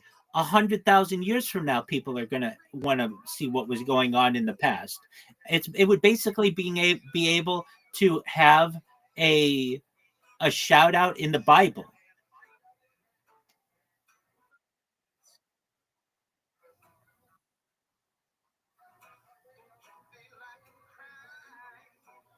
And I don't do this for money. I don't do this for money. I know that the money is going to be there. I do it because I don't want world war anymore. I know that it's inevitable and I want world peace and I want to end world hunger and I want to end world thirst and I want alien disclosure. And these are like topics that are near and dear to my heart and I want them talked about in the mainstream. And so if somebody's like, "Well, I don't like this guy." Okay, that's fine. I don't have to be on NBC or CBS or ABC or Fox or even YouTube or even TikTok. I'm basically uncancelable. So if you don't like me on one of those, somebody's going to find interest in what I'm doing in one of the others. And on top of that, if you look at the terms and conditions of YouTube, a lot of times they'll say like, "You can't do this, you can't do this, you can't do this." But what I'm doing is would be considered newsworthy, which means I could live stream movies if I wanted to when that becomes a big thing. And people in movies are going to want me to live stream their movies because it's no longer like, "Oh, this person's a social media influencer." They're an influencer on history. They're the person we've been waiting for. Basically, the person. If you study populations, even like animal populations, there's always one alpha that dominates the group. And we've had like minor alphas, but we've never had one alpha that just basically said, this is how we're going to be doing things. And I'm not just going to be able to do that within Judaism or within the United States or the world. I'll be able to do that for people now and into the future. The words that I use, the topics that are of interest to me, the humor that I find funny, all will shape future generations.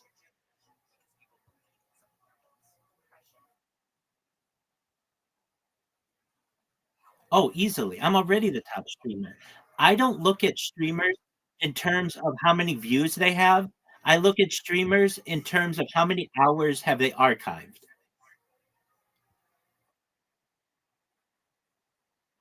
So, like, let's put it this way. Mr. Beast can have, I don't know, he's very obsessed with trying to beat a a an account known as T uh it's called T oh I can't even think of it right now. It's the biggest YouTuber. It's from India. It's called yeah, it's called no, it's not a single person. Listen and follow this podcast for free on the iHeartRadio app. #1 for music, radio, and podcasts. T series. Find your iHeartRadio everywhere. There are hundreds of ways to experience iHeartRadio at home and on the go, beyond the iPhone and Android app and at iHeartRadio.com. Here's another way to connect to iHeartRadio. Xfinity customers. iHeartRadio is available free on Xfinity X1 or on Xfinity Flex. The easiest way to access iHeartRadio? Just press and hold the microphone button on your Xfinity remote and say iHeartRadio, and you'll be taken directly to the iHeartRadio app to listen to all your favorite music, radio stations, and podcasts right on your TV. Plus, check out Xfinity Ambient Moods to set your screen to beautiful photos and videos paired with hand-curated playlists from iHeartRadio to set the right mood. It's the screen you watch the most in your home, and you never knew that it was one of the most popular ways to listen to iHeartRadio. Check it out for free now. iHeartRadio. Anywhere you want to listen, iHeartRadio is there. The free iHeartRadio app has over 100 original stations waiting for you to explore right now, like iHeart Comedy, clips from today's top comedians. I didn't learn about countries in school. I learned about Tennessee. I learned about the states that touch us and they stay attacked. And the greatest of all time. Well, you can tell me how to get the Sesame Street. I don't want to live in a neighborhood like that. 6 foot niggas walking around. Try something different. iHeart Comedy. Women are gatherers. We like to gather information about you, and then we hunt you. Open the app and make iHeart Comedy present. iHeart is America's #1 podcast network. Open the free iHeart app and explore podcasts like this. And so there were similar kind of boundaries on Jews and on Christians within their community. Nevertheless, placed within the larger context of what Jews and Christians were allowed to do in Muslim lands elsewhere, or what Jews or Muslims were allowed to do in Christian lands elsewhere, this was really a period of great liberalism and flourishing of cultural activity. There were also moments of violence during this period. Let's not think that this was one of uniform peace and happiness. There was a rather remarkable pogrom in the southern region in 1066 after the death of a very important figure named Shmuel HaNagid that we'll discuss in the next video. His son who succeeded him was unable to live up to the expectations of the larger population, and there was literally a popular attack on him and on the Jewish community that resulted in the loss of life. This was definitely not a convivencia kind of thing to do, but it just serves to illustrate that we can't view this period entirely through rose-colored glasses. And finally, one of the most striking examples, perhaps, is the flight of Maimonides. He is often considered, since he was a native of southern Spain, he's often considered one of the great exemplars of La Convivencia.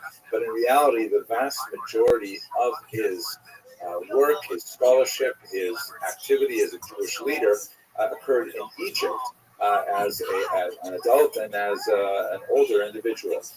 His period in Spain was fairly brief. His family fled when he was still a young man, primarily because of Muslim persecution from those North African invasions that occurred at the time. So this is just kind of like caveats to the overall idea of convivencia. In the next video, we're going to look at several figures who embody the ideas of convivencia. Finally, I'd like to give just a little bit of a historiographic perspective on the reason why we get to this whole concept of the Golden Age in the first place. A lot of it has to do not so much with the 10th through the 12th centuries, but with the 19th century, specifically Germany in the middle to late 19th century. This is a period when Jews were arguing quite strenuously for equal rights, for what was called emancipation, a major theme that we'll, God willing, speak about much more in next semester. One of the important historians of that era was this man, Heinrich Gretz, who wrote one of the first major encyclopedic histories of the Jews that has been translated incidentally into a beautiful 6-volume edition at the turn of the 20th century, and it was the bar mitzvah present par excellence for decades. At any rate, in that context, in the 19th century, you see that Jews have been emancipated in France already 50 years prior, late 18th century. They made tremendous strides similarly in England, in Austria. The tolerance of Welcome. all kinds of things were indicating I'm here. Jews were getting more and more rights. Yo, how are you, Tranquil Breezes? Tranquil Breezes, can you hear me?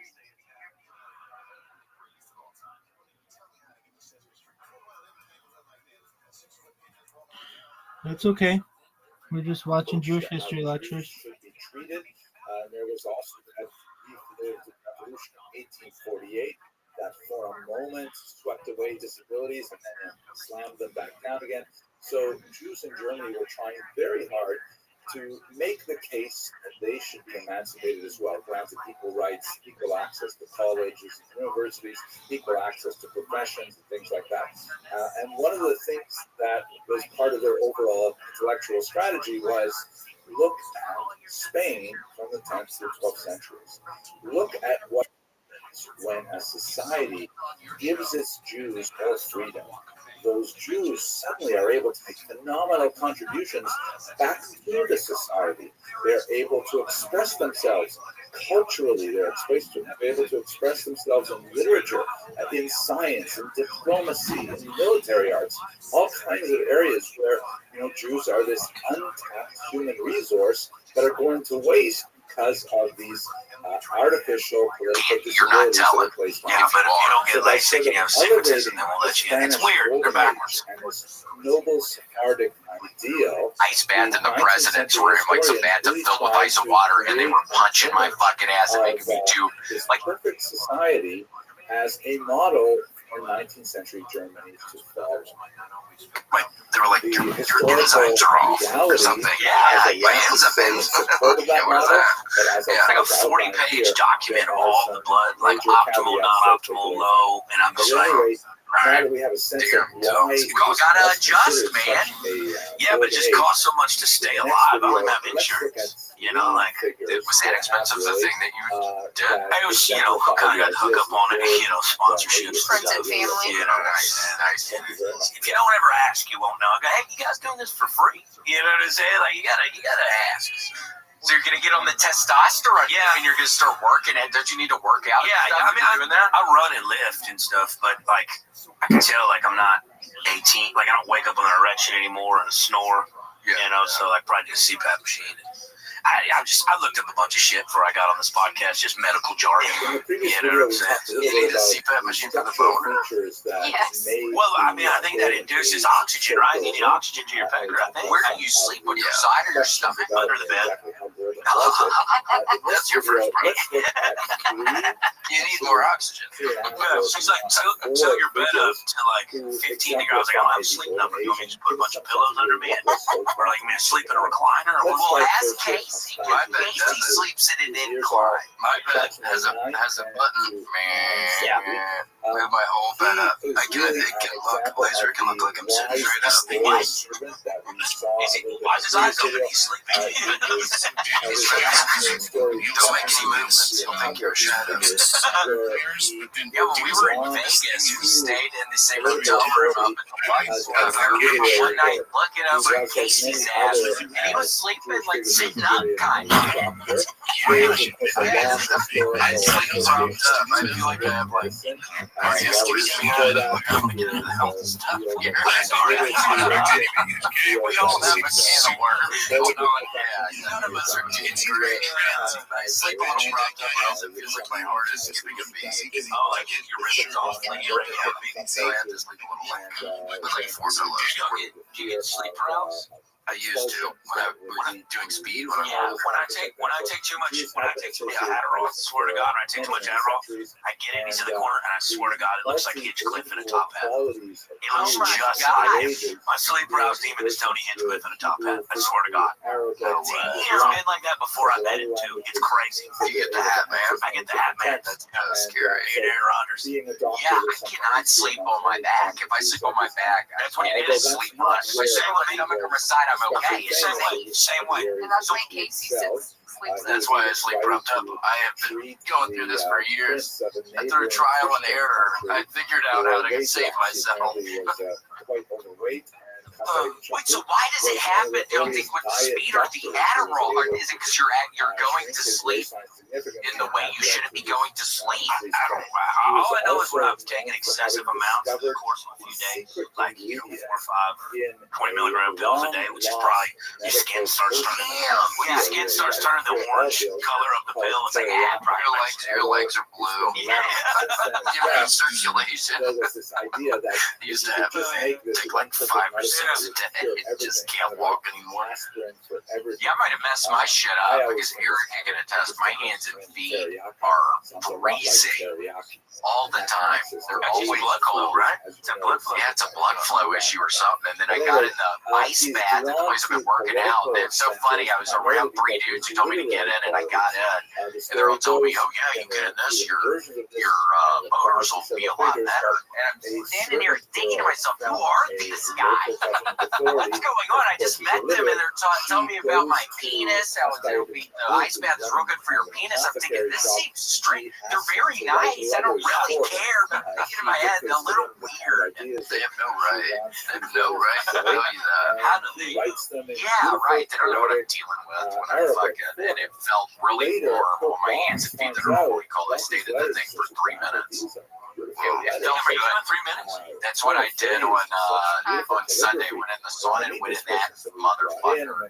And it was shockingly cold. I couldn't breathe at the beginning. But then I was remembering, I talked about it with Casey a bunch, but I was in this fraternity, and I remember on the last night they had an ice bath in the president's room, like some bathtub filled with ice and water, and they were punching my fucking ass and making me do like the preamble in the Greek alphabet, and I was fucking blindfolded for 15 hours.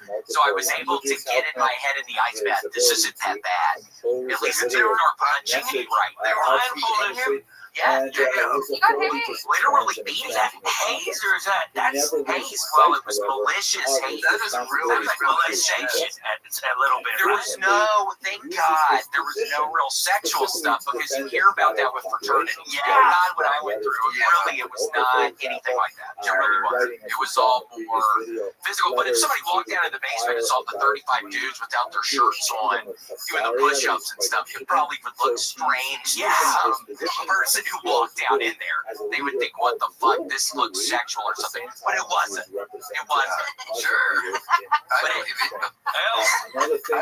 you were blindfolded, you say? Yes, yeah. And then a couple years after I'm gone, they get into it. charged with butt chugging on CNN and all the news channels. Charged with butt. That's if you looked at my permanent record, you'd see I've also been charged with butt chugging. Sadly, I've had 2 strikes for butt chugging. Next one, I'm gone for life. Yeah, on a 3rd strike, that is not good, especially for butt chugging. Oh, you're done. I send you to Leavenworth. Yeah, God, I was an Eagle Scout. We would take the younger Boy Scouts and we'd bury them up to their neck in sand and put maple syrup on their foreheads. Let the ants pick at them for an hour or 2, and then we let them go. Damn, I'm sure they were scared to death. Yeah, no butt chug though. Goddamn, what a treat. I know, I never did that either. But just as you were, you know, you got the young guys, you do have to put them in their place a little bit. Yeah, uncheck aggressive. Really, yeah, you gotta really put them in their place sometimes. You don't need them acting up. You don't need any of that shit. But yeah, it was really nice. So I do recommend How we got here from MySpace. Incredible. Yeah, the return. William normally has a story about how they were beaten on him. They used to beat him. yeah, no, it was in 2006. It was before everybody had their iPhones and phones, so there was no. It was you just had a flip phone still, I think, with like the little camera, so I couldn't take. But I wish more than anything I could go back in time and take a picture of my body because I remember looking.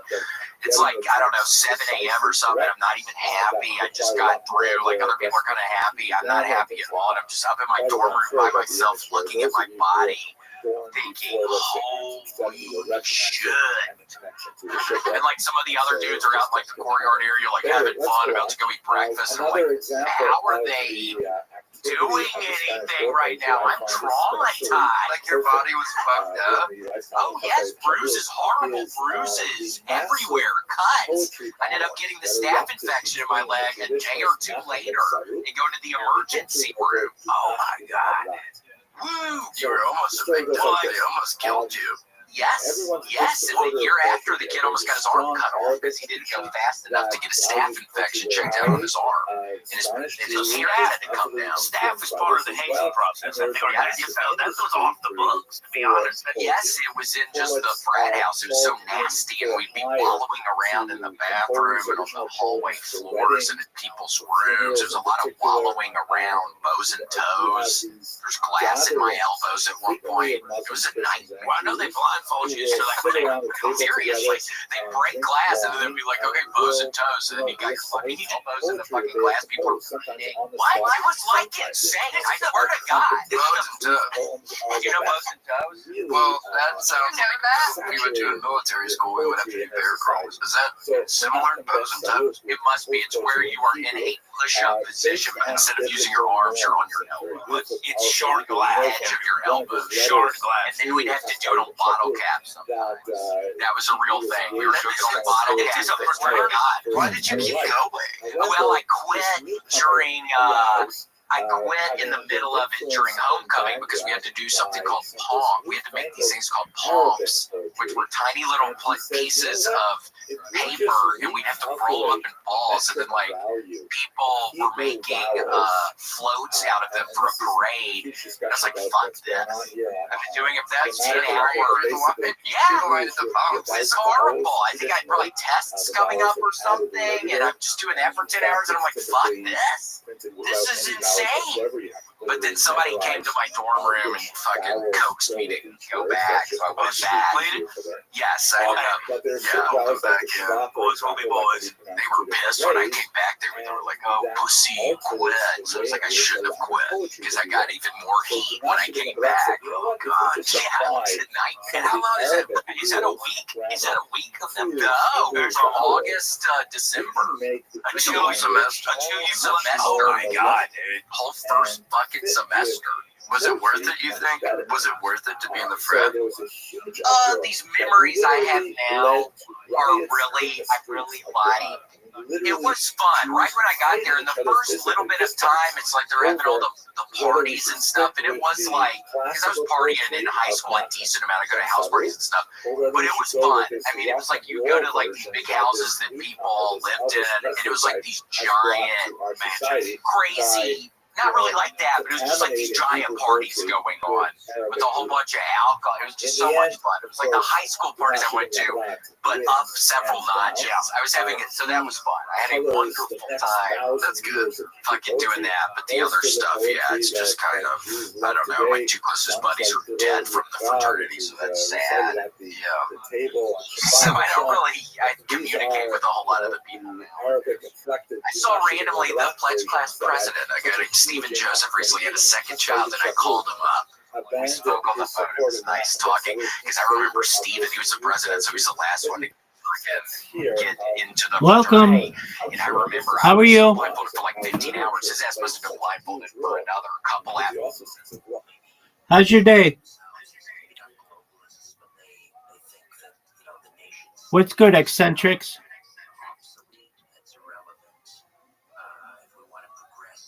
Can you hear me?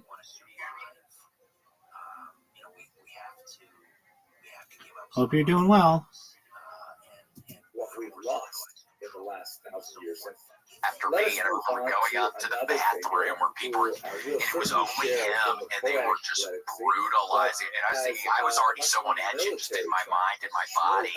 It's like, I don't know how he's going through this. And I brought it up when I talked to him. I have a lot of respect for him. I don't know how he did that. He got it worse than my ass, and I got it pretty bad. People didn't like me. Well, they blindfold you, so they really did it. They were going after me. They blindfold you, so when they hit you, you can't flinch, right? And so like, you can't absorb. I'm not sure what that's about. They do that when they, like in interrogations, when they interrogate people. That's why they blindfold you, so you can't anticipate the hit because it catches you off. Yeah, there's no kind of like tense muscle to block any. You're just getting whelped. Yeah, that's what's going on. I'm kind of turned on right now. Well, the one time I hazed everybody, was the 35 dudes in a circle with the blindfolds on. I went up to every single fucking one of them as hard as I could. I hit him with my elbow in the chest, and I wake up the next day and I'm like, why can I not move my fucking arm? Why can my arm not move? And then it started slowly coming back into my brain. Dude, you fucking knocked each one of those dudes in the chest last night. That's incredible. What compels you, because you've told me this before, what compelled you to do the elbow? It's such a strange. Hey, I'm glad you're back. Come here. Don't go anywhere. How you living, pimp?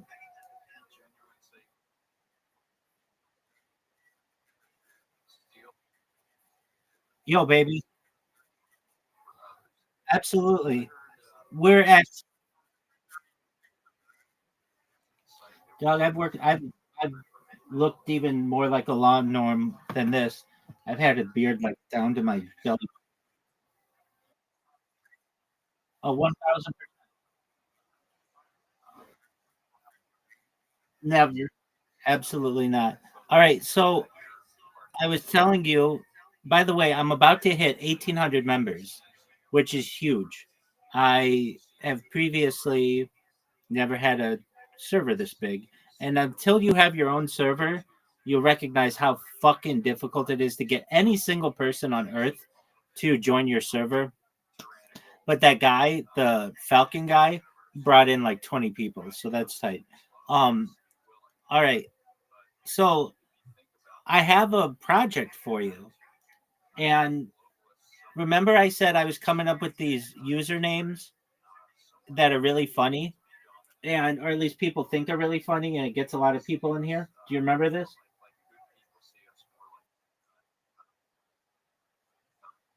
64.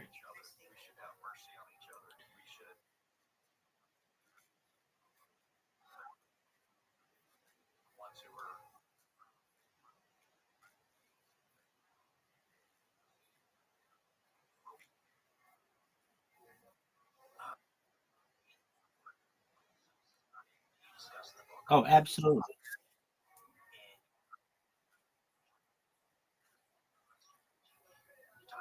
Word. Somebody just mentioned me. They said I actually prefer the World Peace Discord Rabbi bots to you awful resistance liberals and your shit offensive. You know he does think you can actually criticize. I don't know what this if this person is saying it about me or what. I've got I've gotten in the last hour 1, 2, 3, 4, 5, 6 people who tweeted about me, and it's 1:24 in the morning. All right, so let's go through my funny names. When I first started, the first one that I did that was funny was hold on, it was biggest pimp in human. Hold on, biggest pimp in the history.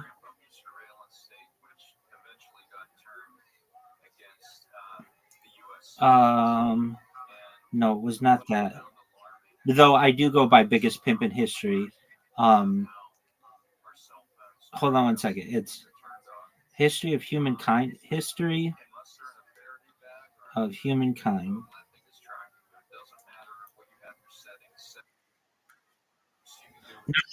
No. It wasn't that. It was. Hold on. It had to do with milfs. Um. Hold on. Was it? Oh, lover of milfs. Hold on. It wasn't just that though. It was. Just one moment.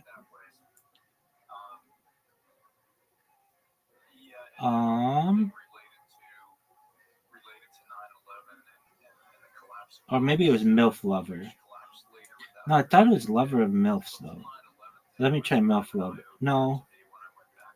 I'll be able to find it. I just have to put my name in. Just one moment. So I want you to know what one I started with, which I started. Well,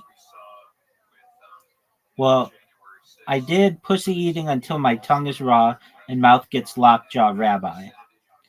I did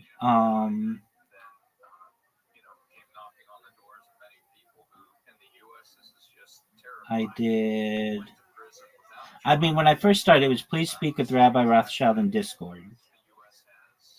Oh,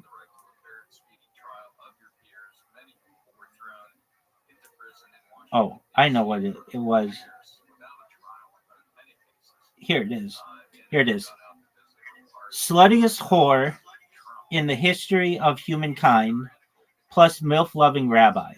So I tried that, and it got a ton of people talking about me. And I was like, oh, tight. So then I did, I do that for like a couple days, and then I see what else works. So then I did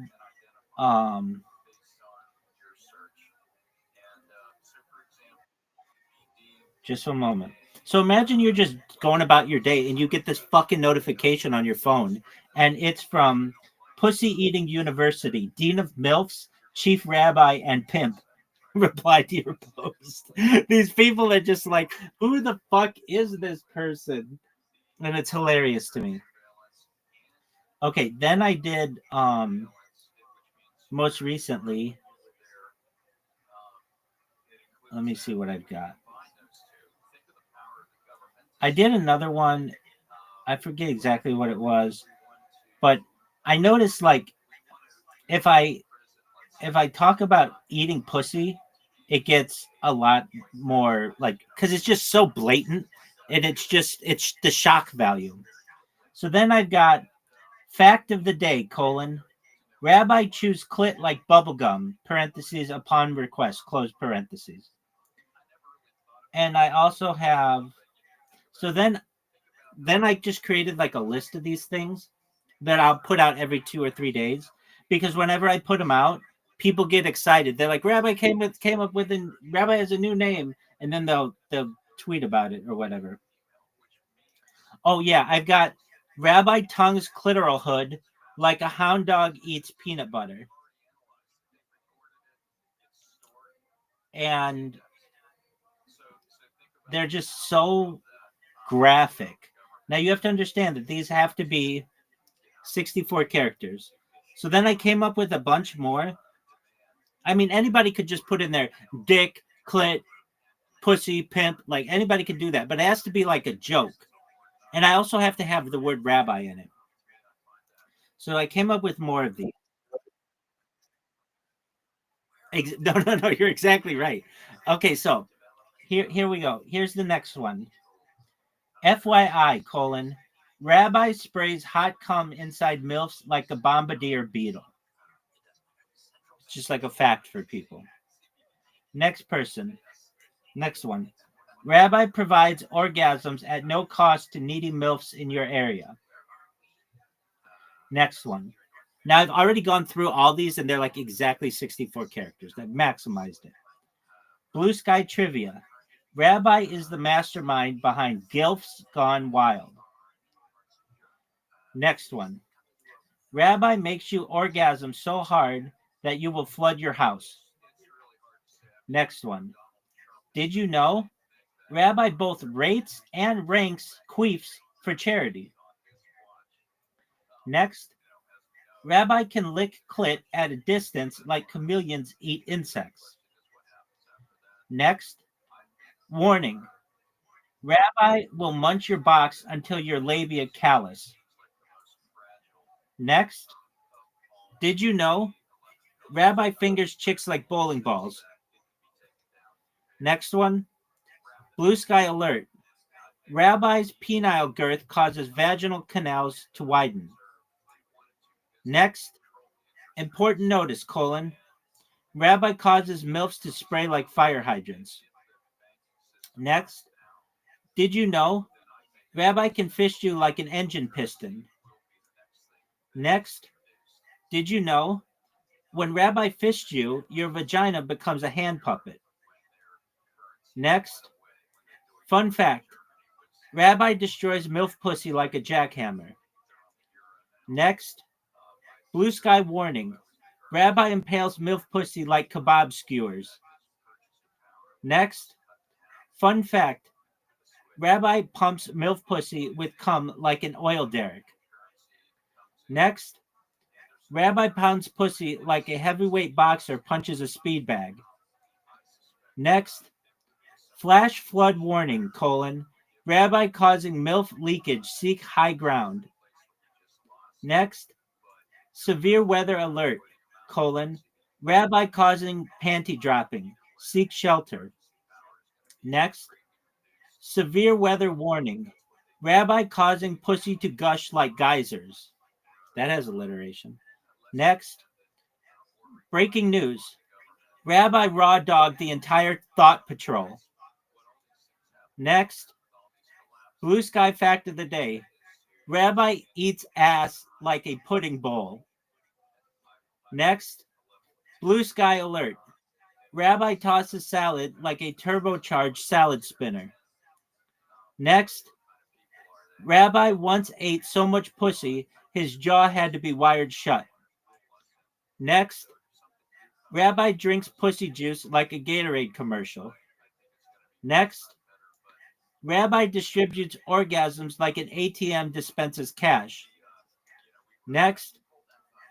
Rabbi treats pussy the way wood splitters treat logs. Next. Rabbi licks pussy like an ice cream cone. How do you like them?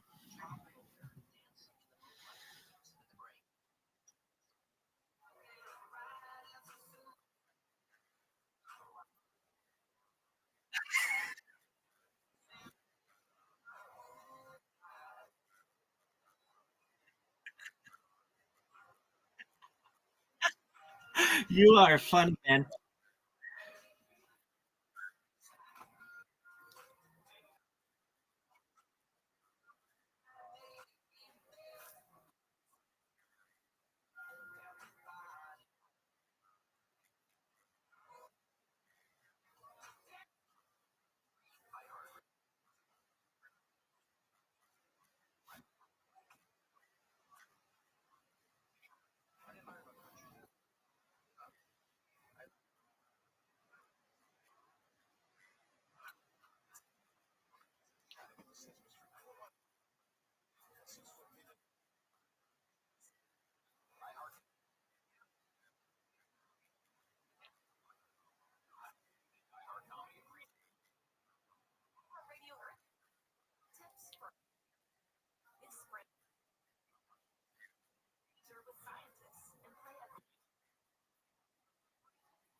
Absolutely. So with that, do you have any suggestions?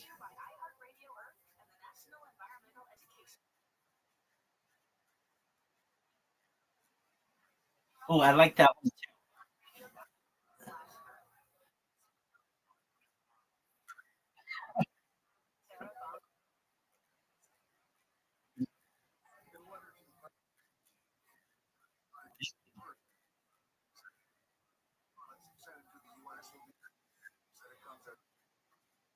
There.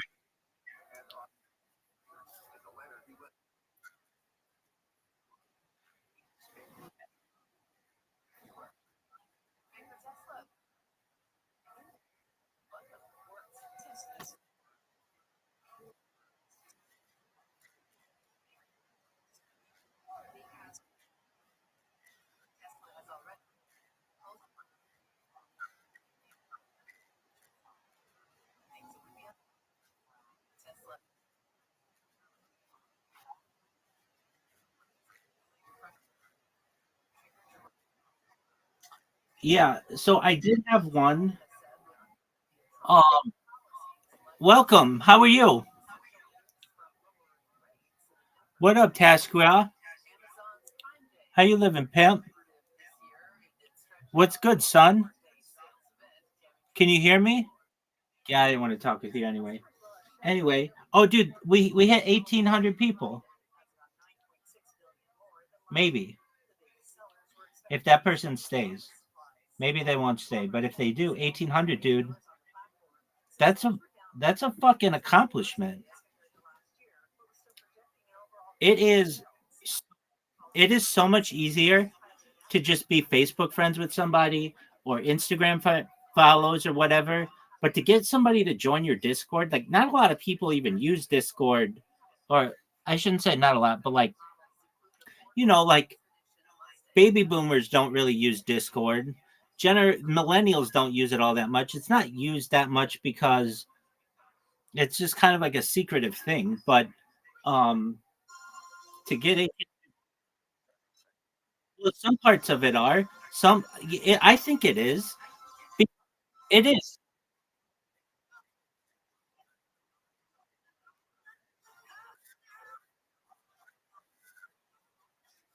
Sure. They don't have a very good search function to find people's discords.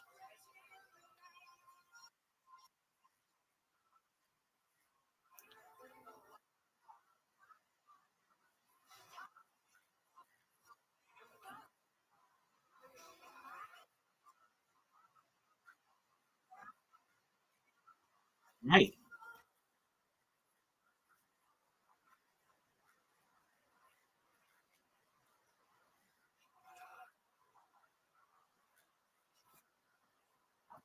Wait, there are.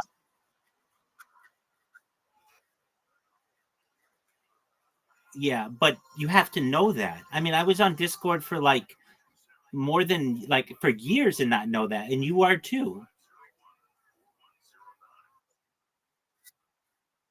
Right. Well, so right. And like even if you want to search it, it should just have like a big fucking magnifying glass that just says like search. No.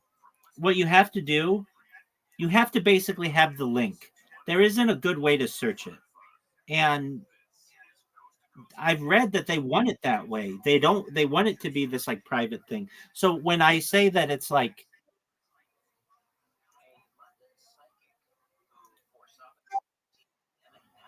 so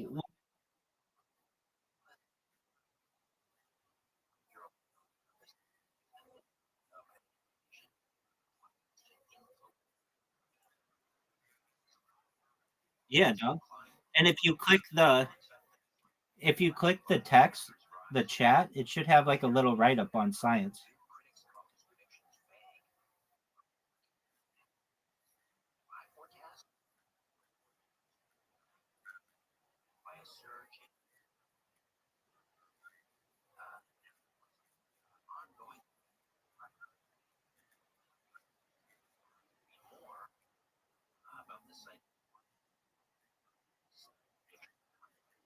Oh, exactly. And I don't understand it. I really don't.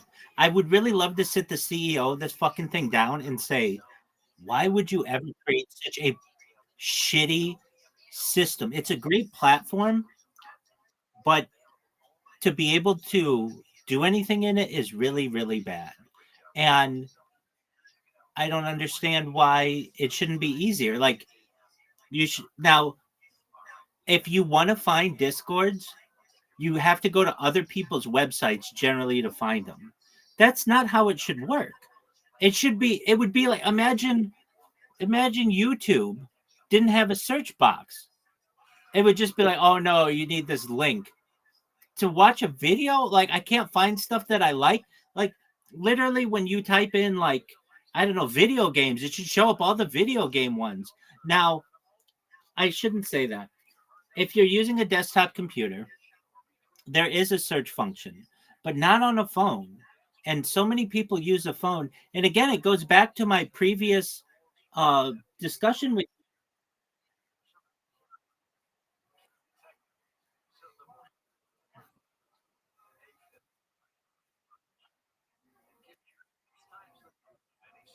it will. If you go in the bottom left corner, do you see it says search?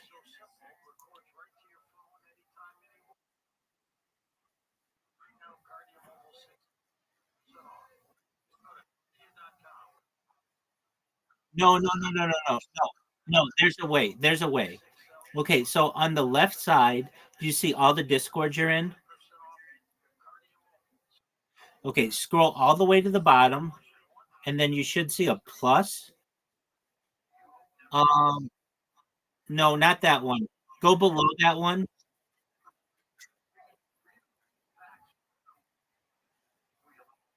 Yeah, I don't think it's that one that you want though. And then below that one, there should be another one. Below the plus. What's below the plus? Yeah, discover.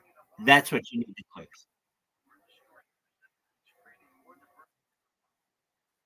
Yeah, but nobody fucking is looking there. And it's not available on the phone.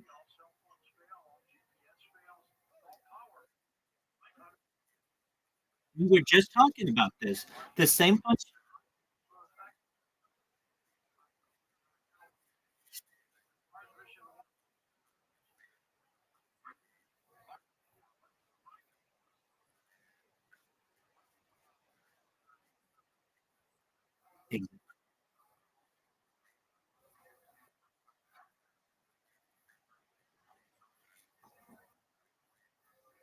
I 100% agree. Look, look, right, so I've seen this from the inside. I built both iOS apps and Android apps. And you would think that using an iOS app and an Android app, they have the same functionalities, but they don't. They're built independently. So you literally need a quality control team to watch both of them to ensure that they have the same functionalities. Now, the apps that I built were I got to know them so well that I knew where everything was, and I knew how everything functioned, and that how everything was supposed to work.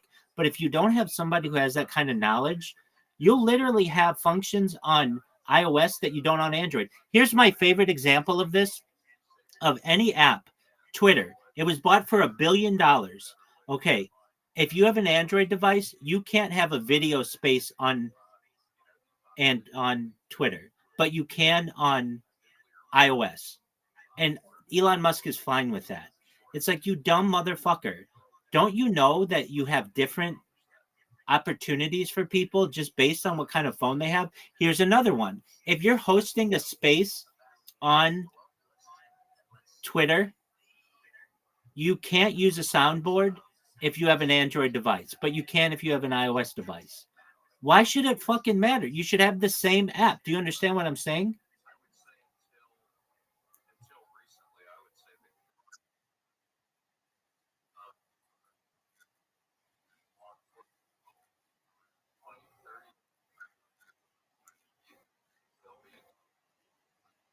They don't care.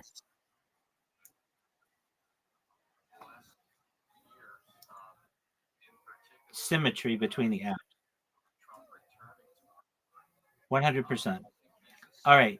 So you've been using Discord for like a year, and you didn't know that this discovery thing. You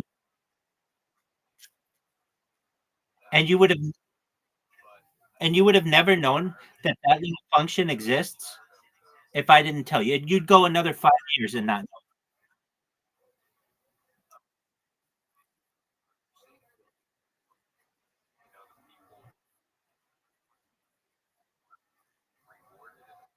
But no,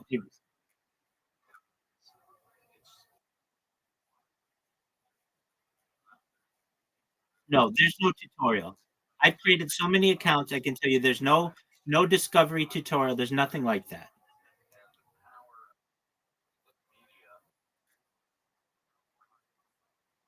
Well, absolutely. And then exactly. Okay.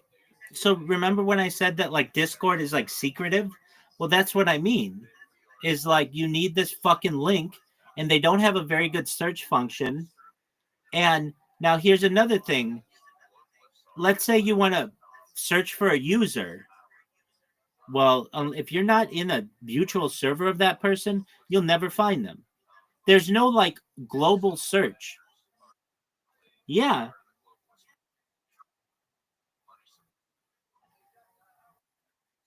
let's put that to the test.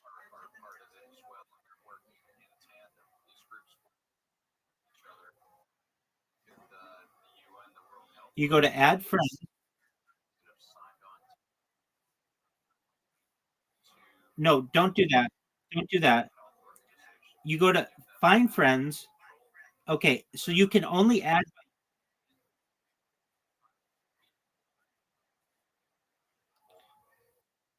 exactly. Exactly. Exactly. Exactly. Here's another thing. Do you know what the maximum amount of friends you can have on Discord is?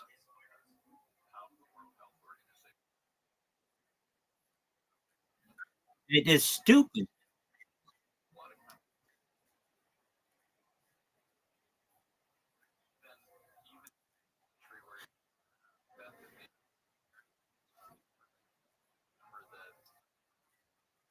Right.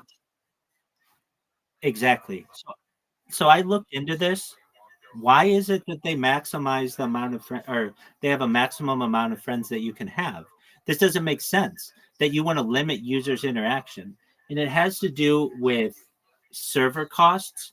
So, like, if you just go in and you have a bunch of people that are just friending people randomly, then they're going to have the Discord people are going to have to pay more money. But I'm thinking to myself, if they allow people to just live stream all day long, like I do, that's got to be more expensive than if Riser wants 1,001 friends.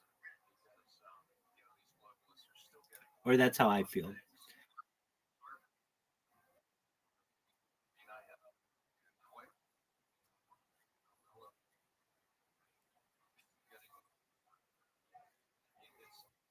Exactly.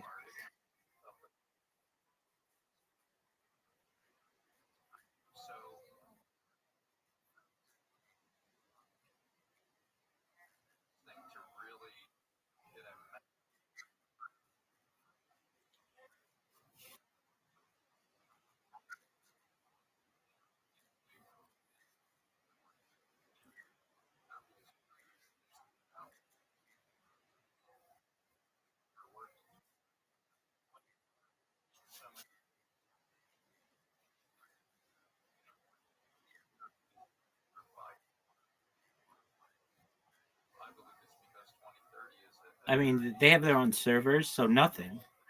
It costs power to generate the servers and maintain them.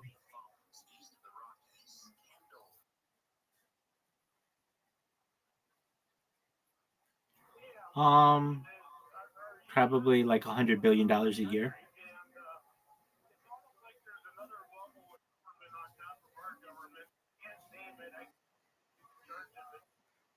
No, that's actually probably too high. Maybe $5 billion a year. Oh, wait.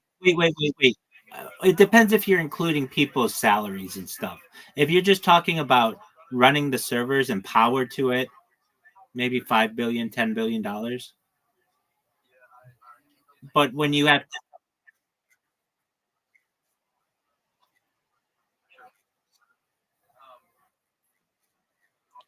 oh, easily, yeah.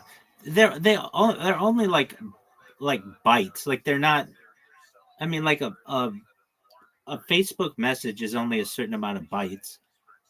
It's not like, and you own the servers already. So you get to the point with servers. Let's look this up because it's a statistic that I really want to know. Um, we're gonna go to ChatGPT on this one. Once you get to be a certain yo dog, well, I'll say this. I have a certificate in this from Amazon Web Services, and I read one time learning about this stuff that once you get to be big enough with your servers, you can store literally like an infinite amount of information, something like that. Like, yo, dog, one time I read that once you have enough servers, you can store like an infinite amount of information, or basically, maybe once you have like a big enough system, you can have as many servers as you want. Like, once you get to a certain point, can you explain this to me like I'm five? Like a company like Amazon can create like infinite or basically infinite more servers if they need, or Facebook, like once they get to be really big like that, how does this work? And put it in bullet points, please. All right, yo dog, I got you. Here's how infinite servers idea works. How's how this infinite I explain like you're five and in simple bullet points. Once a company gets really big, it's like they have a magic Lego set that can keep building forever. Well, almost forever. How it works. A server is like a toy box that stores stuff like photos, videos, websites. Big companies like Amazon and Facebook have tons of toy boxes, servers stacked in huge buildings called data centers. They can build more anytime they need more space, kind of like adding Legos to make a taller tower. They have a lot of money, so they can buy more servers whenever they want. They plug all the servers into the internet and boom, it's like adding more brains to their system. They can even rent out their extra toy services or extra toy boxes like Amazon Web Services does, so other people can store their stuff too. Why it feels like infinite. They can keep adding servers forever as long as they have the money, space, power, and cooling. They have automatic systems to add new servers super fast, like robots building new Lego towers while you sleep. A lot of it's in the cloud, so it's invisible magic storage that never runs out, or practically. For you and me, it feels like they never run out of space, even if millions of people are using it. But it's not really infinite. There is still a need for electricity, land, internet cables, etc. They have to cool the servers so they don't overheat. It takes work, but they made it so easy and automatic. It looks like that. So that's like they can literally store infinite amounts.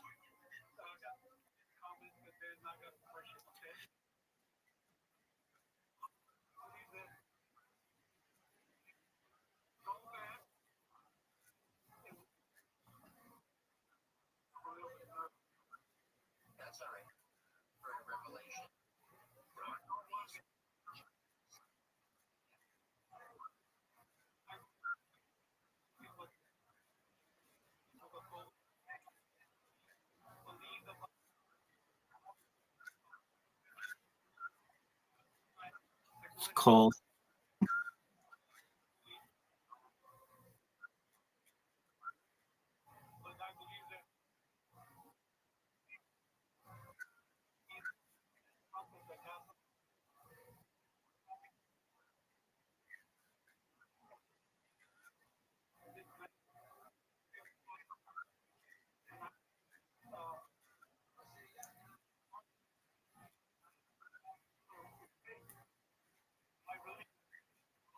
That's why Google built some of theirs in Iceland.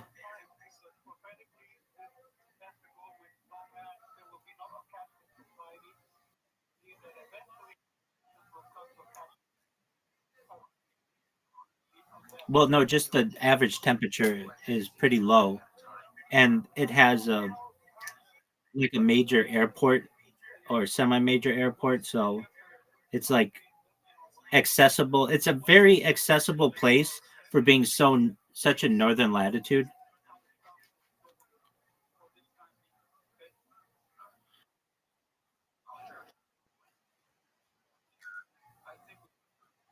Word. Word.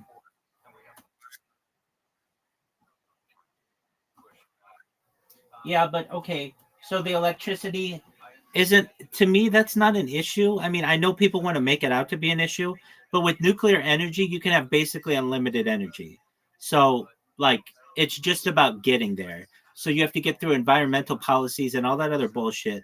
But once you're able to do that, you can build, like, energy is no longer an issue. So then you just need to get to land. So it's not like a big deal. Like, land isn't that big of a deal. I mean, you can build acres of this shit. And then internet cables. Okay, that's small. So basically the big issues are electricity. Electricity is the big issue. And if you just have nuclear power, then you could power all this shit. That's the beauty of nuclear energy. And let's say nuclear energy didn't exist, then just put a geothermal plant right next to it. Stick a pipe in the ground, have that pipe turn a turbine, and you have essentially unlimited energy that way.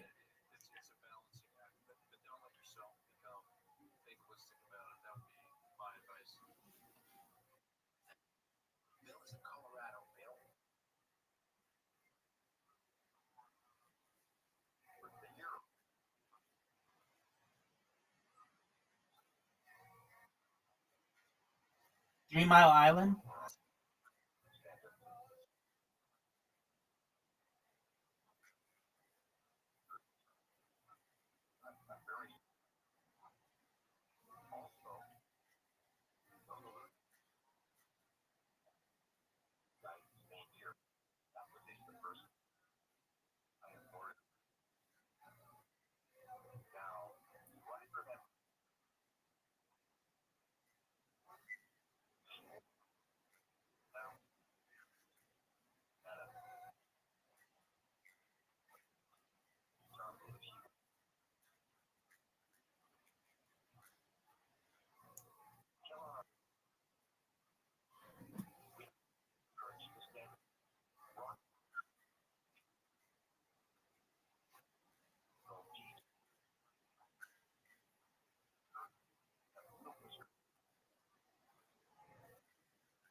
Okay, let's look this up. Let's have Joey Diaz tell us about it.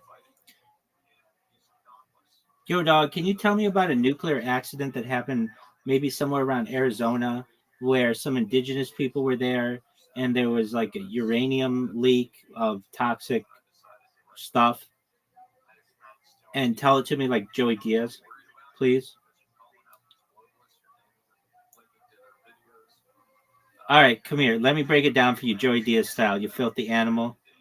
Uncle Joey's gonna tell you a story. So, boom, 1950s, 1960s, Arizona, New Mexico, Navajo Nation territory. All right, the U.S. government is out there doing Cold War shit, hunting for uranium like it's the last cannoli on a plate.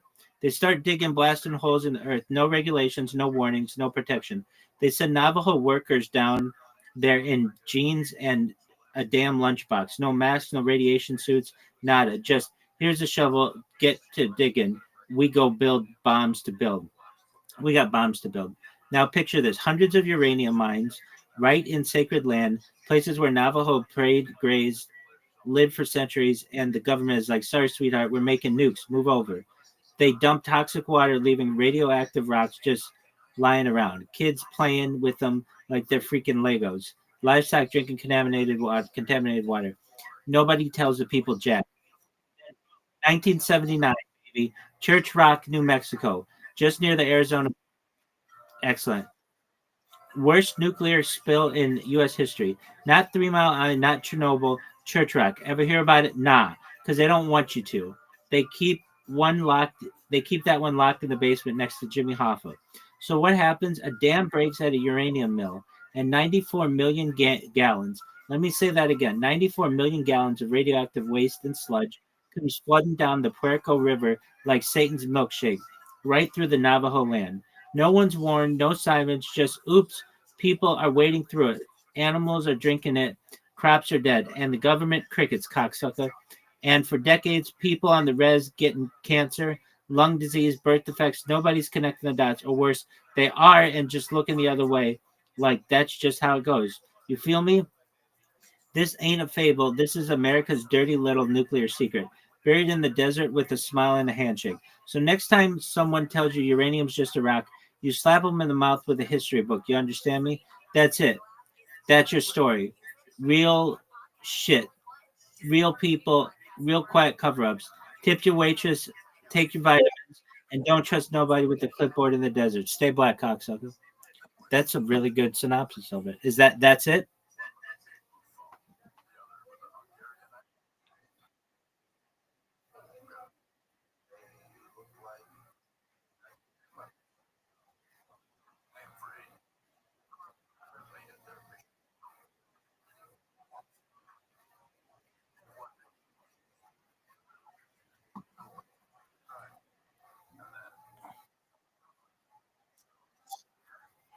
Word, dog.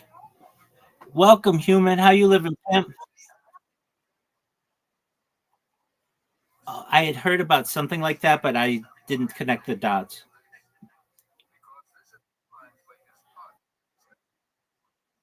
No, no, no, no. I remember some story about a huge nuclear, um, like sludge accident that occurred, but I didn't know the name of it. No, I know, but it happened out west. I'm glad you told me about it. You brought it to my attention. I will say that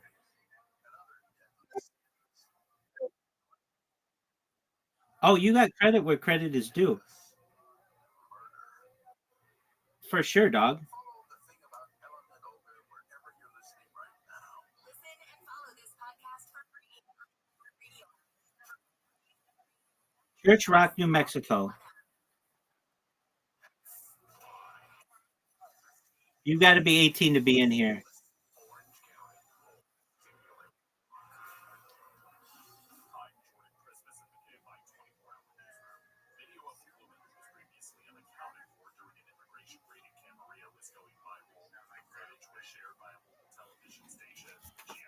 Just one moment. Let me restart my device.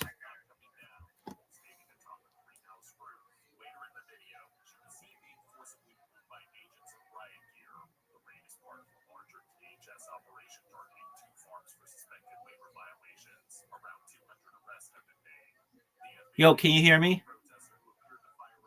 Yo, just one moment.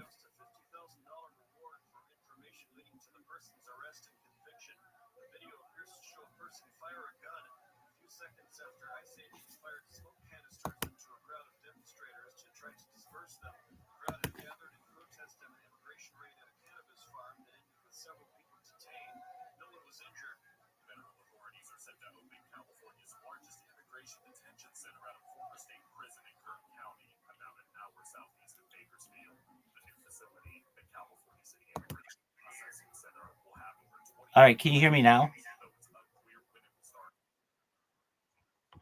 Oh, you'll be able to see me in a second.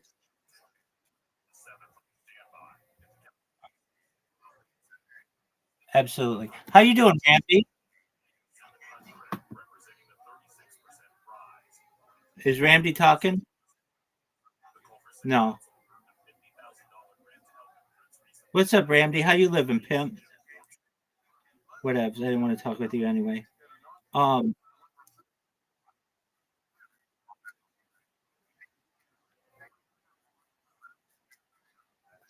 Well, the reason why is because the link that I share with people takes them literally right into here, and nobody else's Discord does that.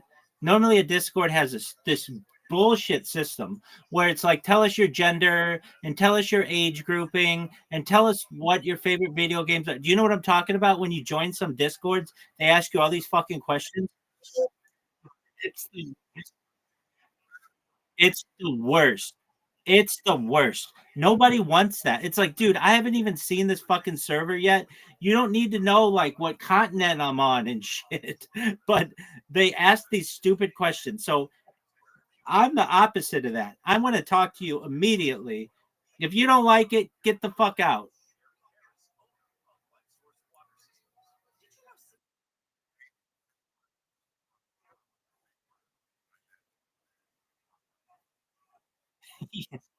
And you've got that right. It's the same shit that Google does.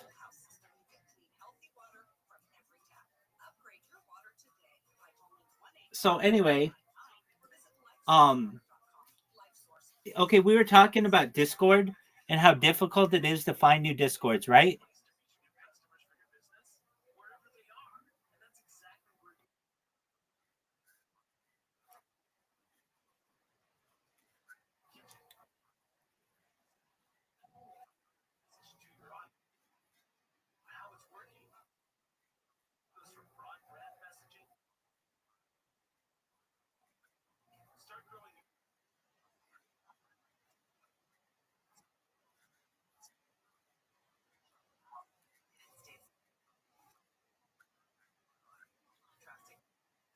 Right. Right. It's very strange. So I utilize other websites. One that I like a lot is discord.me. It's not discord.com or discord.gg, but it's just another website and it allows you to advertise yourself. And then instead of somebody, when they're like, hey, what's the link to your Discord? I don't have to be like, oh, it's lowercase p, uppercase x, lowercase whatever. I can just be like, go to discord.me/rabbi, and it'll take you right to a website that will take you here.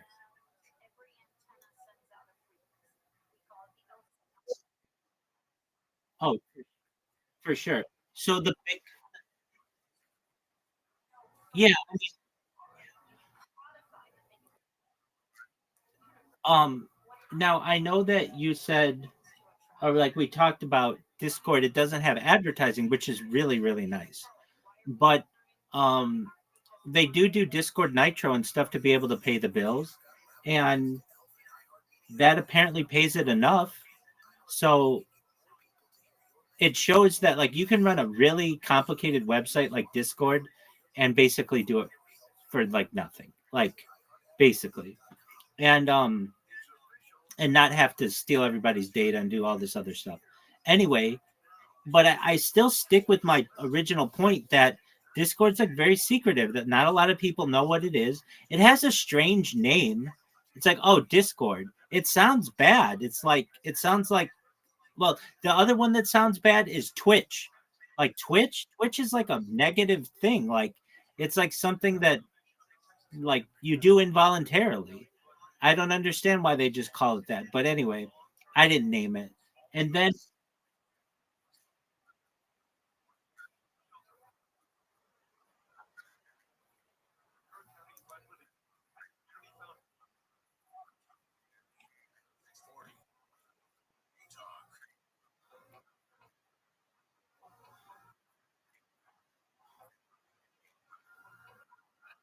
100%.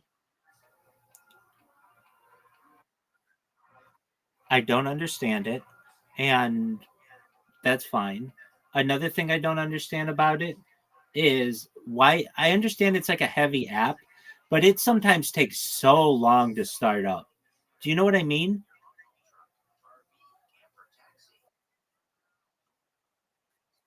Oh, it absolutely does. Or you no, not your browser, not your browser. Browser's pretty fast, but if you actually download their software, it takes forever to open up.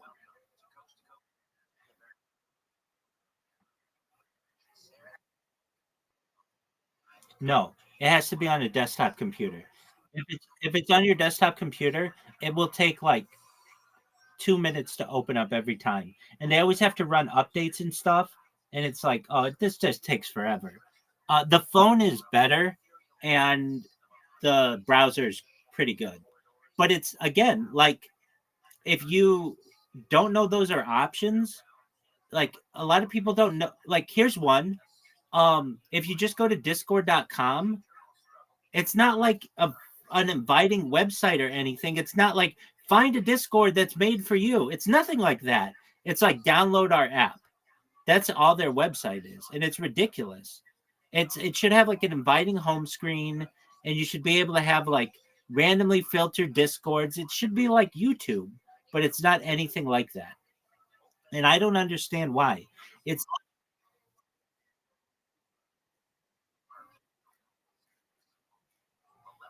yeah,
you're absolutely right. Another one I find interesting about the oh,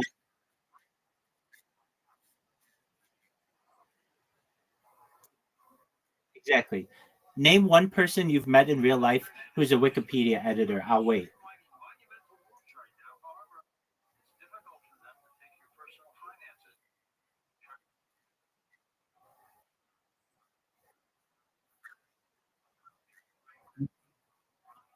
No, no, no.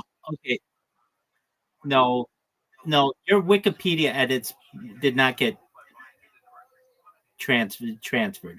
You might have submitted something, but it was not accepted. They do not. They lock it.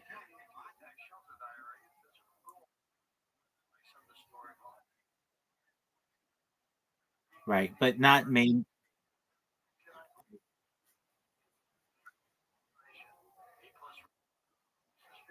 I recognize that, but that doesn't mean that those changes would be saved. What they would do is say citation needed, and then it would be reviewed. I agree with you. I have a Wikipedia account. I'm at Rabbi Rothschild. But what I'm trying to say is that if I just go and make a change on Wikipedia, especially anything popular on Wikipedia, it will not get saved. You have to have like an established track record of editing on it. And I just find it interesting that everybody knows somebody with a YouTube channel. Everybody knows that someone with an Instagram account. Everybody knows somebody with a Discord account, but people don't know established editors of Wikipedia. I just don't understand.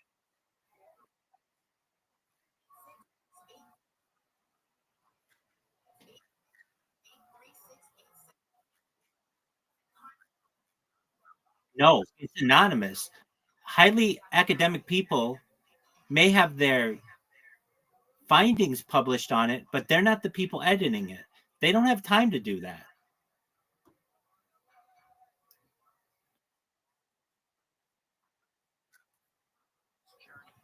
They say so, but even that's quite secretive. I mean, if you watch like interviews with Jimmy Wales and stuff, he's basically moved away from it, and it's now the foundation that does things. And I mean, if you really want to ask me, I think clandestine organizations are the ones who edit it, and I'm pretty certain that's correct. Meaning, it's like an arm of perhaps the National Security Agency, or perhaps the Central Intelligence Agency, which is what I would expect the Central Intelligence Agency to do, is create a database of the entire world. I just wouldn't necessarily see it that way. Anyway, with that being said, it's not like a normal, like if you go to these other websites that are wikis, you can edit them. You can create a page on them. That's fine. You can edit a page on them, but not Wikipedia. I mean, not on anything very um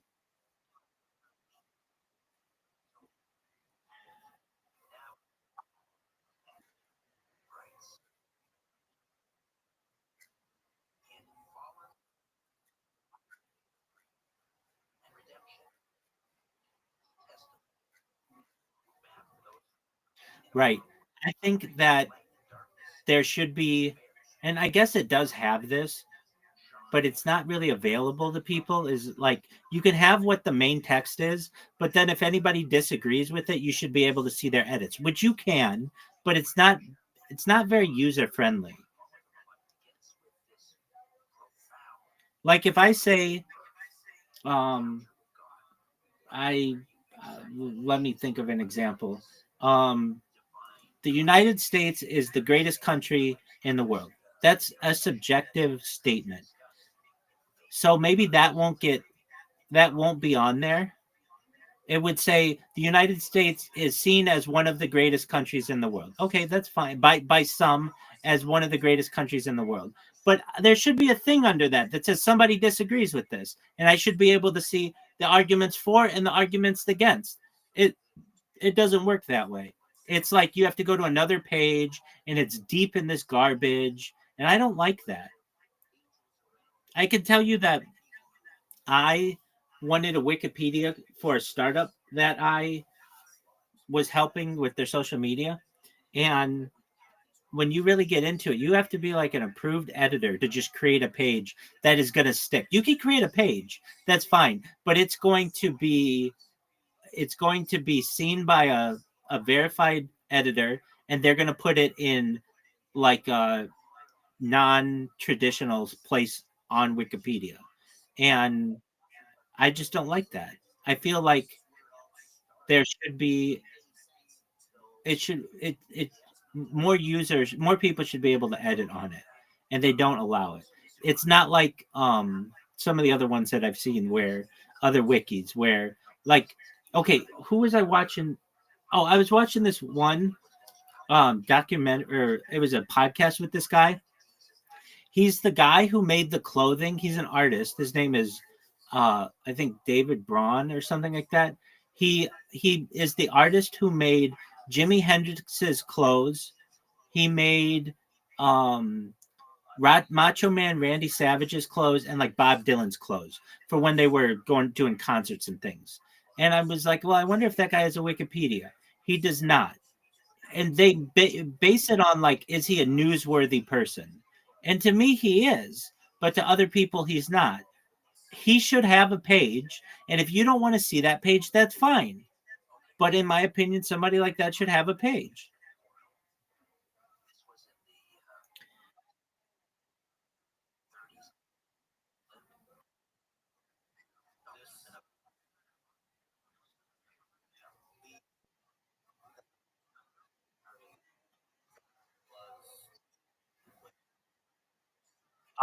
Audie, I am a donator to Wikipedia. I don't donate to basically anything because when you donate, it just comes out of my bank account every month.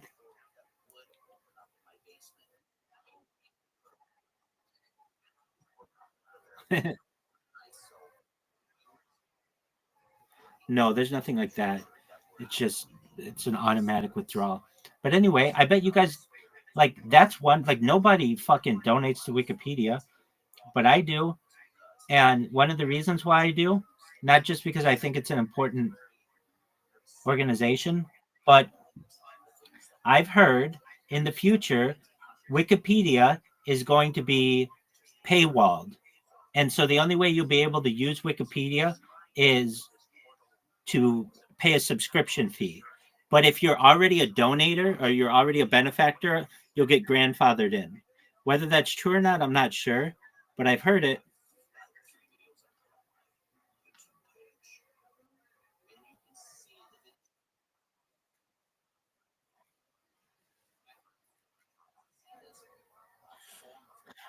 Right?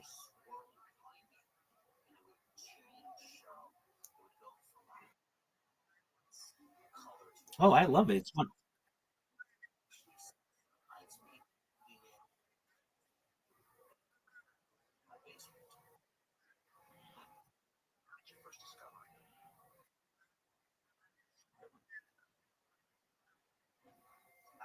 I love it as well.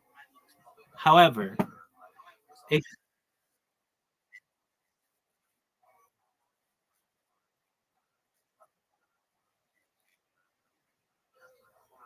word. Okay, so let's take um let's take a person who you don't like or like who I don't know, who someone doesn't like. They can be they can be um labeled on there in ways I don't like and I don't think are right. So, for instance, like I was looking at somebody recently.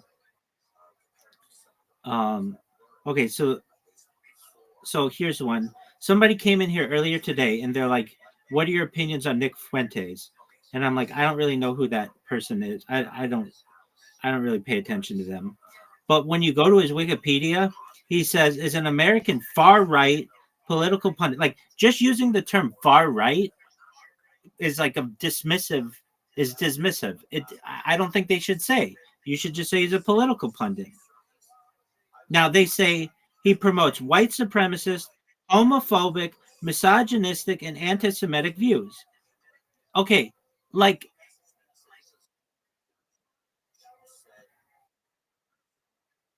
absolutely, absolutely, those are negative views. And while I don't like this guy, I'm going to stand up for him, and he shouldn't be labeled with all of these things. It should say Nick Fuentes is a political pundit, live streamer, and whatever else. It literally just it throws in that he's a neo-Nazi and all this other shit, and it's like I don't need it. That's propaganda. That's where Wikipedia becomes propagandist to me.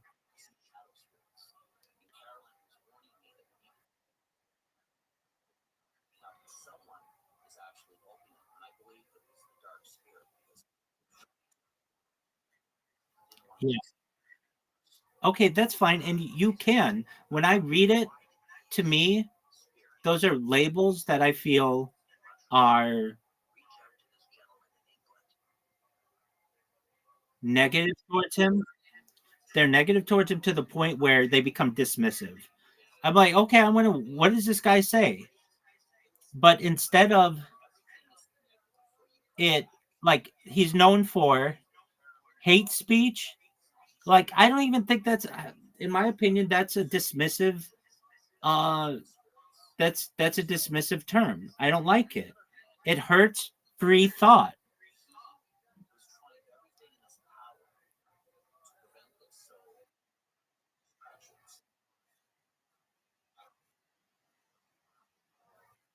No, I have no idea about him. Okay, let's. If I go to Kanye West, they will edit this to say, okay, so here's one. Instead of saying that he's a neo-Nazi, which people would say, they say his artistic achievements have been frequently overshadowed by his controversial public persona. They should say that for the Nick Fuentes guy. Because it's true and it's not as dismissive. Pardon me?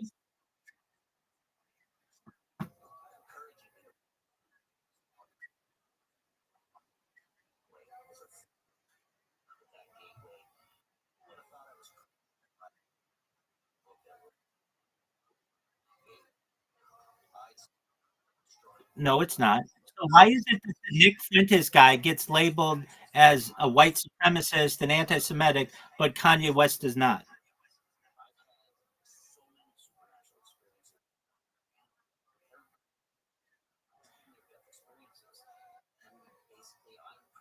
Who's to say that the Nick Fuentes guy is? Wait, that's what I'm saying. That's what I'm saying.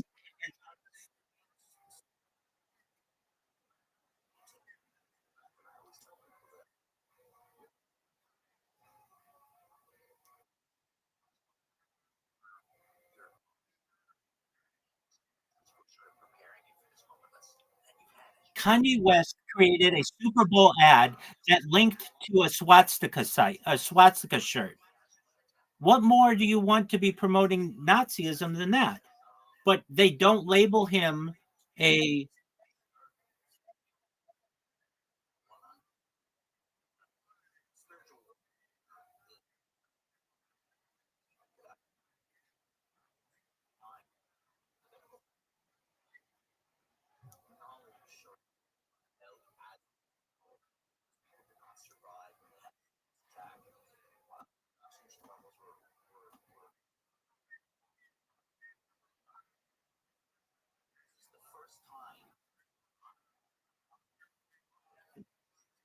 No, he doesn't.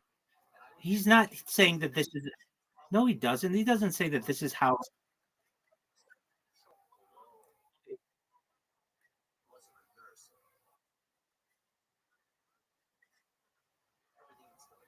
I agree. I agree. I agree. I agree with everything that you're saying. I'm saying that they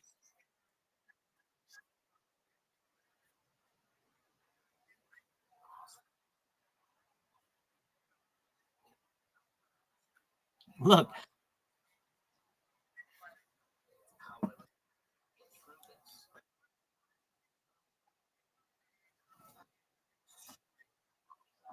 look, look. That's fine. He should be able to say that. I think that he shouldn't be labeled anything for saying that. Look, I'm not. We're not even talking on the same wavelength here. You're defending Kanye West.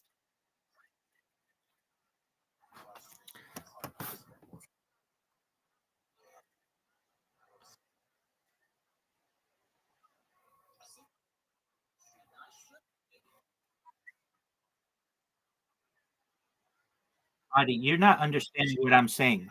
I'm not talking about Kanye West the man or Nick Fuentes the man. I'm saying that Wikipedia and the way that they're labeling to me is incorrect. I don't like that. I'm talking about Wikipedia. You're talking about Kanye West.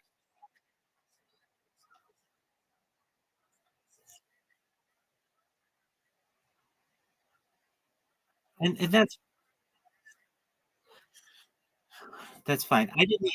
Somebody came in here and mentioned this person to me earlier, to like within the last 4 hours, and I go to their Wikipedia, and it's all these negative things. He's a this, he's a this, he's a this, he's a this, he's a this, and it makes me say, well, why is he being labeled all of these things? And I'm not even able to hear what he says. He should be just called a political pundit who has had some controversial uh, public events or whatever. That's a fine way to say it. But when you label someone with all these isms and ists, I don't like that. Anyway, with Wiki,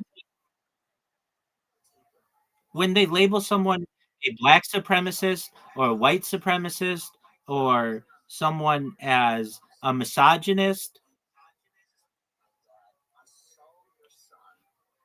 I just don't like that. I don't like those terms.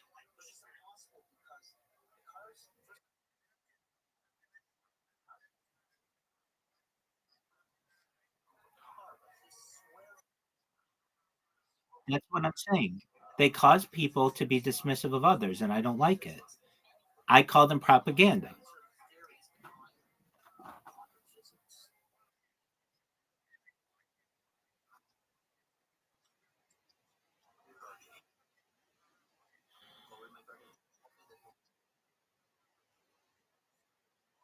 No, I don't think that either of those are good terms. If you have an issue with someone did, then talk about it, but you don't have to label them as something. Look, Audie, I don't even want to talk about this. This is not the conversation. Okay. Riser and I are talking about platforms. That's what we're talking about. That's what I want to talk about. If you, we were no, you're fine. You don't have to apologize. I don't want to get into these controversial topics because there's no way to really have it. They're arguments about words. What I'm saying is that you're allowed to have an opinion. You're allowed to have an opinion. What I'm saying is no matter what it says on Wikipedia, you can't just go and change it. And I don't like that basically, or even see that this is considered contentious.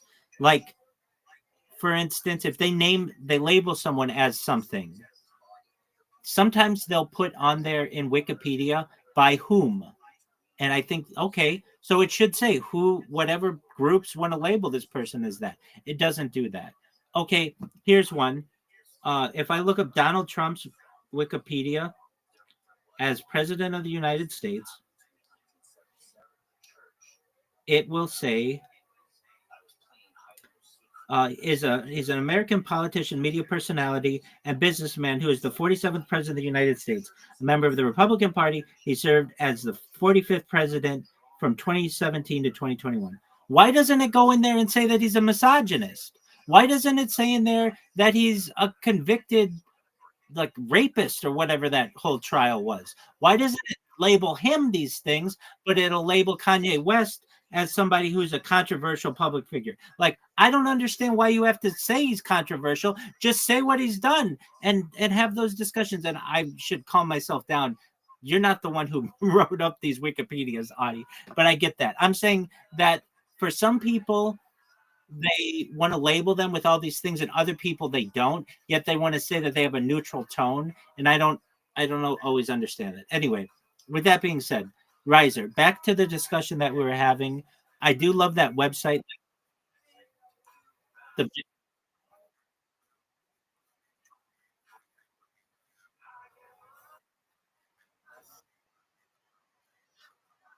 exactly.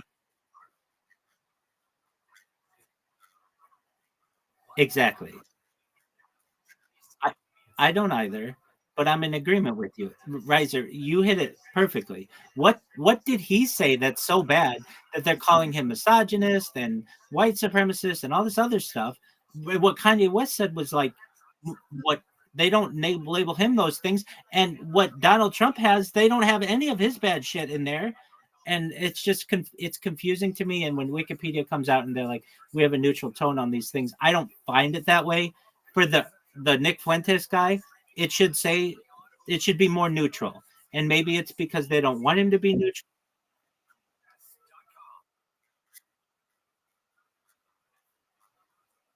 You're exactly right. That's a great example. If I go to Pablo Escobar and I look like he's a murderer. He's a okay. So what did they say? Pablo Emilio Escobar Gaviera. Uh, he was a Colombian drug lord, which is like a positive thing. Like, oh, we're gonna call him a drug lord. A narco terrorist. Okay, not that great. And politician who was the founder and leader of the Medellin cartel, dubbed the king of cocaine. Like that's a very positive thing to call him.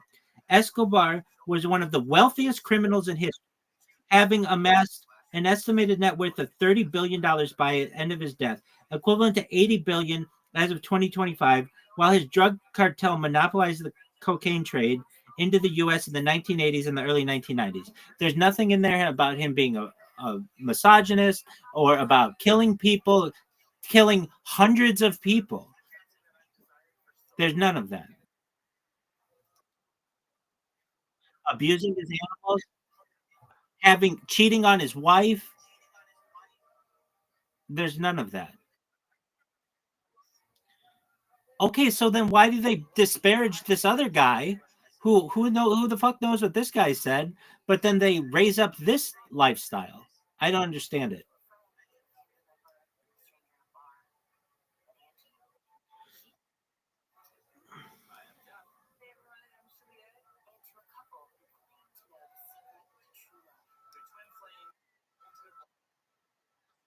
Or if I look up Thomas Jefferson was a was a slave owner.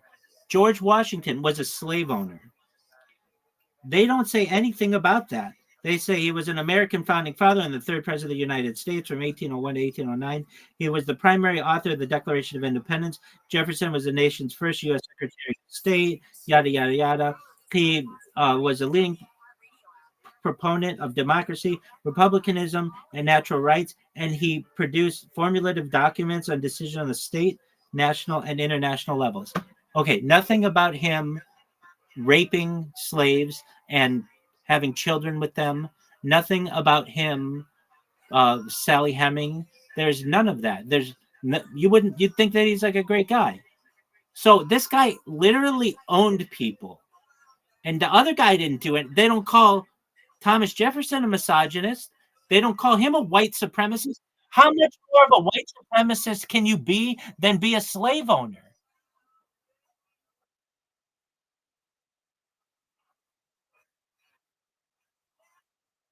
It doesn't matter about being. I am.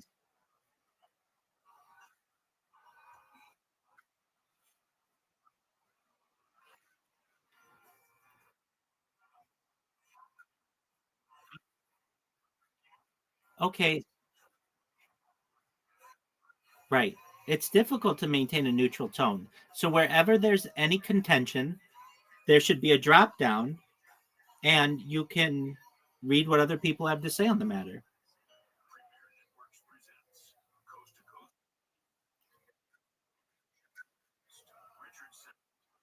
Well, exactly. Yeah, and that's all I'm saying is that instead of having this thing be set in stone that Thomas Jefferson was this great guy, I mean, and I think I make a really great point. What more of a white supremacist could you be than a slave owner? That's like the ultimate white supremacist thing to do. The other guy, the Nick Fuentes guy, he didn't own slaves. He might have said the N word or something like that. Or I don't know what he did. I don't even want to say that he did that. But yet he gets labeled with all this garbage at the beginning of his Wikipedia when the guy who owned slaves and was like perhaps one of the ultimate white supremacy people, that the word the phrase white supremacy probably isn't even in Thomas Jefferson's Wikipedia page. And I don't understand it. So what would I do to avoid these things? There are just some labels that I would say we're not going to have that on the website. So like what? Narco terrorist? Okay, what in the fuck is that? I mean, you could say a narco, but throwing the word terrorist, okay, fine. What's another one? Misogynist. What's another one? White supremacist, black supremacist. These are just divisive things. You can say that somebody was perhaps very controversial during their time, but that doesn't mean they have to be labeled like this, in my opinion. It's dismissive of free speech. I don't like it. And if we are going to have a phrase on there, let's say a term that's not as divisive, like king of cocaine. There could be a drop down under there and have some people say this motherfucker was the king of cocaine. Here's all of the evidence of it, and then you could have the other side that says he wasn't the king of cocaine. There were all these other drug pins who were as big or bigger than he was. They do this in certain areas of Wikipedia. It's just not easy to see. If you actually delve into the edits on Wikipedia, there are giant fights that go on behind the scenes. And even if they were like, even if you couldn't read them all right there, just say how many arguments are in favor of one side versus how many arguments are in favor of the other side, like an upvote, downvote button, so that you know that, well, maybe a lot of people do agree that he's the king of cocaine, but there are a lot of people who disagree with that too.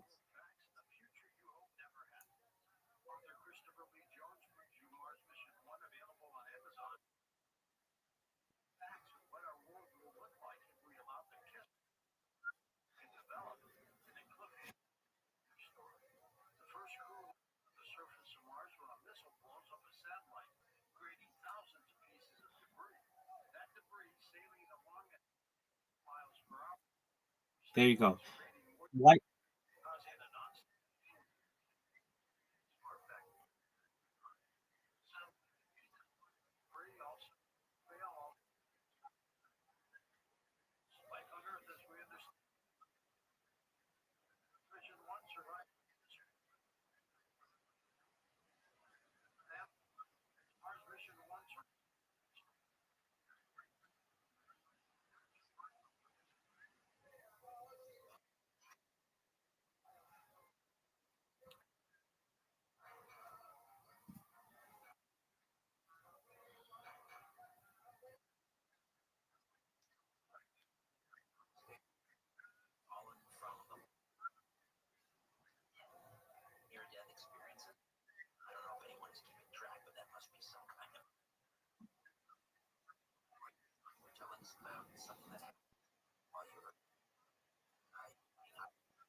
It's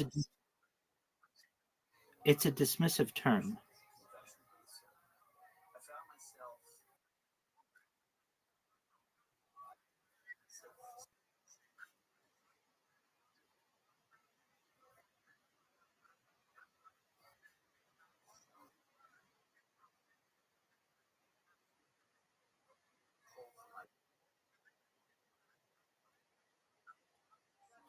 Let's use Thomas Jefferson as our example. He owned slaves. He inseminated slaves. What more white supremacist is there than that? That's literally the most white supremacist thing anybody has ever done. He didn't consider black people to be a whole person. He considered them to be 3/5 a person.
Why do they label Nick Fuentes, who has never owned a person, a white supremacist, but they don't label Thomas Jefferson, who did own black people?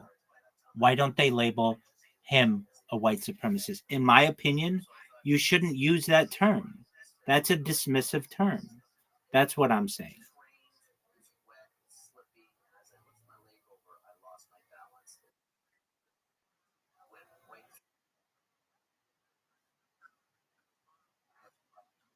That's okay. I'll go to a dead white supremacist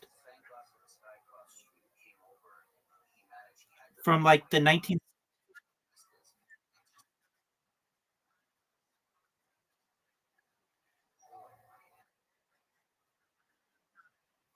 Okay, and that's fine too. That's not as divisive as saying they're a white supremacist. Okay, so here's a guy. He died, James Ellison. He was an American white supremacist from San Antonio, Texas. He died in March of 2021. Why do they call this? This is his Wikipedia. It says James Dennis Ellison, June 18th, 1940 to March 2021. It doesn't give a date from when he died. He was an American white supremacist from San Antonio, Texas. This guy never owned a slave. Why do they call him a white supremacist, but they don't call Thomas Jefferson a white supremacist who literally owned black people?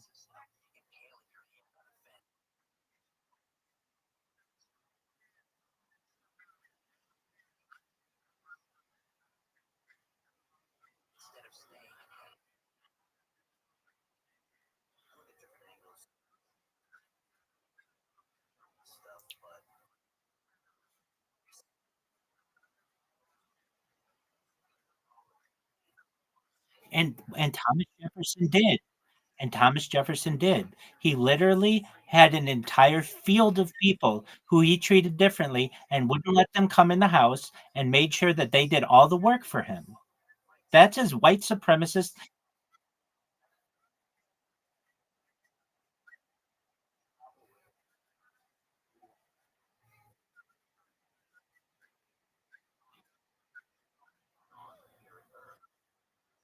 Then, if anything, I would say that these are alleged white supremacists. By whom? And then it should say who they say that they are.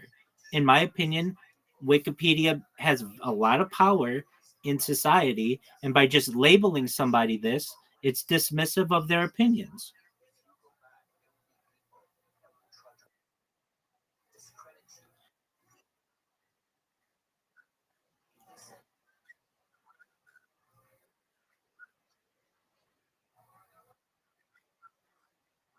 I I agree.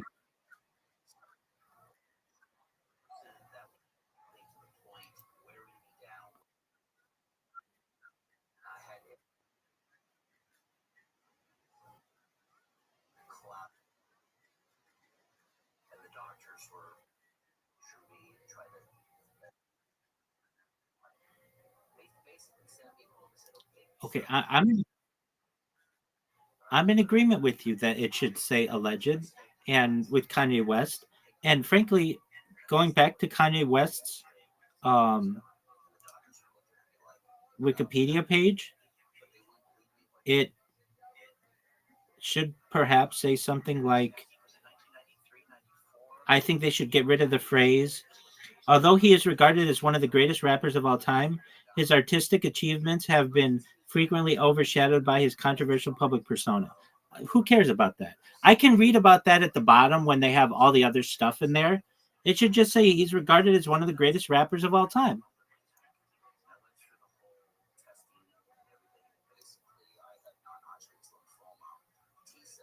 It's like they're bringing him back.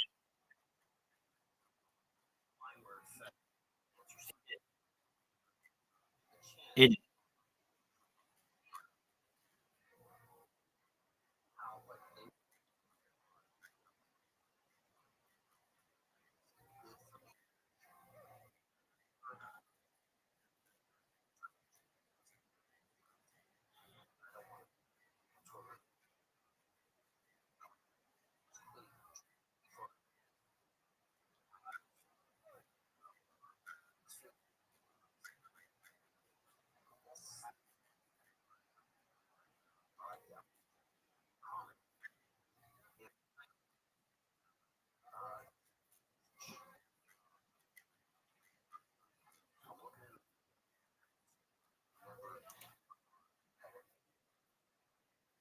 So there's a nice part of this where it says his achievements have been frequently overshadowed by his controversial public persona.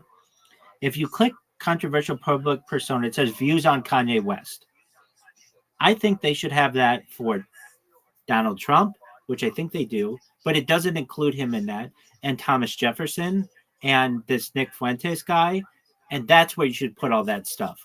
But aside from that, the Nick Fuentes' Wikipedia page should read something like he is an American political pundit, activist, and live streamer who promotes controversial views. And then you can put the controversial views in there because he says homophobic and misogynistic and white supremacist. Like they just shit on this man. And while I don't agree with him on perhaps anything that he says, I don't want to take away his ability to say it.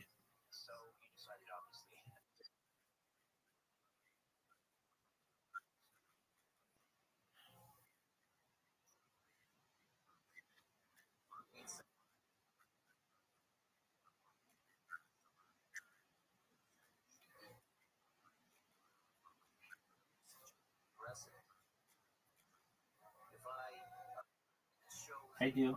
I understand that.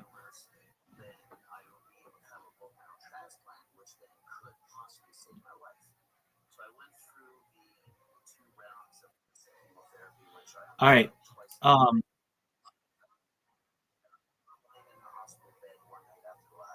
What'd you say?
Whether he is or he isn't, Wikipedia should not promote him as one way or another. To me, that's libelous.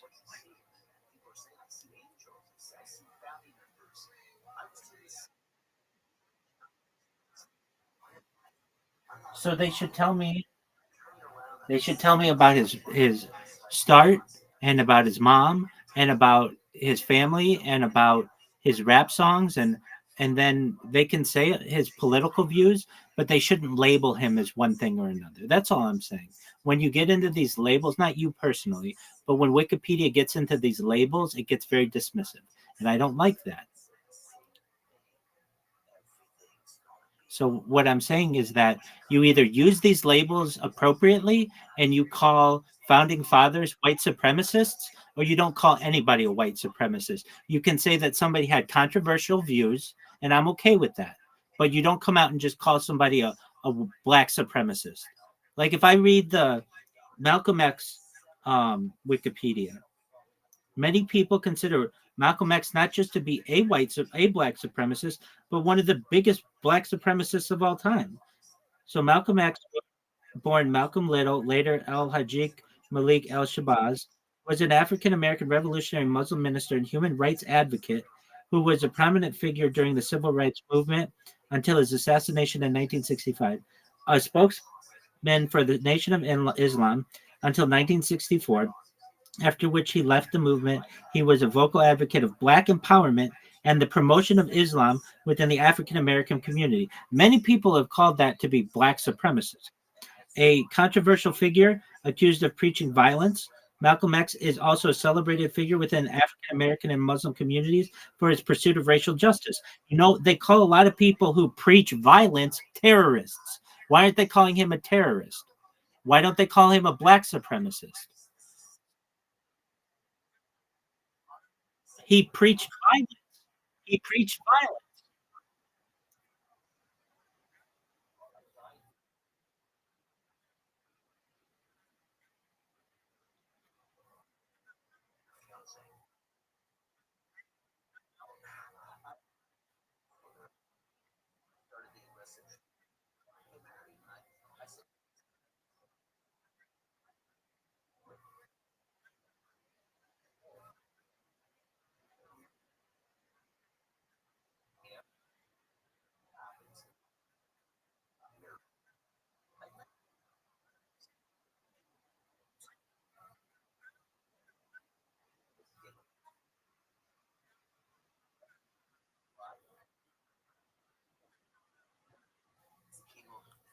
I agree. I agree with you. And in the same way, I would defend Pablo Escobar and say when American companies have raped your country and given your people no opportunity at a future, then you do everything within. Okay. But they also call them a narco terrorist. And I just don't think that that's an appropriate term.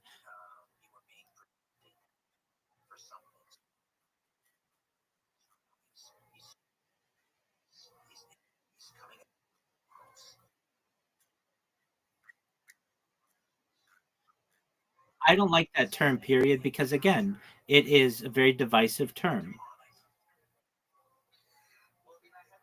And so I think it's a.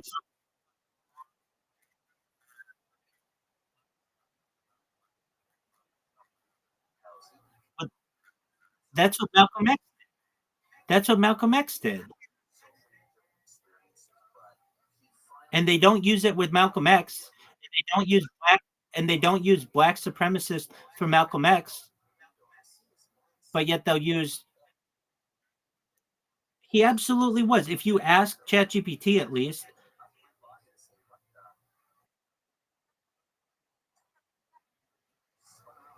Well, wait.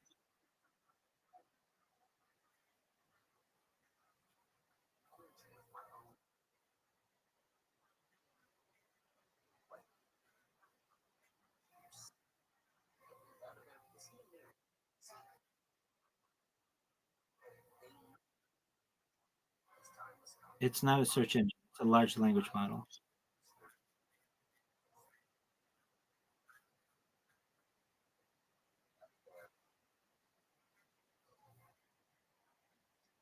So here's what it says. Malcolm X is Malcolm, Malcolm X is often associated with black nationalism due to his early involvement with the Nation of Islam, an organization that promoted black self-reliance, empowerment, and at times racial separatism. During his time with the Nation of Islam, Malcolm X preached that white people were blue-eyed devils created by an evil scientist, a belief that aligned with the nation.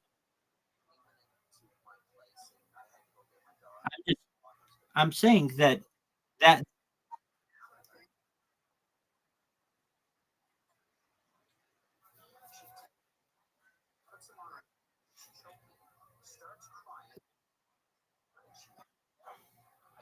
what I'm saying is that terms black su- supremacist and white supremacist shouldn't be used in someone's Wikipedia page.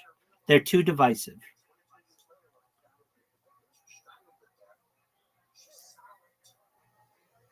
I even think terrorists shouldn't be used. It's too divisive.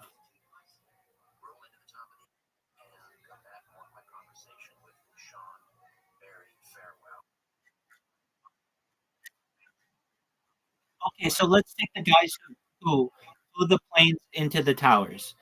Instead of calling them terrorists, you could say just what they did. You don't even need, I mean, you could say that hijackers isn't a great term either, but you could just say they, okay, let's use the term hijack the plane and crash into the towers. But you don't necessarily need to refer to them as, again, no, I don't like these terms. Anti, pro. Welcome. How are you, Brian Bag? Frying Bag, how are you? Perhaps. Frying Bag, how you living? What's good in your neck of the woods? Frying Bag, can you hear me? There you go.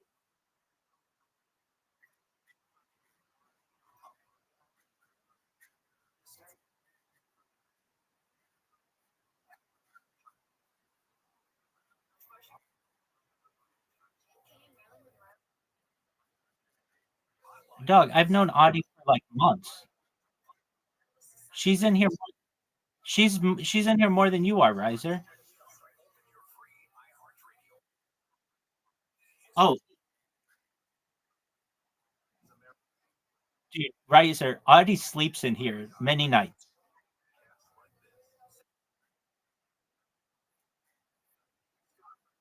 Dog, Audie. Audie was in here for like. Okay, Audie, I mean, you can look at the date that she. Here, I'll look at the date. I'll look at the date she joined, and she literally has been in here.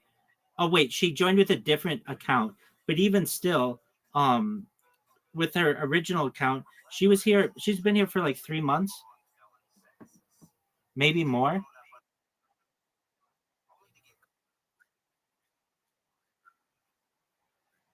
But the thing is, she's in here for far longer than you are. Riser, she'll be she'll be in here for 16 hours tomorrow. Like she'll literally be in here from like now until 5 p.m. tomorrow. And then she'll leave for an hour and come back for another 7 hours. It's just you guys haven't had any overlap. But that's why I didn't say, hey, how you leaving? All that. Dude, Riser, Audie and I have played about 100 games of literati against each other. Like we like I know are pretty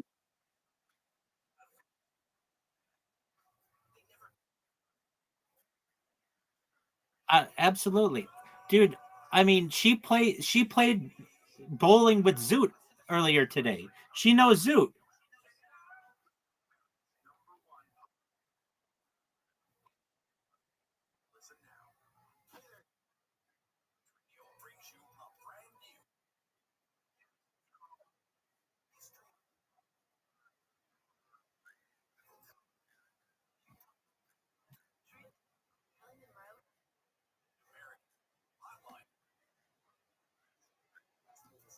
This is such a ridiculous story that we tell ourselves because we don't want to know the real story. I sent her a direct message randomly just with a bot in Twitter and she came here.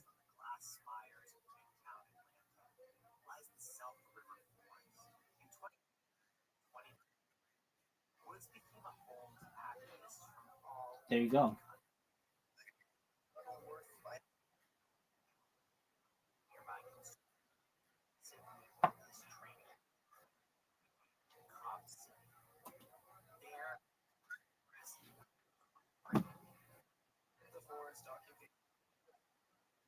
Vision of a society where we have what we need and support each other without being at each other's throats or being subservient to each other.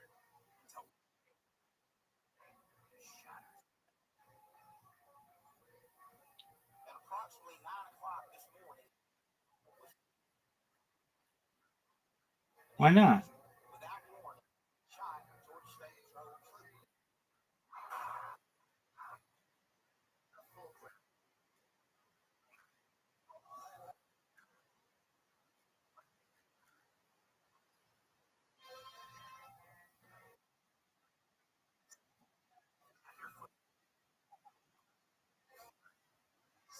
We got about 100 protesters that rushed into office now.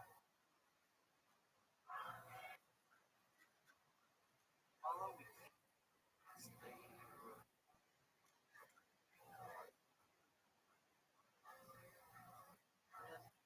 Listen on America's #1 podcast network, iHeart. Open your iHeart app. Well, I hope I was able to answer your question why I didn't do how are things in your neck of the woods and all that other stuff because she's here a lot.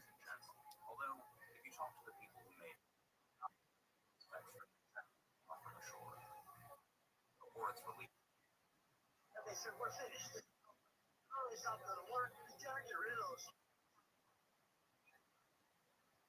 co-host Marcio and I strip back the Punisher movie history and talk to never before heard from sources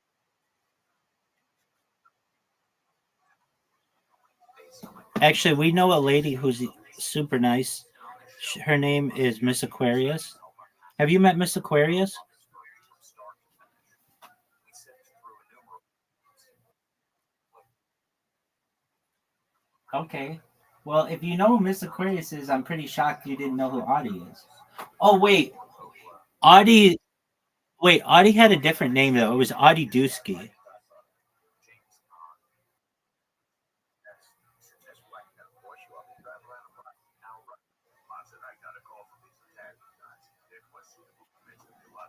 And then she had some other name that was terrible, and I changed it to Audie just so people would call her by her name.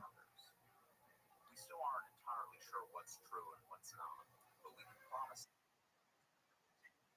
a chance to tell their side of the story. Listen and subscribe to leave.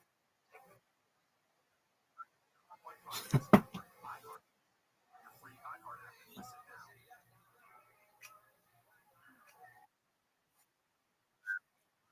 Basketball. If there were a professional WNBA player podcast I could listen to, you right?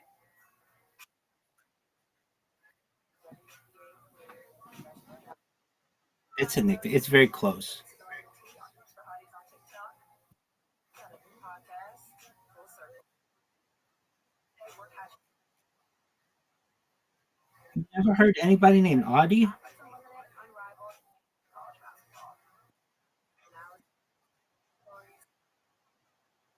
You guys have seen current basketball players telling their view, and I just think it's time for the. We want basketball stories. Number one. Now, the podcast. Oh, and Riser's not with 5 R's?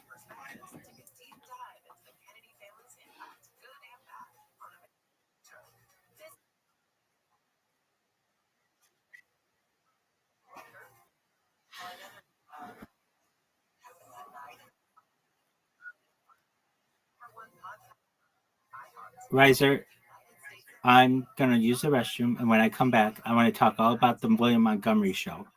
Is that okay?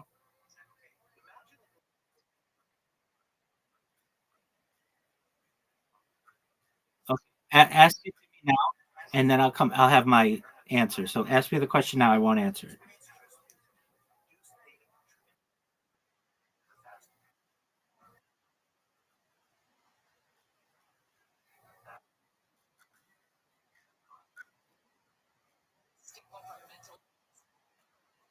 Absolutely. I'll answer the question in just a moment. I know my answer.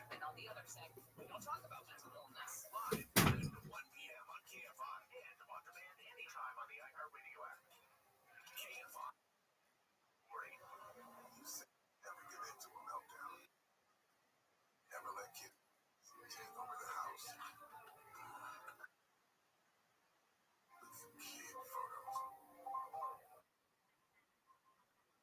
around their schedule. Never let your and you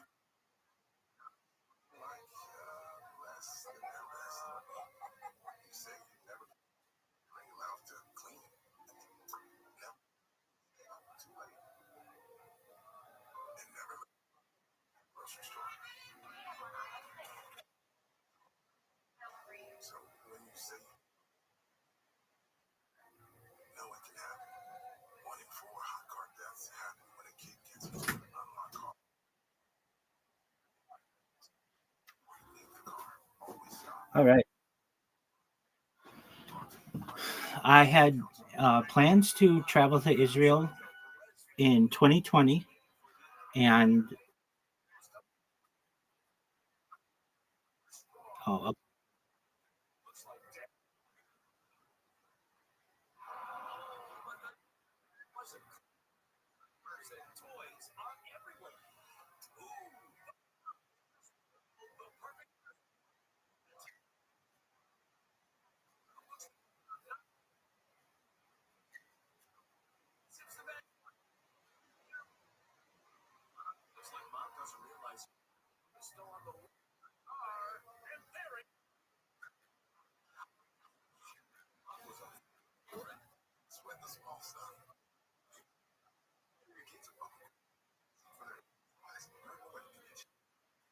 No, you're fine. Apologies.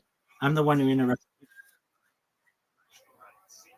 I had anticipated traveling to Israel in 2020, and the pandemic put an end to that.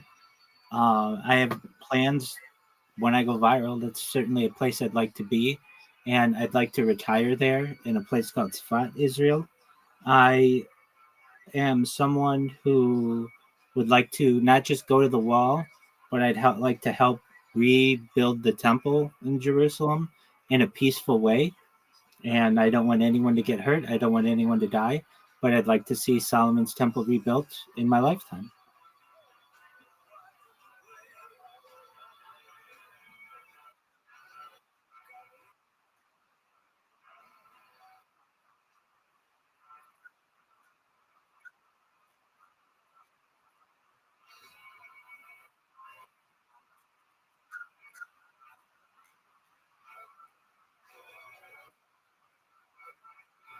Well, I mean, we consider ourselves to be in year 5,785.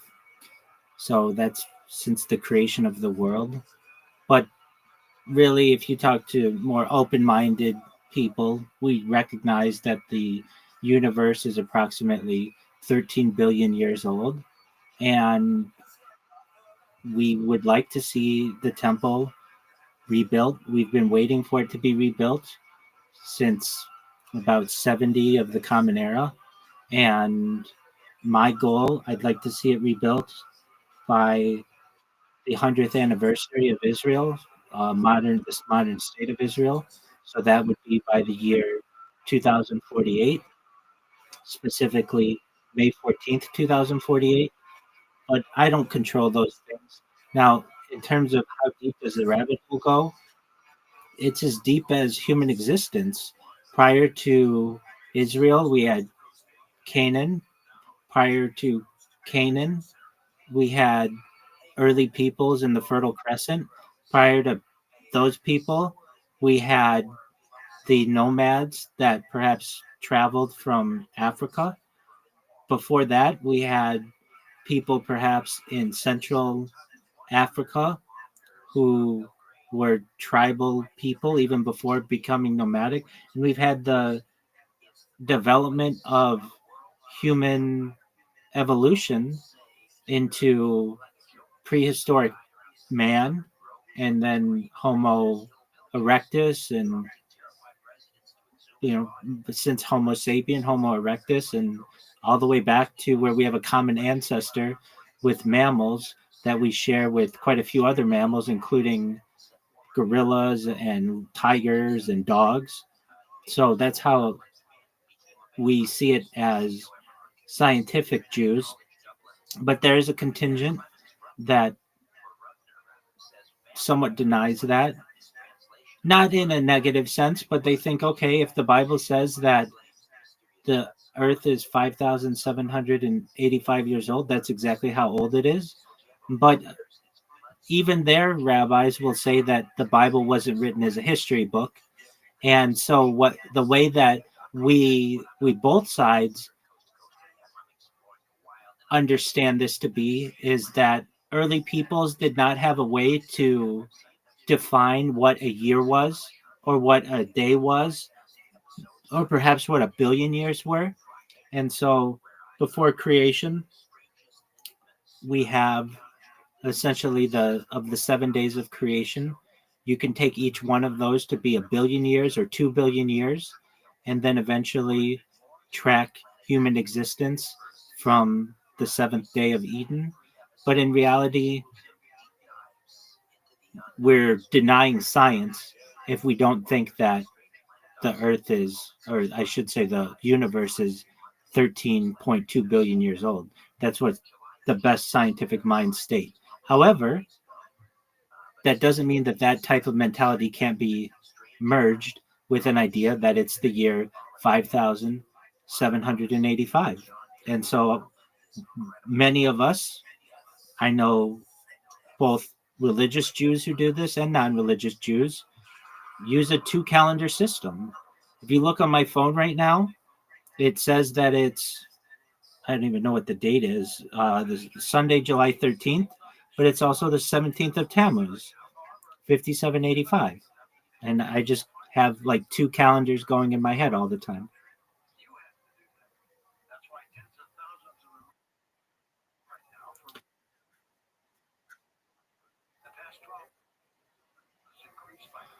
It's my family's history, so it's a connection to me and what not just my family's been through, but my people's been through.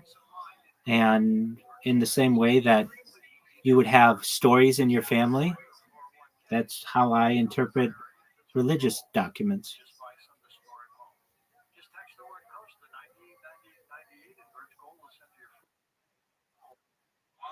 It would be like if somebody had a diary of their grandparents. That's interesting. Well, if I follow my grandparents back far enough, that's the Bible. So that's my diary.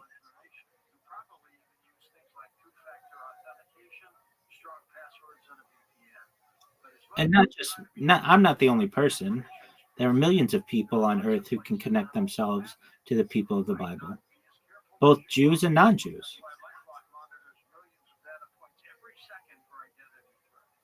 If your identity is stolen, a LifeLock US-based restoration your money back. All LifeLock plans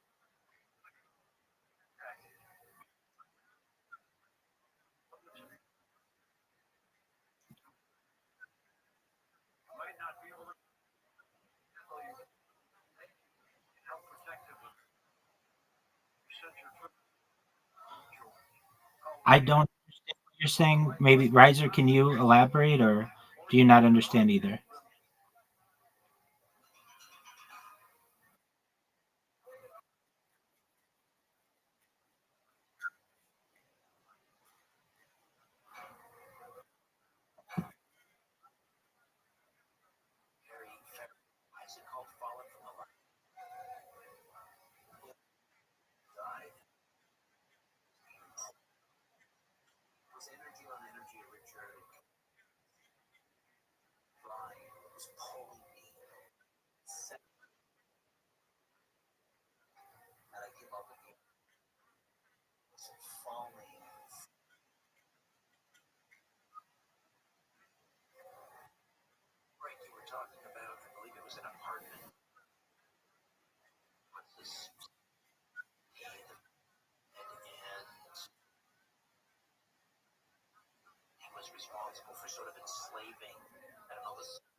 So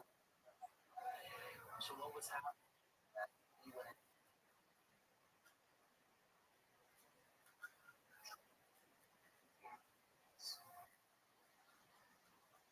choking me. It was the son because that's part of the story.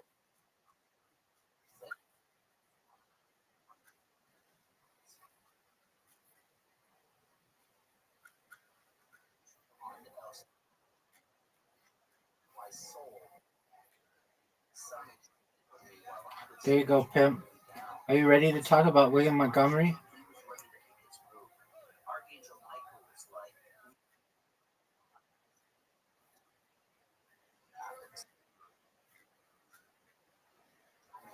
Oh, dog. Well, firstly, who's Tony Chin? I stood up, I drew her off me. But Karen, what she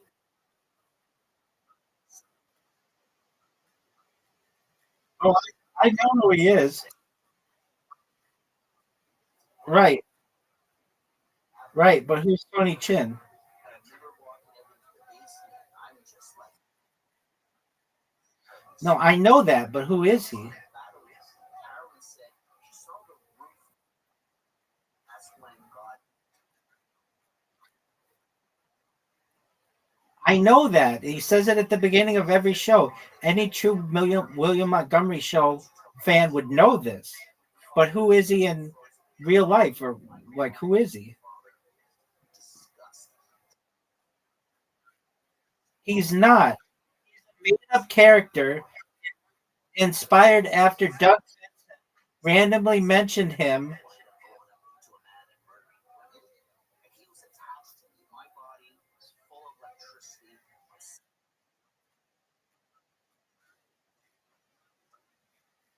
I heard something for the first time in his life. That is true. No, it's not dismissed. I just wanted to know if you knew who that was, and you obviously didn't. Would have said he's a made up dude who's you would have said he's a made up dude who William has made about whom William has made a joke. All right. Did you watch the most recent I mean, this wasn't supposed to be William Montgomery show trivia. I'm not done with it, so I think that would be unfair. But what I would want to talk about is how fucking boring it is.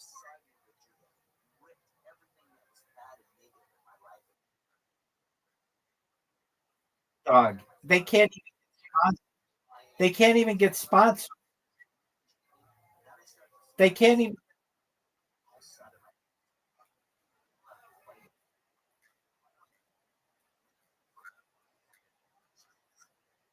I'm actually surprised.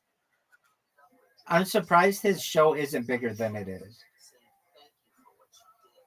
And that's when everything changed. And about a week later, when the gateway opened up in my basement. Yeah, I mean, there are a lot of podcasts. A lot of Joe Rogan is boring, but he's got giant sponsors. So over time, people just think this story is so over the top. True. People believe you want to write. Oh yeah, definitely. He's like the person who invented that shit. In fact, he's part owner in Alpha Brain. Maybe roll their eyes and say, oh, come on. No, I think he sold his share of it, but he still uses it. That you can hear him hissing and growling and this energy forming. Dog, do you know who Brendan Schaub is? It's the most creepiest 2 minutes you will see and hear that they look at me. And then I show them pictures. He's the most invited guest on Joe Rogan. He's the guy who does that. If he's the fighter and the fighter and the kid. But yeah, I mean, there's skeptics and there's cynics. A skeptic believer doesn't. Oh, it's the worst. Okay, so do you like Casey Rocket?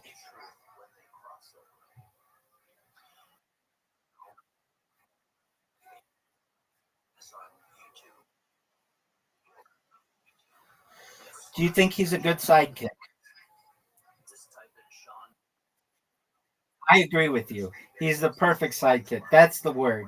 He's not just good, he's perfect. What do you think of Erica?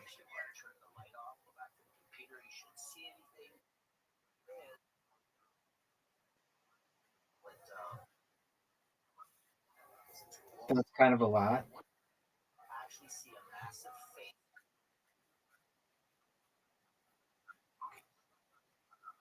It is, and I don't understand that. I think she doesn't want to be on camera, but also um William Montgomery doesn't want her on camera because people will just shit all over her. No matter if she's beautiful or she's not. They will just she'll become like a meme.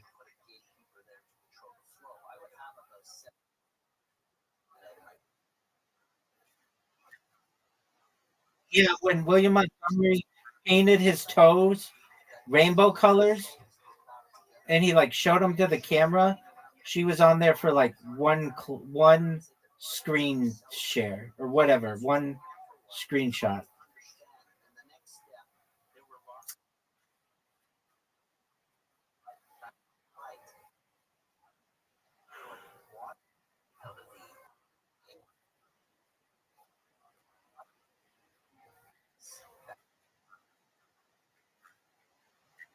Do you know how I think it could be much more successful?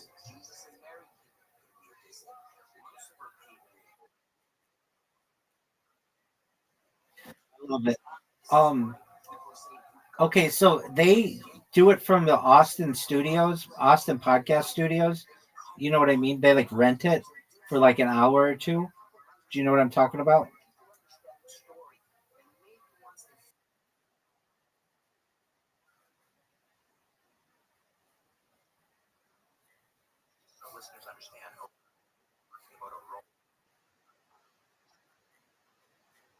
Okay.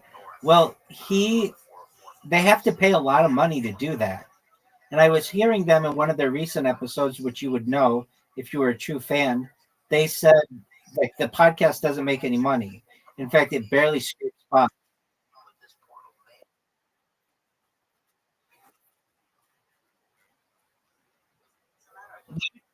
You didn't know where William Montgomery went to college, and he mentions it like 1,000 times an episode.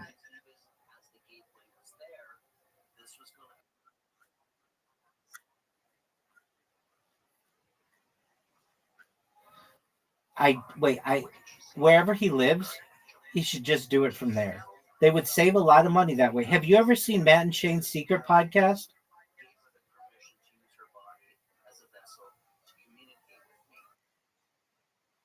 Yeah, and it has like 700,000 people on YouTube, and it has a Patreon that pays like hundreds of thousands of dollars a year, and they just do it from like they did it from like Shane Gillis's parents' basement.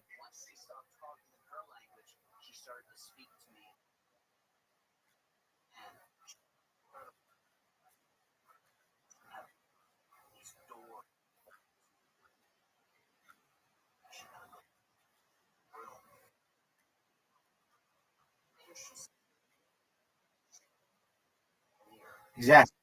Exactly. That's all they. That's all they,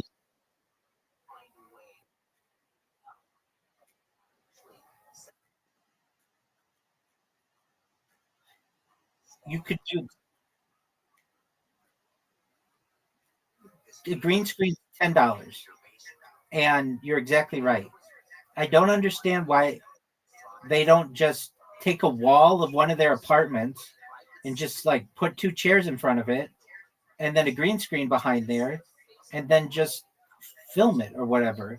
I mean, that's literally what Matt and Shane's secret podcast is, except instead of having a green screen, they have an American flag. I mean, since they've gotten bigger, they've bougied up a little bit, but back in the day, that's all it was. They just had a round table and they would just sit there and talk about shit, and it was very entertaining. And they had guests. They had like Louis C.K. and some other people. Like they had big guests, and that's all they had to do. I don't understand why William Montgomery pays all this money to the Austin Podcast Studio Company to, well, and I heard this as well. And this is what triggered it in my mind.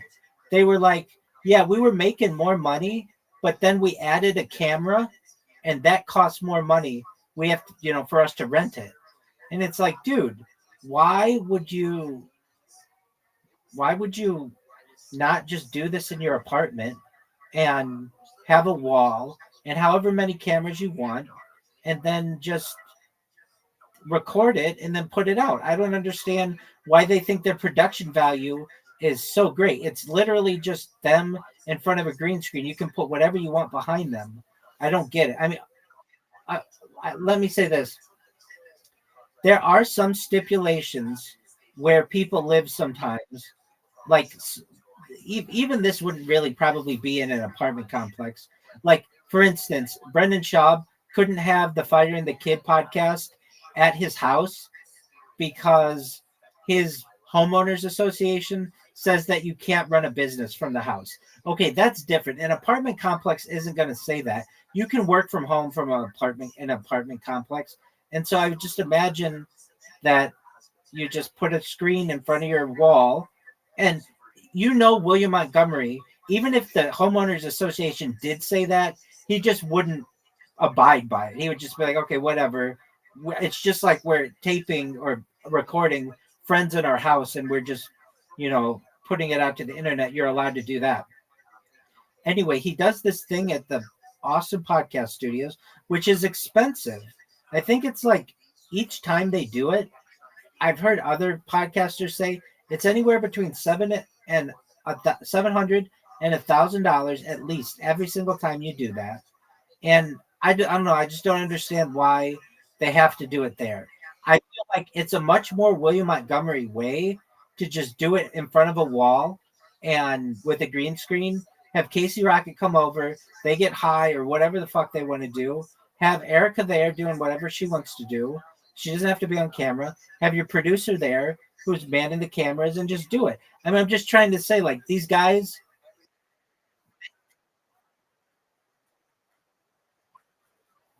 Have you seen it? I actually love it. I actually fucking love it. I hate David Lucas, but I fucking love his podcast. I don't watch.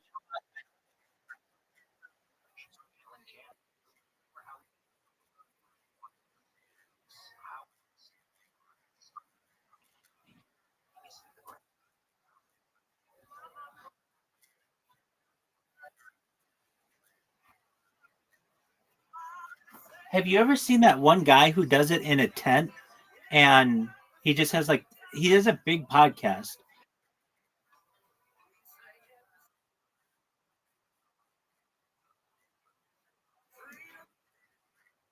That's a better thing that I would expect him to do. There's this one guy though. He's like, I forget his name. He had David Lucas on his podcast, and he told David Lucas he was going to pay him $10,000 to be on the podcast, and then just didn't pay him. But it was like a joke. He wasn't like serious about it, and David was pissed. Anyway, they just do it inside a white tent, just like that's all you need. Well, anyway, with David Lucas's podcast, I think it's very creative of him to do the fishing podcast. It's different than what anybody else does, which I think is cool. I mean, I've only seen one of them. Do you know who Timmy No Breaks is? He's like this guy from San Diego who does this character from like New Jersey that got really popular. He's only been on Kill Tony one time, but he like everybody really liked him. He was very similar to uh, Andrew Dice Clay back in the day, and people just really liked that kind of comedy. And so David had him on his podcast, and he did the first half of the podcast in character, and the second half of the podcast he did as himself. And he was just like, it was just them hanging out, fishing. But that to me was a really, I've never seen a podcast like that. I think it's a really cool way to do it. Now, I could see William doing the same thing with whatever he wants to do, but I don't know. I just don't look. He does. William Montgomery does a podcast what about once a week, right?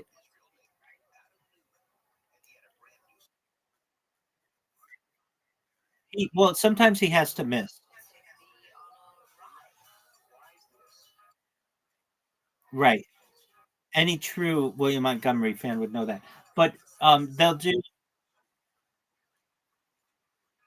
well. What they do though is they bank episodes.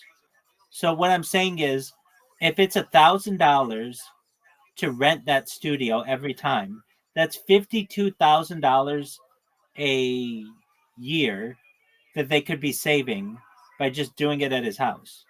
In fact, you could literally rent an entire apartment easily for $52,000 a year, and just, you know what I mean? Like,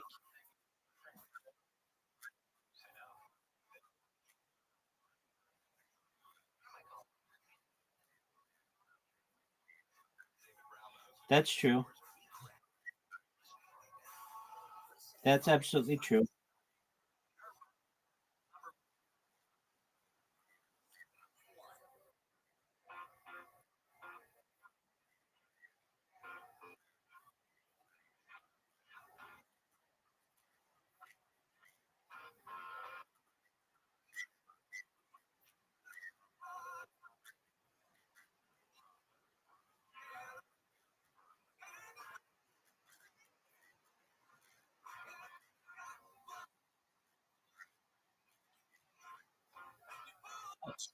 Okay, so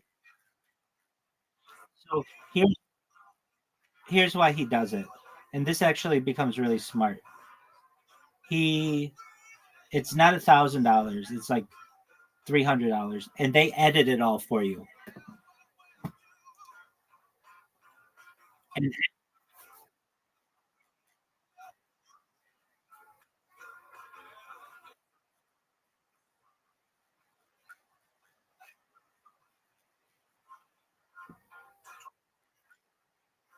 that's true.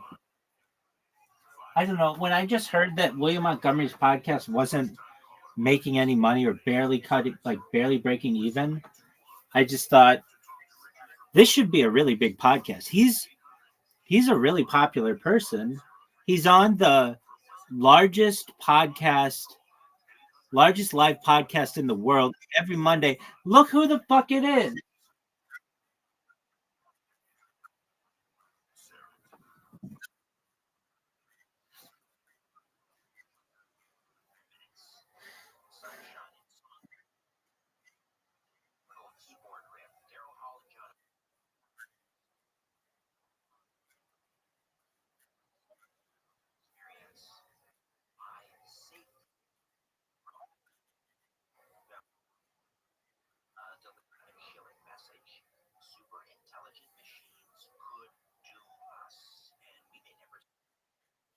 Fuck yeah. Riser, you know that Zoot and I,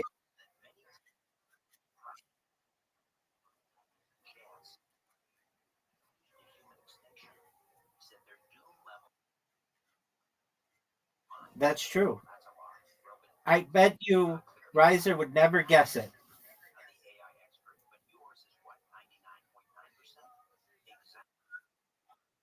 It's the family of oldest games in the world, according to Wikipedia.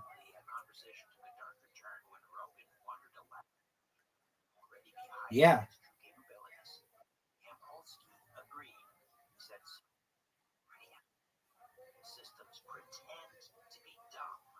not checkers.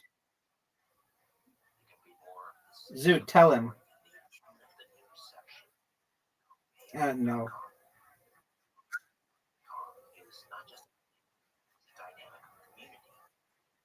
Yo, pimp.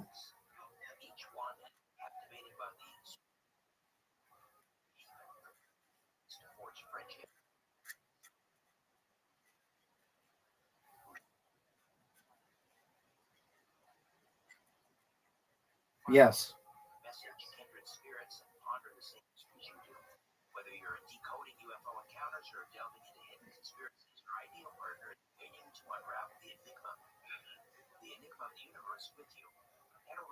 Come on. Dude, they had a guy from Newfoundland on Kill Tony this last week, and he wasn't that bad, but he came out and he was like, I'm so bad. And he even apologized in like an Instagram post. And it was like, dude, you weren't that bad. Dude, Riser, that was a great shot, Riser. Mars Mission 1, the fictional book based on real-world facts. The future you hope. Author Christopher Lee. He owns the only comedy club in Newfoundland, and oh, and Riser, you never make that mistake.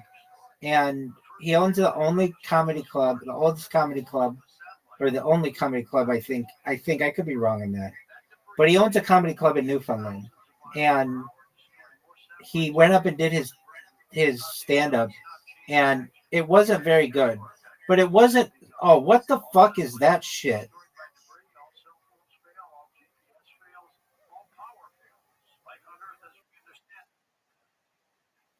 You like that conch shell?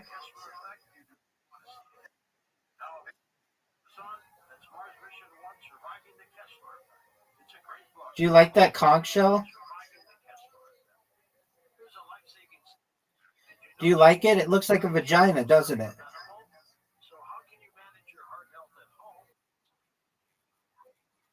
Dude, I specially bought that.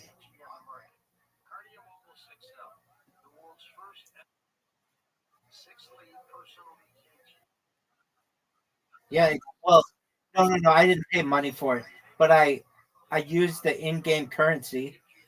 It cost me 150 tokens.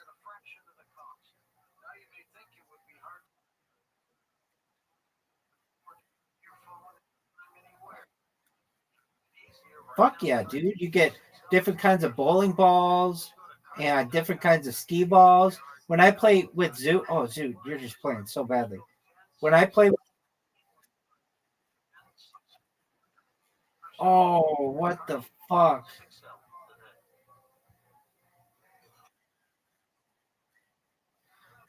You don't have the balls. Why would you do such a stupid thing?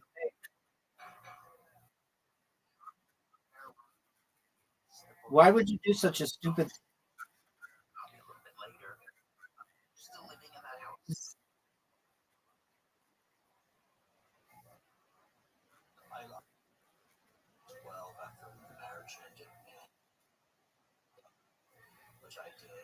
Now you could get me.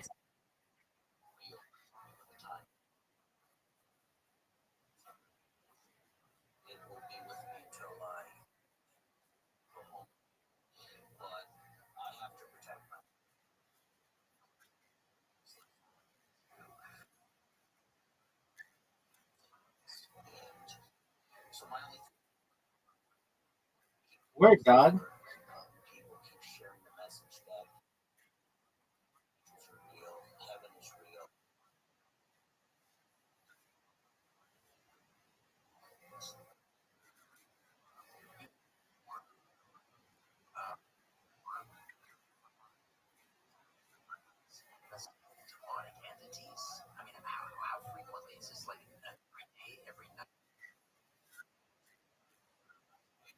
Zoo, what number is Bonnie Blue?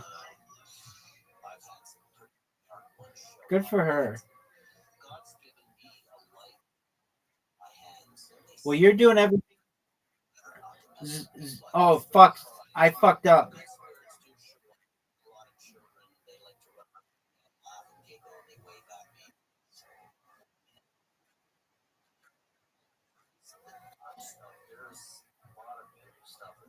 Your mom?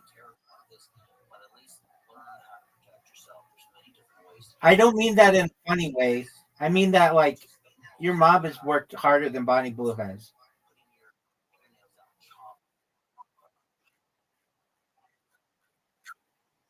There you go.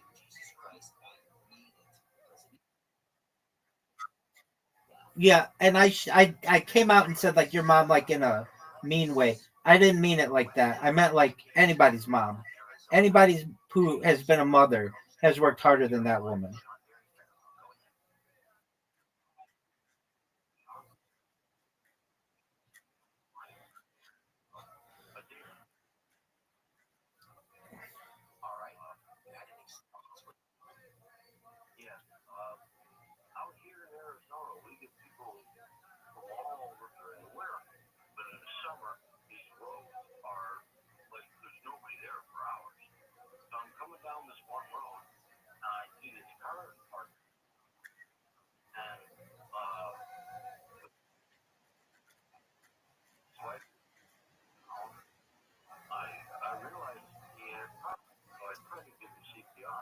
Well, I think Bonnie Blue, she's hustling. Good for her.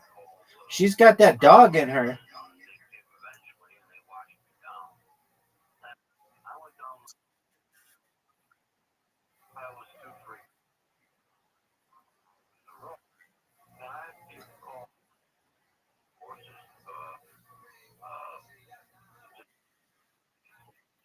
What was that?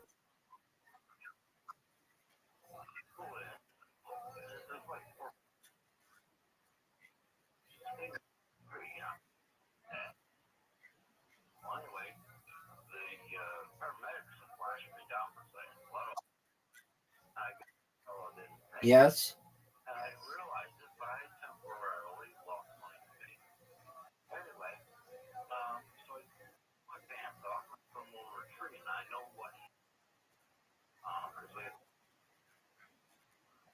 Zoot, that was a great shot. Why is she going to have a hard time having a child?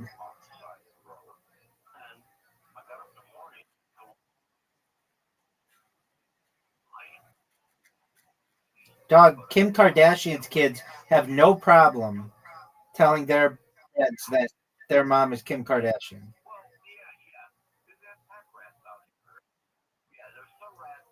And what Kim Kardashian did in 2005 or 2008 or whatever was more taboo than what Bonnie Blue is doing.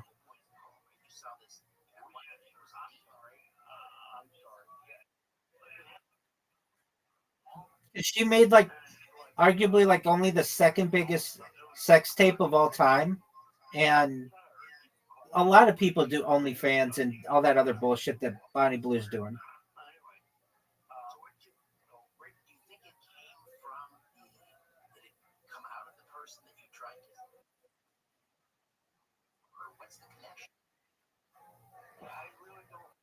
Riser,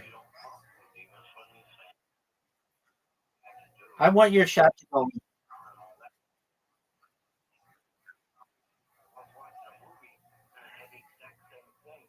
I'm so glad Zoot's here. I mean, I'm glad Riser's here too, but Zoot,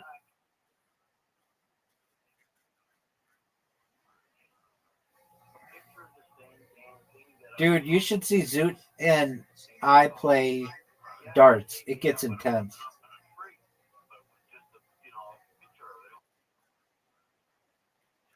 Yeah, he's very good at it. No, it's a lot of skill, and he's very good at it.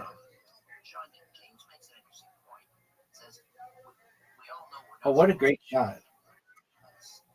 Oh, righty. 3 players, 5 holes. Zoot and Riser. Let's have Riser go first. Oh, I'm going first. Boom.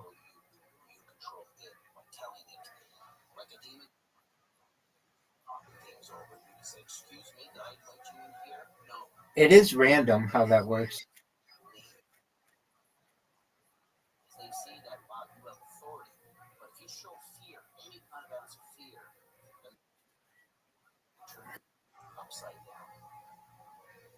All right, let's say hi to Lisa in Portland, Oregon.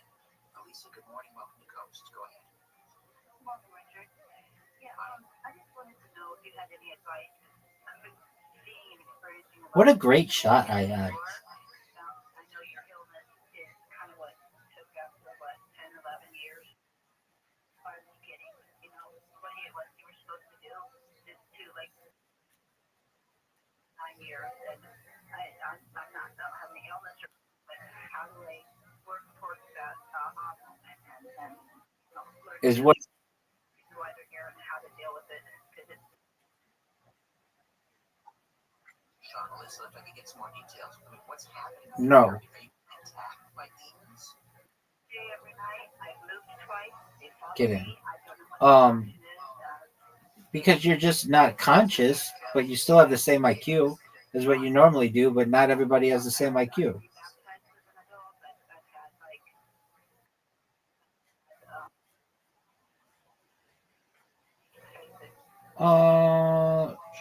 Maybe their performance or their utilization of their IQ is the same, but that doesn't necessarily we all have the same IQs. Oh, fuck you. Zoot, that was a great shot, baby. Riser's going to get 0 points.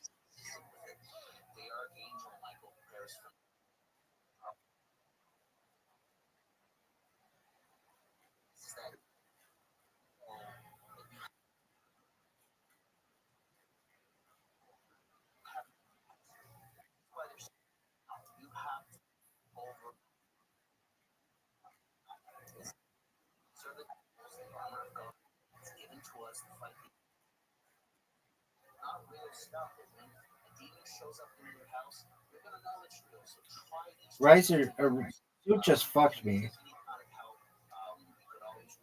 Fuck.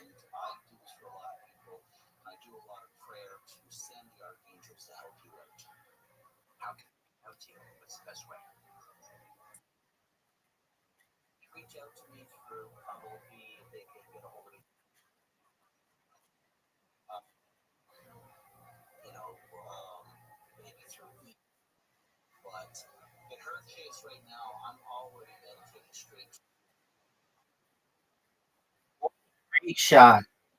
What a great shot I just had. Great shot.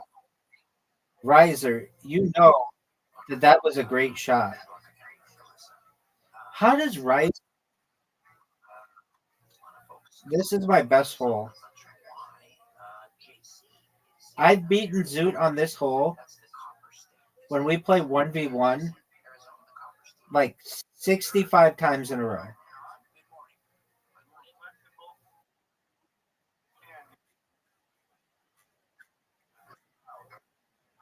Yeah.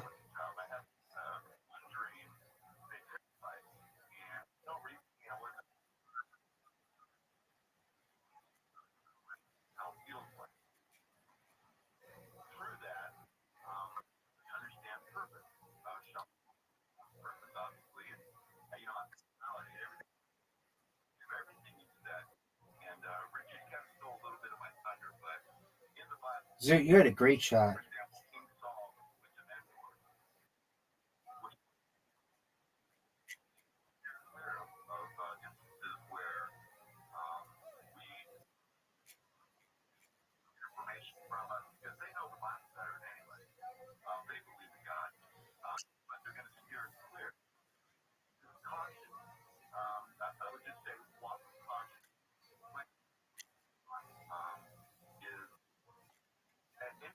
Whoa.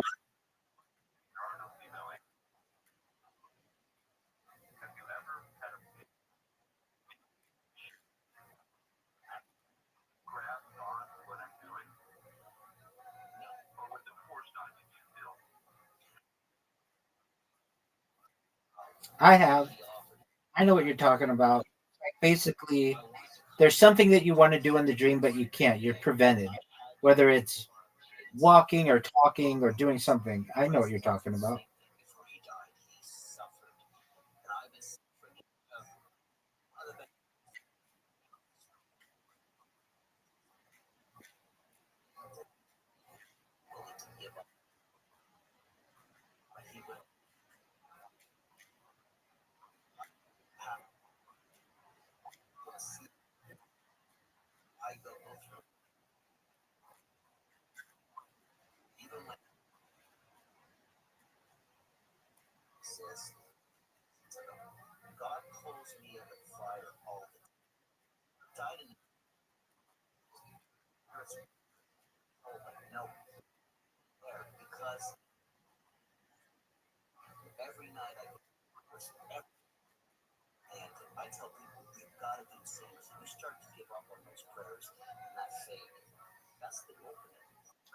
Riser could have a Newfie shot right now.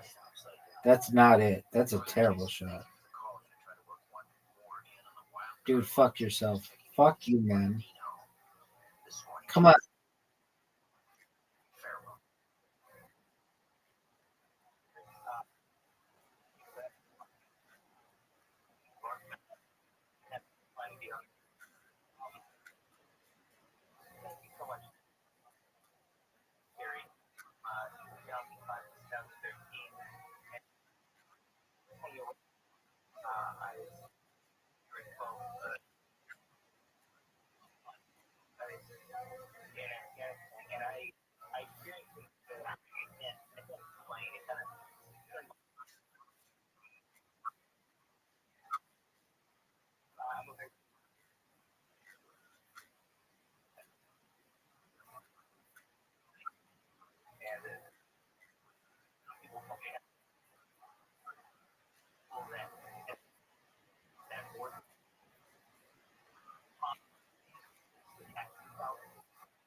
Shut the fuck up, Riser.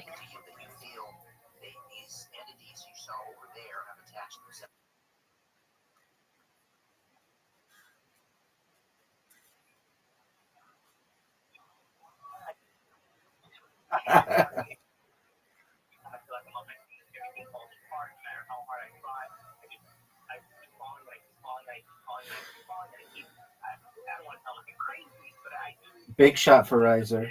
Or big shot. Well, yeah, for Riser. Oh, no.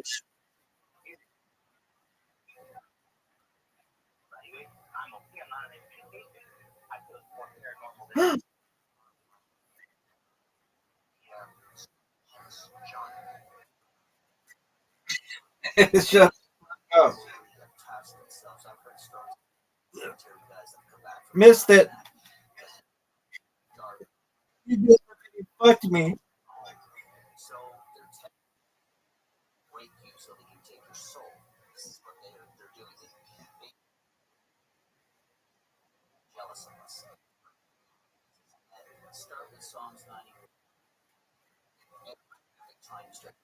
Fuck.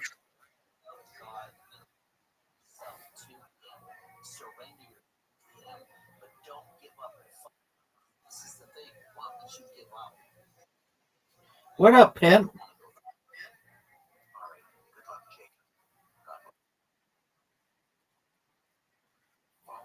It's really difficult to do using modern systems. Um, Generally because of spam limitations. So you would need.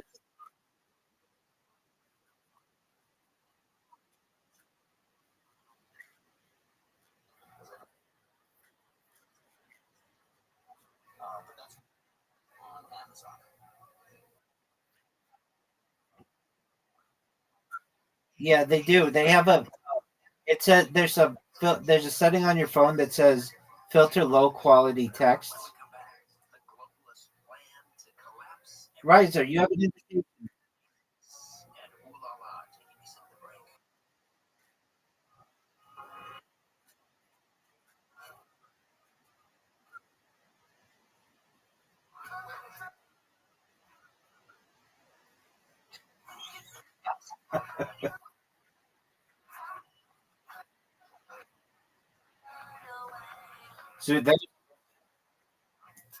Dude, that was a great shot.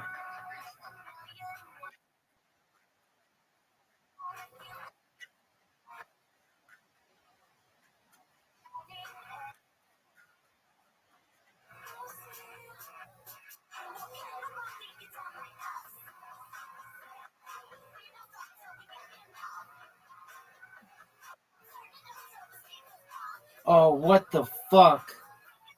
Zoot tried to fuck me.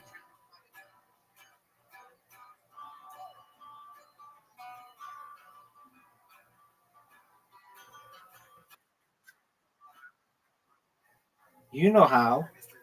Oh, I have to mute you, Zoot.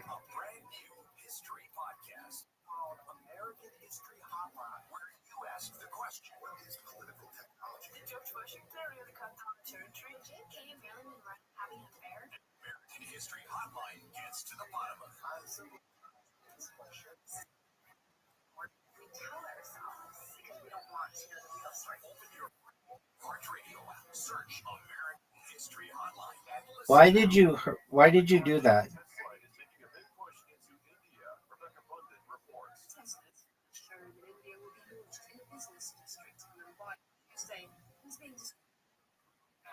Either of you.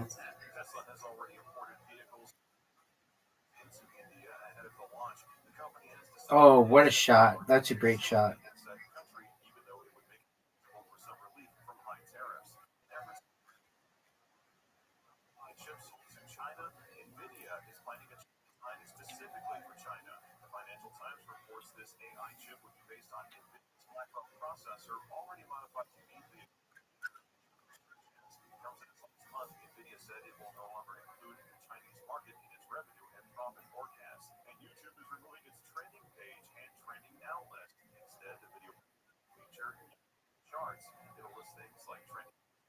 YouTube's getting rid of its trending page.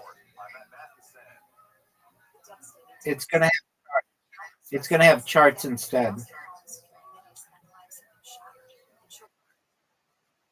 Trending. Look how good this shot was. Are you fucking serious?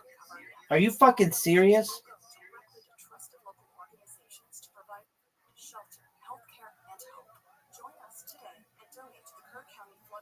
Get it. You just gave Zoot a perfect shot at the hole. Hit my ball, baby. Oh, fuck.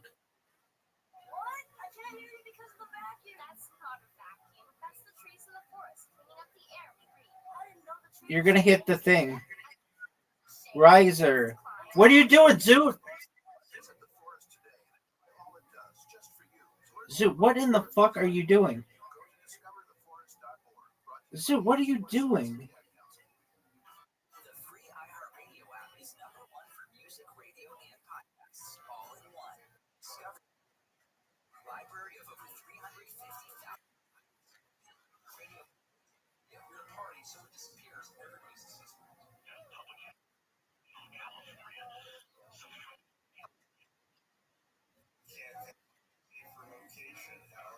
Zoot, what the fuck? Zoot, do you know that there's a hole on the left side? Okay, I don't understand you, Zoot, sometimes.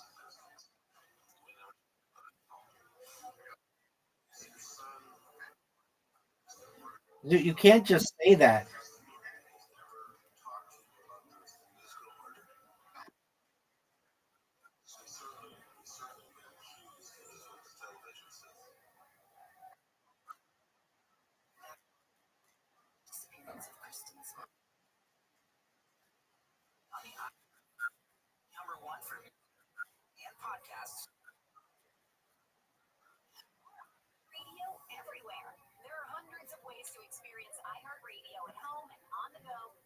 Zoot thinks ADHD makes you dumb, and it doesn't.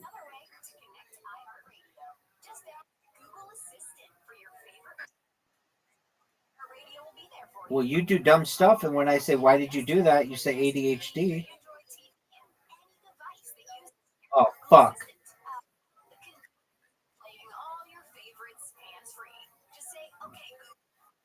Riser, your hatred of me is more important than you winning.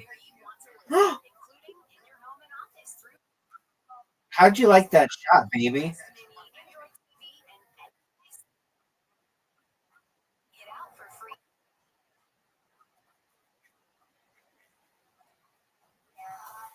Okay. Okay, I can live with that. Jennifer Hudson is set to deliver a special performance at the 4th annual Whitney the late singer's career. The musical portion of the gala featured performances from Melissa Moore and a symphony orchestra. The Legacy of Love Gala is taking place on August 9th. Are you?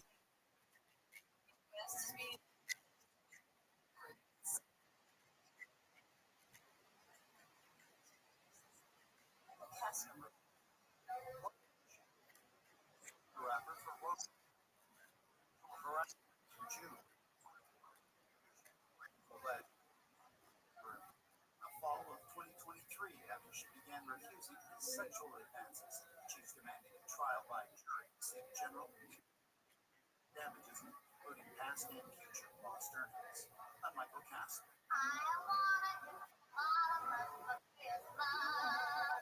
song I Want a Hippopotamus for Christmas became a holiday hit in 1953, and now the song and the woman who sang it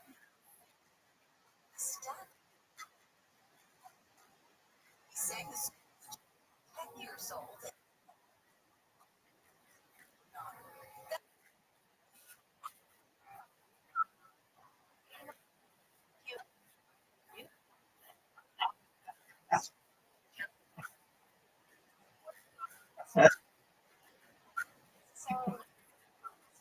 Oh, Riser, you're. It's just regular people laughing about sports, not screaming. I mean, we might scream, but it's going to be about something very silly. not as serious. We're just not gonna take it seriously. And just make it so Tuesdays and Thursdays, if you're feeling froggy,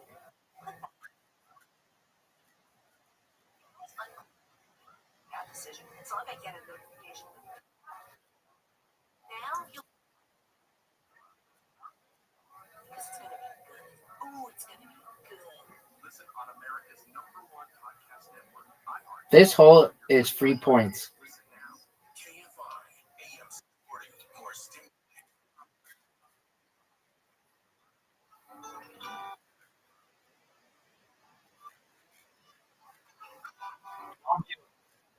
Don't do it. Don't fuck me over.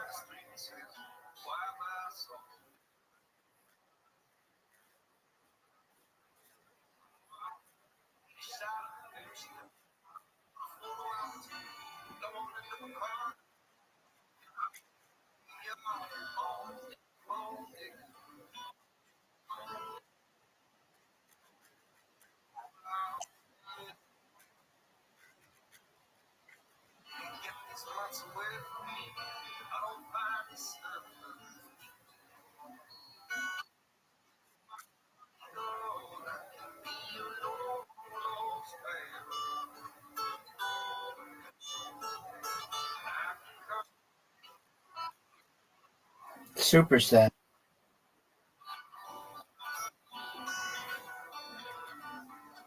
Look how sick the shot is.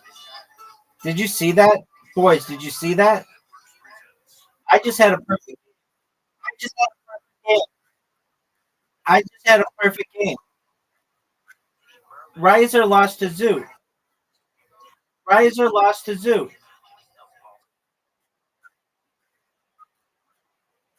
I just had a perfect game, gentlemen.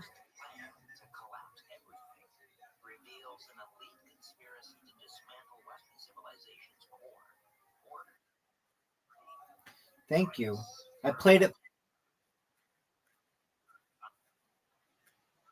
Yeah, it's called mini golf.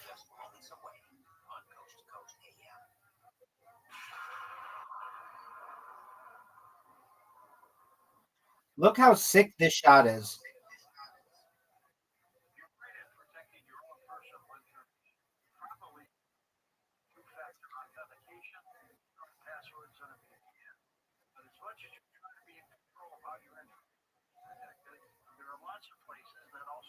Zoot, did you know that Riser didn't know who Audie was?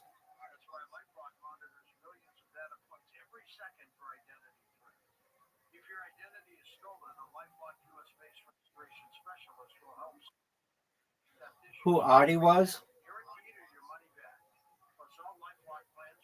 Like, she's here all the time, but Riser didn't know who she was.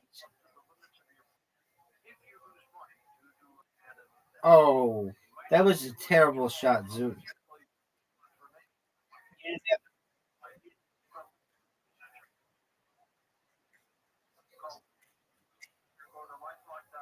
Does he drive?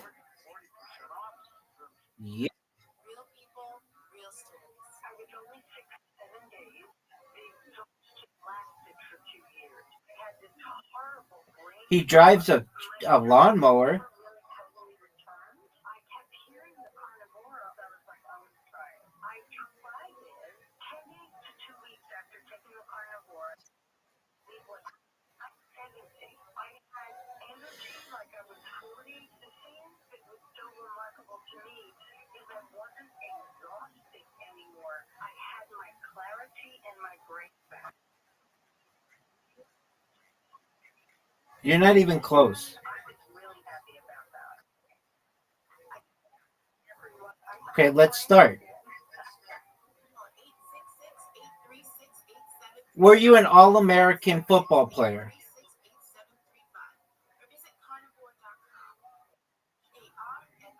Did you meet the president?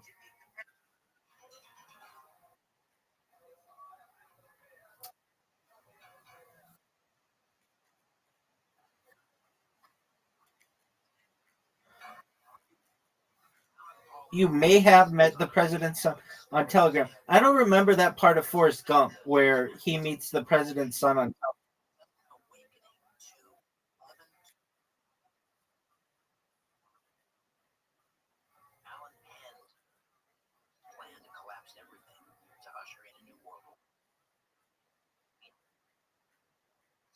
forces working to end freedom, seize property. Thank you. A one-world regime, lending sharp insight with over 100 QR-coded links to damning evidence. Alan equips readers to see the plan, understand it, and fight back. This fast-paced as accessible Riser. is essential reading for political thinkers. Back before it's too late. Alan Paul, welcome. You are too. Be here at 3 a.m. East Coast time. Word. Sorry, yeah, I'm loving this. So your stuff with coffee ready to go. Good. Well, 3 a.m. is a good time for you to come on because all the elites are asleep. So there you go. Your book begins with an instant knowing that sparked your investigation.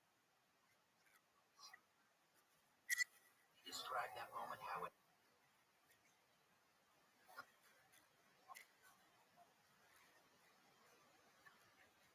So, Yeah, you could. in late April 2024,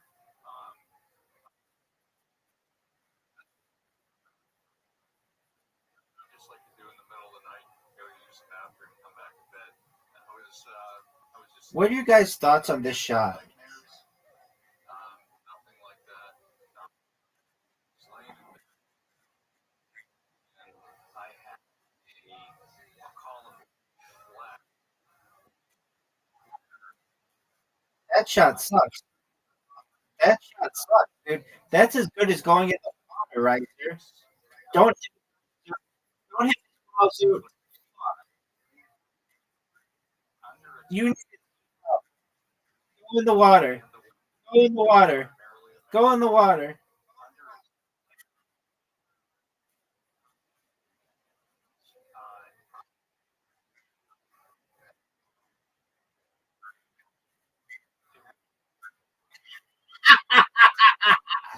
How'd you like that, baby?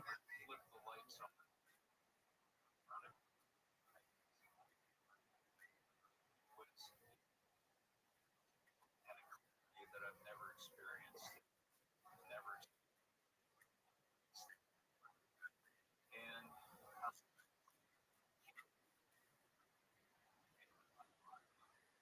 Sorry, she was sexy. In the 90s, she was just like a high school chick. with total clarity,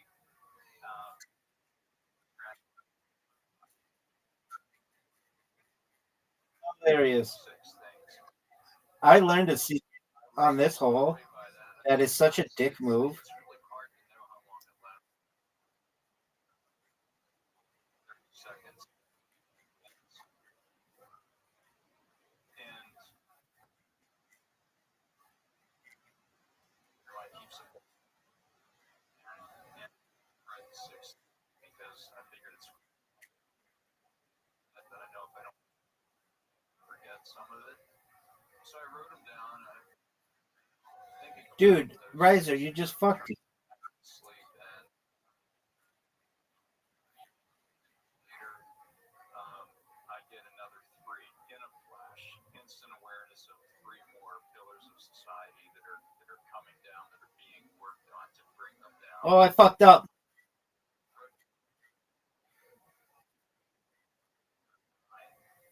Fuck. And later 2 more. Hit his ball. You know, rip the covers off. Wrote those 2 down. 11. You know, in the bathroom, you know, and Oh, I didn't realize Riser and I were tied. you know, I am a believer. I've never had an experience like this. I believe in God. I pray daily. Felt like it had. The funny thing was, it was Don't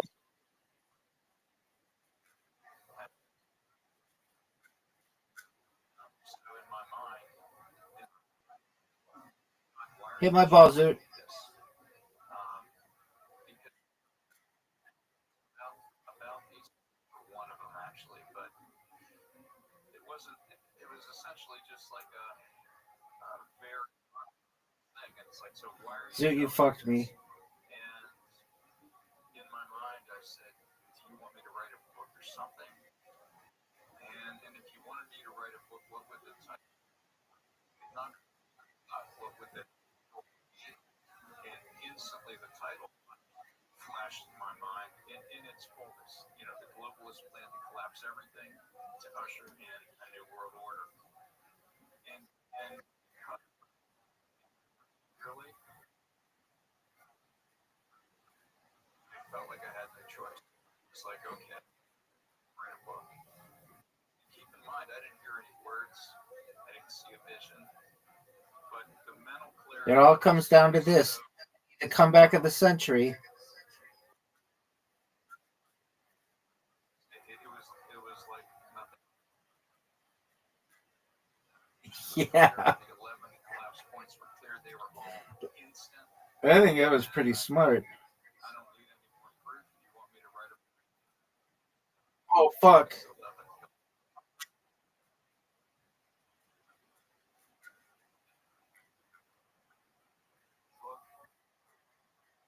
And then it butterflies.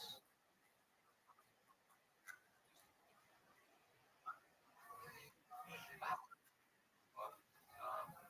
know, I have grade my own 100 pages.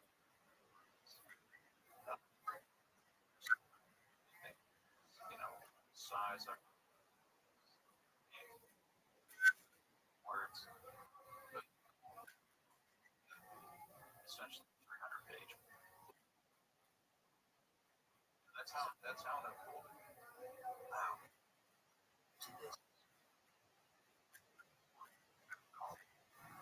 Were you a news show?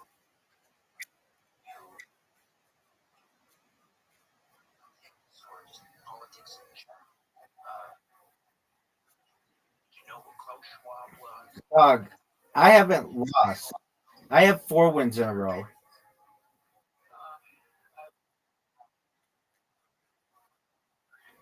That's a dick move, man. So That's a dick move. I think I had heard of this kind of hard to get done so much research as part of the book. But yeah, I definitely had I'll call it a working knowledge of some things that didn't make sense. You know, before this, I did listen to alternative news media.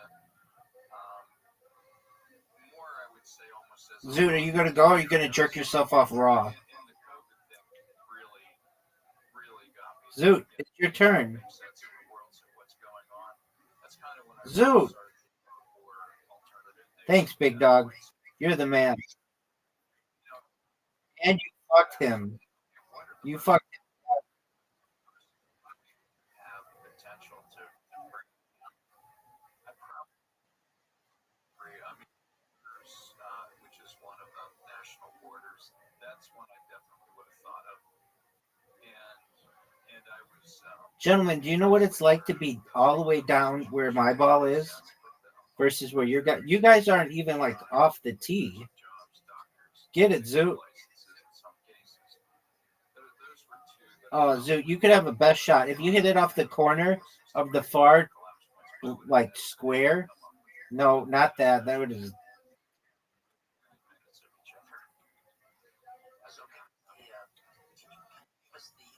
Riser, do you think you're gonna score on this hole?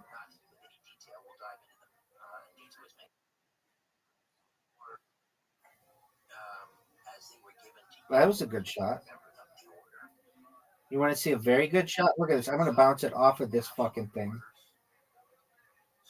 Oh fuck.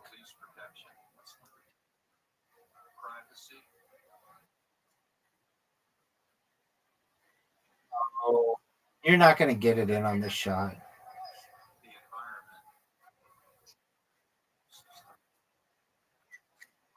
I'm watching. I'm watching.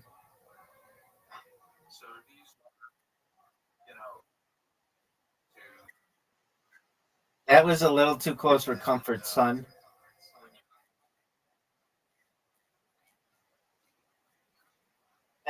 go in the hole. I'm in agreement. That was one of the shots I've ever seen that did not go in the hole. That was a really good shot, Riser. Make it, Zoot. Oh, make it. Oh, make it. Oh, that almost did. That would have been amazing. What up, pimp?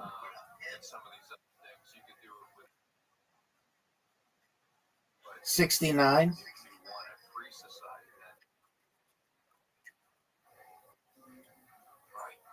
And how did your research process evolve? You began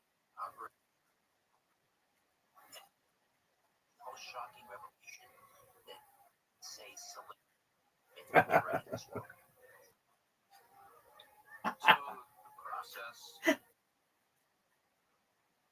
forgot to mention one thing because it ties to the process. This is really key. The book. I get my. I'm like, how am I going to do it? It's like how? And They really said that you were 12? and I took it as the prayer, if you want to call it.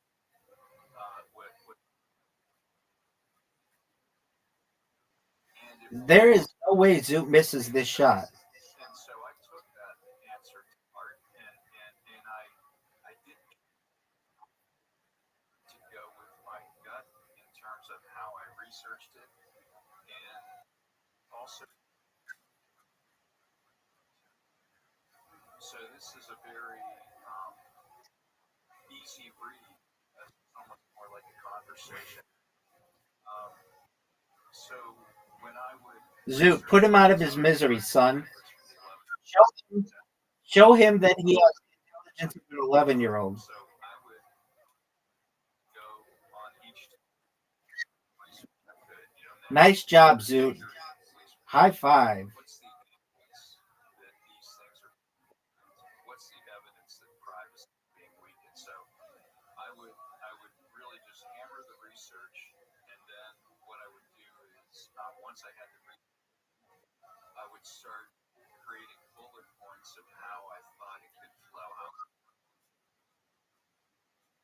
Oh, dog, he's all about it. Really well thought out. Right, kind of working from the bullet point.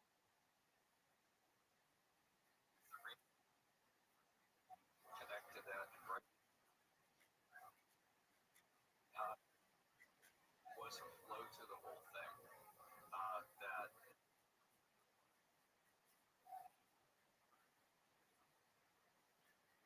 No. It was Zoot saying, "Did you know that Justin Bieber's launching an album?" And I was like, "No." And he's like, "Well, he is." And I'm like, "What's the name of it?" And he's like, "What's it called? Spud or Swag?" And then I was like, "Oh, are you gonna buy it?" He's like, "No, I'm gonna do what everybody does. I'm gonna listen to it on YouTube." And then it was like, it came out, and I was like, "How was it?" And he was like, it was interesting. Like it was, I don't know what he said. It wasn't avant-garde, but he said something like along those lines. And that's the entirety of the discussion we had about it.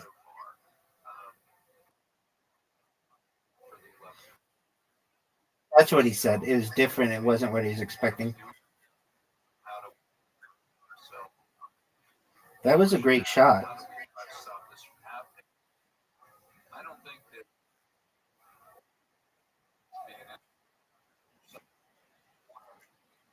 like a synthetic.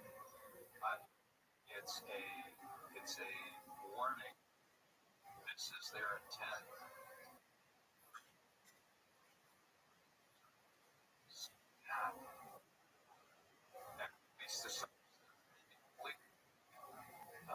That's the point. Oh, for sure, dog. Bye bye.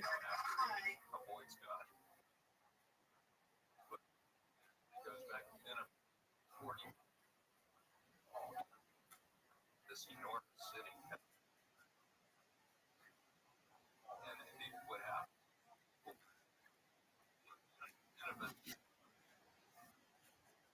So just because you can give, it could be a warning. No way. To avoid things. So it's not doom and gloom the way I look at it. It's something we have to react to. When we're talking about these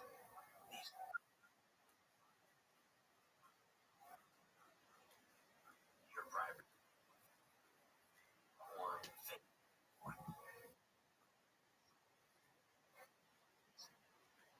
the concepts were. So how do you differentiate between organs versus What about Yummy? orchestrated collapse? All right. Well, until I did the, what you have to do to bring it down. The globe have left more than a trip breadcrumbs. I mean, they have many from decades, such as the limits to you talk about, and so it's working back from the red comments. So the subtitle text.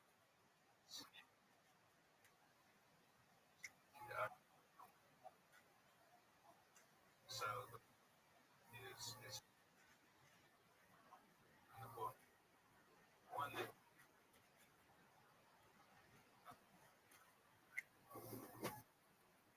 world economic. It's nothing. You know, these changes all that they're all about.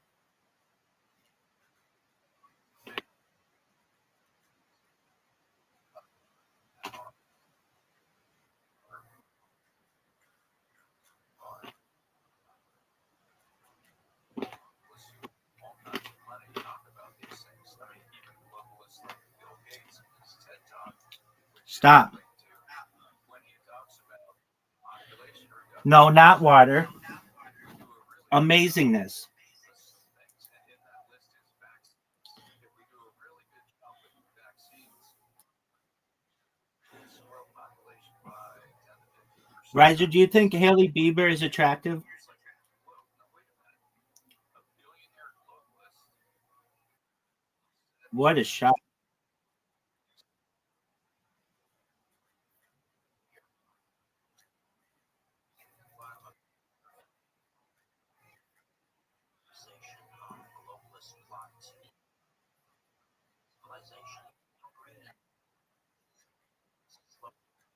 Isn't she richer than him? Or isn't she richer than she just no, she just sold a makeup company for over $1 billion, dog. It was like 800 million cash, and if it does well, it's gonna be another 200 million or something.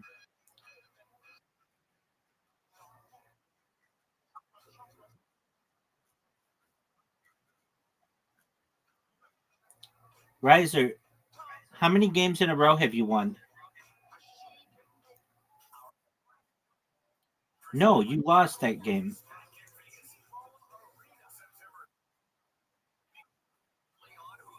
I've won 6.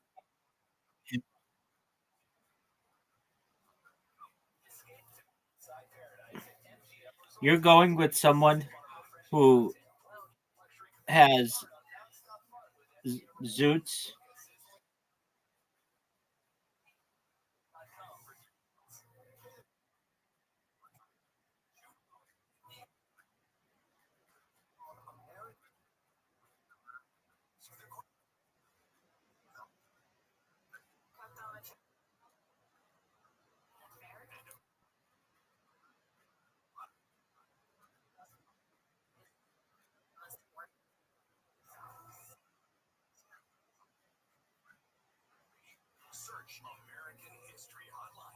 Dude, that was a really good shot.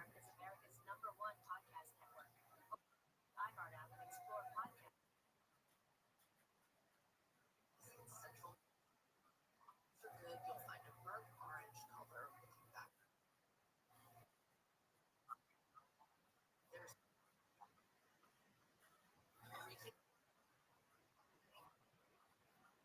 strange. Get what you expect.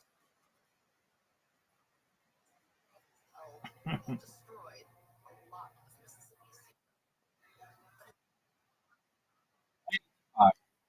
Way too hard. Way too hard. Way.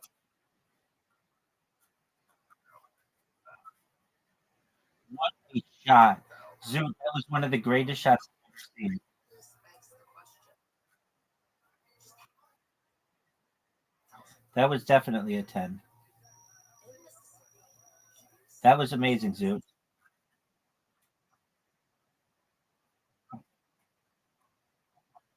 uncovered. Story is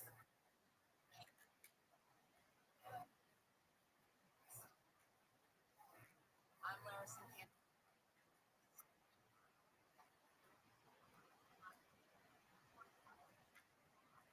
He becomes.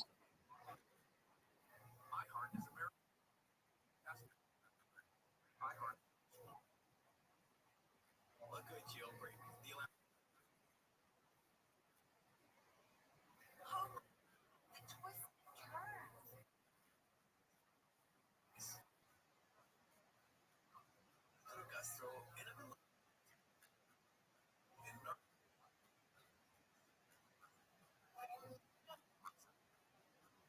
turns.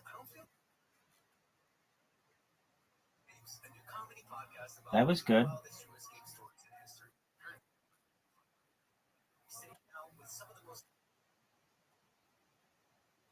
People like Ed Helms. I climbed up and was just like, ah! So you're on your Joseph Gordon. I love stories. And I love you, so I can't wait. Together we're of all time.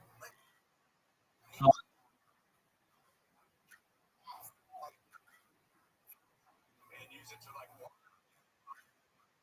Love for you to come hang. Greatest escapes. Listen on America.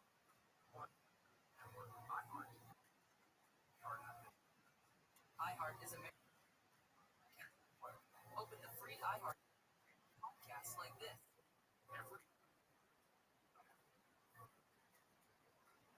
No. No, because I'm amazing.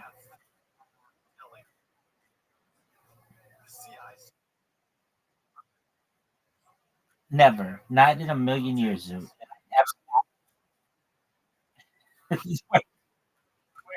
Where's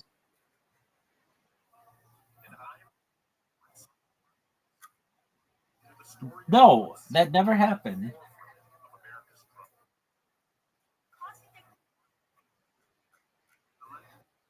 Okay, well that's not zero. Dude, that was a great shot.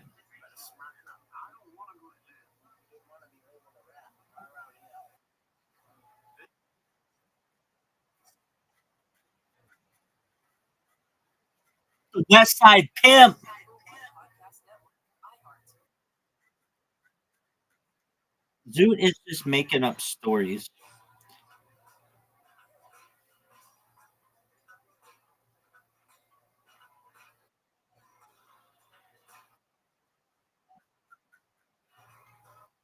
Yeah, we have done that.